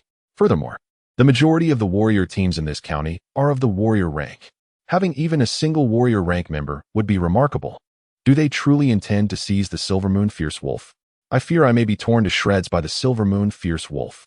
Indeed, Captain Tiger Tooth nodded. They lacked the capability to seize the Silver Moon Fierce Wolf. If anyone attempted to do so, they would be killed on the spot. The other 5 members nodded in agreement. With a wave of his hand, the Tiger Tooth squad set forth, the 6 of them advancing quietly and swiftly. The Wilderness Zone is a realm distinct from the base city. The base city is a territory controlled by humanity, where laws and governmental authority prevail. However, the Wilderness Zone is infested with monsters, a place rife with darkness, chaos, and an abundance of bloody incidents. There have been numerous instances of martial artist squads turning against each other over the carcass of a prized monster. Typically, it is the stronger martial artist squads that prey upon the weaker ones. Many martial artists have perished at the hands of monsters in the Wilderness Zone. Yet an equally significant number have fallen victim to fellow martial artists. As evening descended, the 6 members of the Firehammer squad, well-fed and rejuvenated, took turns peering through their binoculars. Within the span of 2 hours, they had spotted 2 beast general-level monsters. Wei Tai lamented, regrettably noting that each beast general was surrounded by a multitude of beast soldier-level monsters. The city is far more favorable, although beast generals are more numerous there. Even lord-level monsters can be found. Yet, the ordinary beast soldier-level monsters primarily congregate around the lord-level monsters and formidable beast generals. Many beast generals roam alone. Previously, Xingyu had fired 2 shots with a sniper rifle. Unfortunately, luck did not favor him this time. The 2 shots struck the 2 beast general-level monsters, but one of them remained largely unaffected. On the other hand, although gravely injured, it did not perish. Most importantly, they were surrounded by a multitude of ordinary monsters for protection. This is the disadvantage of the county town. Ordinary beast generals can command large groups of monsters. Zhang Ku expressed his helplessness. However, the county town is safe.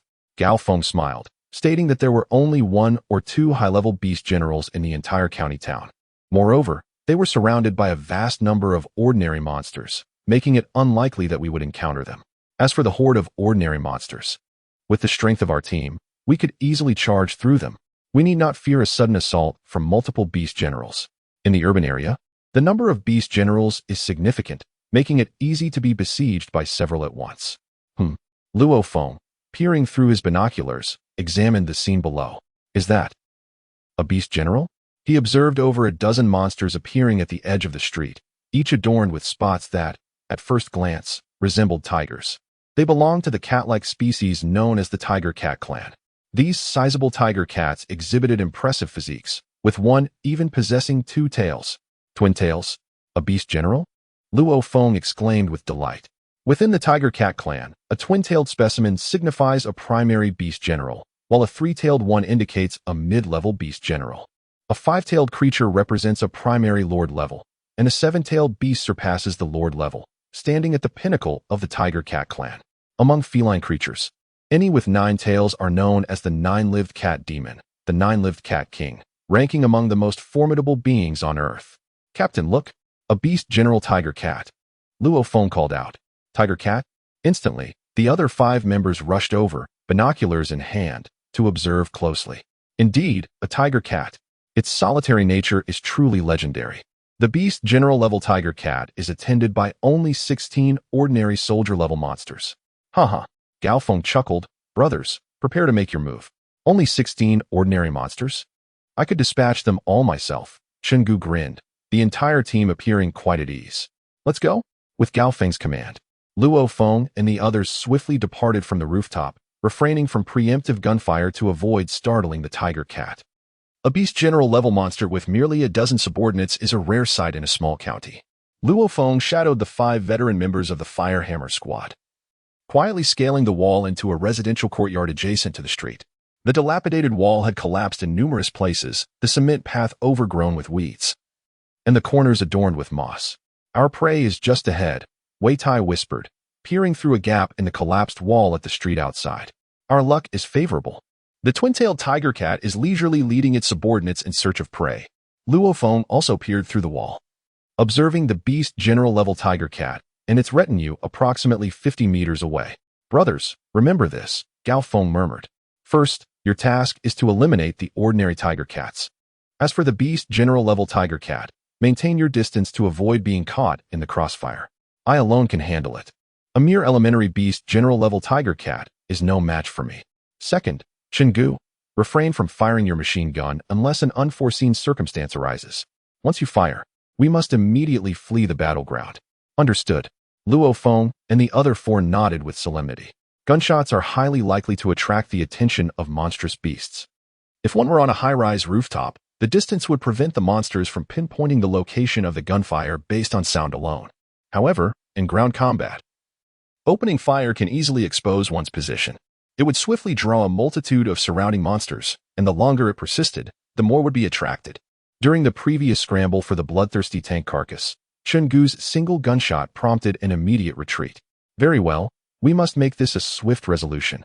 Let's move. Gao Feng gestured decisively. Whoosh, whoosh, whoosh. 6 figures surged forward almost simultaneously, even Chenggu, with a machine gun in his left hand and a short, pointed knife in his right. The 6 individuals transformed into streaks of afterimages as they charged toward the pack of tiger cats. Kill. You beasts, meet your end. As Luo Feng watched a tiger cat pounce toward him with lightning speed, he shifted his footing and instantly sidestepped a meter, the blood shadow battle blade in his hand. Capitalizing on the momentum of the sidestep, transformed into a circular arc of cold light, smoothly executing an upward slash at the tiger cat's throat. The pouncing tiger cat growled, slightly lowering its head to use its jaw to block Luo Feng's blade. Sizzle. The blood shadow battle blade cleaved through the tiger cat's jaw fur, even splitting the jawbone by half a centimeter.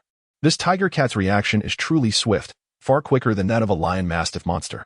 As Luo Feng landed, a gust of assailed him. Another tiger cat had already opened its bloody maw to tear at Luo Feng. Luo Feng, with a shield in one hand and the blood shadow battle blade in the other, retreated slightly to create space, directly delivering a sideways thrust with the shield and a straight stab with the blade. The blood shadow battle blade, skillfully grazing the edge of the shield, instantly pierced into the half-airborne tiger cat's chin. Suddenly, Luo Feng unsheathed his blade and retreated. A fountain of blood erupted as the formidable tiger cat, comparable to a calf, crashed onto the ground, staggering thrice before letting out a piercing roar and collapsing onto the cracked concrete. Be careful. A booming warning echoed. In an instant, Wei Tai and Wei Qing, the brothers, were violently hurled away by the impact. Wei Tai collided forcefully with the dilapidated wall beside the street, and with a resounding crash, the long-neglected structure crumbled, sending him sprawling to the ground, spitting out a mouthful of blood. The roar propelled Wei Tai away, while the twin-tailed tiger cat charged towards Luo Feng in a heartbeat. It was too swift. Startled, Luo Feng leapt aside just in time. That was close. Clearly, his evasion speed was still lacking. He could see the razor-sharp claws of the twin-tailed tiger cat nearing him. In an instant, an invisible surge of mental energy surged through his wrist guard, amplifying his movement significantly and allowing the claws to narrowly graze his body. With a swift motion, Luo Feng retaliated with a powerful upward slash.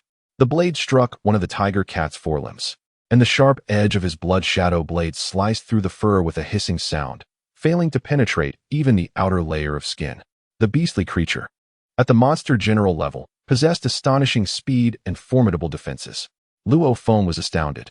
The twin-tailed tiger cat landed, its claws tearing into the worn concrete, leaving gaping fissures in its wake. Abominable creature. With his negligence leading to the injury of his comrade, Captain Luo Feng struck like a bolt of lightning, his face contorted in fury, as his two massive warhammers descended like whirling cyclones. The twin-tailed tiger cat, seemingly unfazed by Luo Feng's blade, pivoted and charged towards Luo Feng with the ferocity of a roaring juggernaut. Thud, thud, the clash of warhammers and claws. Both Luo Feng and the twin-tailed tiger cat faltered. But with a surge of power from his left leg, Luo Feng lunged once more, denying the beast any opportunity to assail his companions again. It appeared that one of the tiger cat's forelimbs had been fractured by the warhammer, leaving it to stand precariously on 3 legs. In this brutal exchange, Luo Feng seemed to hold the upper hand. The warhammers rained down with thunderous blows. Approximately 500 meters away, atop the roof of a 6-story residential building, the 6 members of the Tiger Feng squad were surveying the surroundings through binoculars. Captain, the density of monstrous creatures in the vicinity is substantial. Navigating to the hunter's location, 10 miles hence, without disturbing the majority of these beasts, presents a considerable challenge, the one-eyed middle-aged man remarked with a furrowed brow. The diminutive Tiger Feng captain echoed the sentiment, his brow also creased in concern. Suddenly, his gaze fell upon the Firehammer squad, locked in combat with a pack of tiger cat monsters in the distance. It's the Firehammer squad, the Tiger Feng captain exclaimed, his eyebrows arching. Have they also arrived in this county? Their presence here is likely due to the addition of a new recruit, Luo Feng, the one-eyed man offered. That twin hammer wielder is undoubtedly Luo Feng. His strength is truly formidable, daring to engage a primary-level beast general in direct confrontation. It has long been said that his power rivals that of an average intermediate-level warrior. His only deficiency lies in his comparatively slower speed. Indeed, it was not in vain. Zhang Zihu, bearing a colossal cleaver, his eyes gleaming, promptly seized his binoculars to scrutinize the direction. He exclaimed with delight, "It is indeed the Firehammer squad. And that Luo Feng is among them, seemingly acquitting himself quite commendably." A glint of ferocity flashed within Zhang Zihu's eyes. "Captain, this very well cost me a full 100 million. Zhang Zihu hastened to add, "Let us dispatch him post-haste." 100 million constituted a substantial sum for Zhang Zihu. After all, he was merely a high-level warrior, and it had taken him 2 years of risking life and limb to amass such an amount. Eliminate him? The other members of the team were mildly taken aback. The leader of the Tiger Feng squad furrowed his brow slightly, then smiled. "An excellent stratagem. Ah Xiao Dong. You two shall first employ sniper rifles against the key members of the Firehammer squad, and then immediately open fire upon the 2 surrounding monster hordes. Given our distance, the abrupt gunfire will prevent the monster hordes from discerning the source of the projectiles. These common monsters possess limited intelligence. Once struck, they will only ferociously assault the humans within their sight." The Tiger Feng captain smirked callously. "In due course, the other 2 hordes around this street will swiftly be drawn to the Firehammer squad, besieging them. The extensive carnage will cause a multitude of monsters to converge upon that location, thereby thinning their numbers elsewhere. Consequently, we can effortlessly traverse several miles." The other members of the Tiger Feng squad fell into a brief silence. They had indeed perpetrated heinous acts against other martial artists before. However, it is generally for the purpose of seizing the carcasses of monsters that one acts in such a manner. This time, Dongzi, assist me in targeting that Luo Feng. With a single shot, eliminate him and allow me to vent my frustrations." Zhang Zihu gritted his teeth. "Proceed," ordered the captain of the Tiger Tooth team. "Understood, Captain." The 2 members armed with firearms hesitated no longer. Their extensive experiences in combat, both against humans and beasts alike, had hardened them. "Humph, Luo Feng." Zhang Zihu sneered as he stood on the balcony's edge, observing the successful Firehammer team that had just slain the 2-tailed tiger cat. "Dare to meddle with my finances, and I shall take your life. May you regret it in hell." Meanwhile, two sniper rifles were set up. The two armed members of the team crouched before their rifles, opting for specialized high-caliber armor-piercing rounds. They began to aim and adjust their positions. In an instant, both men nodded slightly to the side, signaling the tiger-tooth captain that they were ready. With a swift motion, the captain signaled. The two members simultaneously pulled the triggers. Bang! Bang! Too deep. Muffled sounds erupted as the bullets tore through the air, racing toward the Fire Hammer team members who were busy dissecting the two-tailed tiger cat for materials. Although the sounds were pronounced, the speed of the bullets far exceeded that of sound. The Fire Hammer team had yet to register the gunfire before the bullets reached their mark. The tendons of the tiger cat's tail were indeed quite valuable. With a swift motion, Luo Feng's blood shadow battle blade sliced through the tail of the two-tailed tiger cat, extracting a translucent tendon. He glanced at Wei Tai beside him and chuckled. Brother Tai, you truly live up to your name. That collision with the two-tailed tiger cat earlier left you spitting blood. It startled me, but it appears you're none the worse for wear now. Are you foolish? If I weren't spitting blood, would I be merely pretending? That would cause even greater harm. Wei Tai retorted with a laugh. All right, everyone, let us gather our spoils quickly, Chungu added, grinning. The 6 members of the Fire Hammer team were in high spirits, while their captain, Luo Feng, squatted beside the carcass of the two-tailed tiger cat, preparing for dissection. Clearly, the dissection of the two-tailed tiger cat posed the greatest challenge. Luo Feng has truly brought us luck. On the very first day, we've taken down 2 beast general-level monsters, Luo Feng remarked with a smile as he began his work. Haha, Captain, you owe me a reward for this.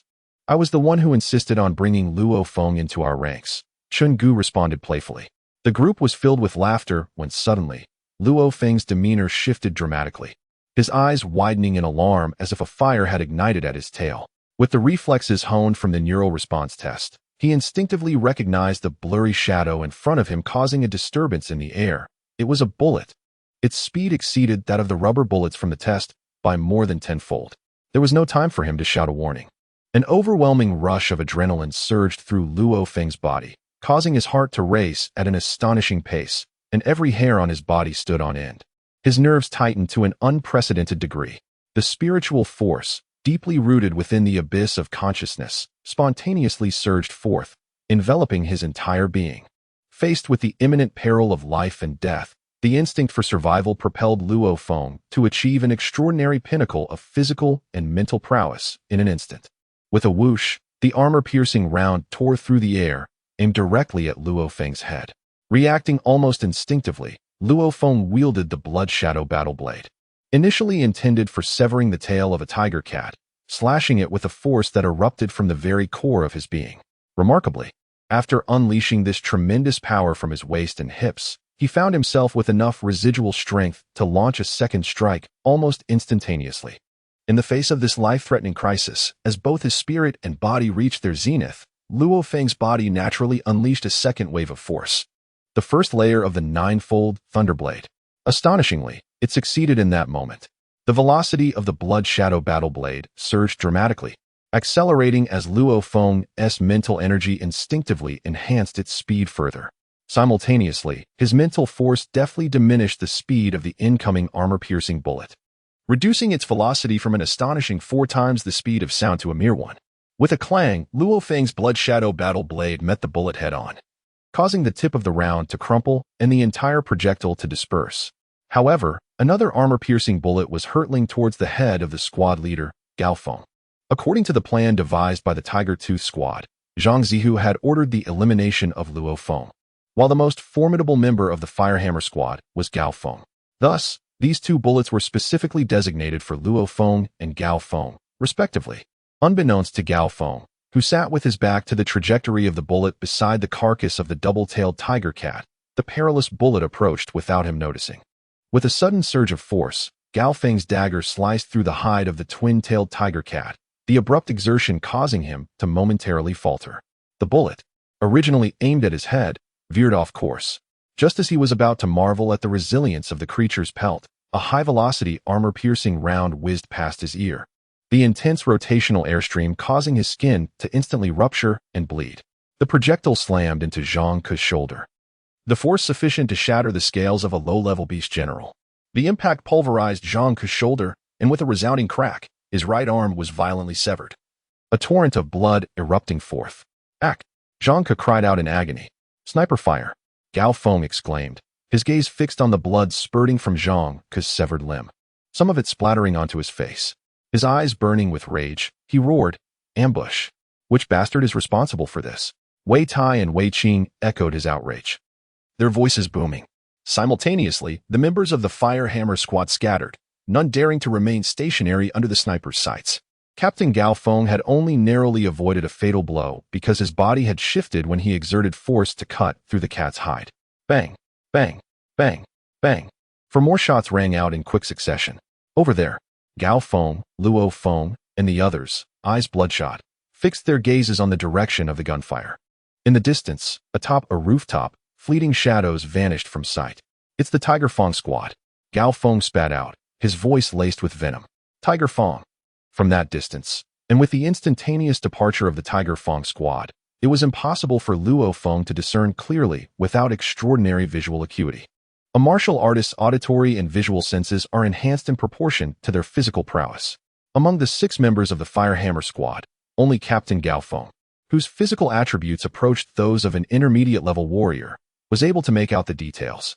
The Tiger Feng squad. The Tiger Feng squad, led by Zhang Zihu. Luo Feng felt a surge of anger. He had, of course, investigated Zhang Zihu previously and knew he was a member of the Tiger Feng squad. They intend to kill me? A chilling realization washed over Luo Feng. The relationships among martial artists were not always amicable. Zhang Ke, old Zhang. Several members rushed over, Luo Feng among them. Zhang Ke lay on the ground, his face ashen. His right shoulder had been completely shattered by the armor-piercing round, and his right arm had been severed. Even his combat suit bore traces of tearing. The force of the shot had been immense. Zhang Ke's face was deathly pale as Qin Gu frantically attempted to staunch the bleeding. "It was me, Zhang Ke. You took that bullet for me." Gao Feng covered his ears. "Brother Zhang." Luo Feng clenched his fists, his eyes bloodshot. It was Zhang Ke and Brother Chun who had brought him into the Fire Hammer squad. "This is bad." Gao Feng's expression shifted drastically. "Flee at once." The Tiger Feng squad had fired 6 bullets in total. 2 were aimed at Luo Feng and Gao Feng, while the remaining 4 were directed at the surrounding monster horde. The roars of the enraged monsters echoed around them, and the Fire Hammer squad immediately understood the Tiger Feng squad's insidious motive for firing the additional shots. How treacherous! Annihilation looms over us all. Flee with haste. Wei Qing hoisted the profusely bleeding Zhang Ke onto his back, and the group immediately bolted. A cacophony of thunderous sounds heralded the arrival of a multitude of iron-bristled boars on the street ahead. Each of these colossal beasts possessed an immense physique, and the collective stampede of hundreds of them resembled a seismic event. The Fire Hammer squad was overcome with consternation.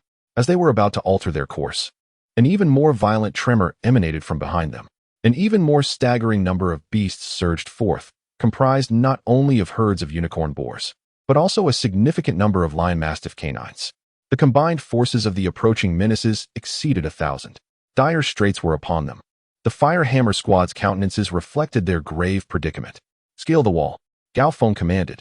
In a flurry of motion, the Fire Hammer squad surmounted the dilapidated wall. The monsters, driven to a frenzy by the 4 sniper rounds, attributed the insidious and terrifying weaponry solely to humans. Upon witnessing the humans scaling the wall, the unicorn boars lowered their heads in near unison and rammed into the barrier. The decades of weathering and neglect caused the wall to crumble almost instantly, and the densely packed horde of over 1,000 monsters surged forward. "Brothers, our odds of survival are exceedingly slim. Fend for yourselves. May fortune favor at least one of us. If we remain together, we are certain to perish." The captain, Gao Feng, cried out, his eyes reddened with desperation. "Damn that Tiger Feng squad. If I, Gao Feng, survive this ordeal, I will exact vengeance for their treachery in blood. Disperse and flee." Wei Tai and Wei Qing echoed through gritted teeth. Even a battle general would be compelled to flee in disarray when confronted with an onslaught of over 1,000 monstrous beasts. Tiger Feng squad, Zhang Zihu. Luo Feng harbored a suspicion that their assault was likely precipitated by the previous incident where Zhang Zihu was coerced into expending 100 million. Would the Tiger Feng squad attack without cause? Could it be that I am the reason for Zhang Ji's predicament? A surge of remorse and murderous intent welled up within Luo Feng. Zhang Zihu. Tiger Feng squad. Luo Feng's eyes blazed crimson. "Captain, Jingge, Luo Feng bellowed. This stentorian cry startled Captain Gao Feng, the Wei brothers, Gu, and others, who all turned to Luo Feng in astonishment. They saw Luo Feng, teeth gritted, utter in a low growl, "Follow me. We can all escape alive." With a whooshing sound, the throwing knives sheathed on Luo Feng's thigh instantly levitated, encircling him. Gao Feng, the Wei brothers, Gu, and others, who had resigned themselves to a near-certain death and were about to scatter in a desperate attempt to survive, were utterly dumbfounded when they beheld 6 throwing knives hovering around Luo Feng. Gu even blinked his eyes twice, confirming that the knives were indeed suspended, unsupported by anything. A spiritual adept. Telekinesis. Is Luo Feng a spiritual adept? A series of thoughts flooded the minds of Gao Feng and the others, their faces flushed with excitement. Gao Feng roared, "Listen to Luo Feng, follow Luo Feng." The thunderous stampede of the ferocious beasts caused the dilapidated, concrete ground to fissure, and even the crumbling edifices nearby were shaken, dust cascading from their surfaces. An ancient saying goes, 10,000 horses galloping. Yet each of these monstrous creatures surpassed the strength of past warhorses by 10-fold, if not 100-fold, as over 1,000 beasts charged forth. Their terror eclipsed that of a mere multitude of galloping steeds. Left, Luo Feng bellowed. The members of the Fire Hammer Squad, in unison, pivoted sharply to the left, with Wei Qing carrying the bloody Zhangku. The fetid stench of the beasts enveloped them, and instead of fleeing, they surged leftward, resulting in a violent collision with the pursuing horde. The rancid odor of the creatures was overwhelming. At that moment, Luo Feng gritted his teeth, his gaze icy. 6 flying daggers hovered ominously within a 10-meter radius around him, suddenly springing to life. Whoosh, whoosh, whoosh. The 6 daggers transformed into mere phantoms, piercing the skull of a charging lion dog with a sickening thud, brain matter splattering in the wake of their flight. Under the control of his mental prowess, one dagger swiftly transitioned to penetrate the head of yet another beast at an astonishing velocity. In the blink of an eye, the 30-odd beasts nearest to Luo Feng and his companions were all impaled through the skull. Blood and brain matter erupted in a gruesome display. Amidst the chilling Gao Feng, Gu, the Wei brothers, and the pallid Zhangku were all astonished. They had long been aware of the formidable prowess of mentalists, yet this was beyond comprehension. The 6 flying daggers transformed into shimmering phantoms, effortlessly piercing the skulls of any monsters within a 20-meter radius. The precision of this control was truly terrifying. The rate at which mental energy was being expended was alarmingly rapid. Luo Feng was equally taken aback. Each dagger that penetrated a monster's cranium consumed a considerable amount of energy. The skulls of these beasts were far more resilient than ordinary stones, and having dispatched merely 50 of them had already significantly drained his mental reserves. Behind Luo Feng, Gu exclaimed, "Goodness, this mentalist is extraordinarily powerful. He could eliminate 1,000 monsters without breaking a sweat." Enough chatter. The longer we delay amidst such commotion, the more monsters we will attract. Right now, there are 1,000. Soon, there could be 5,000 encircling us. If we tarry even longer, we might face an onslaught of 10,000 beasts, many of which will be of the beast general rank. How do you expect a mentalist to confront that? Do you think a mentalist can slay monsters without expending mental energy? Gao Feng chided with a smile. Despite the onslaught of monsters, the Firehammer Squad seemed to maintain their composure, engaged in casual conversation. It was evident that Gao Feng, Gu, and others felt no immediate threat, as the monsters were systematically dispatched by the swirling daggers. Over the wall, Luo Feng commanded. The members of the Firehammer Squad, in full sprint, approached the nearby wall, leaping over it one after another, while the horde of monsters, although diminished, continued to surge forward. However, the monsters, each one bloodthirsty and utterly fearless, continued to roar and charge forward. Any creature that ventured too close to Luo Feng's domain of flying daggers was swiftly pierced through the skull. It is worth noting that Luo Feng's physical prowess had barely reached the threshold of an advanced warrior, while his mental force was generally 2 tiers above his physical abilities. Consequently, his mental prowess had attained the baseline of intermediate battle general. Mental warriors are the most formidable beings among fighters, capable of effortlessly annihilating adversaries of equal rank. With the power to manipulate objects from afar, Luo Feng could easily keep his distance from the monsters, using his daggers to lethally impale them. Nevertheless, at present, Luo Feng could only wield 2 daggers simultaneously while ensuring their maximum potency.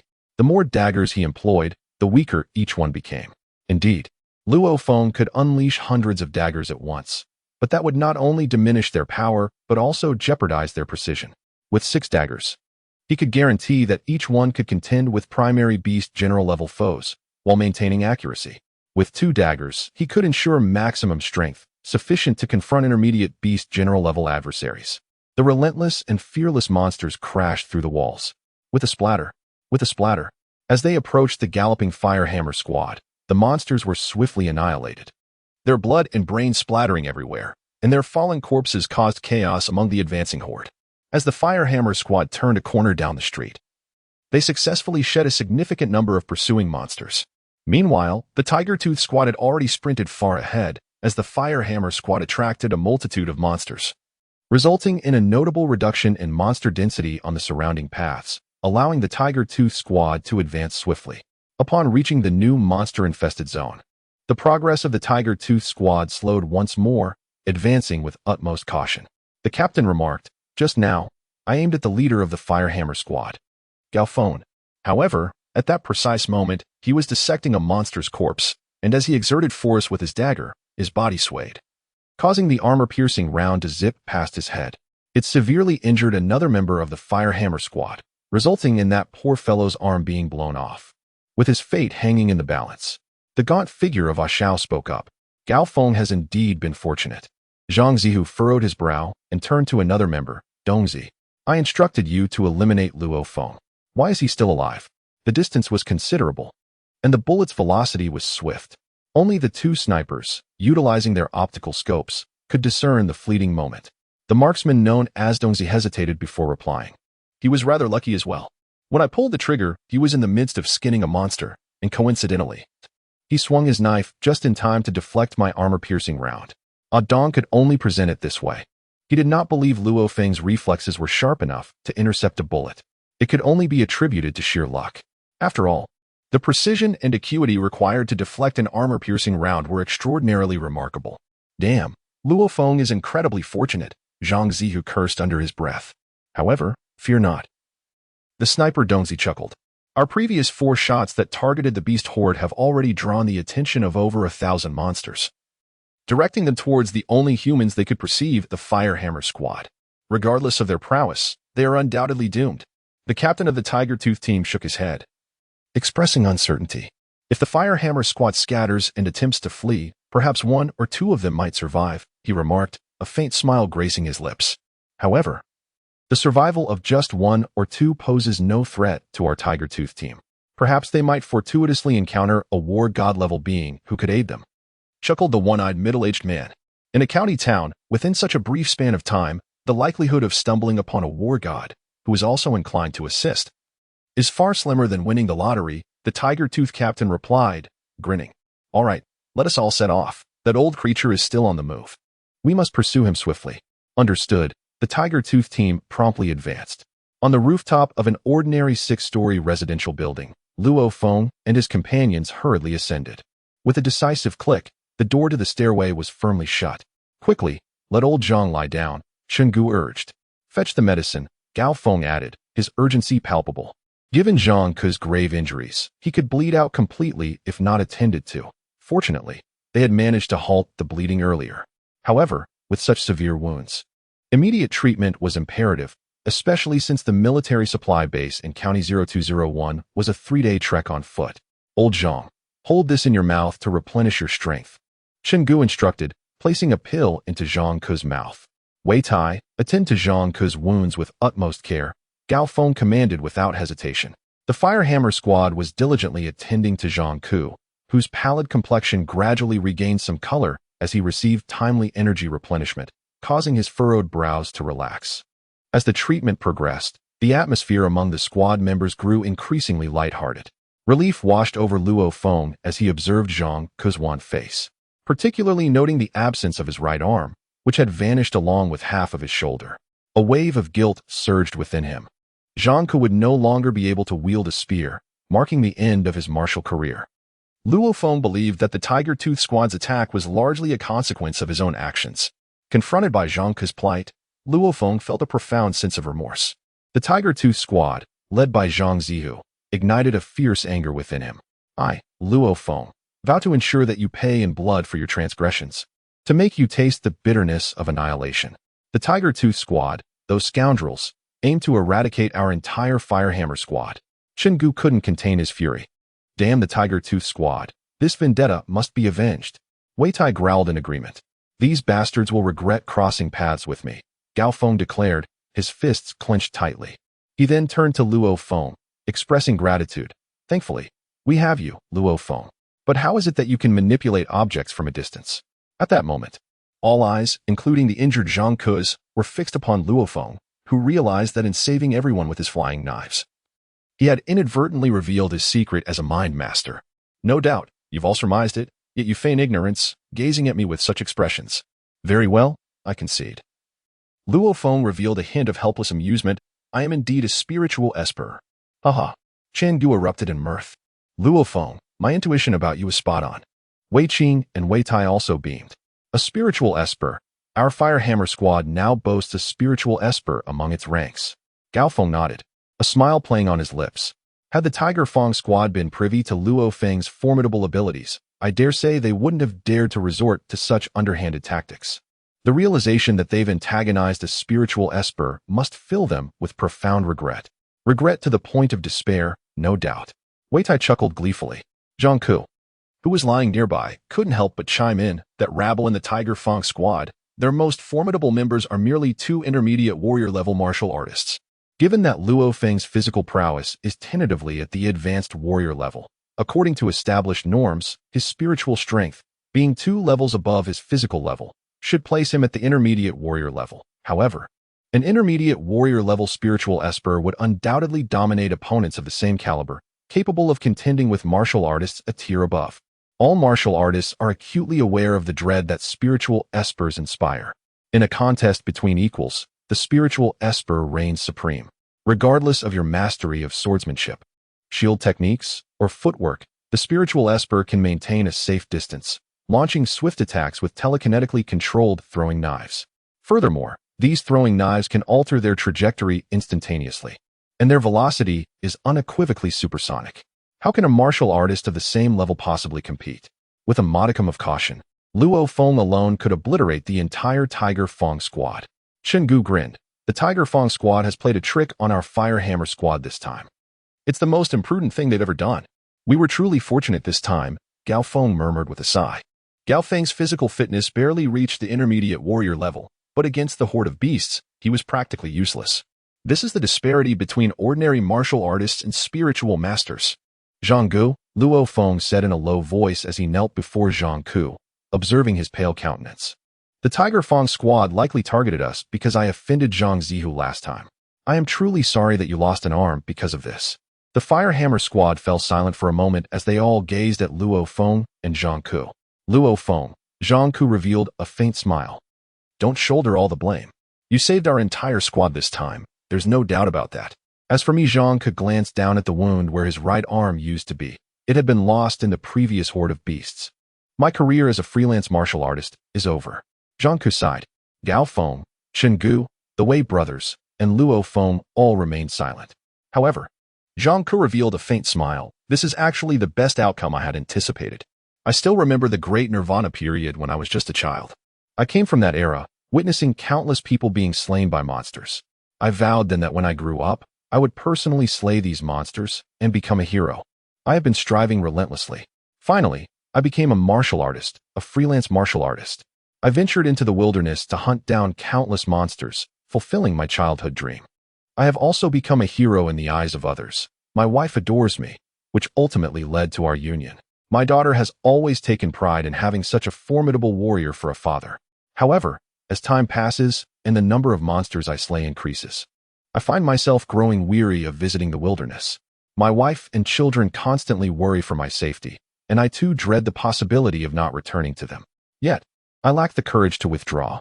Zhang Ke spoke softly. For over a decade, this has been my life, and I have grown accustomed to it. At this moment, Luo Feng felt a pang of sorrow. Family. He too had a younger brother, parents, who were concerned for him as well. This recent injury could serve as a reason, a justification for his departure. Zhang Ke smiled faintly. After all these years, I too have grown weary. In the future, I could join a martial arts academy. With my achievements, I could easily become a district-level extreme martial arts instructor. I would have more time to spend with my wife and children. Moreover, I have you all behind me. To have forged a bond with a mentalist before my exit. Haha, that is indeed worth it. Luo Feng managed a slight smile. Brother, cherish the tranquility of life, Gao Feng encouraged. If anything arises, do not hesitate to reach out. We have been together for 7 or 8 years. We are brothers forged in the crucible of life and death. Handle your own affairs? It was Zhang Gu who had urged him to join the Fire Hammer Squad, and now that Zhang Gu is incapacitated, it was likely connected to him. How could he not assist? Zhang Gu, your matters are my matters, Luo Feng declared. Zhang Gu nodded, then inquired with curiosity, by the way, Luo Feng, why have you concealed your identity as a mentalist? Primarily because I wish to avoid unnecessary complications. Luo Feng shook his head with a smile. Knowing that once his identity as a spiritual adept was revealed, his days of tranquility would be over. It was only after becoming a martial artist and perusing numerous posts on the Limit Home forum that he realized the best course of action was to keep his abilities concealed. Should he reveal his secret, he would undoubtedly become a prime candidate for cultivation by the Limit Fighting Gym, whisked away to their global headquarters, and showered with training and resources. Indeed, being a spiritual adept is akin to holding a trump card, with each one possessing immense value, capable of inciting contention among various factions. While such a position would grant privileges, it would also rob him of the ordinary life of a martial artist. Captain, Luo Feng began, I implore you all to maintain the confidentiality of this matter. Let us not disclose this secret. Of course, we shall keep it under wraps. Gao Feng chuckled heartily. Our martial arts team relishes your discretion, Luo Feng. Chen Gu echoed the sentiment with fervent nods. Precisely. The fact that our Fire Hammer Squad possesses a spiritual adept unknown to other martial arts teams. The element of surprise will be invaluable. Should anyone dare provoke us, they shall suffer dearly. Furthermore, it will grant us a significant advantage in hunting monsters. A trump card, when concealed, transforms into a secret weapon. Once unveiled, its potency diminishes. Indeed, Wei Tai chimed in, the captain can engage the monsters head-on, while Luo Feng launches clandestine attacks with his throwing knives, ensuring a precise strike every time. Wei Qing added, yes, Luo Feng can initially attack with his combat blade, leading the monster to believe he is solely a swordsman. Before unleashing his throwing knives in a stealthy, unexpected maneuver, the monster won't even know what hit it. With a telekineticist integrated into the squad, the overall potency of the team experiences an immediate tenfold escalation. The Fire Hammer Squad was in discussion, contemplating the prospective role of Luo Feng within the team, each member brimming with exhilaration. Evidently, the inclusion of a telekineticist conferred immense advantages upon the Fire Hammer Squad. After a considerable duration, the members of the Fire Hammer Squad commenced their repose, as twilight gradually descended, affording a view of the celestial canopy adorned with a multitude of stars.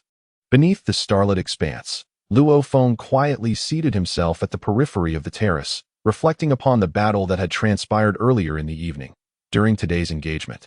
When the armor-piercing projectile was discharged, I inadvertently unleashed the initial tier of the ninefold Thunderblade technique. Reflecting upon this, Luo Feng impulsively arose and proceeded to one side, unsheathing the Blood Shadow Battleblade. Whoosh! With each advancement, the core region of physical power, the lumbo-pelvic area, almost instantaneously erupted with a surge of force. However, concurrently, as muscular strength was conveyed into the arm, the lumbo-pelvic region, as if by the transmission of a wave, spontaneously discharged another surge of force. 2 successive forces were transmitted into the arm. Sizzle! The Blood Shadow Battleblade metamorphosed into a streak of frigid light, traversing the firmament.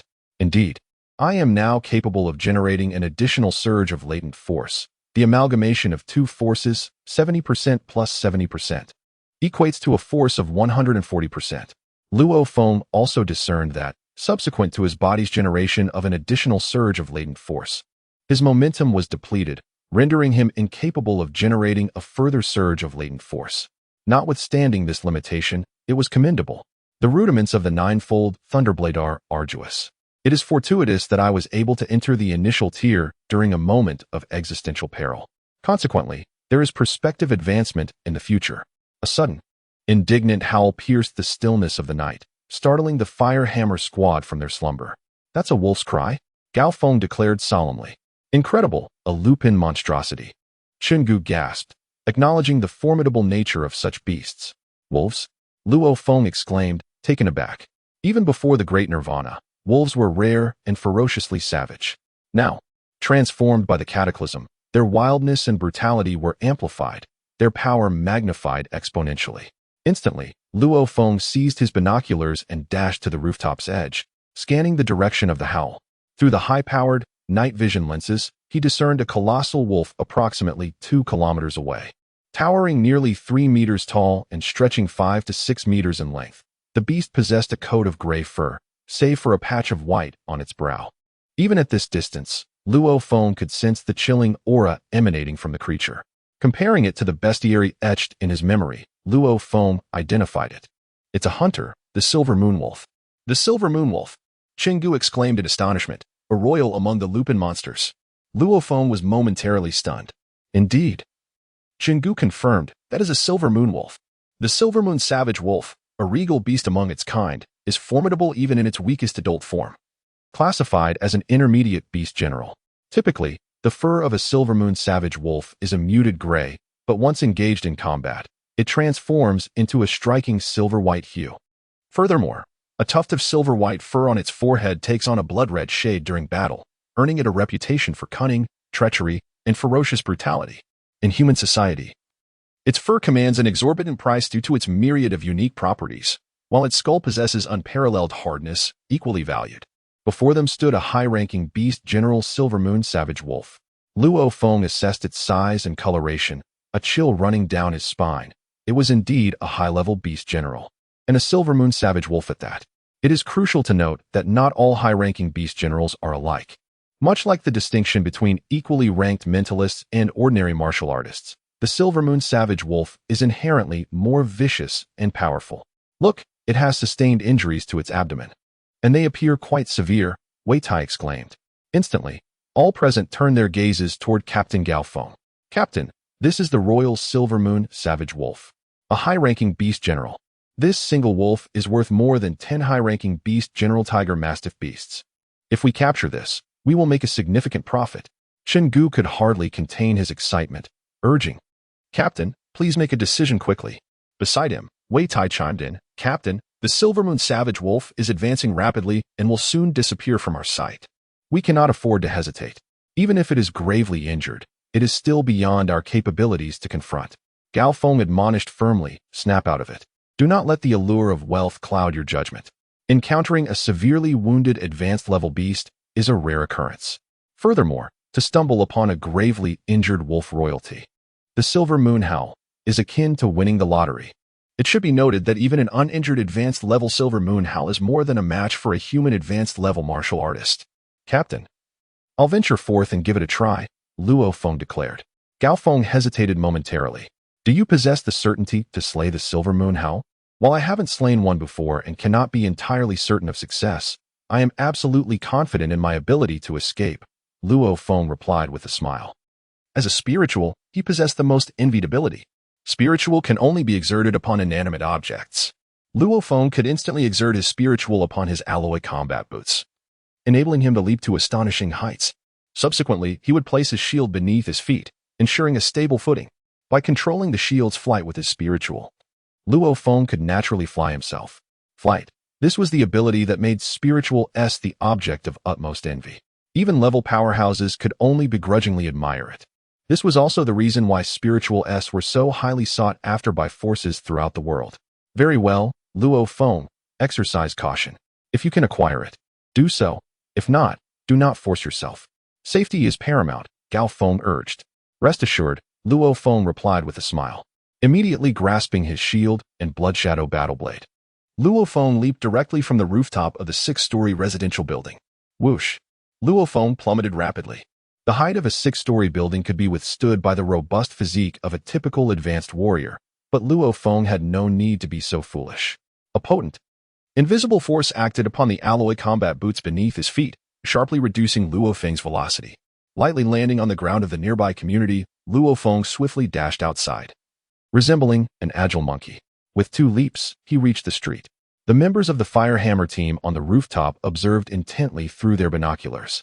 This truly revealed Luo Feng's formidable prowess. Wei Tai couldn't help but exclaim, recognizing that mentalists are indeed among the most terrifying of warriors. It was utterly astonishing. With the influence of mental power, their speed and agility could reach astonishing heights. Moreover, their ability to manipulate objects from a distance was nothing short of extraordinary. Xingu also nodded in agreement. "Ha, you should be pleased," Gao Feng remarked with a slight smile, "for we have gained a mentalist into our Firehammer team." Upon hearing this, the others erupted in laughter. "Captain, do you think Luo Feng can kill that Silver Moon Fierce Wolf?" Zhang Ku, lying on the ground, asked with a grin. "It's hard to say," Gao Feng pondered. The beast was a high-level beast general, while Luo Feng had only just stepped into the ranks of mid-level battle general mentalists. He might stand a chance against a slightly weaker high-level beast general, but facing a royal wolf species was another matter. Thankfully, this hunter, the Silver Moon Fierce Wolf, was already gravely injured. There was still hope. The group held their binoculars tightly, watching as Luo Feng pursued below. Luo Feng darted forward like a bolt of black lightning on the street. The Silver Moon Fierce Wolf was exceptionally swift in its escape. Taking a shortcut, Luo Feng initially thought he could intercept the Silver Moon Fierce Wolf, but to his surprise, it had turned left when he was still approximately a mile away. Abruptly veering, Luo Feng vaulted over a perimeter wall to the left, infiltrating the desolate residential complex. He proceeded diagonally, cutting a direct path in pursuit of the Silver Moon Dire Wolf. Roar! Two monstrous Tibetan mastiffs, previously reclining leisurely, immediately stood upon noticing the human presence of Luo Feng, emitting guttural growls. The ground trembled as the two beasts charged thunderously. Luo Feng mid-sprint. Neither evaded nor deigned to do so. Thwack! Thwack! Two throwing knives spontaneously detached from Luo Feng's trouser leg, transforming into streaks of light. At such close range, the Tibetan mastiffs had no time to react, their skulls pierced directly. The eyes of the two canines filled with terror, the light of life quickly extinguished, fading into darkness. The two charging Tibetan mastiffs collapsed, causing the earth to shudder. The two flying knives, unstained by blood, arced gracefully, returning to Luo Feng's trouser leg. Swoosh! Luo Feng leaped silently into an adjacent alleyway, immediately spotting the Silver Moon Dire Wolf approximately 100 meters ahead at the alley's terminus. A woo! The Silver Moon Dire Wolf halted, fixing its gaze on the distant human. A Silver Moon Dire Wolf, a wounded one. Luo Feng's eyes gleamed, a smile gracing his lips. Excellent. Through you, I shall ascertain the extent of my current peak capabilities. With that, Luo Feng advanced toward the Silver Moon Dire Wolf, step by step. The Silver Moon Dire Wolf remained stationary. Almost instantaneously, the nearly 3-meter-tall wolf's eyes flickered with a subtle crimson light. Simultaneously, its entire coat seemed to surge with an unusual energy, transforming from its prior gray hue to a lustrous silver white. In an instant, the Silver Moon Fierce Wolf became dazzlingly radiant, with the tuft of white fur on its forehead transforming into a blood-red hue. Its silvery body adorned with a crimson crown epitomized the essence of the Silver Moon Fierce Wolf. Luo Feng advanced cautiously, ever vigilant. As the distance between him and the Silver Moon Fierce Wolf narrowed to 50 meters, the wolf suddenly transformed into a streak of silver light, reaching him in the blink of an eye, at near supersonic speed. Luo Feng's expression changed dramatically as he instantly assessed the wolf's velocity, a result of his frequent training in a martial arts dojo. In a flash, he leaped like lightning, while the Silver Moon Fierce Wolf mirrored his movement, soaring to a height of 20 to 30 meters. In that fleeting moment, Luo Feng caught a glimpse of the wolf's blurred visage, its chilling eyes tinged with bloodlust. With a surge of powerful mental energy coursing through his metallic combat boots, Luo Feng propelled himself higher, evading the wolf's ferocious claw attack. What did speed matter when one could wield a flying dagger? Just as Luo Feng dodged the wolf's strike, 6 daggers shot forth from his pant leg, transforming into 6 streaks of light that encircled the Silver Moon Fierce Wolf like a deadly net. The wolf, having roamed the wilderness for years, possessed keen intelligence. Under its swift assault, conventional human martial artists found it impossible to evade in midair. Only one type of individual, a mentalist, could change direction and accelerate while airborne. Realizing that the human warrior before it was a mentalist, the Silver Moon Fierce Wolf was taken aback. Yet, at that moment, the 6 daggers were already upon it. Streaking forward with lightning speed, the Silver Moon Howling Wolf unleashed a chilling roar, unable to change its course or accelerate in midair. It was forced to twist its body sharply, its claws striking like lightning toward the flying daggers. At such a close range, Luo Feng's nerves could scarcely react in time to evade the onslaught. Thud, thud. Out of the 6 daggers, 2 were directly knocked down. Yet Luo Feng in midair revealed a faint smile. Although he had sent forth 6 daggers, in truth, he could only ensure that 2 achieved their maximum potential for attack. Thus, the 6 daggers served merely to deceive the silver moon howling wolf. The true assault was executed by those 2 daggers. Hunter, you shall be the first beast general to perish at my hands. With a grin, Luo Feng observed as the originally agile 4 daggers lost their potency, while the remaining 2 darted like lightning toward the wolf's abdomen. The silver moon howling wolf found itself suspended in midair, devoid of leverage. Despite its furious claw strikes, it could only emit a futile roar. Yet, with a swift thrust, the 2 daggers penetrated the pre-existing wounds, piercing into the wolf's interior and mercilessly shredding its vital organs to pieces. The wolf let out a final, anguished howl of defiance before plummeting from the sky. However, it had already sustained grave injuries from an ambush by a squad of human warlords. Fortuitously, it managed to escape thanks to its prideful speed. Yet, during its flight, it unexpectedly encountered another squad of warlord fighters. This squadron of warrior-level martial artists, in their prime, could have effortlessly eradicated the silver moon dire wolf. However, the wolf was grievously wounded, yet this tenacious squadron relentlessly pursued it. No matter where it fled, they were in pursuit, a repulsive band of human scoundrels. Death at the hands of a spiritual mind master was preferable to succumbing to those wretches. The silver moon dire wolf, possessed of great intelligence as a high-level beast general of the wolfish royal lineage, rivaled the intellect of a typical lord-level monster, akin to that of a normal human. If death was inevitable, it should be at the hands of a formidable adversary. Thump! The silver moon dire wolf's immense cadaver crashed down, causing a tottering perimeter wall to collapse as Luo Feng landed in quick succession. Phew! Phew! I never imagined I could slay a silver moon dire wolf. Luo Feng stood by the corpse, exhaling a long sigh of relief, as 4 throwing knives circled him, returning to their sheaths on his trouser legs. Where are the other 2? Luo Feng scanned the vicinity. His gaze fell upon 2 deep craters in the concrete ground ahead. The concrete fractured from the impact. Within these craters lay the 2 6th-tier throwing knives. This sight caused Luo Feng to gasp. The silver moon dire wolf's speed and the power of its claws were unbelievably formidable. To prevent detection by other squads, I must first dissect this carcass. This silver moon dire wolf is priceless. Without a moment's hesitation, Luo Feng grasped a flying dagger and positioned himself beside the carcass of the silver moon ferocious wolf, preparing to dissect it. His current weapon, the Blood Shadow Battle Blade, was merely of the 5th tier, sufficient for combat against intermediate beast generals. In contrast, the flying dagger was of the 6th tier, capable of contending with advanced beast generals. Following the already gaping wound along the wolf's abdomen, Luo Feng exerted force, bringing the flying dagger down sharply. To his astonishment, he found that despite his efforts, he could not sever the already torn hide, even a fraction. This was utterly astonishing. It was well known that dissection is most challenging when the creature's body is uninjured, yet once a substantial wound is present, the difficulty diminishes significantly. Alas, even the remains of an advanced beast general were impervious to his strength. It appeared that dissecting these beasts was indeed a formidable challenge. With a wry smile, Luo Feng focused his mental force to manipulate a flying dagger. The strength of his mental prowess far exceeded that of his arms. With a swift motion, he directed the hovering dagger along the split in the hide, and a sharp sound echoed as the wound rapidly expanded. Is it truly this taxing to control the dagger with my mental force? Luo Feng marveled, taken aback. He then directed the flying dagger to swiftly pierce a pristine area of the wolf's back, which appeared slightly concave yet bore no visible scars.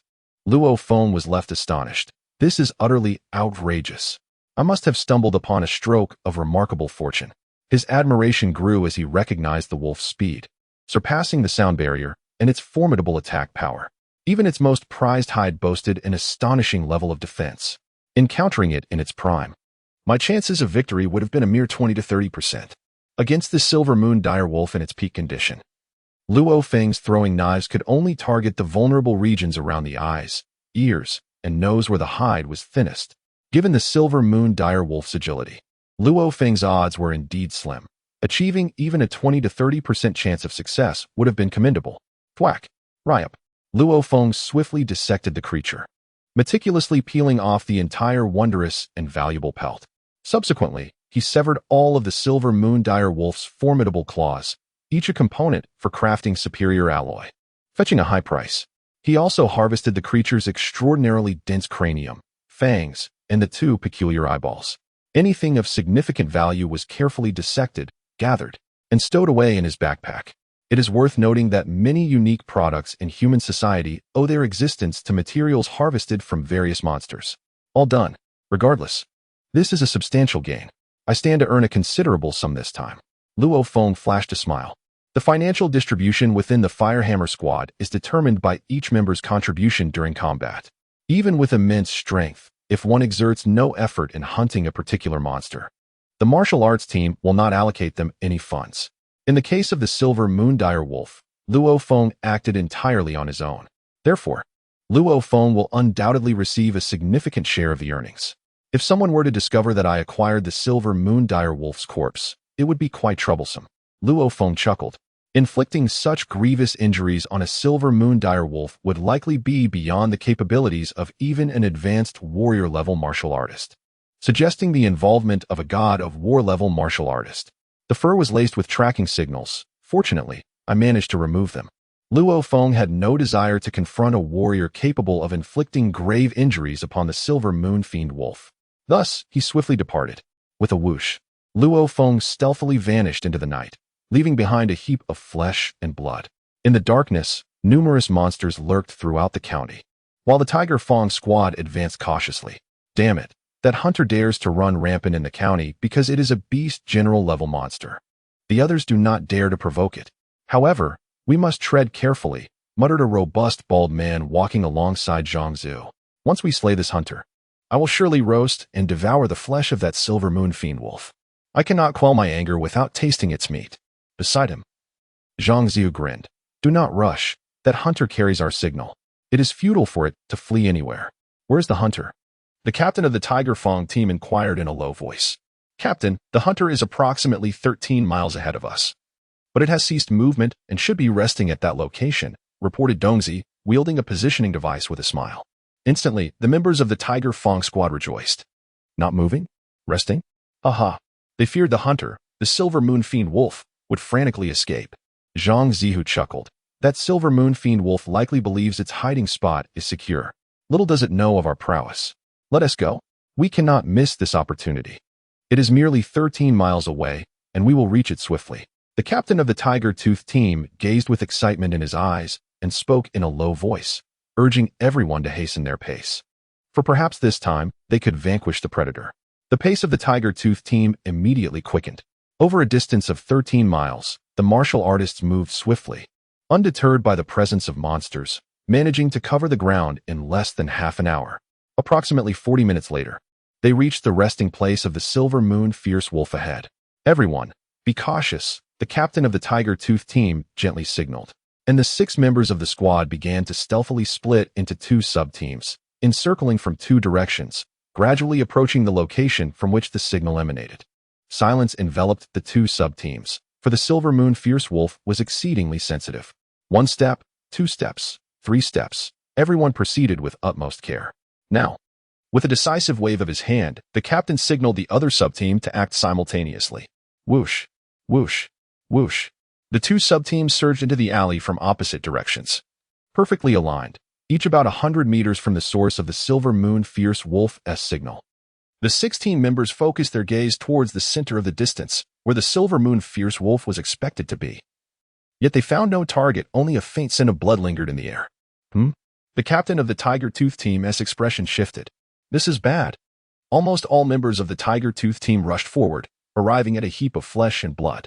Nearby, amidst the gruesome remnants, lay a tuft of fur faintly glimmering with silver. Damn it! Zhang Zihu grasped the fur tightly. Cursing, someone has taken it.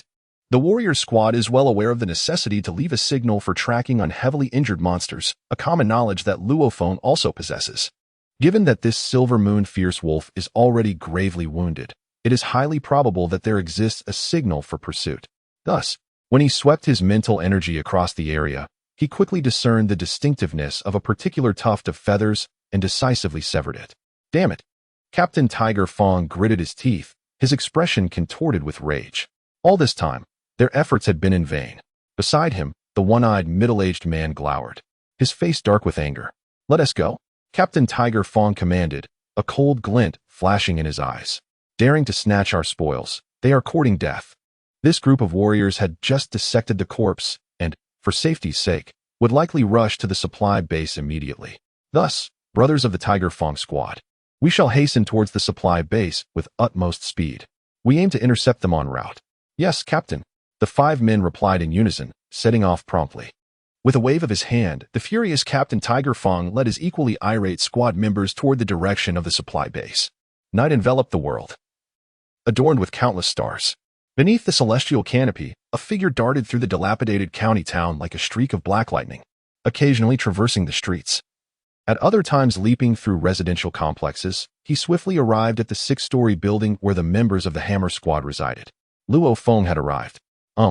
It seems he is unscathed. The Hammer Squad members observed through binoculars as Luo Feng ascended the staircase of the residential building, and moments later, he reached the rooftop. "Captain, Gu," Luo Feng exclaimed with a smile. "No injuries? That's splendid. So, did you manage to hunt down that Silver Moon fierce wolf?" The captain, Gao Feng, despite his usual composure, couldn't help but eagerly inquire. Gu, the Wei brothers, and Zhang Ku, who lay on the ground, all looked at Luo Feng with anticipation. Gu, filled with excitement, remarked, "Luo Feng, your backpack appears considerably bulkier." Luo Feng chuckled heartily. "Gu, your observation is remarkably astute. Indeed, I was fortunate enough to slay that Silver Moon fierce wolf. I have dissected it, and all the components are stored within my backpack." "Did you truly kill it?" The members of the Firehammer squad gasped in astonishment. The Silver Moon fierce wolf, a regal creature among wolves. Such beasts are exceedingly rare. Let alone this royal Silver Moon fierce wolf. It was sheer luck on my part, Luo Feng reflected, unable to suppress his awe. The speed of that Silver Moon fierce wolf must have been near the speed of sound. Its attack power was astonishingly formidable, and its fur was terrifyingly resilient. Had it not been severely injured from the outset, with a substantial wound in its abdomen, I doubt I would have been able to defeat it. Speed comparable to the speed of sound? Gu's eyes widened in disbelief. That is utterly monstrous. No wonder it's a royal among wolves. It rivals the primitive lords of the boar species, Wei Tai exclaimed, unable to contain his astonishment. This is troubling. Gao Feng's expression darkened. Luo Feng jumped at the captain's sudden shift in demeanor. "Captain, what is troubling? What is wrong?" Luo Feng pressed anxiously. "The Silver Moon fierce wolf is already gravely injured, indicating it has likely engaged in combat with a human warrior prior to this," Gao Feng said urgently. "The warrior squad that fought it may have left signals in the wolf's fur. Once this team catches up with us, we will be in deep trouble." Gu was equally startled. Indeed, a warrior squad capable of inflicting severe injuries on the Silver Moon fierce wolf is not one we can provoke. They likely have a god of war level warrior among them. Upon hearing this, Luo Feng couldn't help but breathe a sigh of relief. "Captain, rest assured. Although I lack experience, I diligently researched a wealth of relevant information before my first venture into the wilderness. I acquired some fundamental knowledge. After slaying the Silver Moon fierce wolf, I did a brief inspection and discovered that there was indeed a tracking signal left on it, but I had already removed a tuft of its fur," Luo Feng explained. Gao Feng and Gu finally relaxed. Their greatest concern was Luo Feng's inexperience as a newcomer. After all, to seize a heavily wounded creature and then be pursued by others could lead to dire consequences. "Yes, Captain," the group replied with laughter. The following morning, the Firehammer team quietly departed from County 0201, proceeding along the dilapidated highway towards the supply base. Within the military district and supply base, Gu remarked, "I certainly understand this. I have no desire to court death." Zhang Zia chuckled. The base city and military district are backed by government forces, despite the animosity among warriors. They dare not engage in combat within the military district, for the repercussions would be dire. The supply base is merely a small section delineated within the military district, with safety and security responsibilities resting with the military. "All right, no big deal," Dehuzi nodded with a smile. "So, how about it, Huzi?" the one-eyed middle-aged man inquired softly. The Firehammer team. "Humph, we can only blame Luo Feng for this," he concluded. Zhang Zihu wore a cold smile, daring anyone to make him spend money. By the way, have we discovered who has stolen our hunter? No, replied the one-eyed middle-aged man, shaking his head in frustration, with no news whatsoever. The captain is currently inside, furious and smashing bottles. At the entrance of the base stood Luo Feng, Chen Gu, Wei Chong, Wei Tai, Luo Feng, and even Zhang Ku. Old Gao, it seems you have encountered some trouble this time, remarked the gatekeeper, noticing that Zhang Ku had lost an arm and was bandaged up. Damn it. Don't even mention it. The monster didn't harm us, but that damn Tiger Tooth squad caught us off guard. Luo Feng cursed vehemently. Captain, the Tiger Tooth squad is over there, Chen Gu suddenly shouted. Instantly, every member of the Firehammer squad turned their heads and spotted three figures beneath the shade of a large tree not far away. Upon seeing these three, the Firehammer squad's members were filled with rage, especially Zhang Ku, who, pale and burdened with a single backpack, bellowed, "Stop right there." Zhang Zihu and the other two, upon catching sight of the 6 members of the Firehammer squad, felt a tremor of fear and quickly turned to flee. They knew they were in the wrong. However, they did not anticipate being spotted by Chen Gu. Trying to escape? Luo Feng roared. The 6 members of the Firehammer squad rushed forward, and this sudden shout caught the attention of numerous warriors within the supply base. At that moment, Zhang Zihu and his companions dared not flee. If they truly ran away, it would be tantamount to admitting their guilt. Although their actions were wrong, they could not afford to acknowledge it. Luo Feng, why are you shouting? The one-eyed middle-aged man turned abruptly and bellowed. What do you think this place is? This is the military district, the martial artist supply base. Not a playground for your reckless behavior. You ought to consider your surroundings before acting so brazenly. The bald man sneered in response, refusing to allow his momentum to falter. You have become quite arrogant. Luo Feng seized a hefty hammer from behind him, his eyes aflame with determination as he charged forward, eager to confront his opponent.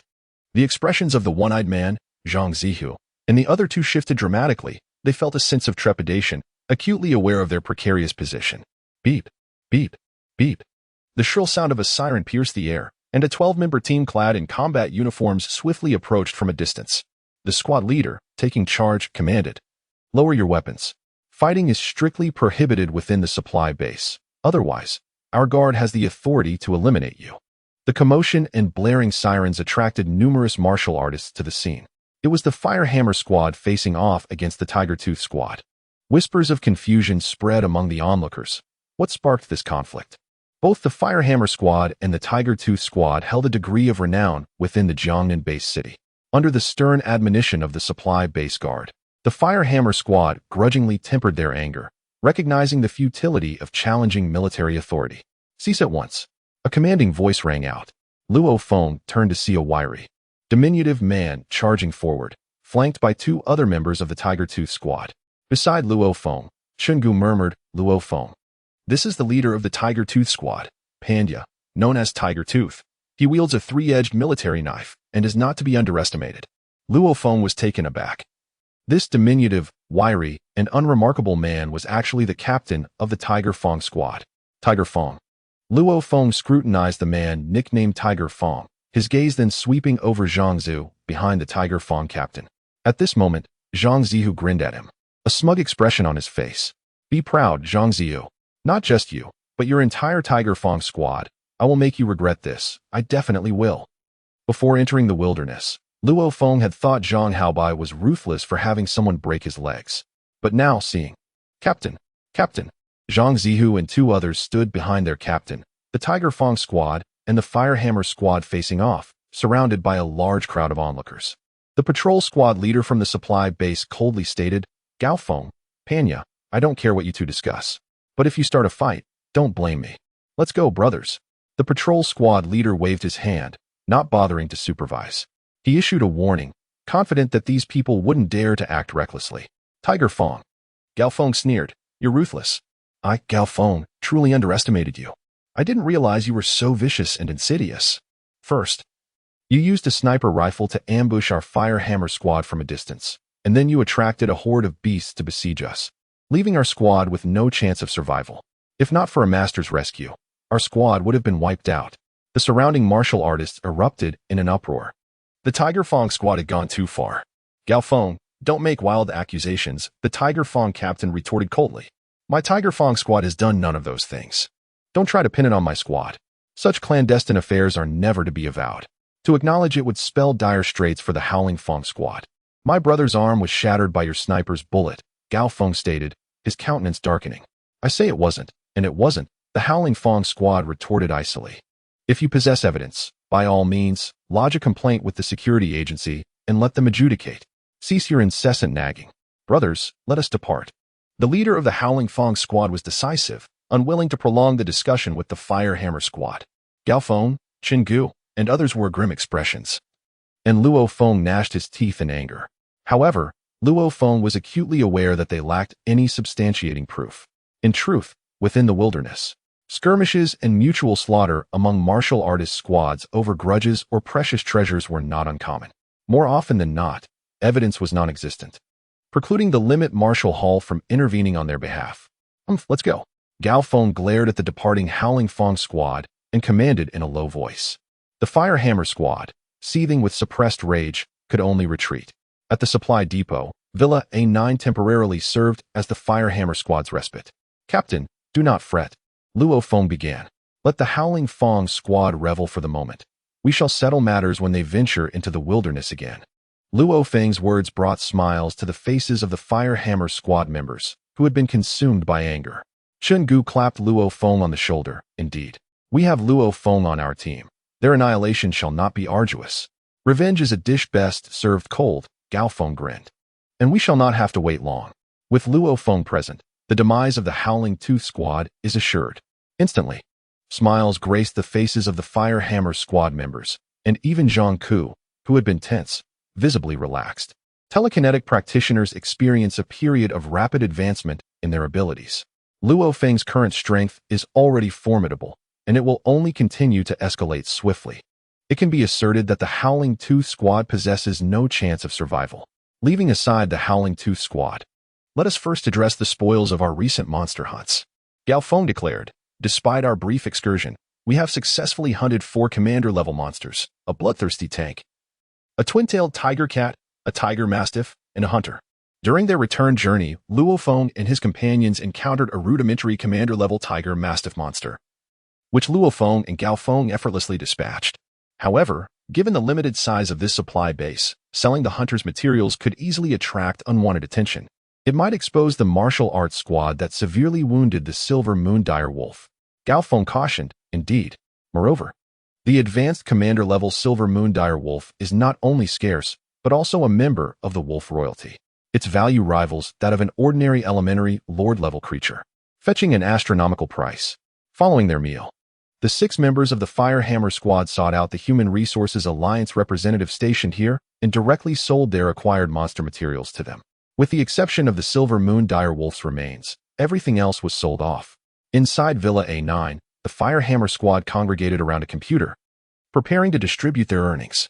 Has gathered a considerable number of ordinary beast soldier-level monsters, ranging from G to F grades. On average, the materials from each beast soldier-level monster yield approximately 6,000 units. Thus, has amassed over 120,000 units from these ordinary beasts. As the captain allocates the funds, has collected materials from a total of 12 ordinary beast soldier-level monsters, all of F grade, with an average price of around 8,000 units, culminating in a total of approximately 100,000 units. Meanwhile, has also gathered materials from ordinary beast soldier-level monsters, and has contributed materials from a total of 11 types. The 6 members of the swiftly distribute the funds from the ordinary beast soldier-level materials. Now, we turn our attention to the distribution of the materials from the beast general-level monster. The entirety of the materials from the monster has been valued at 12 million units. Addressed the assembly, stating, during the hunt, I played a significant role. Absent any unforeseen circumstances, I should rightfully claim 60 of the profits from this. However, during the hunt, we were initially attacked by a horde of beasts, and it was who rescued us all. His contribution was immense. Furthermore, sustained severe injuries and is now disabled in the line of duty. Therefore, for this beast general-level monster, shall receive 60, I will take 10, will get 15. And will each receive 5. Does everyone agree? Inquired. There were no objections. Nodded in agreement. According to the martial arts team's rules, If someone is injured and disabled in a particular battle, they are entitled to 60 of the spoils from that encounter, which is essentially a form of compensation. Hence, from the 12 million units, 2 million will go to 1, 8 million to 1, 2 million to me, and each of you 3 will receive 600,000 units. After Luo Feng inputted the data, the Direhound monster slain on the return journey fetched 10 million. Everyone contributed significantly to this battle. Luo Feng and I will each take 30%, while Chungu, Wei Tai, Wei Qing, and Zhang Ku will each receive 10%. Any objections? The others nodded in agreement. Although Zhang Ku didn't contribute in the final battle, this can be considered a subsidy for him. Zhang Ku himself didn't say much. Martial artist squads still value camaraderie.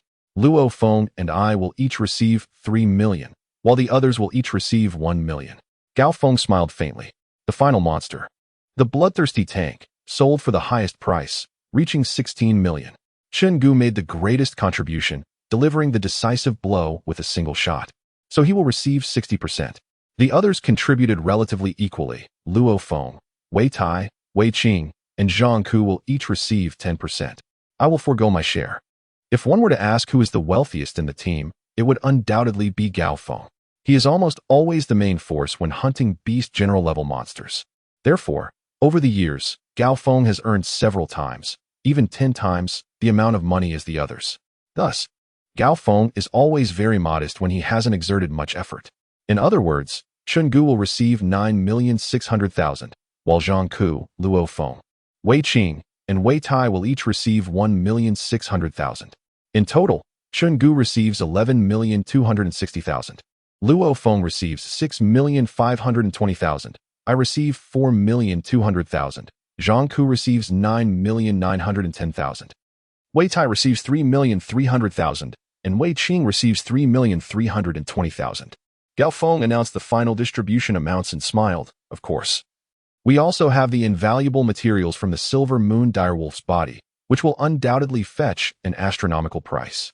The new district of the Qidian mobile game is extremely popular, with Qidian coins, monthly tickets, and iPad minis given away daily.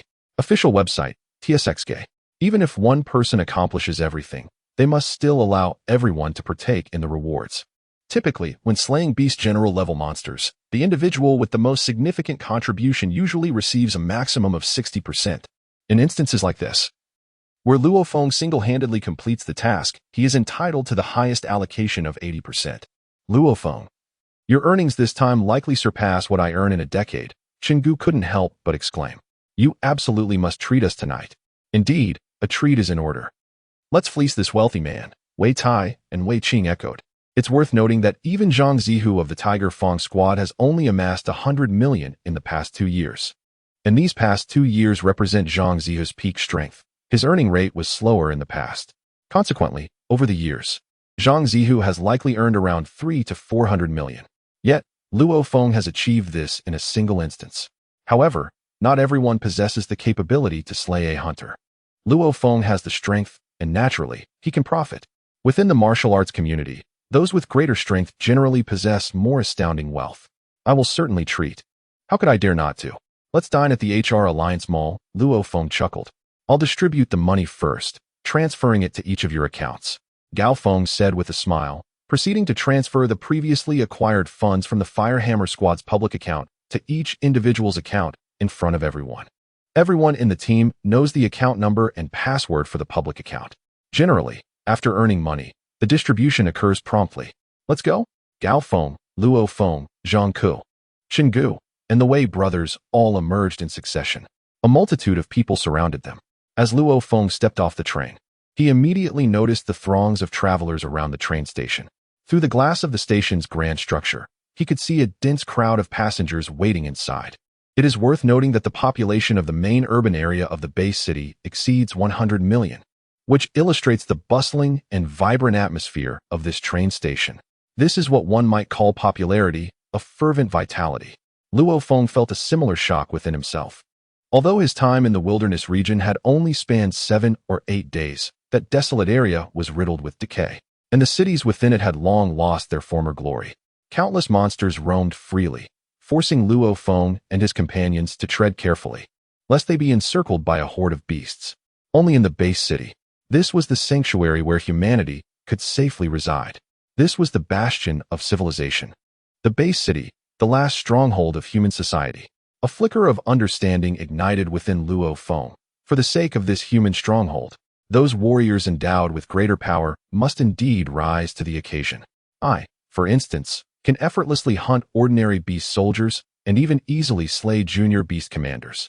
Yet, for ordinary humans, even if they number 1,000 and are well-armed, they would still face grave danger when confronting a beast commander. Why does the state grant privileges to warriors? Why does the world encourage them to hunt monsters? Because the more monsters they slay, the greater the safety of humanity's base city. Hey, my dear, I estimate I will reach home late tonight. Zhangku was on the phone, wearing a broad smile. Yes, this time my stay at home will be quite prolonged. I am certain it will please my esteemed wife. It is hard to imagine how a man with a severed arm could wear such a natural and sincere smile. For warriors who fight fiercely outside, family is the deep-seated concern within their hearts. Luo Feng also dialed his home phone. Xiao Feng.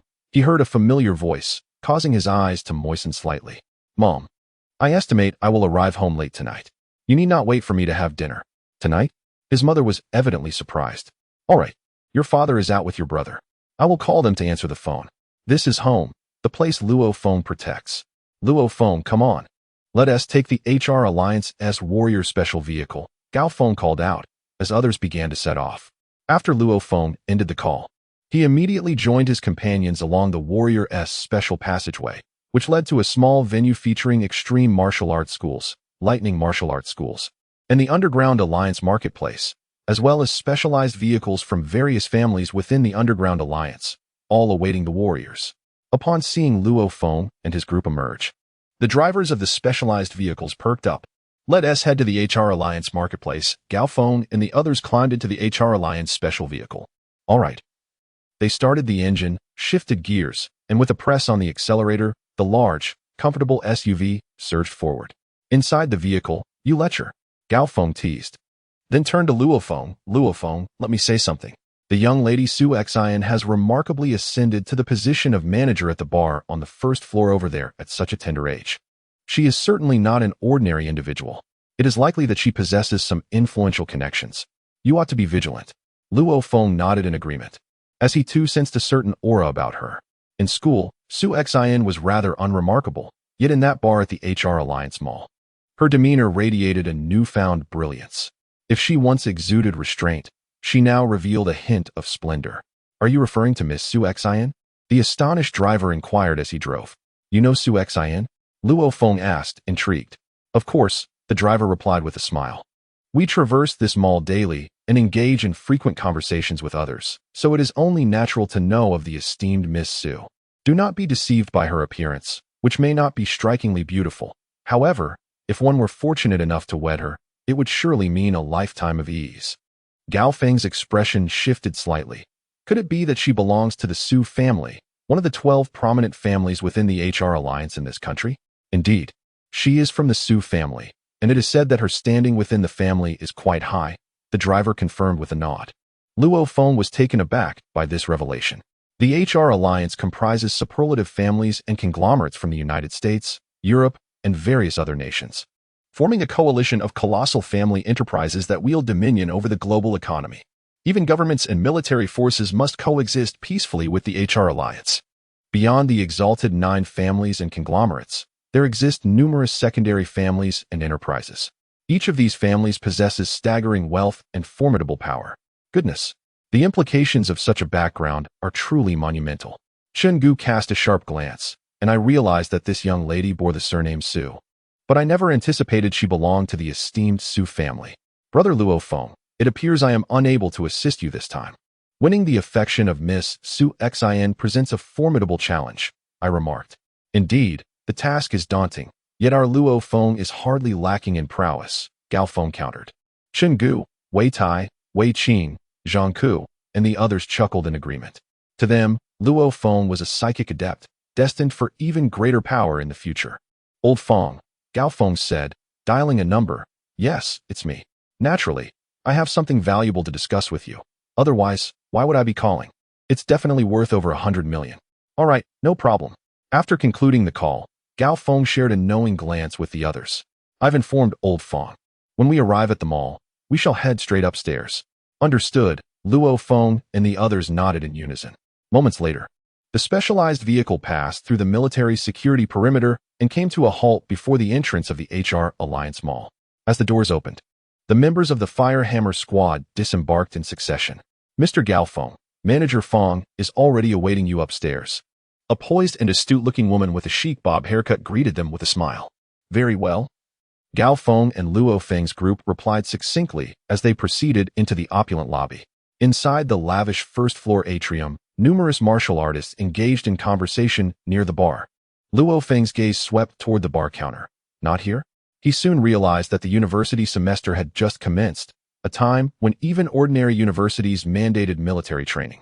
Moreover, it was neither Saturday nor Sunday.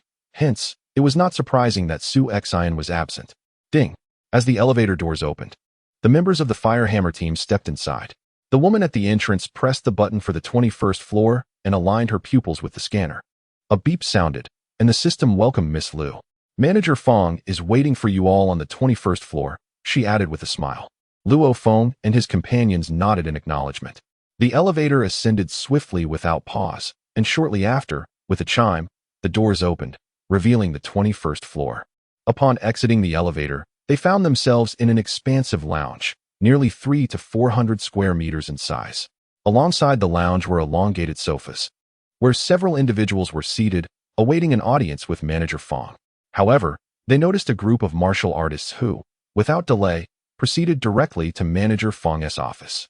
Manager Feng is inside. Please, Miss Liu said, ushering Luo Feng and his companions into the office.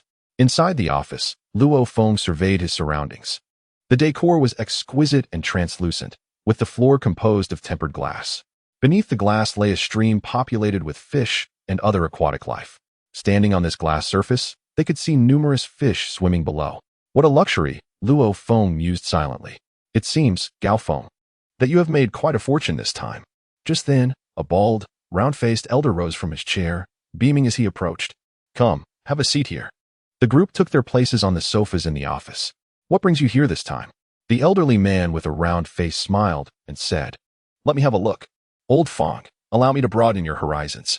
Gao Feng chuckled. That you have received many martial teams, I dare say you have seldom encountered this. Luo Feng, present it. Oh. Manager Feng was taken aback, his eyes sparkling with intrigue. Luo Feng cast a knowing glance at the manager, placed his backpack at his feet, and then produced the exceptionally valuable pelt of a silver moon fiend wolf. The pelt was spread out on the ground, resembling a flattened silver moon fiend wolf. Its fierce and commanding presence still palpable. A hunter, Manager Feng exclaimed, rising in astonishment. Goodness! He couldn't help but exclaim in his native dialect. Old Gao, this is quite an impressive feat. Such a large specimen must surely be of the advanced beast commander level, given the speed of the silver moon fiend wolf. Even those who have just attained the God of War rank would find it exceedingly difficult to catch and kill one. Indeed, the speed of the silver moon fiend wolf was astonishing. Even when severely injured, it could reach supersonic speeds. One can only imagine its swiftness. My word, this pelt is remarkably intact, Manager Feng observed closely, noting that the incision followed the line of a wound. Its completeness was indeed impressive. His eyes gleamed. The fur of the silver moon fiend wolf was unequivocally among the finest materials for garments in the upper echelons of the world. While the pelt had various uses, many prominent figures were willing to pay handsomely for it as clothing. Please wait a moment. Manager Feng immediately dashed towards his desk. Subsequently, he swiftly retrieved a combination safe from the bookshelf behind his desk and, carrying it, promptly approached. Gao Feng, cease dawdling and produce all the remaining materials from the creature. Manager Feng urged with a smile, simultaneously opening the safe to reveal a set of delicate instruments meticulously arranged inside. Activating the apparatus, a beam of crimson light immediately emanated from its apex. Luo Feng extracted the items from his backpack one by one. An unusual eyeball, claws, fangs, and a leg bone, a comprehensive collection. Manager Feng's eyes gleamed as the crimson light bathed the pelt, then shifted to the eyeball, claws, fangs, and so forth. A series of data points materialized on the instrument's small screen. Manager Feng, his countenance grave, scrutinized the information while inputting data via a virtual keyboard. After a moment, he affirmed, indeed, These materials originate from the same creature. This creature was, without a doubt, of advanced beast general level.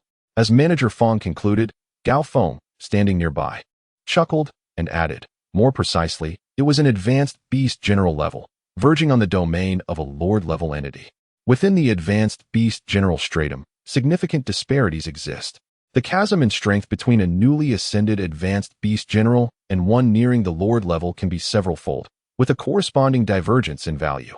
Indeed, such nuances cannot elude your discernment, Manager Feng chuckled. Very well, let us proceed to the matter of pricing. The members of the Firehammer squad exchanged glances, with Luo Feng signaling Luo Feng. Luo Feng smiled and inquired, Manager Feng, what valuation do you deem appropriate? The Extreme House and the HR Alliance Network Mall both present a plethora of offers, and Luo Feng possesses a profound understanding of this particular hunter. When it comes to high-ranking beast general-level monsters, selling them to the Extreme Martial Arts Hall yields a lower return, as the hall grants a considerable number of contribution points.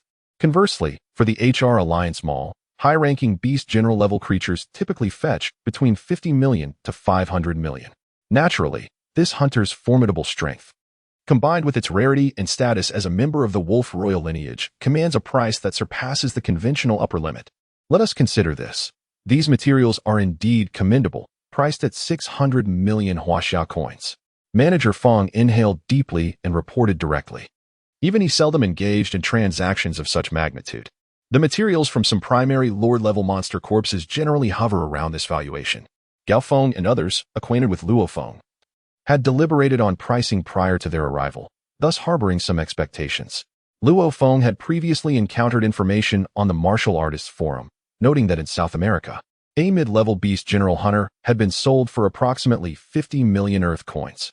50 million Earth coins equate to about 175 million Huaxia coins. If a mid-level beast general could command such a price, then surely his high-ranking beast general, nearing lord level, should warrant a significantly higher figure. Old Feng, your price is too low, Luo Feng interjected, frowning. In South America, a mid-level beast general hunter sold for 175 million Huaxia coins. Our specimen should easily be priced at 900 million to a billion. Luo Feng, do not jest with me. A price of 900 million to a billion is unattainable. Manager Feng replied with a bitter smile. Observing this exchange, Luo Feng couldn't help but chuckle inwardly. Actually, during the team's discussion, they estimated that this hunter could fetch around 700 to 800 million. Captain Luo Feng's statement was primarily intended to intimidate Manager Feng. This time, in order to eliminate this silver moon dire wolf, my brother even lost an arm. Luo Feng's countenance was grim.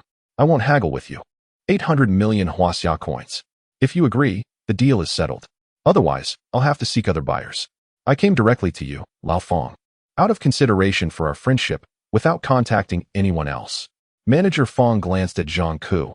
Indeed, his arm was broken. It seemed Manager Feng couldn't afford the price. Let's go. Luo Feng stood up, and Luo Feng immediately began packing up the silver moon dire wolf's pelt and other items. 750 million, that's my absolute limit. Manager Feng frowned. Luo Feng remained silent, and Luo Feng proceeded to pack everything away. Let's go. Luo Feng headed towards the door. At the doorway, Luo Feng, Luo Feng, Chengu, and the others exchanged glances, revealing smiles. Within the HR Alliance Mall, there are over a dozen managers who purchase monster materials. The HR Alliance Mall operates on a last-place elimination system. If someone's performance is the worst at the end of the year, they are immediately stripped of their managerial position. Naturally, newcomers will replace them. Under such immense pressure, each manager naturally seeks ways to acquire monster materials from martial artists. Inside the office, these days, you martial artists are becoming increasingly ruthless. Manager Feng lamented while processing the transfer. Managers from various regions, as well as agents and even some martial artists themselves, are all acquiring monster materials from martial artists. Amidst the competitive fray, prices have become transparent, eroding our profit margins. Witnessing your team amass 800 million in one fell swoop, I, too, am tempted to venture into the wilderness to hunt monsters. Alas, my aging frame would likely be no match even for a beast soldier level creature. As he spoke, Manager Feng proceeded with the transfer formalities. Manager Feng, after all these years, your personal assets must rival mine, Luo Feng jested. A bit of luck, occasionally landing a lucrative deal, The commission adds up, Manager Feng replied with a subtle smile. Gao Feng chuckled. This deal alone must have netted you at least 8 figures. Not quite that much, Manager Feng demurred. All right, done. 800 million Huaxia currency has been transferred to your warrior squad's account. Both Gao Feng and Shen Gu, the captain and vice captain, respectively, received balance update notifications on their comm watches, confirming the addition of 800 million Huaxia currency. Old Feng, you're a man of your word, Gao Feng grinned. In the future, you must remember to look out for me with deals of this magnitude. Manager Feng responded with a smile. These days, we managers are under immense pressure. If I could ascend to the level of regional supervisor, my life would be much easier. Indeed, Gao Feng nodded, but formidable monsters are challenging to confront. My brother even suffered a broken arm. Ah, a broken arm, Manager Feng lamented, while there exist treasures in this world capable of restoring severed limbs. Their exorbitant price renders them unattainable for the average warrior. Severed limb regeneration? Luo Feng's mind reeled. Upon his ascendance to the martial path, Luo Feng had scoured online marketplaces for extraordinary elixirs. Yet, remedies capable of regenerating severed limbs remained elusive, leading him to believe in their non-existence. Such a remedy exists? Gao Feng exclaimed in astonishment. Manager Feng, what is this marvel? Can it truly restore a severed leg? Luo Feng eagerly pressed for details. Heavens, he mused. If my brother could regain his ability to stand after all these years of disability, I would gladly sacrifice everything. Indeed, it is the fabled waters of life, Manager Feng affirmed. It is said that it can restore not only severed limbs, but even regenerate half of one's body. However, its creation hinges upon the essence of the Earth Dragon King, a peerless, king-class beast surpassing even the dominion of entities. With the global scarcity of Earth Dragon Kings, each vial of the waters of life commands an astronomical price. Moreover, its rarity precludes its sale in online marketplaces, and even our alliance lacks reserves. Currently, it fetches a staggering 30 billion Huaxia per vial, and even then, it is seldom available. 30 billion per vial, and scarcely obtainable? Luo Feng's heart raced. The image of his brother, confined to a wheelchair, gazing wistfully at the world outside, stirred a resolute determination within him. No matter the cost, I shall ensure my brother stands once more. I must. However, Luo Feng was acutely aware of the monumental challenge of amassing 30 billion. A lesser, initial stage beast could fetch a mere 5 to 10 billion Huaxia. Even if I were to hunt independently, felling approximately 10 Lord-level creatures annually would likely yield earnings in the vicinity of 50 to 60 billion. It's crucial to acknowledge that Lord-level beasts present an immense challenge to even God of War-level powerhouses seeking to hunt them. An annual income of 50 to 60 billion places one within the mid-tier echelon of God of War-level experts. Even so, it would necessitate 6 to 7 years of arduous labor. Furthermore, I am presently far from being a God of War-level powerhouse. This instance of fortuitously encountering a wounded hunter is unlikely to recur with regularity. Amassing 30 billion Huaxia dollars, while arduous, is not beyond my reach. Given my potential as a spiritual mind master, provided I dedicate myself to the endeavor. However, the prospect of slaying the Earth Dragon King elicits a wry smile from Luo Feng. Lord-level entities are already formidable, yet king-level beings, surpassing Lord-level, represent the zenith of terrestrial monsters. Similarly, within the human populace, existences transcending the God of War level are present, such as the world's foremost powerhouse, Hong, and the world's second, Thunder God. However, such individuals are exceedingly rare.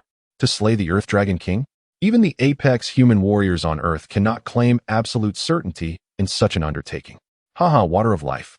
Captain, should any of you ascend to the level of the world's premier powerhouse, Hong, feel free to casually procure a vial of water of life for your brother here. Zhang jested, eliciting laughter from the members of the Firehammer squad. Attaining Hong's level? To rival a governmental military force. 300 billion would indeed be a pittance to such an individual. Yet, how many in this world can ascend to that echelon? Let's go eat. Gao Feng exclaimed with a smile. In the private dining room of a restaurant on the 3rd floor of the HR Alliance Mall, a lavish array of dishes adorned the table. The members of the Firehammer team gathered around a laptop at the edge of the room. The captain, Gao Feng, swiftly accessed their communal account through a fingerprint scan and the input of a triple dynamic password. The account held 800 million Huaxia coins. As previously discussed, the recent successful hunt of the Slayer was entirely due to Luo Feng's efforts. Thus, he would receive the lion's share of 80%, leaving the remaining 20% to be divided among the other 5 members. No objections? Luo Feng inquired, glancing at his comrades. They nodded in agreement, and Luo Feng smiled in acknowledgement. The various distribution rules of the martial artist team were designed to foster competition among members while also promoting unity. Luo Feng's share amounted to 640 million, with each of the others receiving 32 million. Luo Feng promptly initiated the transfer. Ding! The transfer was successful. Notifications appeared on the computer screen consecutively, and Luo Feng glanced at his communication watch, which confirmed an increase of 640 million in his balance. Today, the feast is on me, Luo Feng exclaimed with a grin. Indeed, let us indulge in some extravagance, Chen Gu remarked, visibly disgruntled. This amount nearly matches what I've earned over the years. It's truly enviable. The members of the Fire Hammer team bantered freely, enjoying their food and drink with great delight. Each venture out of the wilderness zone was, in truth, a narrow escape from the brink of death. Particularly when traversing the desolate urban areas, every expedition was fraught with anxiety. In those metropolises, no one dared to relax, for hordes of formidable beasts, even those at the level of beast generals, were far too prevalent within the urban confines. Come, brother, let us share a cup. Indeed, old Zhang, we have been brothers for nearly a decade, and you have saved me countless times on the battlefield. Words cannot express my gratitude. Let us drink. This gathering was tinged with both the melancholy of Zhang Ke's impending departure and the hope that Luo Feng, the newly inducted spiritual mentor, brought to the future. The complex emotions of the group led them to drink and converse heartily until well past 9 in the evening, when they sought respite in a nearby tea house. Within the private chamber, each was presented with a cup of delicate tea. Zhang Ke will henceforth serve as an instructor at the martial arts gymnasium, Luo Feng announced. Surveying the group, our Fire Hammer squad will now consist of 5 individuals: myself, Luo Feng, Chen Gu, Wei Tai, and Wei Qing.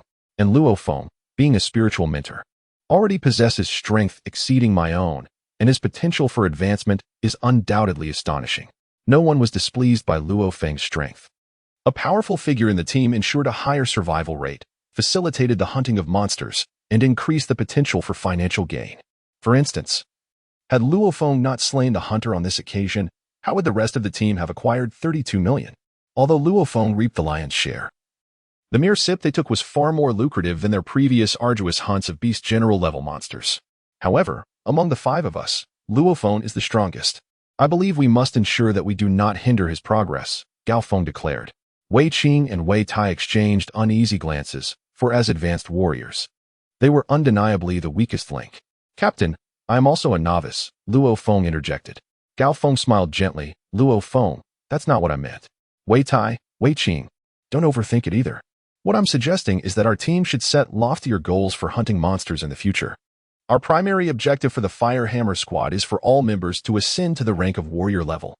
Captain Wei Tai couldn't help but remark. My brother and I are still a ways off from reaching warrior level. I understand that, Luo Feng confidently replied. I have an idea. Let's see what you think. Luo Feng nodded, and Wei Tai, Wei Qing, and Chen Gu listened attentively. Wei Tai, Wei Qing, and Chen Gu, I propose that each of you acquire a dose of grade A genetic enhancement serum, Luo Feng began. This way, in terms of physical prowess alone, Wei Tai and Wei Qing, you will both be able to directly advance to the initial warrior level, and Chen Gu's strength and speed will also be significantly enhanced, nearly reaching warrior level. Luo Feng furrowed his brow slightly. Currently, the prevalent genetic enhancement serums are categorized into Grade A and Grade B. Grade B is designed for ordinary individuals, enabling them to become martial artists. However, those who become martial artists through genetic enhancement serum generally have limited potential for future growth. Grade A genetic enhancement serum, on the other hand, is intended for martial artists. After administration, their strength typically doubles. Of course, if one's inherent strength is already formidable, the effects of the genetic enhancement serum will be diminished. However, a single dose of Grade A genetic enhancement serum, even at the limit martial hall's discounted price, costs 360 million Huaxia dollars. Captain, after all my years of striving, including today's gains, I only have 430 million. Wei Tai furrowed his brow, lamenting that, given his rate of progression, attaining the level of an elementary warrior general was virtually his ceiling. He questioned the prudence of investing such a substantial sum. Considering his future earning potential, he mused about the financial implications of such a decision, pondering how much he would retain upon retirement. Emphasizing the necessity of planning for the future, he reflected on the arduousness of accumulating wealth, noting the decade-plus of toil required to amass 430 million, and the gravity of expending 360 million on a gene potion, wondering if it would negate years of diligent effort. He acknowledged the financial demands of utilizing thermal weaponry. Gu also expressed some hesitancy.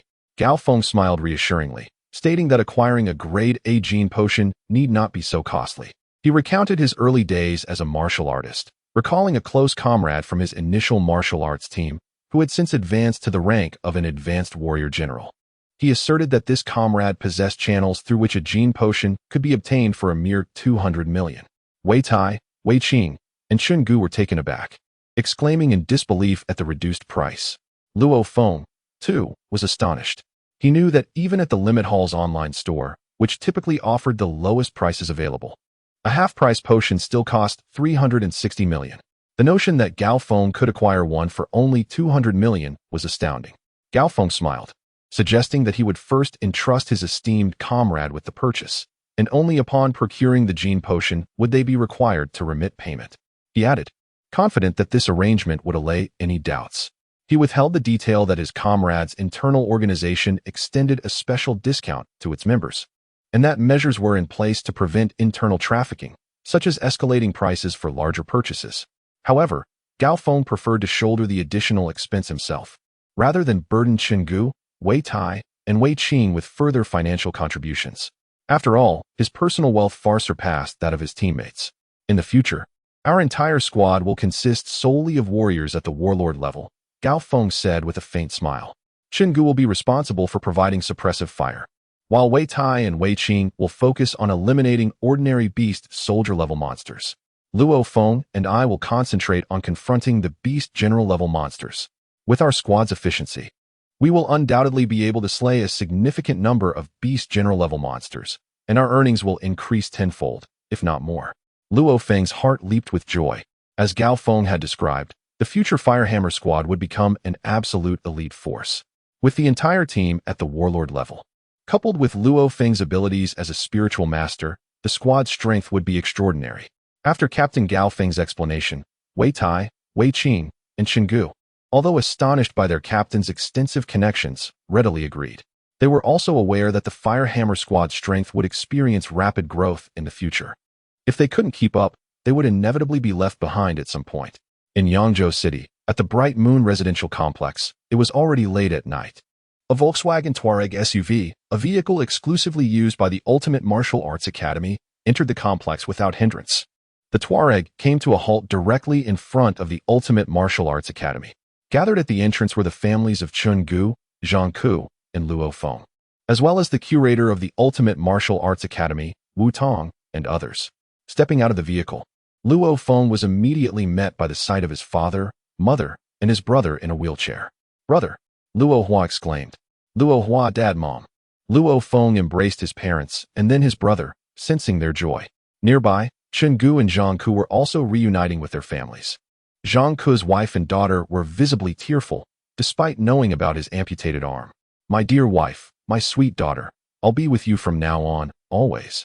Zhang Ku said, showing no sign of sorrow. Zhang Gu. Luo Feng glanced over, suspecting the Tiger Fong squad's attack on the Firehammer squad was due to his feud with Zhang Zihu. In the afternoon, the September sun was still scorching. Luo Feng, come to the hall. The captain's here, Gu said over the phone. Understood, I'll be right there. Luo Feng promptly headed to the Limit Hall. Inside the small bar on the first floor, the floor-to-ceiling windows were drawn to block the sunlight. Luo Feng, Gu, and Gao Feng were seated together. Luo Feng, here are the 2 Grade 9 throwing knives you requested, Gao Feng said, smiling as he handed over an elegantly packaged box. That'll be 45 million. This nouveau riche should transfer the funds promptly. I wouldn't object if you wanted to add a little extra for the errand. Grade 9 throwing knives? Luo Feng eagerly took the box and opened it.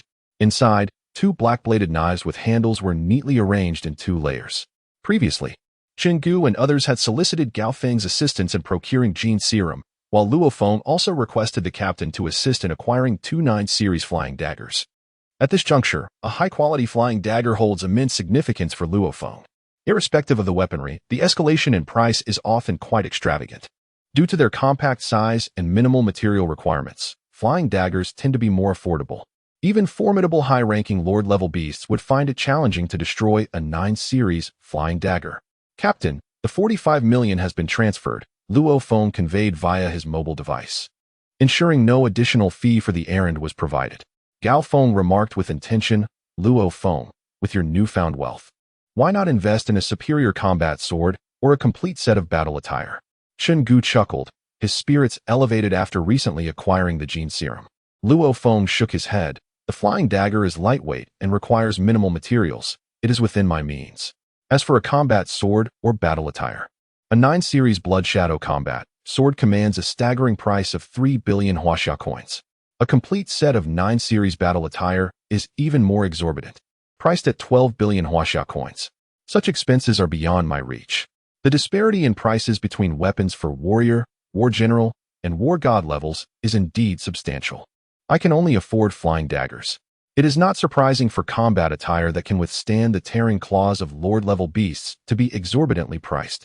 Moreover, considering my high-level warrior physique, donning 8 series or 9 series battle attire would be futile should a lord-level beast strike.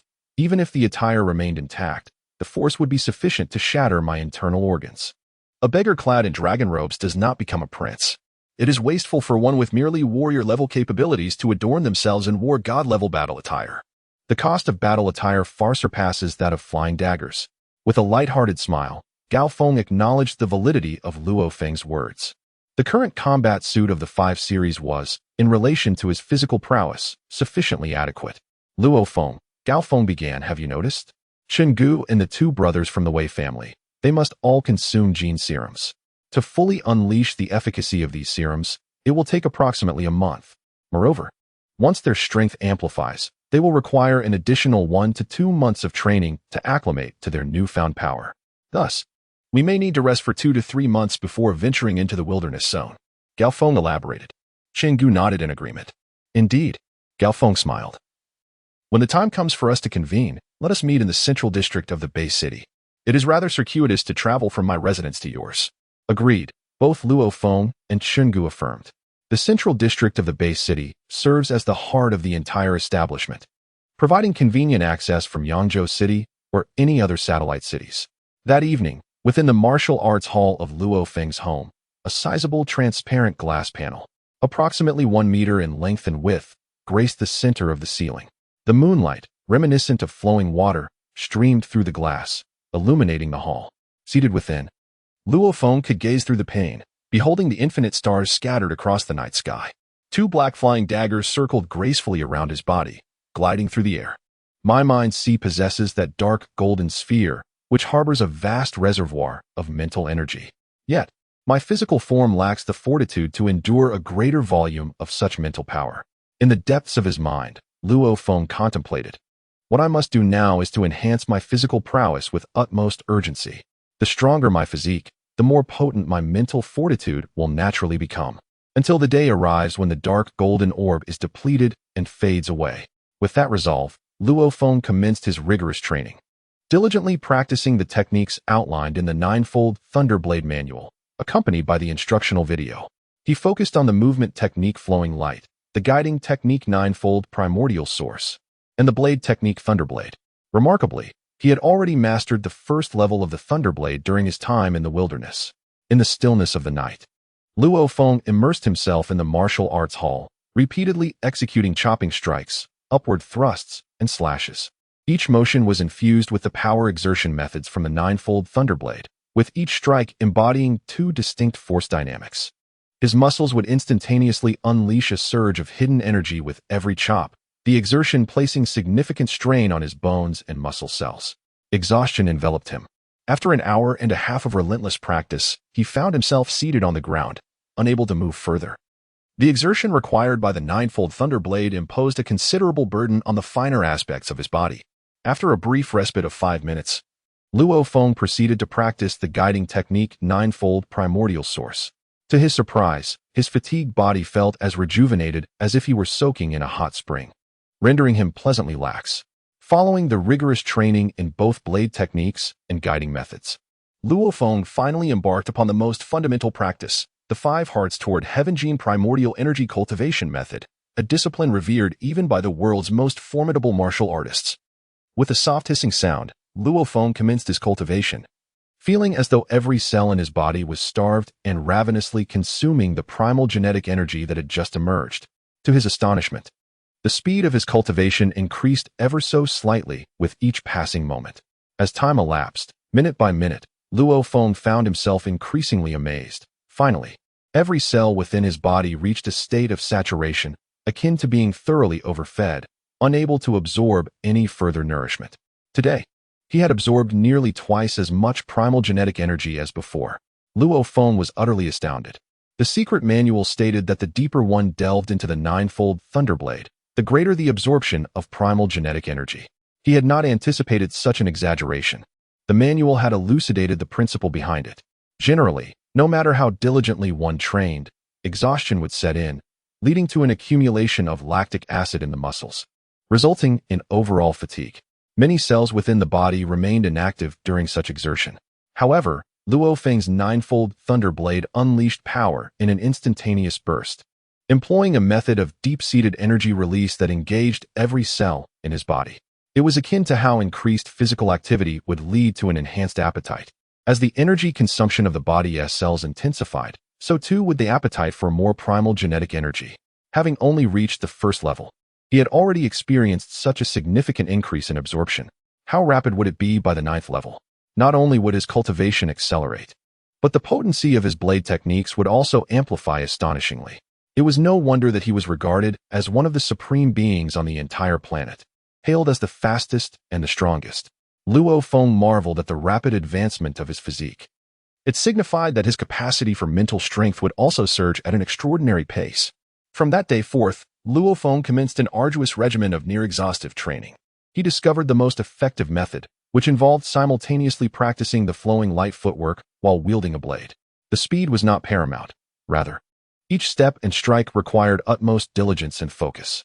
When both the footwork and swordplay left him utterly spent, he would then engage in the practice of guiding techniques, which significantly revitalized his stamina. He would resume the training of both body movement and swordplay, followed by yet another session of guiding techniques. Finally, he would delve into the cultivation of genetic primal energy, a method that proved to be the most efficient. This entire process consumed approximately 6 hours.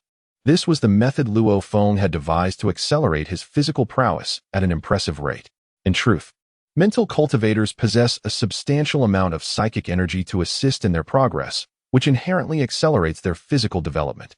Luo Feng, practicing the ultimate cultivation method from Earth, known as the 9-fold Thunderblade, experienced remarkable advancements.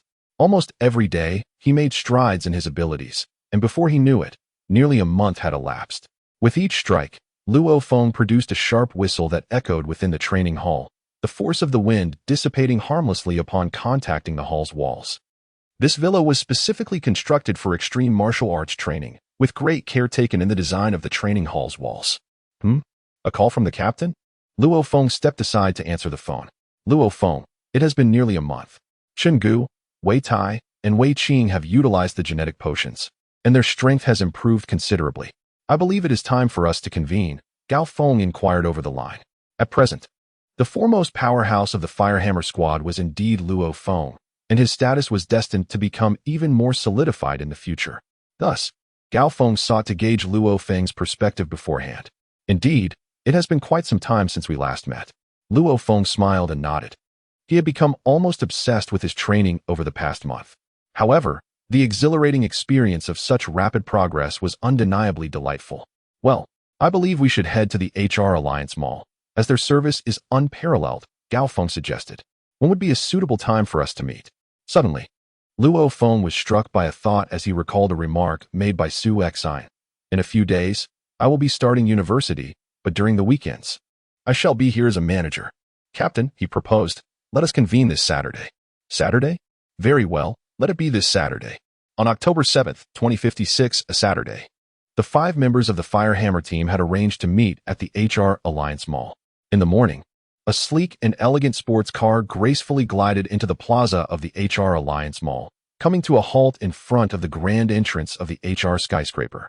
Luo Feng and Chen Gu, dressed casually in simple attire, stepped out of the vehicle and were welcomed by the doorman as they entered the lobby. "Please hold on a moment, sir," a voice called out. As Luo Feng entered the lobby, his gaze was immediately drawn to the bar area, where Su Xin, clad in a crisp white shirt and exuding the poise of a professional woman, was engaged in conversation with several martial artists. Suddenly, her eyes caught sight of a figure approaching the bar. Upon closer inspection, a glimmer of surprise crossed her features. "Luo Feng," Su Xin exclaimed with a smile. "Luo Feng," he replied with a grin. "Please bring me a cup of pu'er tea. By the way, do you have some time? I would love to catch up with an old classmate." Su Xin hesitated slightly, smiled, and gave a nod to another server beside her before stepping away from the bar. "Today, there aren't many guests, so it's not too busy. Come on, Luo Feng, let us go chat over there," she remarked. At that moment, Chen Gu, seated at a distance on the sofa, gave Luo Feng a thumbs up from afar. In a quiet corner of the bar, Luo Feng and Su Xin sat facing each other. "Hee, Su Xin, which university are you attending now?" Luo Feng inquired. The two engaged in casual conversation, discussing their current lives. Although Luo Feng harbored feelings for Su Xin, and she was aware of his affections, both consciously refrained from broaching that delicate subject, contenting themselves with their tranquil dialogue. Seemingly peaceful, Luo Feng felt quite satisfied with their interaction. At that moment, a young man clad in a black shirt and trousers emerged from the elevator. His gaze swept across the room and landed on Su Xin and Luo Feng in the bar's corner. "Who is Xiao Xin chatting with?" The young man frowned slightly, scrutinizing the pair, and recognized Luo Feng as one of the senior students from Su Xin's high school. He was well acquainted with the reputation of that institution and had reviewed the profiles of notable students, including Luo Feng and Zhang Haobai. A cold smile crept across his face as he recalled a recent family dinner where Xiao Xin had mentioned Luo Feng. So, they had indeed reconnected. The young man then settled quietly on the other side of the bar. Luo Feng felt a sense of elation as he engaged in conversation with Su Xin. From across the room, near the bar, someone seemed to be summoning Su Xin. She stood up and said with some compunction, "Luo Feng, I must apologize, but I need to attend to some pressing matters." "Go ahead, don't concern yourself with me," Luo Feng replied with a smile. "Xiao Xin, is this a friend of yours?" A male voice interjected. Luo Feng turned to see a handsome young man, bearing a resemblance to Su Xin, standing nearby. He smiled at Su Xin and then turned his gaze towards Luo Feng. Su Xin exclaimed with delight, "Brother, you came to the mall today as well. By the way, this is my old classmate, Luo Feng." Turning back to her brother, she added, "Brother, I need to attend to some matters, but you can chat with Luo Feng."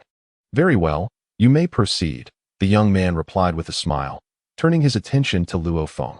"Luo Feng, it's a pleasure to meet you. Allow me to introduce myself. I am Su Xin's elder brother, Su Gang." "Elder brother? If I were to successfully court Su Xin, wouldn't this be my brother-in-law?" "Hello," Luo Feng said as he stood up to shake hands with him. "Hello, Luo Feng," Su Gang said with a smile as he took a seat. "I've heard quite a bit about you. My sister attended a school where, as I understand it, there were only 3 advanced martial arts trainees, and you were one of them. Moreover, my sister tells me that you are now an official martial artist." Luo Feng responded with a smile and a nod. "Oh, truly remarkable, a martial artist at the age of 18, Su Gang said with admiration. He then smiled and continued, "Was my sister particularly discreet during her time at school?"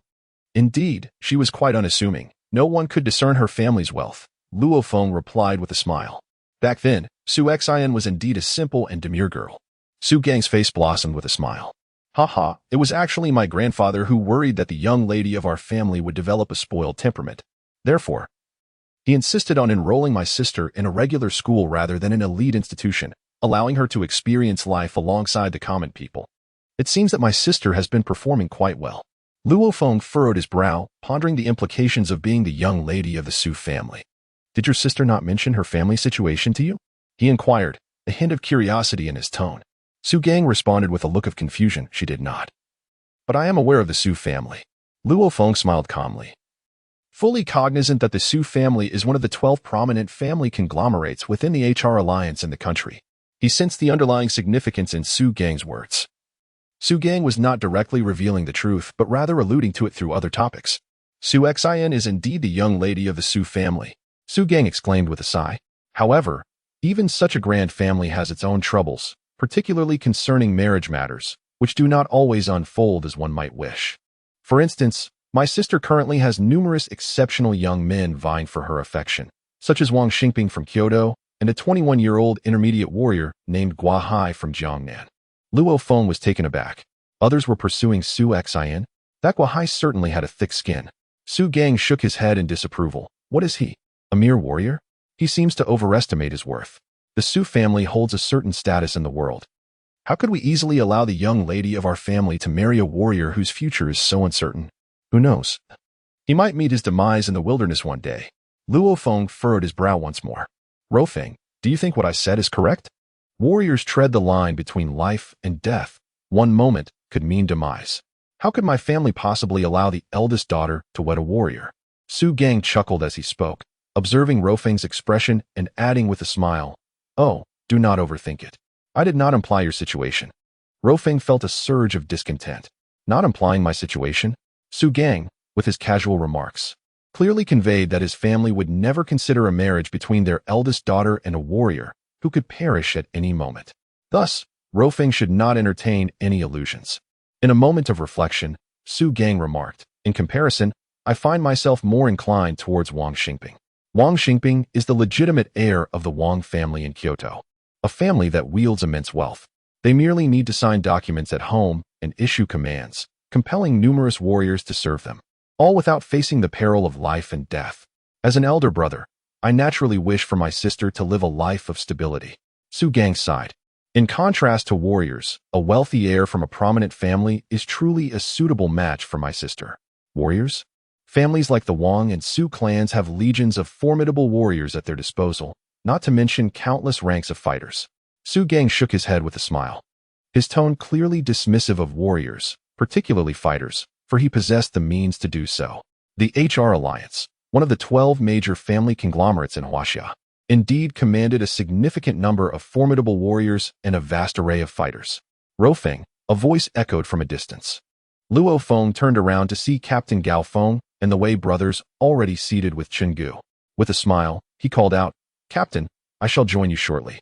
"Su Gang, young Master Su," Luo Feng said, gazing at Su Gang with a grin. Su Gang replied, a hint of a smile breaking through. In truth, despite all the words exchanged earlier, Su Gang believed that the other party should have understood his intent quite clearly. His family did not even regard a 21-year-old intermediate battle general, so he hoped Luo Feng, a mere novice who had just become a martial artist, would possess some self-awareness and refrain from bothering his younger sister.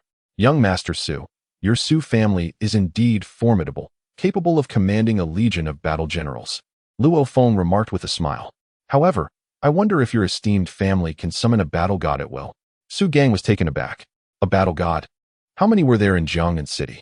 Although his family had a battle god-level expert, that was only due to their substantial financial resources and connections to woo the individual. "I wonder if your family could ever meet an existence that surpasses even the battle god level," Luo Feng continued. Su Gang's expression darkened. An existence surpassing the battle god level, such as the world's strongest, Hong, was a figure that commanded the respect of an entire nation's military. Even his family's consortium would find it difficult to gain an audience with those who stood at the pinnacle of the world. To compare with such titans like Hong and Thor was utterly preposterous. The Su family was but an ant in their presence. "Young Master Su, we may consider ourselves friends, but let me remind you not to underestimate martial artists," Luo Feng said, gazing intently at Su Gang. Since Su Gang showed him no courtesy, why should he extend any to Su Gang? With that, Luo Feng turned and walked away. "So, Su Gang, all your words are merely an attempt to make me retreat, to dissuade me from pursuing your sister?" Luo Feng's gaze was glacial. "Rest assured, in this lifetime, I, Luo Feng, will undoubtedly ascend to the pinnacle of martial prowess, becoming a formidable figure whom even government armies treat with deference. The time will come when your Su family welcomes me into your home with beaming smiles." Naturally, he intended to pursue Su Xian. However, he also desired the Su family to receive him with open arms, adopting a humble posture to greet him warmly. Martial prowess was the ultimate power in this world. So-called family consortiums were mere dregs in the face of the most powerful martial artists. At this moment, on the morning of October 7th, 2056, Luo Feng's first encounter with Su Gang ignited his ambition. Su Gang chuckled, finishing his drink in one gulp. Little Xin, I have matters to attend to, so I must take my leave. Su Gang bid farewell to Su Xin, who was at the bar, and then departed from the hall. Inside a private room at a tea house on the third floor of the HR Alliance Mall, Chingu jested, Luo Feng. That Su Xin chatted with you for quite some time earlier. From my perspective, that young lady has a certain fondness for you. It wouldn't be difficult for you to win her over. Moreover, her brother, Su Gang, spoke with you for an extended period afterward. Could it be that he has taken a liking to you as a prospective brother-in-law? Taken a liking to me as a prospective brother-in-law? Luo Feng gave a wry smile. Chun, you didn't hear the words Su Gang spoke. Do not speak nonsense. The primary reason is that Su Xin and I were old classmates. Luo Feng chuckled, and Gao Feng could not help but laugh as well. Since you are old classmates, it makes it all the easier to pursue her. Just look at how many couples that are now married were once classmates. Indeed, Luo Feng put in more effort. Wei Tai added mischievously, Su Xin is truly remarkable. There are quite a few in the martial arts circle who praise the manager of the Underground Alliance's bar on the first floor. On weekends, every wolf in sheep's clothing wishes to have a taste of her. However, they have all discovered her significant background and dared not make a move. Luo Feng laughed. To toy with the young lady of the Su family? Those who entertain such thoughts would likely not even know how they would meet their demise. Captain, let us not dwell on such matters. Luo Feng laughed again. Let us discuss serious business. Very well. Gao Feng smiled. You three. Do share what level your physical fitness has reached. Wei Tai set down his teacup and spoke first. Captain, my punching power is approximately 9,650 kilograms. My speed is 102 meters per second, and my neural response test is rated as qualified for the junior warrior level. Yes, that qualifies as entering the junior warrior level. Gao Feng nodded. Captain, Wei Qing chimed in. My punching power is around 9,510 kilograms. My speed is 106 meters per second. And my neural response test is also rated as qualified for the junior warrior level. Gao Feng and Luo Feng both nodded slightly. Haha, it's my turn. Chingu laughed. My punching power is about 7,100 kilograms. My speed is 81 meters per second, and my neural response test is rated as excellent for the junior warrior level. Chin's neural reflexes are remarkably swift. Luo Feng could not help but exclaim in admiration. Gao Feng chuckled. He is, after all, a marksman. His reflexes were already quick. And with the recent administration of the gene serum, they have become even more accelerated. It appears he will be able to wield a faster firearm. For a practitioner of firearms, achieving a reflex speed on par with a junior battle general is exceedingly rare. Let alone Chun Gu's reflexes, which are classified as outstanding at the junior battle general level. Well, you three have generally shown satisfactory results from the gene serum, Gao Feng remarked, turning his gaze towards Wei Tai and Wei Qing. You two brothers must continue to strive for improvement. Although nearly a month has passed, the effects of the gene serum have not entirely dissipated.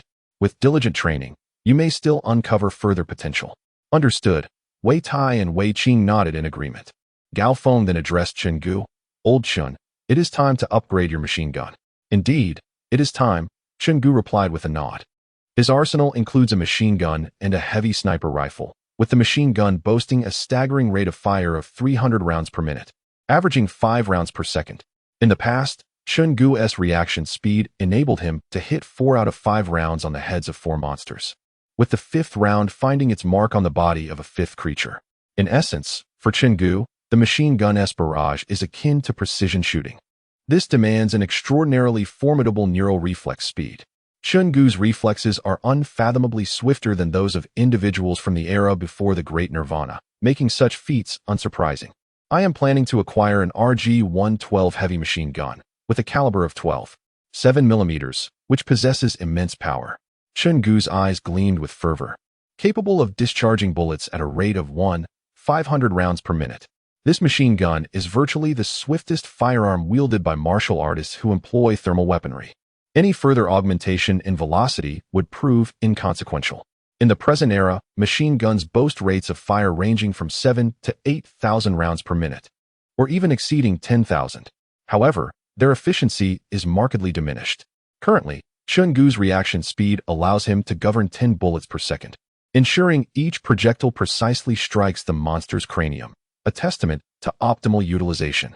After acquiring the firearm, familiarize yourself with it and meticulously contemplate its characteristics. Gao Feng remarked with a genial nod. Wei Tai and Wei Qing, you brothers should also diligently hone your skills at home. Although your physical attributes have improved, endeavor to transmute that prowess into formidable combat effectiveness, maximizing every ounce of strength. Rest assured, Captain, Wei Tai and Wei Qing affirmed in unison. Luo Feng, observing the scene, flashed a smile. The ethos of Chinese martial artists lies in their relentless pursuit of extracting maximum combat potential from every iota of strength. Concepts such as controlling power and using minimal force to overcome immense strength epitomize Eastern philosophy, contrasting with Western ideals. Notably, the world's foremost powerhouse, Hong, hails from China. The second strongest, Thor, is of mixed Eastern and Western heritage, inheriting Chinese ancestry. Indeed, certain tenets of Chinese martial arts have gained considerable traction among contemporary martial artists worldwide. Captain Chun, Tai, Qing, Luo Feng addressed the group, a smile playing on his lips. I've been diligently training at home for the past month, and my physical strength has significantly improved. However, I sense proficiency in swordsmanship and agility is most notably honed through actual combat with formidable creatures. No amount of domestic practice can compare to the efficacy of real-world skirmishes against monsters. Therefore, I intend to venture into the wilderness alone to refine my skills. What? Alone? Gao Feng, Chen Gu, and the others displayed a palpable change in countenance. Indeed, Luo Feng affirmed with a smile. He had entertained this notion for some time, but lacked resolve until Su Gang's recent discourse galvanized him. To ascend to the pinnacle of strength, one must eschew all indolence. Consequently, Luo Feng resolved to maximize his capabilities. That is excessively perilous, Gao Feng remonstrated. Nay, Captain, I merely intend to hone my swordsmanship and agility in the vicinity of County 0231, proximate to the military district, Luo Feng clarified.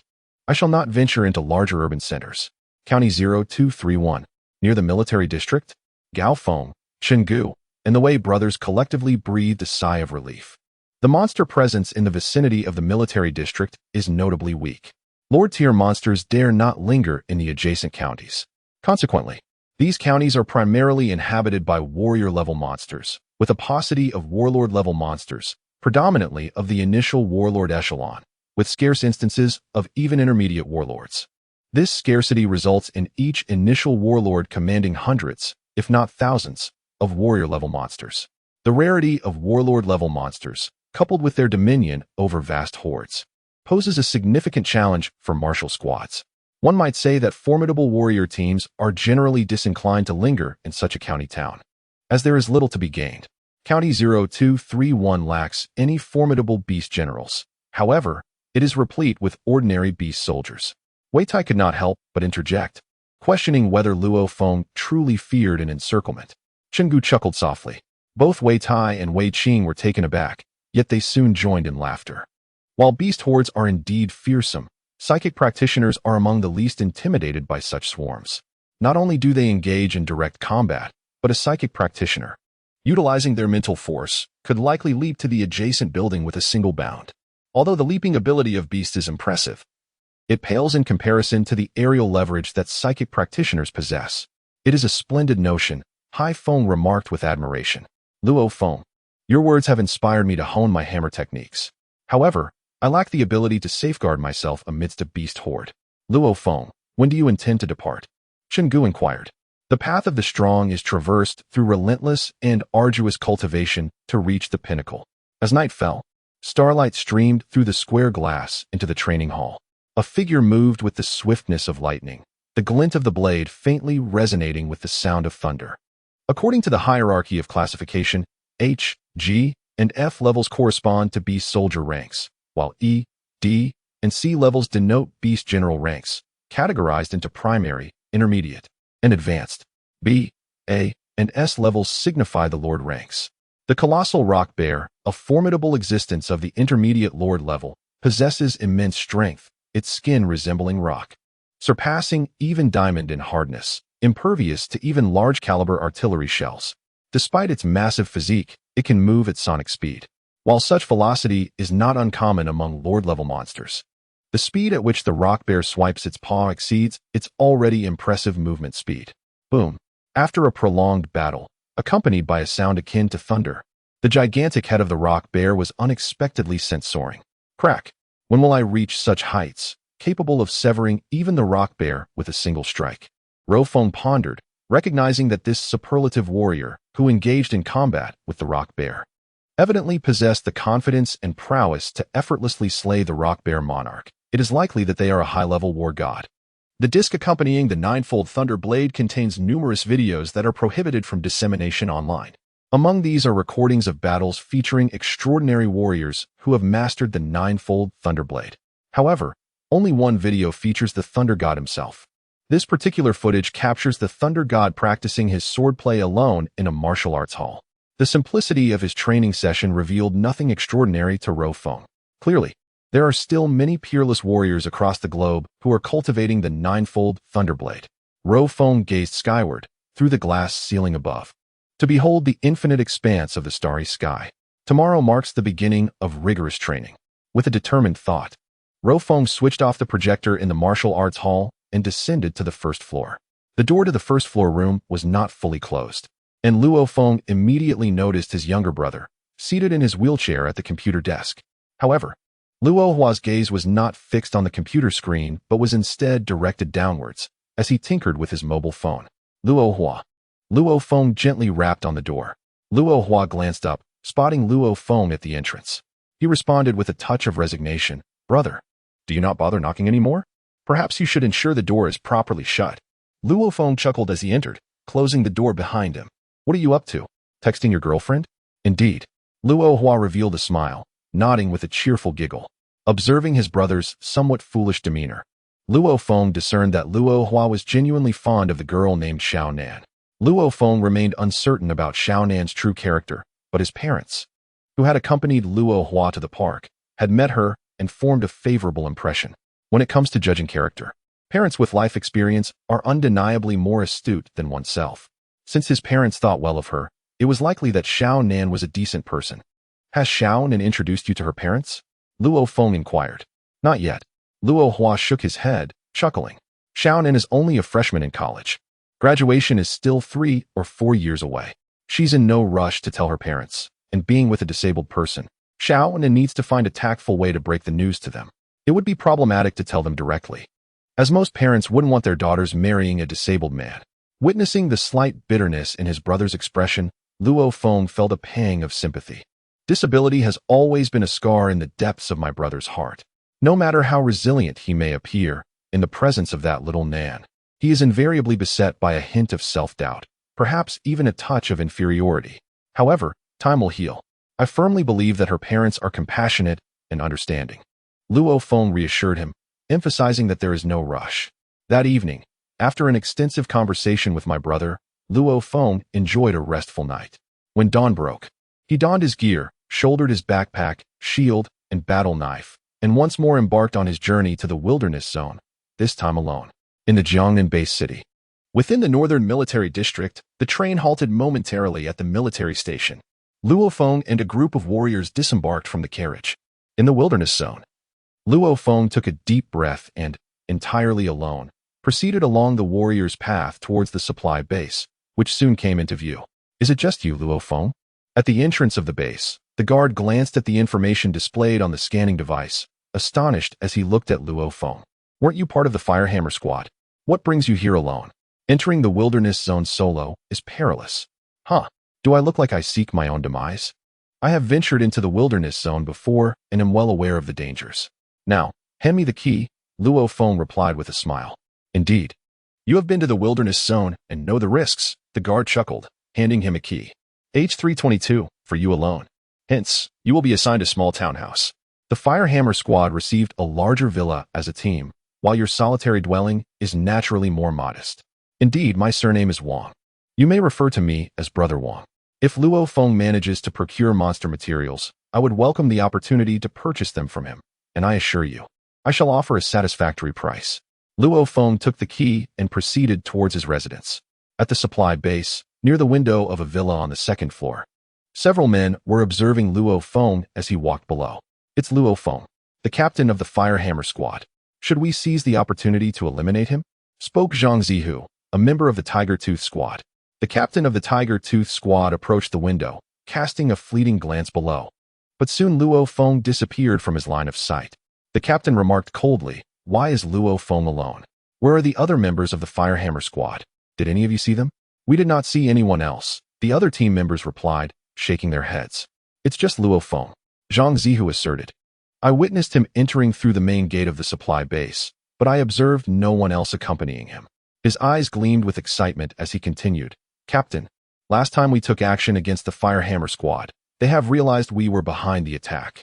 We are now sworn enemies. You mentioned it is crucial to eradicate our foes to prevent future threats." The others nodded in agreement. In the wilderness, ambushing others is not daunting. What is truly frightening is if they survive and uncover the true culprits. "Patience," the captain of the Tiger Tooth squad stated impassively. "We must eradicate our enemies without exception. We must eliminate the Firehammer squad when the opportunity arises. However, currently, it is merely Luo Feng, a lone, ordinary warrior, venturing into the desolate expanse alone. He would invariably seek refuge in a more secure locale. Eliminating him would yield negligible advantages, potentially alerting others to our presence." The other members of the squadron concurred, acknowledging the sagacity of their leader's assessment. The principal threat posed by the Firehammer squad is, in fact, Gao Feng of the Twin Windhammers. The Tiger Tooth captain solemnly declared, "Gao Feng's intrinsic prowess is formidable, scarcely inferior to my own. Moreover, his extensive sojourn of over a decade has cultivated a vast network of influential connections. Should he become truly incensed and seek retribution, our situation would be dire. Therefore," the Tiger Tooth captain elucidated, "if we are to act, our initial objective must be the termination of Gao Feng.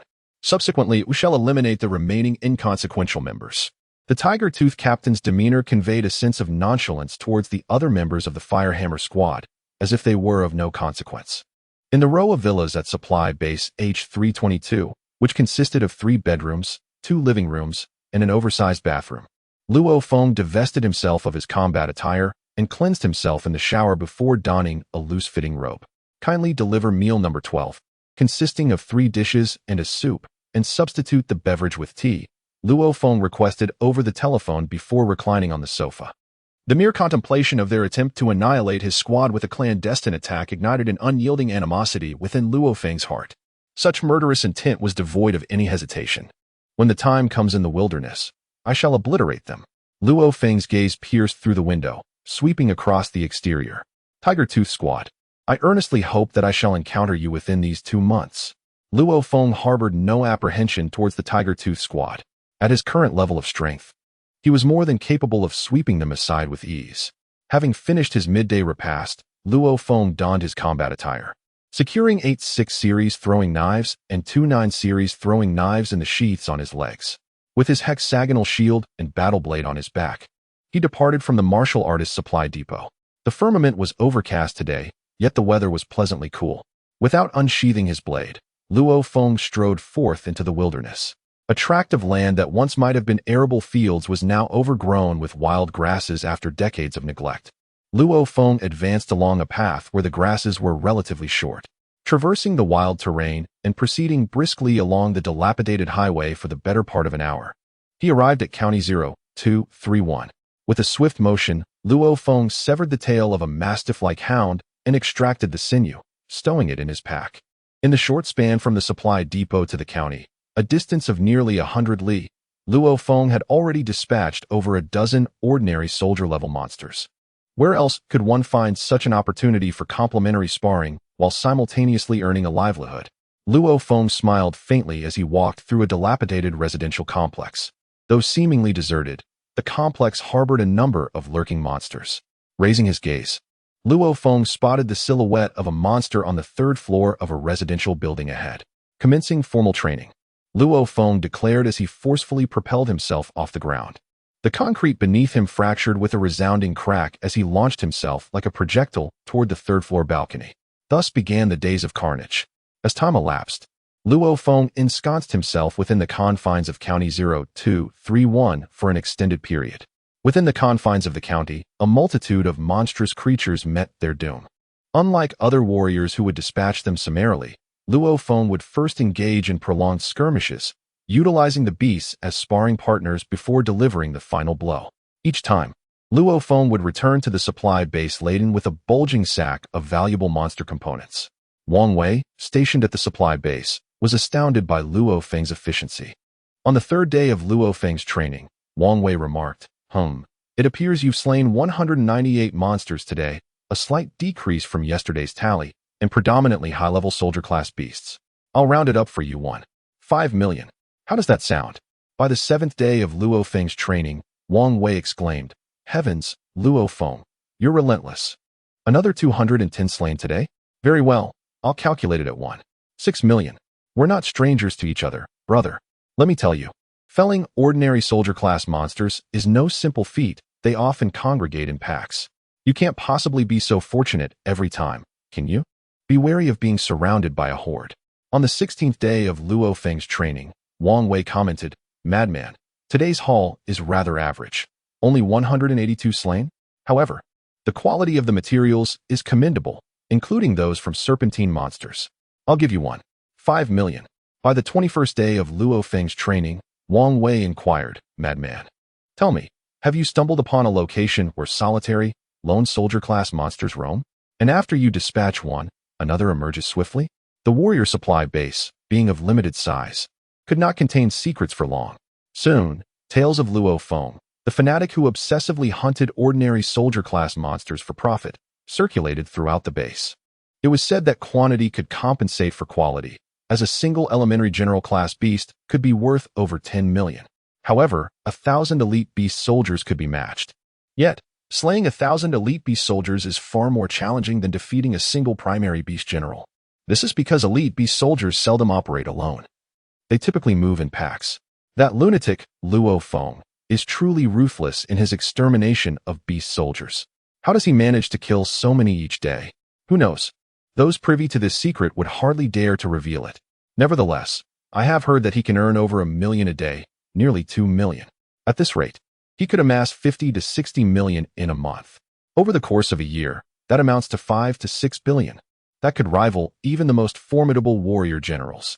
365 days a year, and he is relentlessly hunting elite beast soldiers daily? It would be unbearable for anyone. Who knows? But that madman has already maintained this pace for over a month. Within the supply base, discussions about Luo Feng are countless. 4 warrior-class martial artists. They envy Luo Feng, for their earning potential is comparatively meager. Even distinguished figures like Zhang Zihu and Wei Chong, high-ranking warriors, only make 50 to 60 million a year. For those at the primary and intermediate warrior levels, earning 10 million in a year is a considerable feat, yet Luo Feng achieves that in a single month. Insanity. Of course, for the warrior general class, it is simply a moment of astonishment. They would not waste their time on such trivialities. The occasional divine warriors who enter the supply base merely express their astonishment. This young man is truly insane. How intriguing. November 29th, 2056, the sky was overcast, and the fierce winds howled. On the first floor of a supermarket, dozens of colossal unicorn wild boars roared as they relentlessly besieged a young human at the center. The cacophony of their bellows reverberated throughout the supermarket, with several shelves already reduced to splinters. The unicorn boars had succumbed to a frenzy, launching an unbridled assault. The young man wielded a hexagonal shield in one hand and a blood shadow battle knife in the other. He moved with the grace of a butterfly flitting through flowers, creating faint afterimages in his wake. Swift was the word. In a fleeting moment, as he evaded the onslaught, the blood shadow knife in Luo Feng's hand surged forth with a sound reminiscent of distant thunder. Indeed, the blade's velocity had reached a level that caused the air to tremble. Each strike deftly severed the throats of the unicorn boars with remarkable precision. Coupled with his agile footwork, his strikes were devastating. Despite the multitude of unicorn boars, only 2 or 3 could assault Luo Feng simultaneously. Moreover, with every pair he dispatched, he adeptly maneuvered through the gaps created by the fallen beasts, evading the tumult of the herd. This mastery of spatial awareness was an ability that even most warrior-class fighters could scarcely aspire to. With a splatter akin to a gushing fountain, the blood of the unicorn boars erupted forth. In mere moments, more than half of the formidable creatures lay slain, and a dozen others, sensing the peril, turned to flee. These were not high-ranking beast soldiers. They held little value. From the carcasses of the fallen unicorn boars, Luo Feng selected 19 high-ranking beast soldier specimens, skillfully severing their horns and stowing them in his backpack. The horns of these high-ranking beasts could fetch approximately $8,000 in the underground market. As for the remaining carcasses of the unicorn wild boars, Luo Feng disregarded them. In truth, Luo Feng did not particularly relish harvesting the horns of the unicorn wild boars, as the horns were rather cumbersome and their value was only mediocre. While the backpack had limited capacity, consequently, Luo Feng was selective in gathering materials. The actual number of monsters he dispatched daily exceeded 300. Alas, the porcine and canine monsters possessed such formidable reproductive capabilities. Departing from the blood-soaked supermarket, Luo Feng sought respite on the rooftop of an ordinary 6-story residential building. After more than 50 days of rigorous training, his footwork had, with some effort, attained the microscopic level. Luo Feng, reflecting upon his extended period of training, realized that his daily regimen was not solely predicated on carnage. Each time he engaged in combat with a small group of monsters, Luo Feng would first engage in footwork drills before ultimately slaying them. Even so, Luo Feng's efficiency remained remarkably high. Of course, during these 50 days, Luo Feng had encountered over 20 instances of peril. After all, the roars of monsters during the slaughter would occasionally attract even more monsters. Faced with the frenzied charge of hundreds or even thousands of monsters, Luo Feng could only rely on his spiritual power to make a hasty escape. It could be said that without spiritual power, Luo Feng would have perished more than 20 times. Yet, relying on his spiritual power, Luo Feng could hone his footwork with such ferocity. For more than 8 hours each day, Luo Feng was subjected to the frenzied assault of a multitude of monsters. The efficiency with which Luo Feng honed his footwork allowed him to achieve in a single day what an average martial artist would achieve in a month of training in the wilderness. And how many times a year does the average martial artist venture into the wilderness? After 50 days of rigorous training, coupled with the proficiency of the ninefold thunder blade technique, Luo Feng has finally managed to barely step into the micro-level of movement. However, his swordsmanship remains at the initial stage of the thunderblade. Luo Feng has persistently endeavored to unleash an additional 2 layers of hidden energy in his strikes, but alas, he can only manage to release one more layer beyond the foundational force of his attacks. Nevertheless, he is blissfully unaware of the exponential enhancement in his precise control over physical strength. It is worth noting that in these 50 days, Luo Feng has slain over 10,000 beasts. Such an immense number is likely beyond the lifetime achievements of most martial artists. And this considerable quantity has honed Luo Feng's technique into one that is remarkably accurate, decisive, and efficient. The greatest contribution of these 50 days to Luo Feng has been the accumulation of experience forged in the crucible of life and death battles, accompanied by an astonishing calmness and discernment. He can now, amidst the throes of life and death, calmly seize opportunities for action. This ability is undoubtedly a hallmark of every practitioner at the micro level. Glancing at his communication watch, Luo Feng, with his backpack slung over his shoulder, leapt directly from the rooftop. Moments later, as he traversed the highway, he felt a subtle tremor behind him. Turning his head, he beheld 3 figures in the distance to the north of the highway, frantically racing forward, alternating between sprinting and leaping several meters at a time. The speed of these 3 figures was astonishing. Among them, the one in the lead was none other than Wan Dong. Luo Feng recognized instantly that one of the panicked trio, in their desperate flight, was Wan Dong, the only one who had been able to stand shoulder to shoulder with him during the martial artist's practical assessment. Behind them loomed an ominous wave of creatures, each monstrous entity measuring approximately 30 centimeters, slightly larger than a human palm. Yet, this relentless tide of diminutive beasts compelled the trio, Wan Dong and his companions, to abandon their weapons, fleeing in desperation. The sight of a rodent swarm sent a jolt of fear through Luo Feng. Such a phenomenon, often referred to as a mouse disaster, posed a lethal threat even to a warrior of divine caliber, should they find themselves ensnared by the endless horde. This dark mass of rodents did not appear boundless. It spanned the entirety of the highway, stretching a mere 100 meters in length.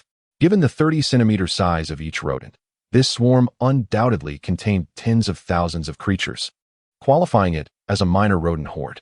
Even a warrior of the battle general rank could easily fall victim to its voracious appetite.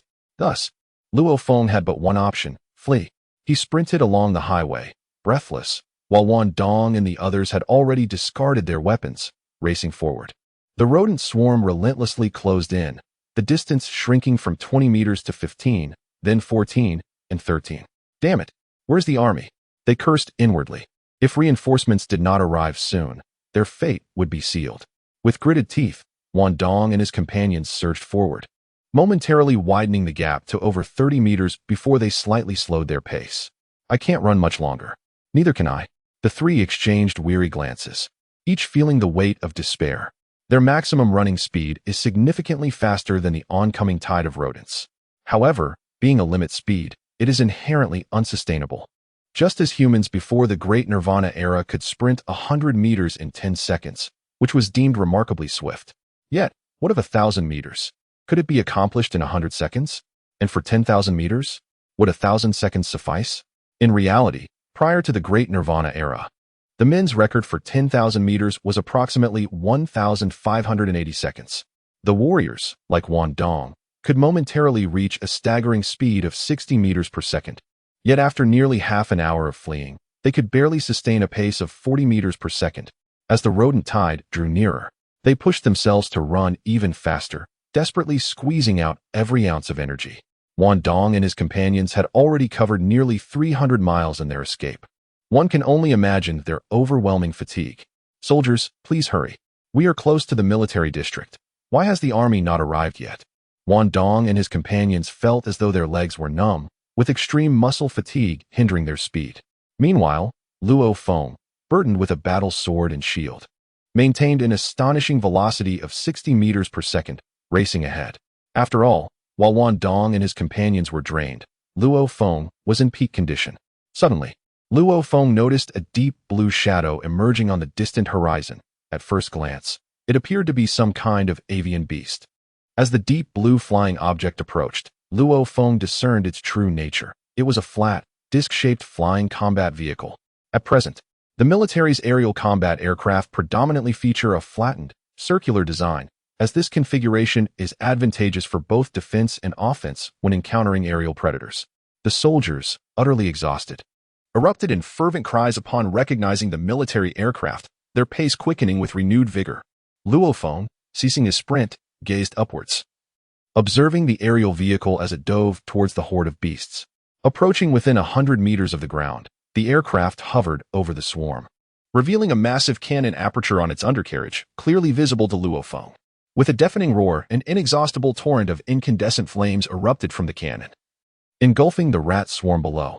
Subjected to the intense heat, estimated to be several thousand degrees, a multitude of rat-like creatures were incinerated instantly. The previously organized swarm disintegrated into chaos, filled with terrified squeals as they scattered in all directions. However, the overwhelming majority of the rodents perished in the conflagration, while a fraction managed to escape into the adjacent wastelands beside the highway, disappearing into the earth. The three soldiers exhaled in unison, relieved to have narrowly averted disaster. Their exhaustion palpable. Luo Feng called out Wan Dong towards the distance, inquiring if he had any provisions, any food or drink to spare. Luo Feng approached with a smile, observing that the Wan Dong before him was devoid of his usual cold and somber demeanor, replaced by fatigue and the elation of surviving a near-death experience. Traversing nearly 300 miles, and that too while fleeing for their lives, exacted a tremendous toll on their physical reserves. Luo Feng retrieved a bag from the side pocket of his backpack, extracting 3 high-energy sugar pills. "Ah, and here is a water pouch," he said. He handed it over. And immediately, Wan Dong and the others swallowed a sugar pill each, quickly consuming the water from the pouch as well. "Thank you, Luo Feng," Wan Dong expressed gratefully. "Allow me to introduce you to my companions. This is Wang Ke beside me, and the other is Jiang Tuesday. I have long heard of your remarkable reputation, Luo the Mad," remarked the handsome Wang Ke with a smile. "This sugar pill you provided is more delectable than any gourmet dish. I was starving, and now I feel much better." Jiang too, a man with a bushy beard, chuckled in agreement. As they walked, the four engaged in conversation. "How did you encounter the rodent tide?" Luo Feng inquired. "I heard the flying combat aircraft mention a level 3 rodent tide. My county is too close to the military district to have personally experienced it. I have certainly witnessed the ferocity of the rodent tide," Wan Dong responded, unable to contain himself. "We were resting on the rooftop of a residential building in a county when, all of a sudden, Numerous rodents emerged from various places on the ground below. It was an unfathomable sight. We were so frightened that we used steel wires to escape from one rooftop to another. We dared not descend to the ground.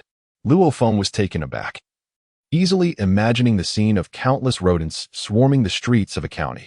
Fortunately, our team was in the outskirts of the county.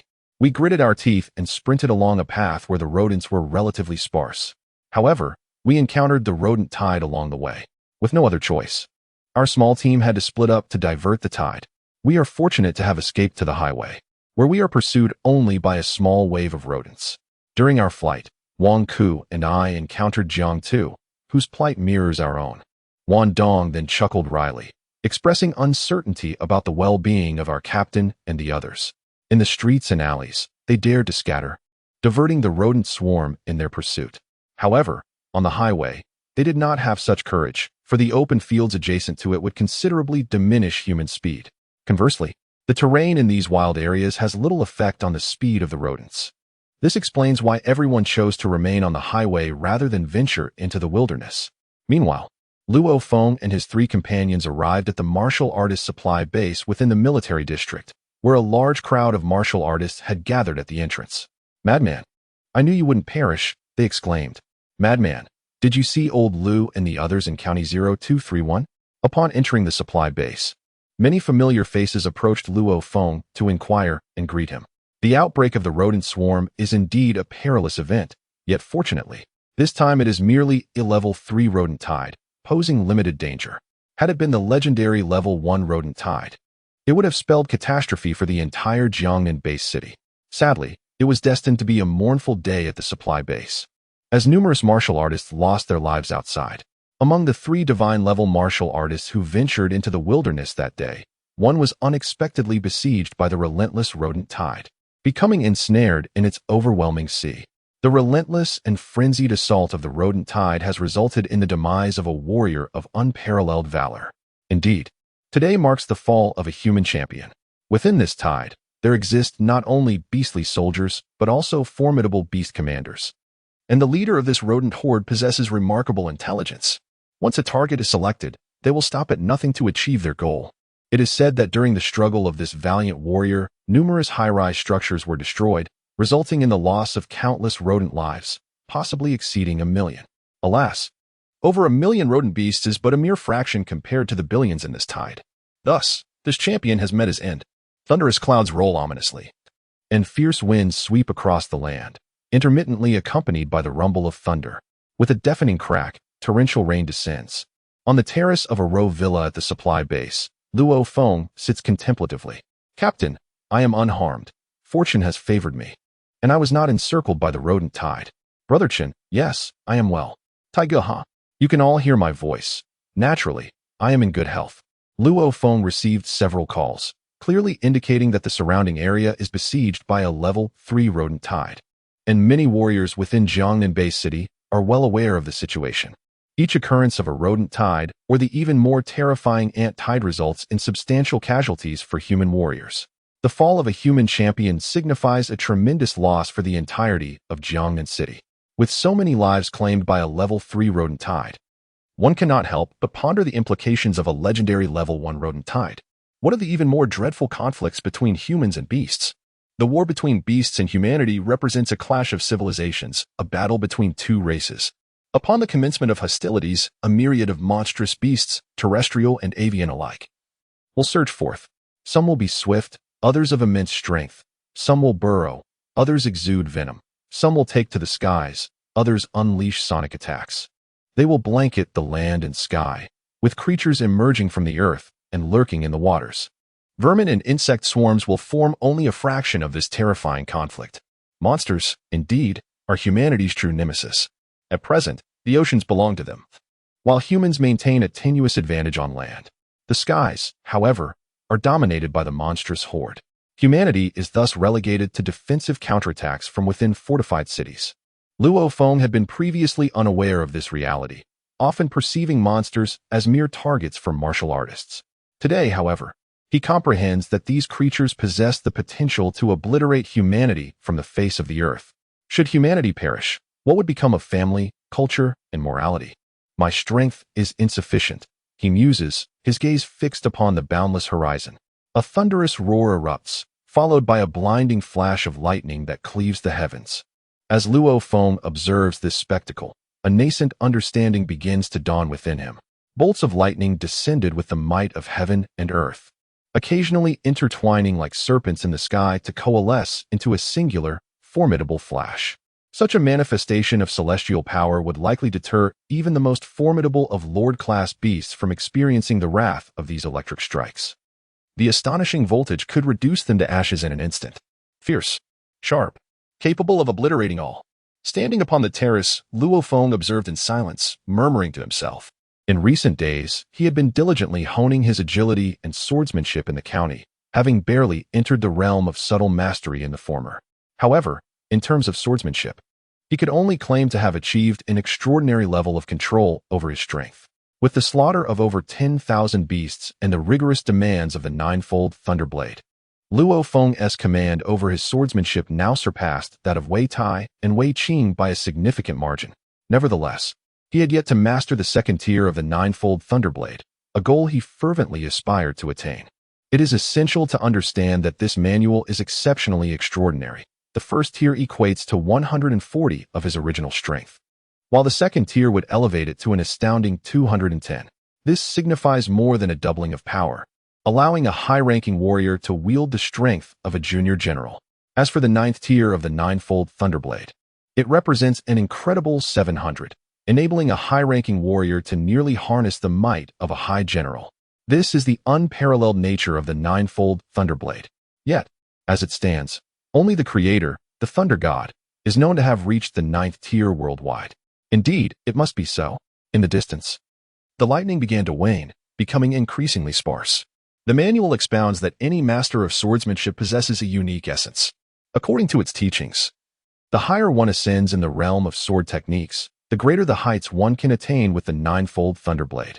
Amidst the torrential downpour, Luo Feng began to wield his blade repeatedly, unlike before.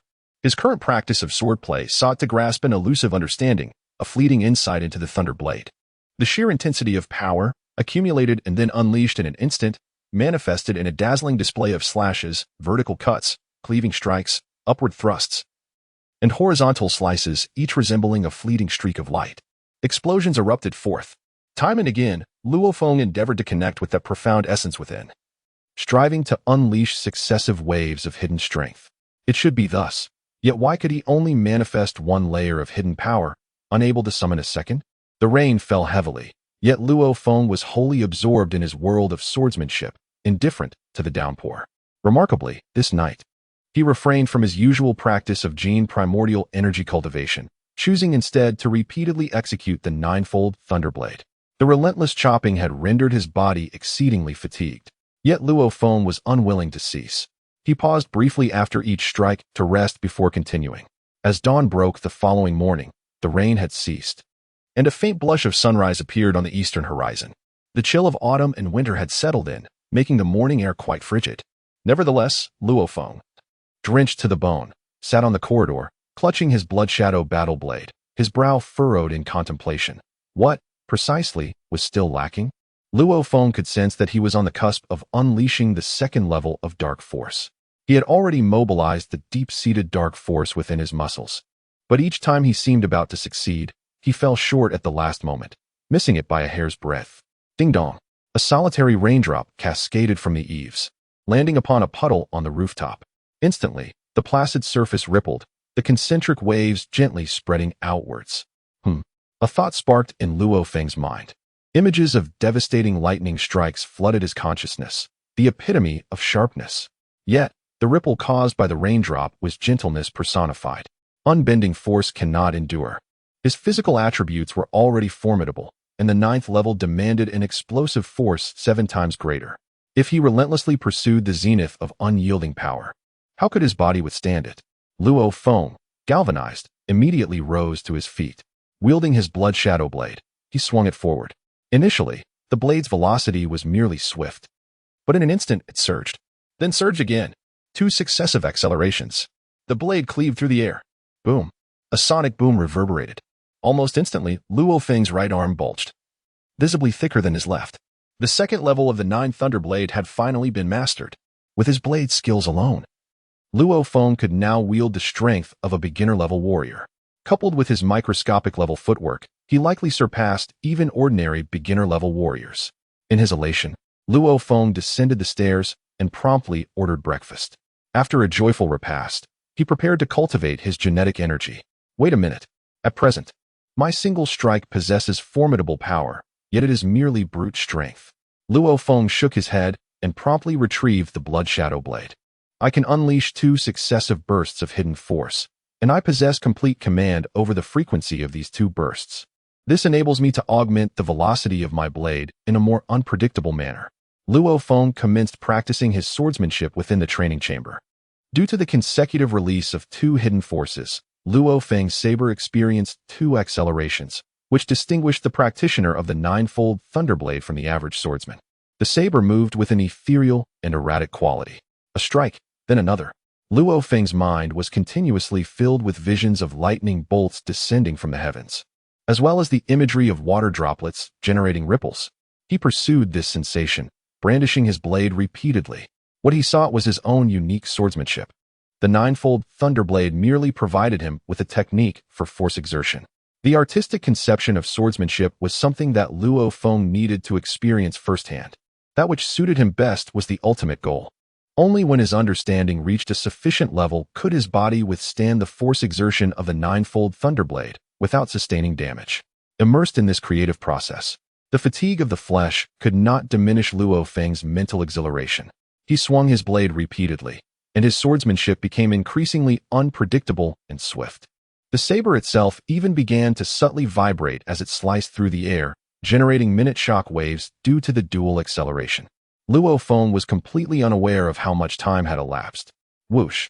A flash of saber light streaked past in an instant, resembling both lightning and mist. There was a sense of hazy distraction, yet in that fleeting moment, the lightning-like blade had already vanished. That's it. Luo Feng finally revealed a smile, his movements exuding a graceful confidence as he wielded his blade, allowing his muscles to remain relaxed while simultaneously unleashing a sudden burst of latent energy. This oscillation between tension and relaxation enabled him to sustain his endurance during combat for an extended duration. In terms of the intricacies of swordsmanship, I have transcended the foundational level and have merely grazed the surface of a deeper understanding. This realization brought great joy to Luo Feng. What shall I name my technique? Since my swordsmanship was inspired by the ephemeral brilliance of lightning, I shall call it Thunderbolt. At last, Luo Feng had a name for his unique style. Though Thunderbolt is merely a nascent concept, I am determined to refine its essence in the future. Luo Feng pondered quietly as he glanced down at his communication device, only to discover that it was already past 2 in the afternoon. Astonished, he realized that he had been immersed in refining his technique for nearly 20 hours since last night. Over the span of more than 50 days of relentless training and the demise of over 10,000 beasts, Luo Feng's agility and swordsmanship had ascended to new heights. The technique he had conceived, Thunderbolt, was beginning to take shape. Although it remained rudimentary and simplistic, its creator was only 18 years of age, and no one dared to predict the heights to which Thunderbolt might soar in the future. In the Mingyue community of Yangzhou City, at Luo Feng's home, the living room buzzed with laughter and joy as he shared dinner with his parents and younger brother. It had been merely 7 or 8 days since Luo Feng first ventured into the wilderness, yet this time, he had spent nearly 2 months immersed in its challenges. Although their parents and younger brother frequently communicated via phone, the joy of actually seeing Luo Feng far surpassed any telephonic connection. After dinner, in his brother Luo Hua's room, Luo Feng observed numerous words on his brother's Word document and inquired with a smile, "What are you writing?" "I'm reflecting on the gains and losses from stock trading over the past month and refining my stock trading theoretical framework," Luo Hua replied with a grin. "You know, the fundamental theory of stock trading can be established in just a few months. However, to enhance this theoretical framework through extensive practice takes a significantly longer time." Luo Feng chuckled. "Luo Hua, spare me the details. I hardly comprehend them. By the way, how has stock trading been for you lately?" "Currently, the entire Earth Alliance stock market operates as a unified entity. Due to varying conditions in different regions, while the overall market may decline, some areas still experience growth, and others may suffer drastic drops due to monster attacks. In such chaotic circumstances, trading stocks becomes quite challenging. Ah, I see, Luo Feng responded, picking up his phone and swiftly accessing online banking to make a transfer. Ding! To Luo Hua's astonishment.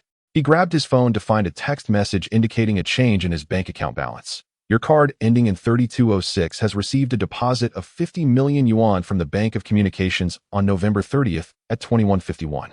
New balance, 50,003,000. Brother, 50 million? Luo Hua gazed in astonishment at his brother, Luo Feng. 50 million is no trivial sum. The current value of the Huaxia currency remains substantial, with an exchange rate of approximately 3.5 to the Earth currency. For the many merchants and affluent individuals in Huaxia, it would be quite unrealistic to procure 50 million in cash. Luo Hua, work hard. I have faith in you, Luo Feng chuckled. Luo Hua replied, his eyes gleaming as he nodded earnestly. Handling such a vast sum in the stock market instilled in Luo Hua a sense of accomplishment. For him, who had suffered from a disability in both legs, the stock market had long been regarded as a vocation. Since he began trading several years ago, he had dabbled in short, medium, and long-term investments, as well as regional stocks and speculative ventures, ultimately solidifying his own path of thought. One could say he had laid the groundwork of a master. However, even those at the master level in the stock market are susceptible to setbacks, as it demands a high degree of intellect and psychological resilience. You should get some rest, Luo Feng said with a smile before heading upstairs. 50 million. Luo Feng truly did not regard it with much concern. During the 2 months of his cultivation, he had effortlessly earned over 80 million. This remarkable speed of earning indeed elicited envy among many martial artists. But alas, Luo Feng's methods were not something they could replicate. After all, Luo Feng was a mentalist, and if he truly desired wealth, with his abilities, he could undoubtedly vanquish numerous beast generals. Last night, a torrential downpour engulfed the night. Yet tonight, the sky is adorned with a dazzling array of stars. The celestial light filters through the skylight into the martial arts hall on the 2nd floor. Luo Feng, wielding the blood shadow battle blade, repeatedly executes strikes with remarkable frequency, each time pushing himself to the limits with the 9-fold thunder blade. After enduring 20 arduous hours at the supply base, this relentless flurry of high-frequency strikes leaves him utterly exhausted within just half an hour. Subsequently, Luo Feng engages in the cultivation of the guiding technique 9-fold primordial source. Finally, he practices the 5 hearts towards heaven genetic primordial energy cultivation method. Sitting cross-legged, with the 5 hearts towards heaven technique activated, a glimmer of joy appears on Luo Feng's face. He can distinctly feel every cell in his body, as if starved, fervently consuming the cosmic energy. Upon mastering the 1st level of the 9-fold Thunderblade, his cultivation speed has nearly doubled. Now, having achieved the 2nd level, his cells seem even more ravenous, capable of absorbing greater amounts of genetic primordial energy. As time passes, each cell in his body appears to rejoice, as if letting out a satisfied sigh, reaching a state of saturation. Upon mastering the 1st level, his cultivation speed increased 2-fold. Although the increase from the 2nd level is not as significant as the 1st, it still contributes a third more to his pace. Luo Feng marvels at the astonishing effectiveness of the 9-fold Thunderblade, especially when combined with the guiding technique, resulting in an astonishingly rapid cultivation speed. After a month of diligent practice at home, followed by 2 months of honing his skills in the wilderness, he wonders how much his strength has grown over these past 3 months. Luo Feng harbored a sense of anticipation. Indeed, these past 3 months had witnessed remarkable progress for him on a daily basis. A primary factor was his status as a spiritual adept, with his mental fortitude subtly enhancing his physical form, a common initial advantage for those with such abilities. Furthermore, he cultivated the supreme technique, 9-fold Thunderblade, compounded by 2 months of relentless combat on the precipice of life and death. This trifecta propelled Luo Feng's cultivation at a pace 5 to 6 times faster than that of ordinary, albeit talented, martial practitioners. Tomorrow, I shall venture to the limitless hall to assess my current strength, Luo Feng mused, eager to evaluate the fruits of his arduous training. At the crack of dawn, a little past 5, Luo Feng made his way to the limitless hall. Madman, out so early? Some martial artists engaged in morning exercises within the residential complex greeted him. Madman, I hear you've amassed quite a fortune these past 2 months. You must treat the brothers in our community to a hearty feast, a joyous occasion for all. Many martial artists jovially hailed him. While Luo Feng's previous windfall from hunting the hunter silver moon direwolf remained largely unknown, his recent 2-month rampage, slaughtering common beast soldier-level monsters, had made him a recognizable figure in martial circles. His tally of over 10,000 monsters slain in 2 months was nothing short of madness, hence the moniker. Sure, no problem. How about tonight? Luo Feng responded with a hearty laugh. Upon entering the limitless hall, the receptionist recognized him immediately, exclaiming, "Mr. Luo, you're here so early. The upper floors are still deserted. Would you care for a drink? I shall bring it to you." On the 6th floor of the Extreme Club, as Luo Feng gazed upon the expansive martial arts training hall on the 6th floor, he was filled with a sense of nostalgia. It was here that he had undergone his preliminary warrior assessment, and now, in the blink of an eye, he had transformed from a mere novice into a true elite warrior. Luo Feng first activated the switch of the punching force testing machine, followed by the speed testing apparatus. Once the speed tester was operational, he casually positioned himself on the track, eager to gauge his current capabilities. With an effortless stance, Luo Feng suddenly propelled himself forward, akin to an arrow released from its bow. In the blink of an eye, he traversed the track and came to a halt. Approaching the speed tester, he noticed the screen displaying a remarkable figure, 78.6 ms. Impressive, he thought, his eyes sparkling with excitement. A speed of 60 meters per second signified the threshold of a high-level warrior's physical prowess, while 90 meters per second represented the baseline for a junior war general. Next, he decided to test his punching power. Moving to the punching force testing machine, he took a deep breath and unleashed a powerful strike. The impact resonated like thunder as his fist collided with the target, causing it to vibrate violently. The screen read an astounding 6,121 kilograms. The standard for a high-level warrior was typically around 4,000 kilograms, while 8,000 kilograms marked the threshold for a junior war general. It is important to note that these figures serve merely as rough benchmarks. In the present day, one's strength is primarily assessed not by physical attributes, but by their achievements in slaying beasts. After all, physical abilities are but one facet of true strength. Simultaneously, the waist, hips, and even the back of the body rippled like the surface of water, unleashing 2 waves of concealed energy. The force connected. The second level of the 9-fold Thunder Blade unleashed 21 units of power, erupting forth. As Luo Feng swung his fist, his speed surged dramatically, accompanied by a sound akin to an explosion of air, striking the target of the punching power test machine with tremendous force. The punching target toppled significantly before gradually righting itself. The screen momentarily paused before displaying a figure, 12,928 kilograms. Remarkable. A faint smile appeared on Luo Feng's face. According to his calculations of 6,121 multiplied by 2,1, the precise figure should be 12,854. However, the measurement of punching power is inherently an approximation, occasionally fluctuating. It can be said that Luo Feng's full force output approached nearly 13,000 kg. His innate physical strength was at the advanced warrior level. With the technique of 9-fold Thunderblade, he achieved the novice battle general level, surpassing the baseline of 8,000 kg. The punching power of a novice battle general typically ranges between 8,000 and 16,000 kg. Finally, he proceeded to test his neural reaction speed. Entering the neural reaction testing room, Luo Feng adjusted the setting to novice battle general level mode and configured a 5-second delay activation. After pressing the red button, he swiftly stepped into the designated area. Standing within the circle, approximately 5 seconds later, the neural reaction testing machine's barrel began to rotate, accelerating until it reached an astonishing speed. Subsequently, dozens of gun barrels within that massive apparatus fired rubber bullets in rapid succession, hurtling towards the red shield within. With remarkable alacrity, Luo Feng positioned himself at the epicenter of the crimson circle, initiating a series of swift maneuvers. His footwork, ethereal yet expeditious, conveyed an air of effortless mastery. Were one to find an individual with comparable neural response times, they would likely find it challenging to replicate Luo Feng's ease. For his movement technique had attained the level of intricate control. By harnessing this meticulous command, Luo Feng could optimize his evasive capabilities to their utmost potential. Thud, thud.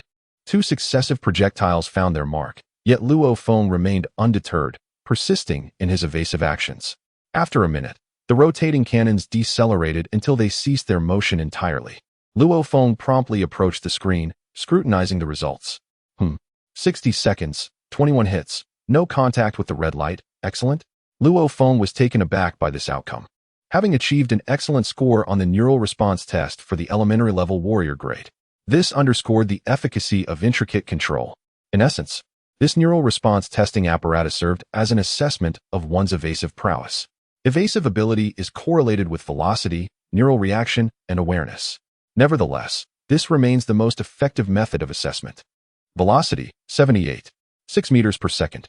Striking force, 6,121 kilograms. Capable of nearly 13,000 kg with explosive force. Neural response test, elementary warrior grade, excellent. Luo Feng was highly gratified by these results. He was cognizant that his physical attributes were at the advanced warrior stratum, yet, owing to the force exertion techniques of the ninefold Thunderblade and the supplementary effects of intricate control, he had attained the level of the elementary warrior grade in both offensive power and neural response testing. Having concluded the tests, Luo Feng descended the stairs in high spirits. In the bar area of the ground floor lobby, several martial artists were engaged in conversation. Madman, Luo Feng. Curator Wu Tong was also present, smiling as he said, "You came early this morning. Did you wish to observe the qualifying assessment for martial artists? You missed the previous sessions, but this time you can witness how this batch of newcomers performs. Perhaps you could even test them yourself?" Luo Feng was taken aback.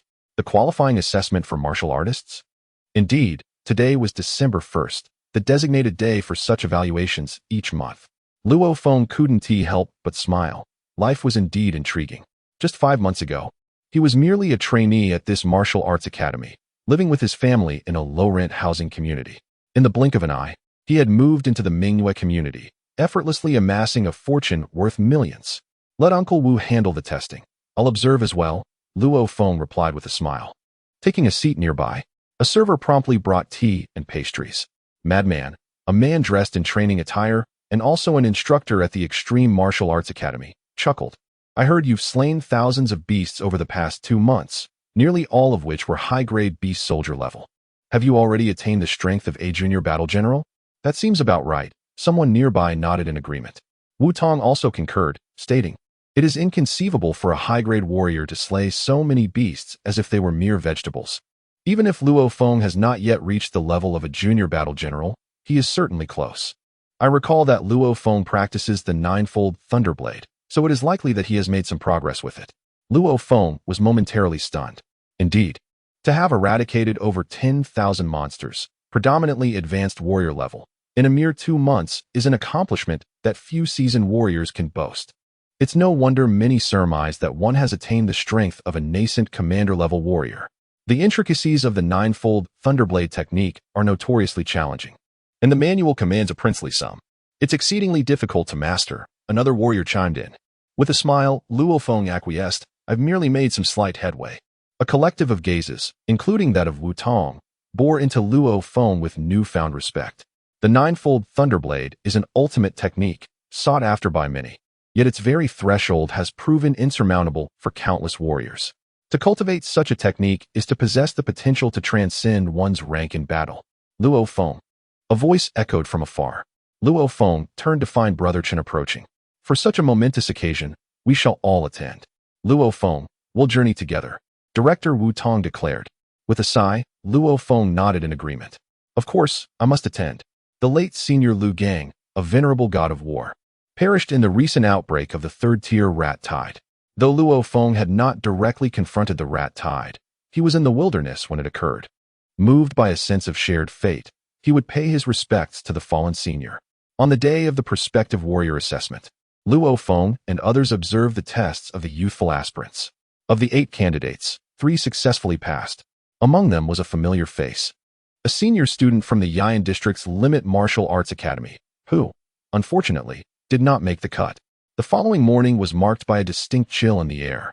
The vicinity of the Hall of Heroes Funeral Home in Jiangnan City had been placed under a strict security lockdown, as a multitude of individuals were expected to arrive to pay their respects to the departed veteran, Lu Gang. The entire Firehammer squad had convened, each member clad in somber black attire. "The turnout today is truly remarkable," Chen Gu remarked, unable to suppress a note of awe. Luo Feng cast his gaze about, noting that the surrounding streets were densely populated with mourners. It was particularly noteworthy that this was only the first day of the mourning period, reserved exclusively for martial artists, family members, close relatives, and select dignitaries from the government. For the subsequent 7 days, the general public would be permitted to offer their condolences. Even so, the assembly today numbered in the thousands, comprising the upper echelons of Jiangnan City society. Among the attendees were prominent figures from influential families and financial conglomerates, high-ranking officials from the government and military, and, most significantly, a substantial contingent of martial artists. Notably, some of these martial artists were formidable war god-level experts. It was only natural that fellow war gods would attend to honor a fallen comrade. The national television network is here as well, Luo Feng observed. Pointing towards the broadcast vehicles, Gao Feng commented with a tinge of solemnity, a nationally televised memorial service is reserved for the passing of a war god, or a martial artist of even greater stature. Such an honor is rarely bestowed. Considering the limited number of war gods who pass away each year across the entirety of China, he further noted that warrior-level and warlord-level martial artists were not entitled to such distinguished recognition, emphasizing that even among military generals, only a select few at the highest ranks qualified for such a tribute. Look, Luo Feng pointed out, that's the mayor of Jiangnan City. And beside him stands that leader who frequently appears on television. TSK. Behold that figure, the patriarch of the Su family of Jiang and among the 12 families of the HR Alliance. Upon hearing the mention of the Su family, Luo Feng instinctively turned his gaze. There stood an elderly man, his hair as white as snow and his physique slightly portly, appearing to be in his 80s or 90s. Yet, he exuded an air of authority cultivated through years of holding high office, accompanied by 4 subordinates.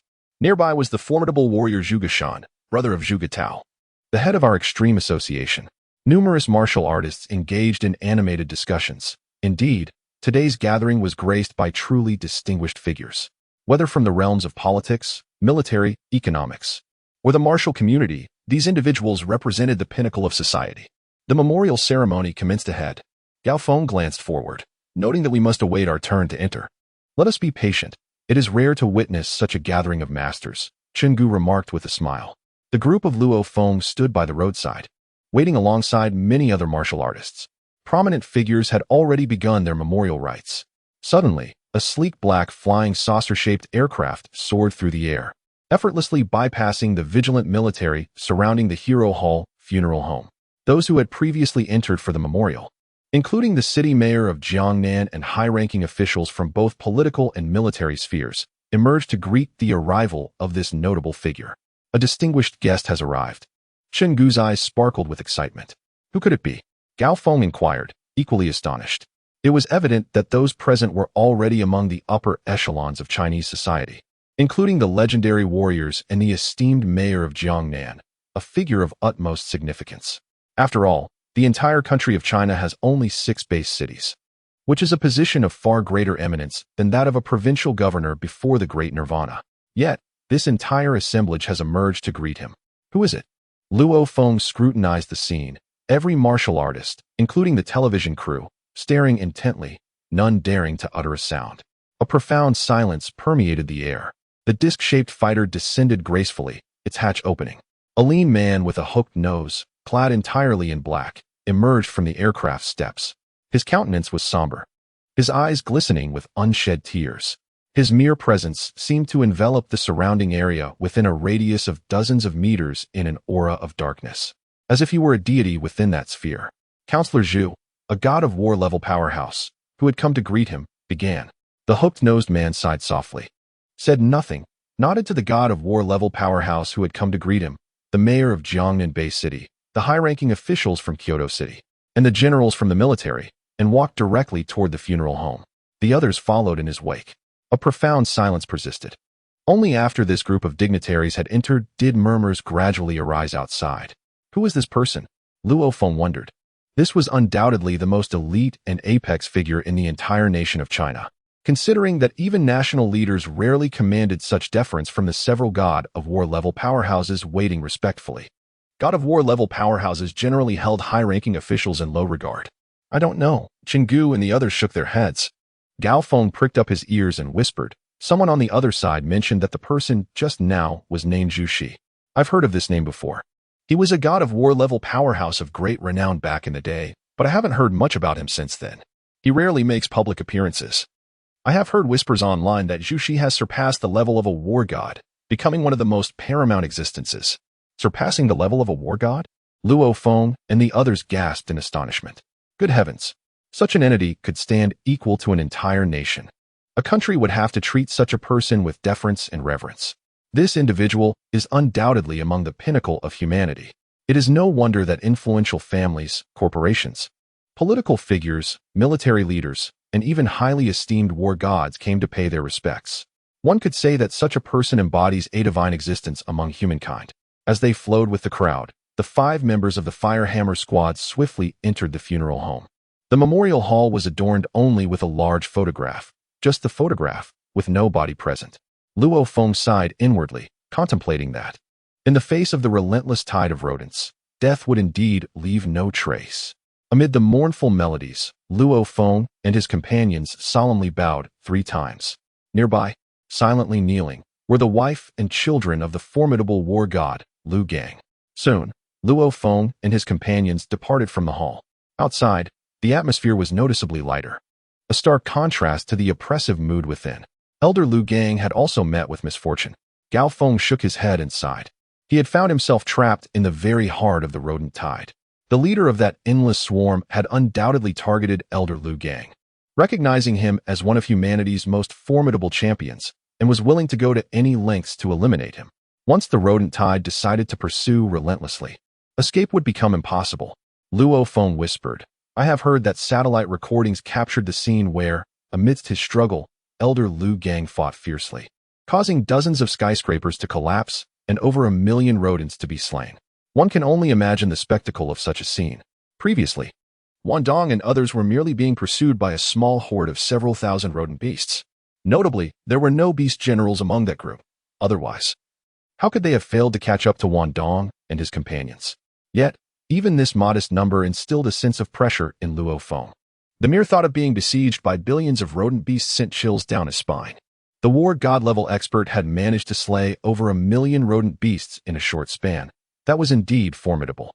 If Senior Lu Gang had exercised more caution and avoided the core of the rodent tide, he might have survived.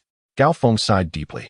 Outside the funeral home, the air was thick with coldness, and the streets were filled with figures from the martial arts community, political circles, military, and affluent families. Luo Feng, a voice called out. Turning, Luo Feng spotted Su Xian clad in black not far away, her attire lending her an aura of icy composure. Su Xian, aren't you attending class today? Luo Feng inquired. It's Saturday. I just came with my family, Su Xian replied with a smile. Luo Feng, taken aback, offered a self-deprecating smile. Saturday? Oh, I've lost track of the days as a martial artist. One truly doesn't pay much attention to the day of the week. Back in school, I was so acutely aware of weekends. Now that Luo Feng is a martial artist, he is different from the rest of us, Su Xian remarked playfully. Thus, Luo Feng and Su Xian engaged in conversation by the roadside, while a middle-aged woman nodded with a smile. Su Gang ambled a short distance away, his peripheral vision catching sight of Luo Feng and Su Xian in the distance. With Su Gang's keen eyesight, he could distinctly discern the expressions and demeanor of the two. It was apparent that they were engaged in a lively conversation, which only served to darken Su Gang's countenance. His sister, a proud individual, was typically disinclined to associate with males of her age. How could she be so amiable with Luo Feng? Given that Su Xian had reached the legal age for marriage, Su Gang was particularly concerned about her romantic entanglements. Regardless of the circumstances, he held a rather unfavorable view of Luo Feng, a martial artist whose fate was uncertain and who dared to pursue his sister. The deeper the entanglement, the more suffering his sister would endure in the future. Su Gang seethed internally. He had previously hinted to Luo Feng to maintain distance from Su Xian. If the latter had any sense, he would have complied. What audacity! Su Gang was evidently furious, but what could he do about it? He would not act foolishly by confronting him directly. Suddenly, Su Gang's gaze was drawn to an individual nearby, and a thought sparked in his mind. Perhaps he could teach Luo Feng a lesson and encourage him to retreat. With this resolve, Su Gang began to move toward the left. Young Master Su, a young man with a shaved head, yet possessing an attractive visage, greeted him with a smile. Guahai. Su Gang replied with a smile as he approached, surprised to encounter Guahai. I thought you were in the wilderness zone. This is a significant occasion, the memorial for Senior Luo Feng. How could I possibly miss it? The dapper young man, bald and handsome, cast a glance toward the direction of the funeral hall, shaking his head with a sigh. Once, I too had the privilege of receiving guidance from the esteemed elder Luo Feng. Who could have anticipated that such a formidable figure would meet such an end? Su Gang sensed the genuine sorrow emanating from Guahai and inwardly shook his head. It seemed rather pretentious for Guahai to display such grief, given that his connection with the legendary warrior Luo Feng was minimal. As a businessman, he could hardly grasp the profound bonds shared among martial artists. Those who tread the thin line between life and death hold deep reverence for acts of kindness. The mentorship of an elder is something one carries for a lifetime. Guahai, my sister is here today as well, Su Gang said with a smile. Su Xin, where is she? Guahai inquired, curiosity piqued. Su Gang let out a wry chuckle, gesturing subtly in a certain direction. There, just over yonder, engaged in conversation with a young martial artist. Guahai squinted into the distance, spotting Luo Feng and Su Xin. His brow furrowed slightly in surprise. To my knowledge, Miss Su Xin rarely interacts with martial artists. This young man must share a unique rapport with her. Though he harbored feelings for Su Xin, Guahai did not presume that his affections would necessitate a reciprocal response from her. Indeed, they share a common background as classmates. My sister seems to hold a favorable view of him. Otherwise, she wouldn't be conversing so freely, Su Gang remarked. Guahai nodded in agreement, acknowledging that it was unusual for Su Xin to engage in such extensive dialogue with a young man. Despite his composure, a twinge of jealousy flickered within him. That young man, I had previously warned him to keep his distance from my sister. Yet, it appears he harbors intentions toward her.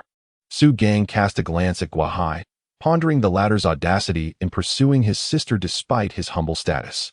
As a mere warrior-level martial artist, one could meet an untimely demise at any moment. The notion of such a frog attempting to court a swan was utterly absurd. Guahai raised an eyebrow, a flicker of pride igniting within him. It was only natural for the youth to feel this way, in comparison to Su Gang. He had already ascended to the rank of intermediate battle general at the tender age of 21. You are indeed correct, Su Gang.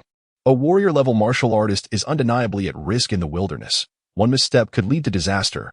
Guahai nodded, reflecting that if the lad truly cared for Su Xin, he ought not to pursue her.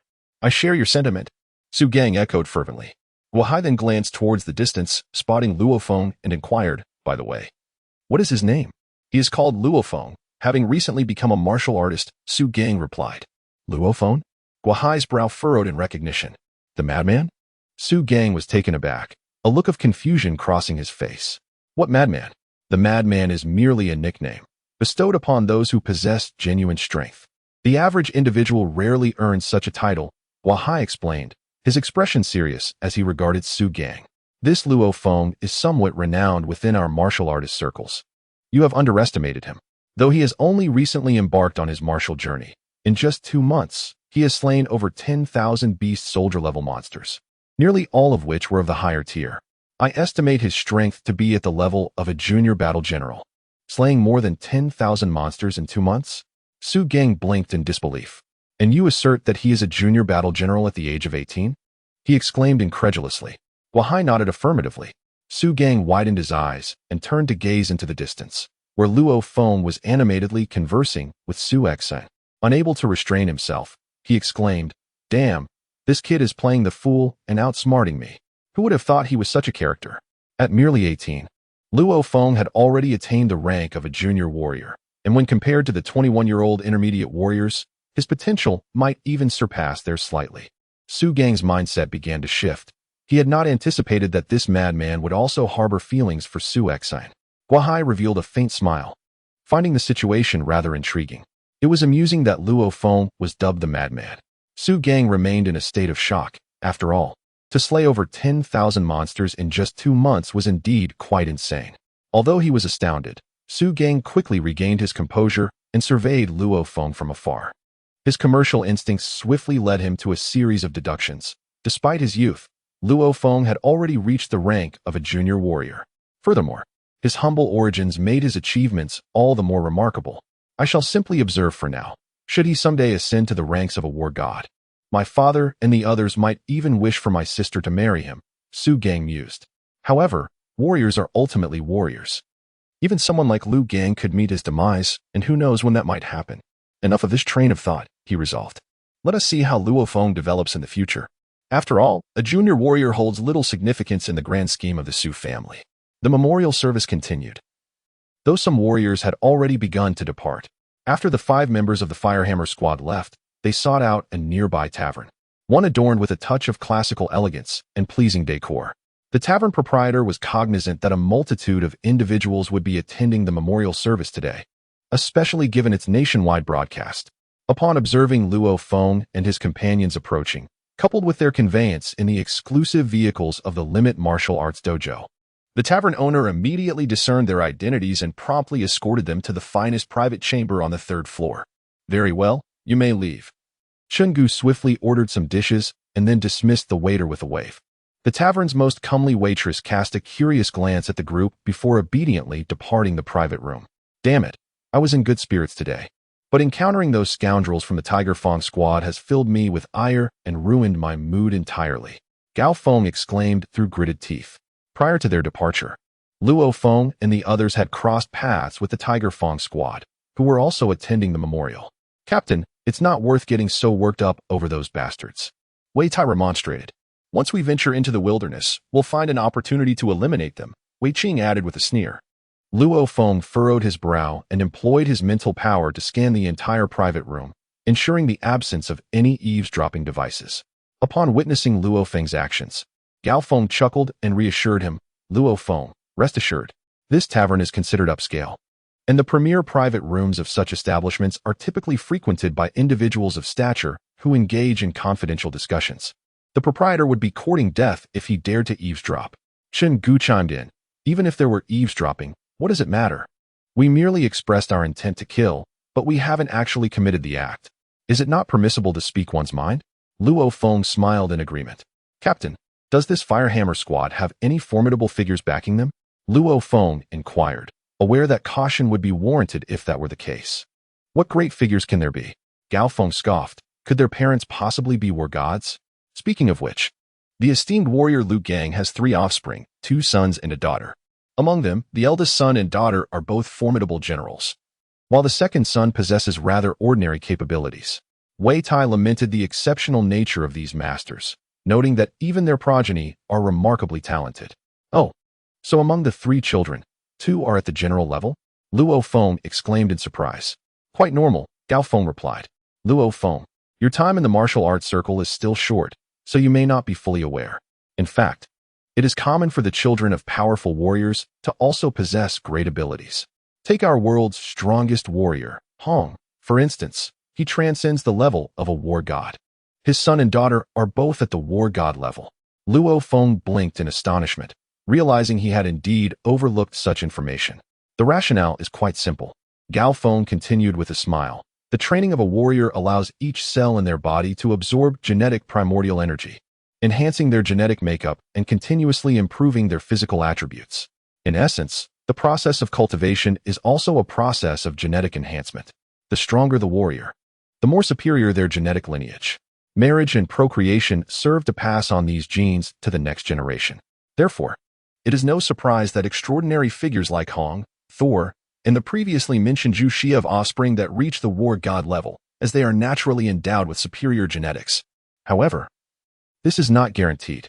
If the descendants do not match the prowess of their predecessors, it may lead to a decline in strength over generations, ultimately resulting in a mediocre family lineage. Luo Feng nodded in understanding. Indeed, matrimony and procreation serve as the conduits for genetic inheritance, bestowing inherent advantages upon the progeny of the strong. As the chamber door swung open, a server entered, bearing victuals.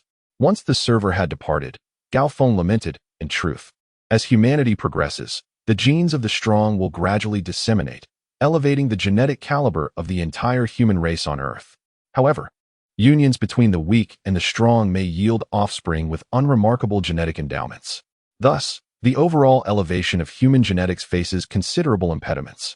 The strong are instrumental in augmenting the collective genetic heritage of humanity, while the weak, conversely, contribute to its diminution. Yet, one certainty prevails with the passage of time. The aggregate physical prowess of humanity on Earth will inexorably ascend. A day will dawn when virtually all of humanity can ascend to the ranks of martial practitioners. Luo Feng nodded in agreement with Luo Feng's conclusion. Of course, when all of humanity could become martial artists was something that no one knew. 500 years? 1,000 years? 5,000 years? Luo Feng smiled wryly. The evolution of all mankind was indeed a long process. Luo Feng and his cohort swiftly concluded their midday repast. And after the removal of the dishes, they summoned tea. Old Chun and the Weitai brothers were now well versed in their capabilities. I propose we venture into the wilderness within the next couple of days, Luo Feng declared, casting his gaze upon the group. Any dissenting opinions? Perhaps the day after tomorrow? Chungu ventured. Luo Feng concurred. Let us depart the day after tomorrow, Captain. But, pray tell, what destination do we seek this time? Haha. Chungu chuckled. Naturally. We shall eschew those paltry county towns this time, for our company is far mightier than before. It is no exaggeration to state that the overall strength of our cohort has increased tenfold. Let us venture into the grand metropolises. Wei Tai and Wei Qing's eyes gleamed with fervor. In times past, they had, at most, dared to tread in the prefecture-level cities. Or, shall we indulge in a touch of audacity and seek our fortune in City 003? Luo Feng inhaled deeply, his voice hushed as he spoke. City 003, the assembled company, including Luo Feng, recoiled in astonishment. What did City 003 represent? It was, without a doubt, one of the most formidable regions in the entirety of Eurasia. Its proximity to the ocean meant that a plethora of marine behemoths haunted its waterways. It boasted perhaps the most diverse collection of architectural structures in all of Asia, which, in turn, caused the monster population to reach an alarming figure. Even Lord-class monsters were plentiful here, and some surpassing the Lord class had taken up residence. A multitude of elite martial artists flocked to this place. Even martial artists from other Chinese-based cities made the journey specifically for this purpose. This was virtually the main camp for the battles between human martial artists and monsters. This was prior to the Great Nirvana, the economic heart of China, the former Shanghai. Thither, Wei Tai and Wei Qing were visibly startled. That is rather extreme. This is too big of a leap. Wei Tai could not help but exclaim, perhaps we should first try our hand at City 023, the former Suzhou? Even the most audacious among them felt a tremor upon hearing the name of City 003. After all, that place was a veritable den of dragons and serpents, teeming with formidable figures. Luo Feng turned his gaze upon the group, a smile playing on his lips. Are you afeared? Why fear? Venturing into City 003 is a matter of prestige. Chungu's eyes gleamed with excitement. Go? Of course, we must. After all, City 003 is vast, more than 10 times larger than other cities. We'll infiltrate it gradually from the outskirts. What's there to fear? Luo Feng, what do you say? All eyes turned to Luo Feng, the team's foremost combatant. Luo Feng pondered, well aware of the legendary City 003. Its significance to humanity now mirrored the unique status of old Shanghai before the Great Nirvana. Very well, we can enter, but we'll proceed cautiously from the suburbs, Luo Feng affirmed. Naturally, we'll advance slowly from the outskirts. Do you think I'm tired of living? I have no desire to die, Luo Feng chuckled. Some of my old acquaintances are in City 003. It's where the elite martial artists gather. We're finally embarking on our own adventure there. Daring to operate in City 003 is a symbol of strength. Given the abundance of magnates and giants, even the suburbs teem with beast general-level monsters. The heartland is home to numerous lord-level monsters. Those lacking strength wouldn't dare to venture into City 003 suburbs. Excellent. Let's all prepare and rest well. We'll depart for City 003 early the day after tomorrow, Luo Feng said with a smile. All right, to City 003. Luo Feng and the others were filled with fervor. On the third day, Luo Feng and Chungu departed from the Mingyue community, meeting with Luo Feng, Wei Tai, and Wei Qing at the HR Alliance Mall, before heading towards the supply base of the Southeast Military District. The Southeast Military District, in terms of scale, surpasses even the Northern Military District of the Jiangnan-based city. This supply base is also considerably larger than that of the Northern Military District. Upon receiving the keys, Luo Feng and his companions walked through the supply base, marveling at its vastness. The number of residences here far exceeds that of the Northern Military District, and one could easily observe a multitude of warriors scattered throughout. In terms of strength, the warriors here vastly outclass those on the northern side, undoubtedly so. Luo Feng remarked that City 003 is situated near the ocean, where countless beasts have breached the continent, threatening the inland regions along the Huangpu River. This military district exists primarily to combat these oceanic beasts, and the warriors here are mainly tasked with dealing with the monsters plaguing City 003. Compared to terrestrial monsters, oceanic creatures pose a far more terrifying threat to humanity. The ocean covers a far greater expanse than land, and it serves as the undisputed domain of these beasts, leaving one to imagine the sheer number of monsters lurking beneath the waves. Look, is that the poison demon gun? Wow, isn't that a war god? It's a rarity to encounter a war god-level warrior in the northern military district, yet here we see one immediately. It is hardly surprising, as City 003 is one of the foremost monster strongholds across the entire Eurasian continent, attracting not only experts from our Jiangnan base city, but also from other base cities. Thus, the abundance of skilled warriors is to be expected. The Firehammer squad, observing from their balcony, expressed their astonishment at the sights below. The martial artists here hail from every corner of the nation. Let us partake in a meal, and following our midday repast, we shall embark towards City 003. Luo Feng declared. Shortly thereafter, the fully equipped Firehammer squad, a party of 5, departed from the supply depot. It is the Firehammer squad. They have also arrived in this vicinity. I have heard tell that the newly inducted madman of the Firehammer squad is quite formidable, a neophyte war general. His future progression is assuredly swift. Conversations filled the supply depot as individuals jested and gossiped. Madman Wan Dong, conversing with a companion beneath the shade of a tree, turned his gaze. The Firehammer squad was advancing towards the main gate of the base. Dongzi, is this Luo Feng from the same cohort as you? Inquired the burly man beside him. Indeed, Wan Dong affirmed. He and I became martial artists together. During the tertiary rat tide, I encountered him. I did not anticipate his presence in the southeast military district. During the aforementioned rat tide, the captain of Wan Dong's original squad perished. Consequently, Wan Dong and his comrades integrated into other martial artist squads, leading them to this location. Dongzi, persevere, lest you be outshone by this Luo Feng, the robust man encouraged. Thumping Wan Dong's chest, Wan Dong watched Luo Feng's figure vanish through the main gate, his heart a vortex of emotions. They had participated in the martial artist combat assessment together, both recruited early by the dojo. Yet, in the blink of an eye, he remained a novice striving diligently. While Luo Feng had already carved out a reputation within martial artist circles, the moniker Madman of Jiangnan City was now widely recognized. To forge a reputation is an arduous undertaking, achieved either through an earth-shattering battle or extraordinary feats. In a mere 2 months, Luo Feng managed to vanquish over 10,000 monstrous creatures, a feat achieved either through his remarkable prowess or the accumulation of his long-standing reputation.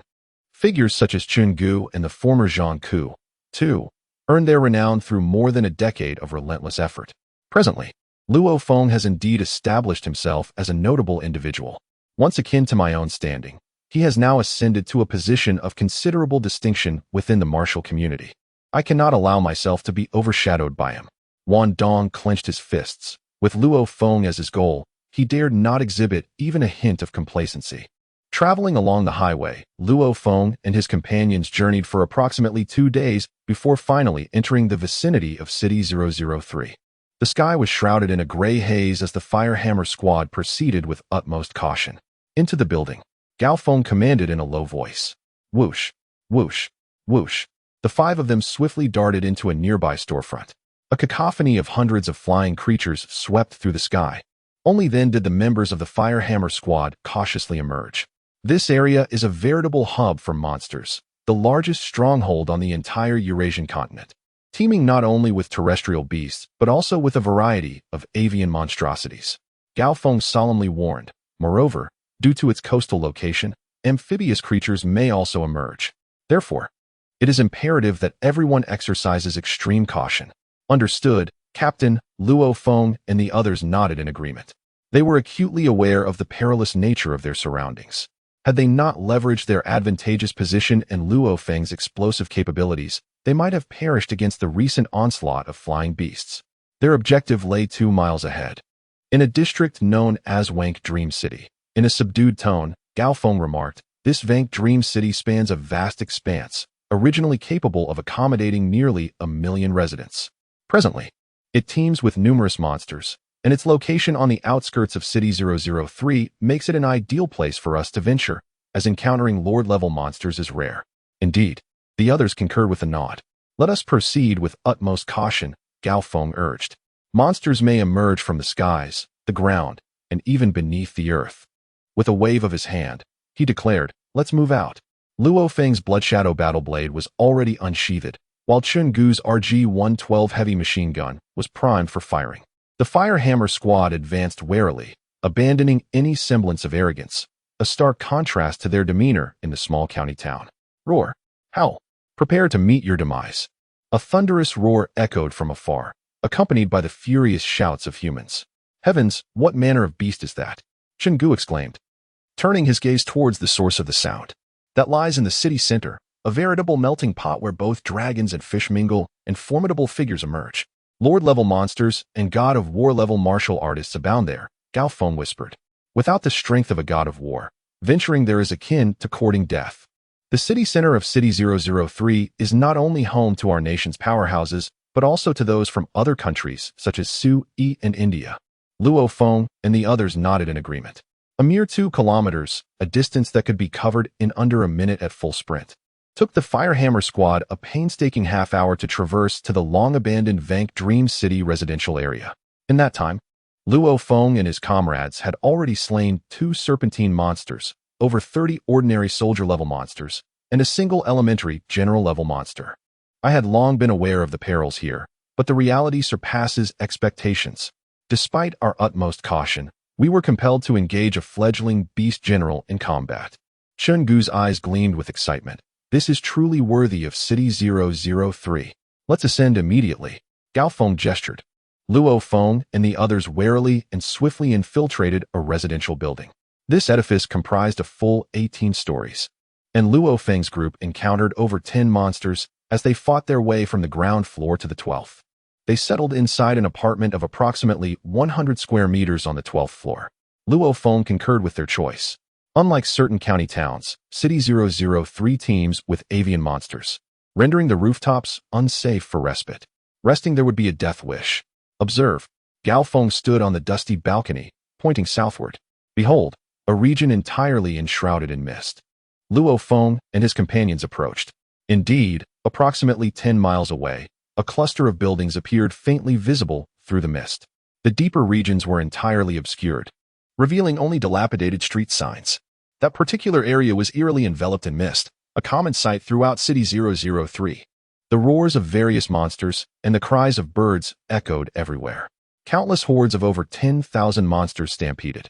At the heart of that zone, formerly a Carrefour supermarket, resides a high-level dominator monster, Luo Feng solemnly warned. Remember, under no circumstances should we approach that area.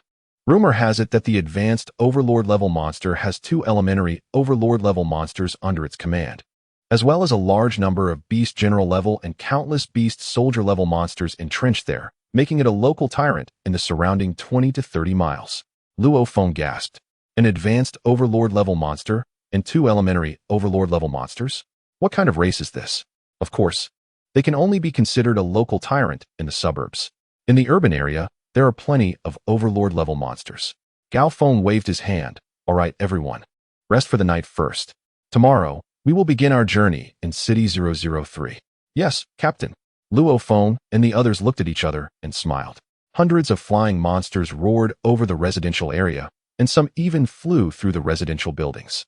The closest monster was only 20 to 30 meters away from Luo Feng and his companions. Everyone, go to the bedroom to rest.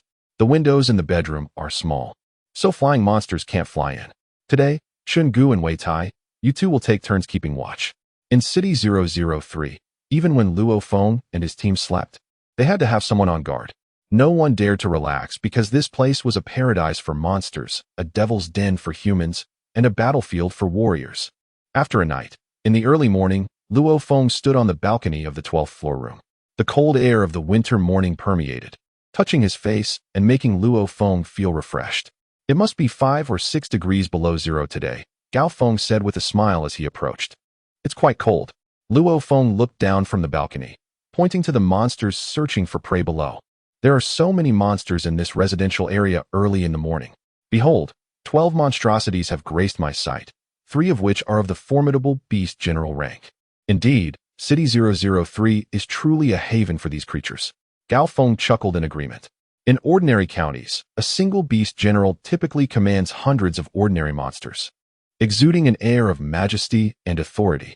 In contrast, the county where Luo Feng honed his swordsmanship was under the dominion of a beast general who led not merely hundreds, but potentially thousands of ordinary beast soldiers. The fewer the beast generals in a county, the greater the number of ordinary monsters they command. Yet here in City 003, even in the outskirts, a beast general usually leads only 2 or 3 beast soldiers, with some even standing alone as solitary commanders. Let us go, brothers. To earn our fortunes, Chungu remarked with a grin. City 003 is indeed remarkable. The beast generals roam freely. Wei Qing and Wei Tai's eyes sparkled with excitement. City 003 is fraught with peril. Yet danger and opportunity coexist. Although the abundance of formidable monsters poses a threat, one may quickly meet their demise if they lack adequate strength. Even the powerful may falter when besieged by a horde. However, the beast generals here often lack a retinue, significantly reducing the difficulty of hunting them. Whoosh, whoosh, whoosh. At the staircase, Luo Feng's mental energy swept over the corners, and with a wave of his hand, he declared, "All is clear. There are no monsters within 20 meters. Corners are typically prime spots for ambushes by lurking beasts." Luo Feng's mental prowess serves as the ideal detector. Being associated with a mentalist brings great advantages. Chungu chuckled slyly. Everyone, remain vigilant and silent. The monsters possess keen hearing. Luo Feng cast a sharp glance at Chungu, prompting him to promptly seal his lips. Luo Feng took the lead, with Luo Feng trailing behind. Wei Tai and Wei Qing flanked either side, while Chungu occupied the center. Luo Feng's gaze fell upon a trio of horned wild boars roughly 100 meters away. The foremost beast was colossal, its singular horn an inky black, starkly contrasting the usual gray fur of ordinary monsters. Each bristle on its body resembled steel needles, transformed into a deep obsidian hue, signifying its status as a primary beast general. "That one," Luo Feng murmured, "the horned wild boar ahead. Everyone remain vigilant and keep an eye on the surroundings. I shall handle this." Whoosh, whoosh, whoosh.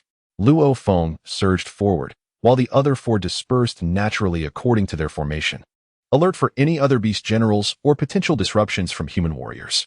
The beast general horned wild boar, upon noticing the solitary human charging towards it, let out a furious roar, its speed instantly skyrocketing to 100 meters per second, approximately 360 kilometers an hour, its horn aimed menacingly at Luo Feng.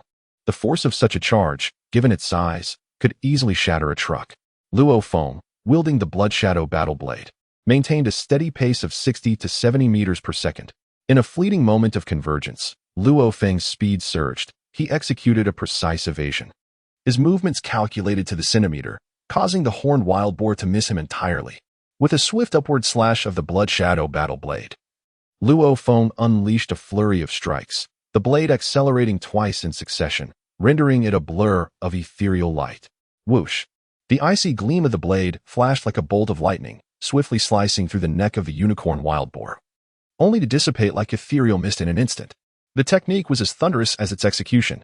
With a resounding thud, Luo Feng's Blood Shadow battle knife appeared to casually deliver 2 strikes, promptly severing the throats of 2 more beast soldier-level unicorn wild boars. The once formidable beast general, now lifeless, continued to charge forward for over 10 meters due to inertia, before crashing to the ground and sliding several meters until it collided with a sturdy tree that had stood for decades, causing it to shudder slightly before coming to a halt. Remarkable. This young lad has dispatched a primary battle general-level monster with mere swordplay. Chungu and others had gathered around, visibly impressed. What significant progress he has made. Luo Feng was equally delighted, having already taken the initiative to dissect the fallen beast. The seamless integration of agility, swordsmanship, and extensive experience made the slaughter of a primary battle general seem deceptively effortless. Luo Feng mused inwardly, having dispatched over 10,000 monsters. He now faced these creatures with absolute composure, maximizing the finesse of his techniques. With minimal exertion, he swiftly eliminated his adversaries. Excellent, the harvest is complete. Luo Feng beamed. It seems we will be able to hunt numerous beast general-level monsters in just a day. Let us move on to the next one.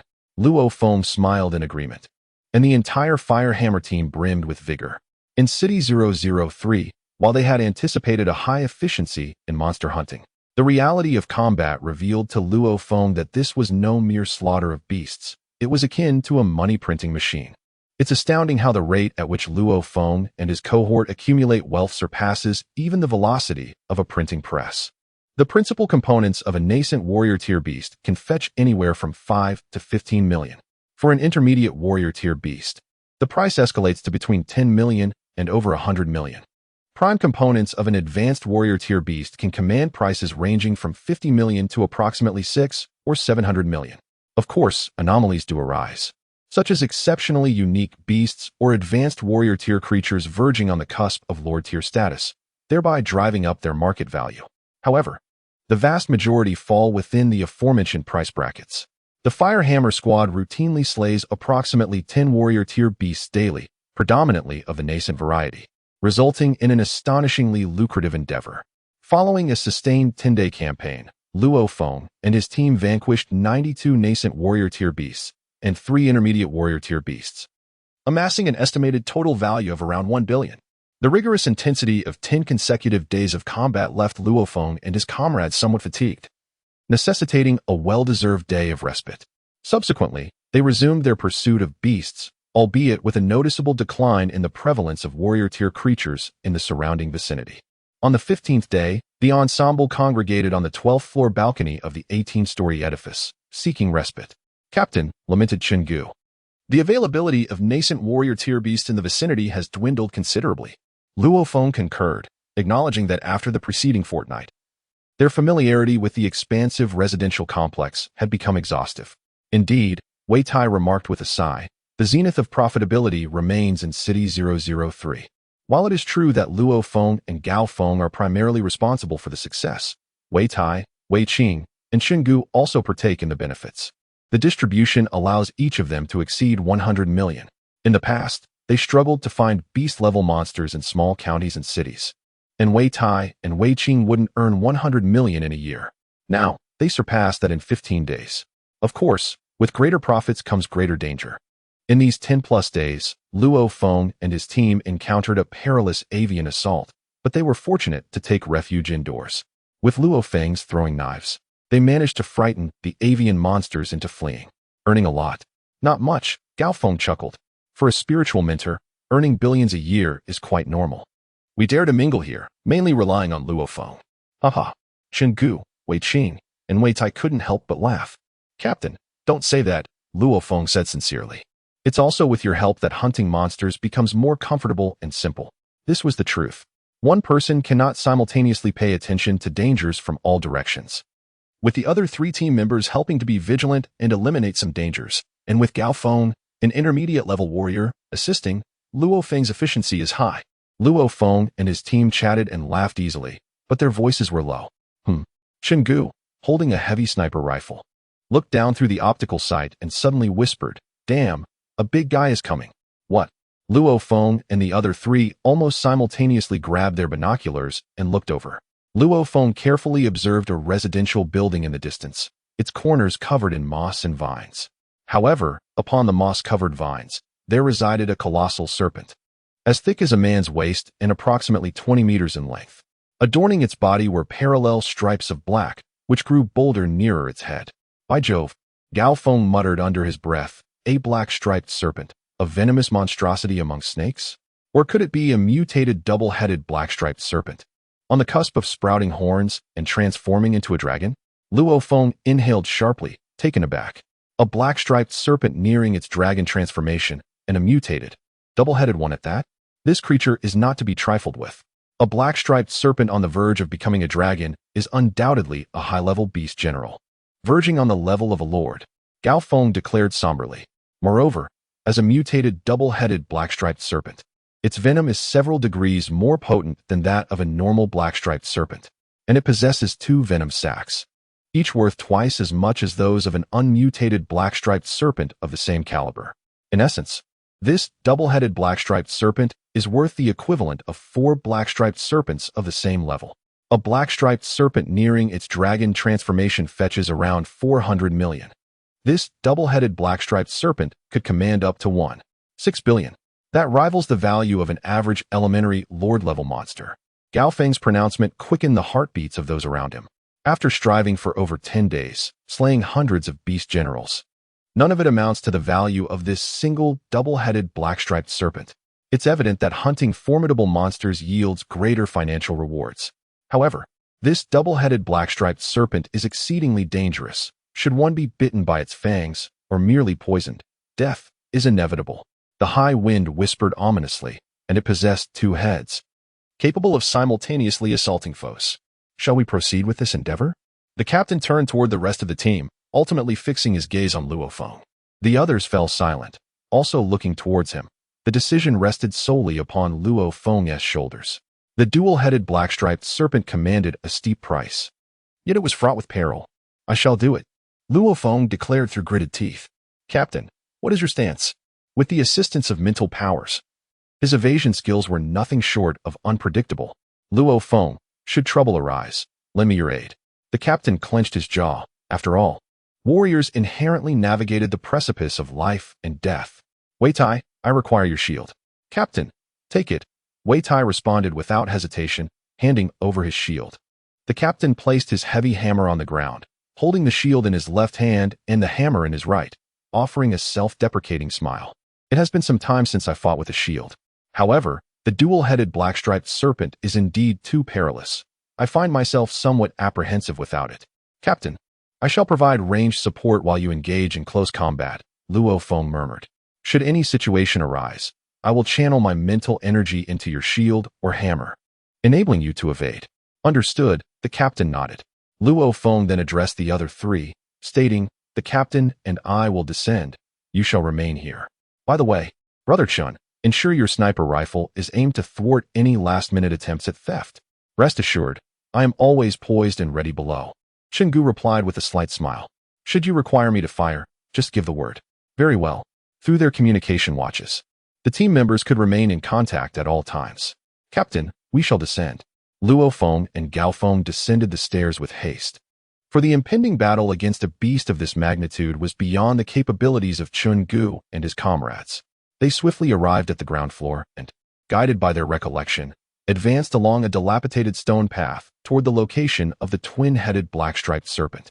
A thunderous roar erupted, followed by the serpent's piercing hiss, which echoed in the distance. Luo Feng and Gao Feng exchanged a glance. At that moment, the communication watches on their wrists vibrated slightly. Luo Feng glanced down and noticed a message appearing on his